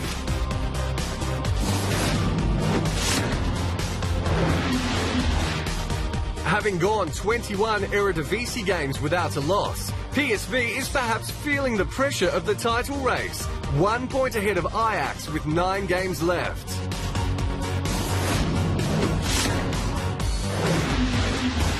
Galatasaray has had a poor Super League season, 20 points behind arch-rival Fenerbahce, but that will not detract from one of the world's great derbies.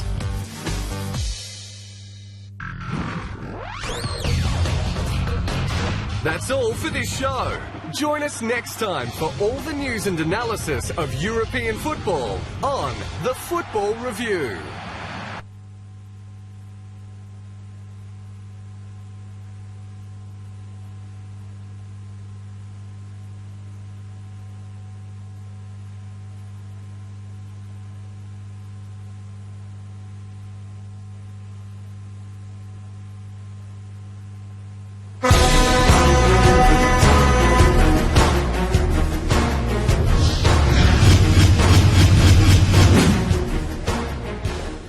I'm Keon Rayner, and my pick on the male side, I'm going to go with Nigel Ellis, 10-2-0 and 20.40 at Western Relays. Puts him in my mind as one to watch, and if he gets the push and the win necessary, maybe, just maybe, he can challenge Darnell Hughes' record of 10.12. On the female side, I'm going with the Commonwealth Youth double medalist in Janelle Broomfield, also of Stets. I think 207 at Western Champs and 52.4 at Western Champs over 400 meters should give her an opportunity to take an inspired double, even though I expect Williams from Homewood to give her some tough challenge on that Saturday. So let's wait and see what will happen.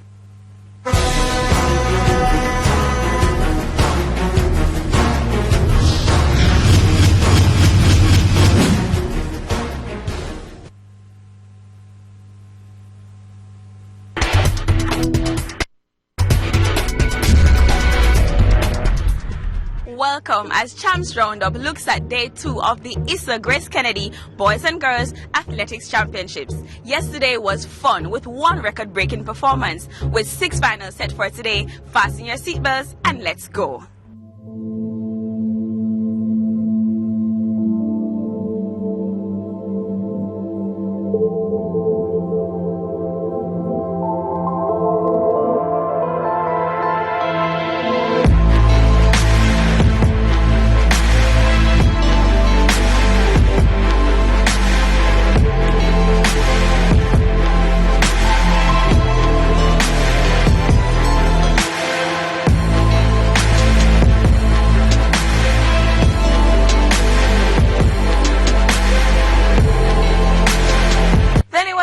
in the tracks as the bigger girls lined up in the 200 meters.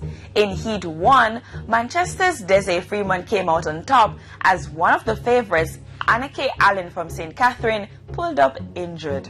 Heat 5 saw Michelle Harriott of Homewood Technical edging another favorite, St. Jago's Kimon Shaw. But both athletes qualified to the next round. Here are some of the highlights from that event. Get ready for the first heat in the 200 meters for Class 2 girls. It includes Manchester High's Desiree Freeman and last year's Class 3 silver medalist Anneke Allen of St. Catherine. There in lanes 4 and 5. Tiana Dawkins of Veer is in 3, is a good competitor as well. And away they go. Anneke Allen, who looked pretty good in 400 qualifying last night, gets out while Desiree Freeman has been in fine form this season, though over 200. They come into the straight. Anneke Allen of St. Catherine on the outside, the central champion of Manchester on the inside. Anneke Allen pulls up, and that is huge. There goes Desiree Freeman going away to win it.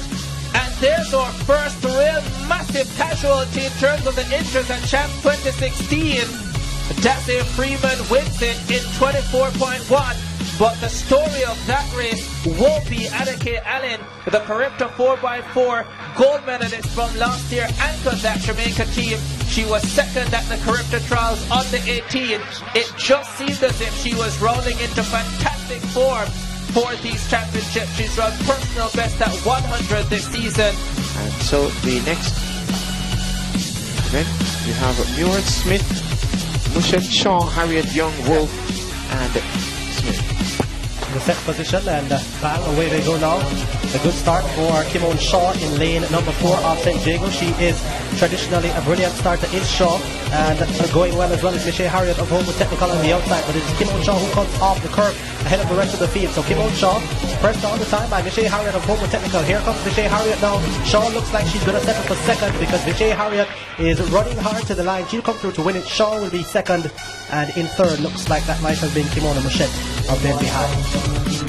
So Harriet coming through to take this one, looking pretty good, but it seems as if the lady on her inside Kimon Shaw, and you watch she has up her sleeve and never really pushed it, Gillian. Well, Kimon got out really well, and she's running a little close to the line here. She comes off in front, but Michelle Harriott really very patient in her running, and just takes her time and runs her down, runs past her, holding her form. Running a good time to qualify with Mouchette from Denby High coming in third. The 23-1-3 set in 2002 by Anisha McLaughlin, and away they go. Unique Dale is the favourite, but a fine start for Camone Ferguson of Edwin Allen. No Shalice Clark for Edwin Allen, so this one replaces her as they spring off the curve. Good run so far for Ferguson, and also running well is Walcott of Fair Technical, and Unique Dale is really struggling. She's had injury worries this season, and you're seeing the effects of that. Camone Ferguson goes away in 24.27. No Shalice Clark, still no problems for Edwin Allen. Still Edwin Allen, blue is the colour, light blue to be exact, because the lady from Hydel. And off they go. So good start from the athlete from Wilmer Girls, already Kashika Chen, but the athlete from Edwin Allen, Kashika Cameron, has now begun to come forward. She's in lane number 4 in the light blue in the middle of the track. So Kashika Cameron begins to stamp her authority. Chen is trying those long strides from Wilmer. Kashika Cameron, she is quite easy and calm. Chen presses, Kashika Cameron will win. Chen second, Shauna Riley of Immaculate comes through for third. So the lady from Edwin Allen, Kashika Cameron, doing the business, and they're just going through to win that one quite easily. Set positions and sent up their way. Chanel English gets away slowly. Already off to a great start is Irving of Homewood Technical, who is moving sweetly off the curve, and English now comes into the picture, and also there as well is Williams of St. Catherine. So English and Williams of St. Catherine. Chanel English, beautiful style, gets her to the front, and then she shuts down and goes across the line in 24.09 seconds, looking quite comfortably, so getting closer to what we know she can deliver, the Chanel English, and looking a lot more pleased than she was, let's say, at the Gibson Relays or at the Carifta Trials, as the English goes through to the semi-finals. And a very good afternoon to the viewers on TVJ, TVJ-SN, OneSpotMedia.com as we take a look at this, the second of fourth of six heats for the girls 200 meters. Running well already is Kelly of Woolmers. On the outside is Shamika Burton of Holy Child, who tried to keep up with her, but it is Kelly of Woolmers who looks like she will come away with this one. Hard pressed on the inside by Michaela Jones of Convent of Mercy Alpha. Does Jones get it? She might just have snuck in for the victory. 24:66 is the flash time on the clock. The camera is on Kelly of Woolmers. Kemba Nelson of Mount Alvernia on the inside pressed her all the way to the line. The Class 4 record holder from 2015, Joan Reed of St. Jacob, goes in lane 4. Saw her at 400 yesterday. Let's see how she goes at the 200 qualifying. Jada Martin behind her, watch her in 3 as well. Away they go for this 200 meters heat, and Joan Reed is already off to a fine start, and the tall figure of Reed covers the field and comes into the straightaway with a slight advantage, because on her outside Ferguson of Gilstead did have a good first 100, but Reed is now cruising down the home stretch, too short to go through. Joan Reed, Austin Jacob will get their bang up finish for second. I think Martin just got through. 24.79 the winning time for Joan Reed of St. Jacob. She looks spectacular.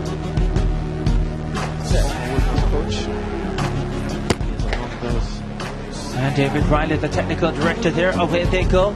Akira Nugent of Excelsior wasn't away that quickly, but she will come off the curve with a slight advantage on her outside. Kavia Francis of Manchester is in second spot. Akira Nugent with the lead. Francis of Manchester High. Jerry Holness back as the head coach now at Manchester High. And it's going to be Nugent who holds on in a flash time of 24.99 from Francis of Manchester High. Those two through to the semi-finals. She also is a former Class 4 100 medalist and is doing the 400 here as well. Away they go. Ashanti Moore, never a quick starter, but she's running a pretty decent curve at the moment, is the Heidel athlete. And also going great in lane 6 is Janelle Gordon of Alpha. Janelle Gordon of Alpha has the lead. This is where Ashanti Moore would usually power through, but Gordon is still holding on, and Moore is now coming through to snatch the victory in 24.76 seconds. Does Ashanti Moore. Second spot to Gordon of Alpha. Of course, the field in Class 3 this year.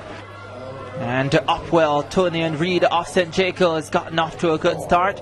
On her inside, Matt Bean of Woolmers trying to come off the curve well, and Bridget Campbell of Marcus Garvey is having a fine run. Campbell of Marcus Garvey on the inside, just outside of her. Matt Bean of Woolmers trying to pull through the field now. Matt Bean of Woolmers is gonna get there in front, just ahead of Bridget Campbell of Marcus Garvey. What a moment for Marcus Garvey as well. They have an athlete in the semi-finals of the 200 meters at Champs. Congratulations to them. But it's Jada Matt Bean who has the victory for Woolmers. And on their way, let's see what Wallace will deliver in this heat. She goes in 4. Ayana Jackson of Excelsior is in 5 and running well. Akelia Barnes of Holy Childhood in 6 is also having a very good run. Barnes comes into the straightaway with the lead. Too short to go through. Coming through on her inside from Excelsior is Ayana Jackson. Ayana Jackson steps ahead from Excelsior. You're seeing them again. She wins it ahead of Akelia Barnes. And I guess you can call that an upset because lane 4 didn't win. Lane 4 did not win, but was close to the front. Ayana Jackson there. Of Homewood in 4. Much Grenian on the outside in 5 as well. The way they go. Siani Grenian did get up well. Gray is running a beautiful curve for Homewood Technical. Grenian will have some work to do in the straight. Too short to go through.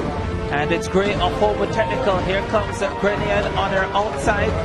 And trying to come through slowly of Campion. It's Grenian and Gray.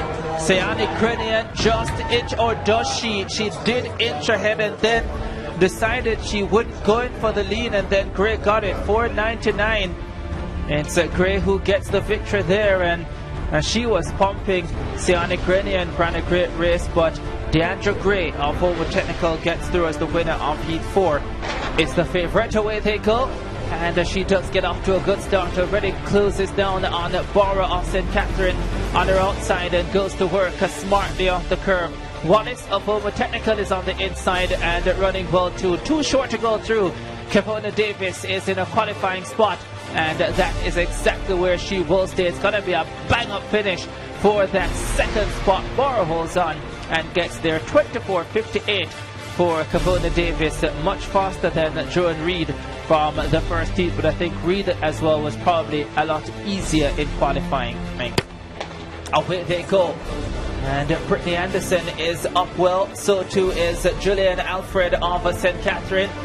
And Anderson though covers her off the curve and sweetly transitions into the straightaway. This is smooth and beautiful from Brittany Anderson. Alfred is coming through on her inside, and Anderson is trying to hold on for the win. It's very tight at the end, 24:42. Anderson didn't want to run too fast, and she was shutting down or trying to with about 80 meters to go.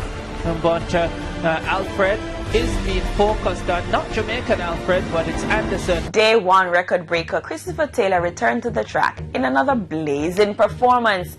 This time it was at 200 meters, and while it wasn't a record, all those who were in attendance were left impressed yet again. His teammate Deja Russell was impressive in winning his heat, while others advanced in style, including St. Jago's Javid Black and KC's Yashon Hamilton. This was the same Hamilton who earlier took the first gold of Champs 2016 while jumping in the Class 2 long jump. What an athlete! Enjoy these highlights. Deontay Miller, Rhodes Hall, Sean D. Porter, Froome, Christopher Taylor, Calabar, Samuel Smith, Herbert Morrison, DeAndre Burnley, Bridgeport, Maurice Thompson, Papine, Rashid Taylor of Mannings. Taylor got the 400 meters record in preliminaries yesterday. Will he go at the 200 meters record? That's the question. How fast will he go? Does he want the record now? It's up to him. So they have been sent away. This is a good start. Taylor is running steadily in the middle of the track. What type of time will he produce? Has already gone past the athlete on his outside, Samuel Smith of Herbert Morrison. He's going to storm down the home stretch now. Is he going to go at the record? Christopher Taylor, 20.89 seconds is the mark. He seems to be quite relaxed, but he is running through the line. Is he going to get it? 21.13. So he misses the record, does Christopher Taylor, but straps on both arms, ready for battle. Straps, those look like a pattern to me. It is. They're called sleeves. Gordon in lane number 4, champion at Central Championship from St. Jago.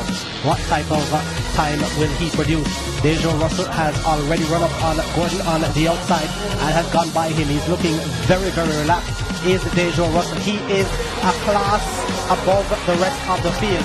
Gordon is trying to come forward now, but Deja Russell is absolutely brilliant. Jogging down 21.13, identical time to Christopher Taylor in the second preliminary. And they're cleanly away. Good start from Hamilton already by the athlete on the outside, Kiko Morrison. So Hamilton is off the curve. He will be ahead into the straight. Yashon Hamilton has this one under control. Green Island's Danville Barnaby is trying to run back. So too Kiko Morrison, but Yashon Hamilton is clear and away from the rest of the field. The battle is out for second. It will be Morrison of Moratley who gets second. No doubting about the winner, Yashon Hamilton of Kingston College. Yeah, proving that he's strong enough to do both. No. And bang, they're away. Good start from Javid Black of St. Jago, already up on the athlete on the outside, Nicole Greenwood of St. Catherine. Petersfield, Kevin Stone, what will he try to do? Will he be able to catch up? It is Javid Black who comes to the straight in the lead. Kevin Stone is now trying to come back at him. Don't think he'll get there. Javid Black is quite relaxed, quite comfortable. He's a quick runner, is Javid Black. He will come through to take this one. Stone will be second. Yeah. Set position, and they are sent away. Who gets the best start? Nairn of Wilmers running pretty well. He has already covered the athletes on his outside, so Nairn in lane number 3 of Wilmers will come off the curve in the lead. Nairn of Wilmers looking around already and has begun to shut it down. Has Nairn of Wilmers trying to come back at him. Campbell of Excelsior and Jennings of Jamaica College. Nairn of Wilmers will win. Jennings of Jamaica College will come through. Gordon is a little bit late to get up, and no break at the start. It's a clean start. It's a good start for Gordon. who has already gone by Shepherd of Woolmans. He will lead them into the straight. Shepherd starts the motor just now, but Gordon will come off the curve ahead of the rest of the field. On the outside, running well as well, is Jadian Cooks of Irwin High. So it will be Chidlon Gordon of Jamaica College. Shepherd left back now. It will be Cooks of Irwin for second and Shepherd of Woolmans for third. So we saw lane, I think it was lane 3 or lane 2. It was then time for the amazing Class 1 athletes. It was a first real look at St. Jago's Natalia White, who had an indifferent season. She finished second in Heat 1 to Satania Dare of Homewood Technical. Ashley Williams of Homewood, Kimone Hines of Green Island, and Shanice Reed of St. Jago also progressed with good runs. White versus Shantadare, we'll get our first real look at White at this distance. What type of shape is she in? We will find out. There's a little fidget from Dare. Nevertheless, they've been sent away. Natalia White looks fairly good, but Dare is running well on the outside of Homewood Technical. So Natalia White has now come to the fore. She's the defending champion over 200 meters, is Natalia White. She is quite calm and easy. Dare is pressing all the time. Will Dare get past her? Probably won't. Will she at the line? Dare does get the win, but Natalia White looks fairly comfortable. 22.71 the time. That's I don't think it's 22, but that didn't look like a 22. Well, so in the set position now, and the starter seems to be holding them for quite some time. Good start for Renee Shaw of Excelsior. All ready by the athlete on her outside. That's Deborah Wallace. So Renee Shaw of Excelsior running well. So too now coming forward is Patrice Moody of Edinallen. She will take the lead into the home stretch. So it is Patrice Moody of Edinallen. She is actually really sprinting very hard. Right now she has a comfortable lead. Now she begins to shut it down, does Moody. She will win this one easily. Takis Duggan of Hydel will be in second. 23.82 the winning time there, and we saw the athlete from St. Jago at the position. Off they go. What type of start does Vanisha Fuse again? Ashley Williams of Homewood Technical is already up on her shoulders on the inside in lane number 4. Ashley Williams will come off the curve ahead. So good running this from Ashley Williams. Vanisha Fuse now tries to respond. She is from Green Island. She is on the outside. She won't be able to get back to Ashley Williams though of Homewood Technical. Clearly the class of this field easing down to the line. Ashley Williams, that's a pretty good time as well. 23.80 seconds the flash time. Yeah, a lot of running and a lot of hair there from Ashley Williams. Set position and away they go now. Shanice Reed of St. Jago looks to get a good start. Kimone Hines of Green Island is already running well. So too Simoy Hemmings on the inside of Hydel in lane number 1. But it is Shanice Reed who comes off the curve with the lead. Kimone Hines of Green Island will go with her. Reed beginning to relax now. I think Hines will just go by her. Yes, she does. So Reed has set it for second. Kimone Hines of Green Island will take the win. Yeah, Green Island producing again. Another sprinter there. They are known for that. Coming from, of course, what do you say now? Odile Todd was the man who actually started the ball rolling. The big boys then ran out on the track in the 200 meters, and one Nigel Ellis was among those first up on the track. And Stevens, away they go. Nigel Ellis, one of the favourites for this event, perhaps the out-and-out favourite of St. Elizabeth Technical, begins to go to work. This is where he is absolutely incredible, is Ellis. His top-end speed is like no other. He comes now to the middle of the straight, well and truly in command does Nigel Ellis. He will shut it down and win easily in 21.24 seconds. And in second place from Monroe College, we see Delano Williams. I think Monroe College had a Delano Williams. Set position, and it is a clean break in this one for the third of 9 preliminaries for Class 1 boys 200 meters. Shivna Ryan Smalling already up on the shoulder of Richard Dixon, running well as well as Antonia Horton on the inside of St. Catherine. So it is Smalling and Horton who will come forward. Trying to come forward now is Dixon of Dintail, but Shivna Ryan Smalling will win easily ahead of Antonia Horton of St. Catherine, who takes the second automatic qualifying spot. 21.47 there by Smalling of Kingston College. Looked a little tight in the last, I should say, 50 meters or so. outside will be Michael Campbell, Jamaica College. They're being set in the dark blue and white strip. Set position. And they have been sent off to that start. Campbell of Jamaica College, already by the competitor from Edwin Allen, Robin Anderson. So it is Campbell from Jamaica College who has run a fast turn here in this 200 meters. So Campbell of Jamaica College is about 4 meters away from anybody else in this field. Campbell of Jamaica College will take it ahead of Edwin Allen's Robin Anderson, who will get the second automatic qualifying spot. 21.35 by Campbell, as you said earlier, very, very good turn. Set position, and they are sent about their business. Ashani Smith in lane number 5 from St. Catherine is running pretty well.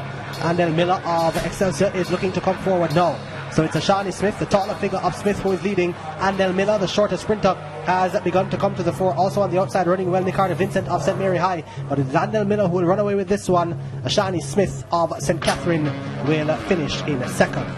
Now, one of the fastest times that we have seen so far, 21:37, but certainly one of the hardest runners. I mean, he ran really hard right through until probably the last 5 meters when he was sure that he would win the race, but they don't give you normal times. Let's see if we will get a good time again from this heat. So Baptiste, but first to Cornwall, right, Duncan, Scott and Dunkley, and away they go. So Jay Cornwall of St. Elizabeth Technical looks to get a pretty good start. On the outside of him, Christopher Wright is also doing well. It is Jay Cornwall of Steps who has assumed the ascendant, Cornwall of Steps will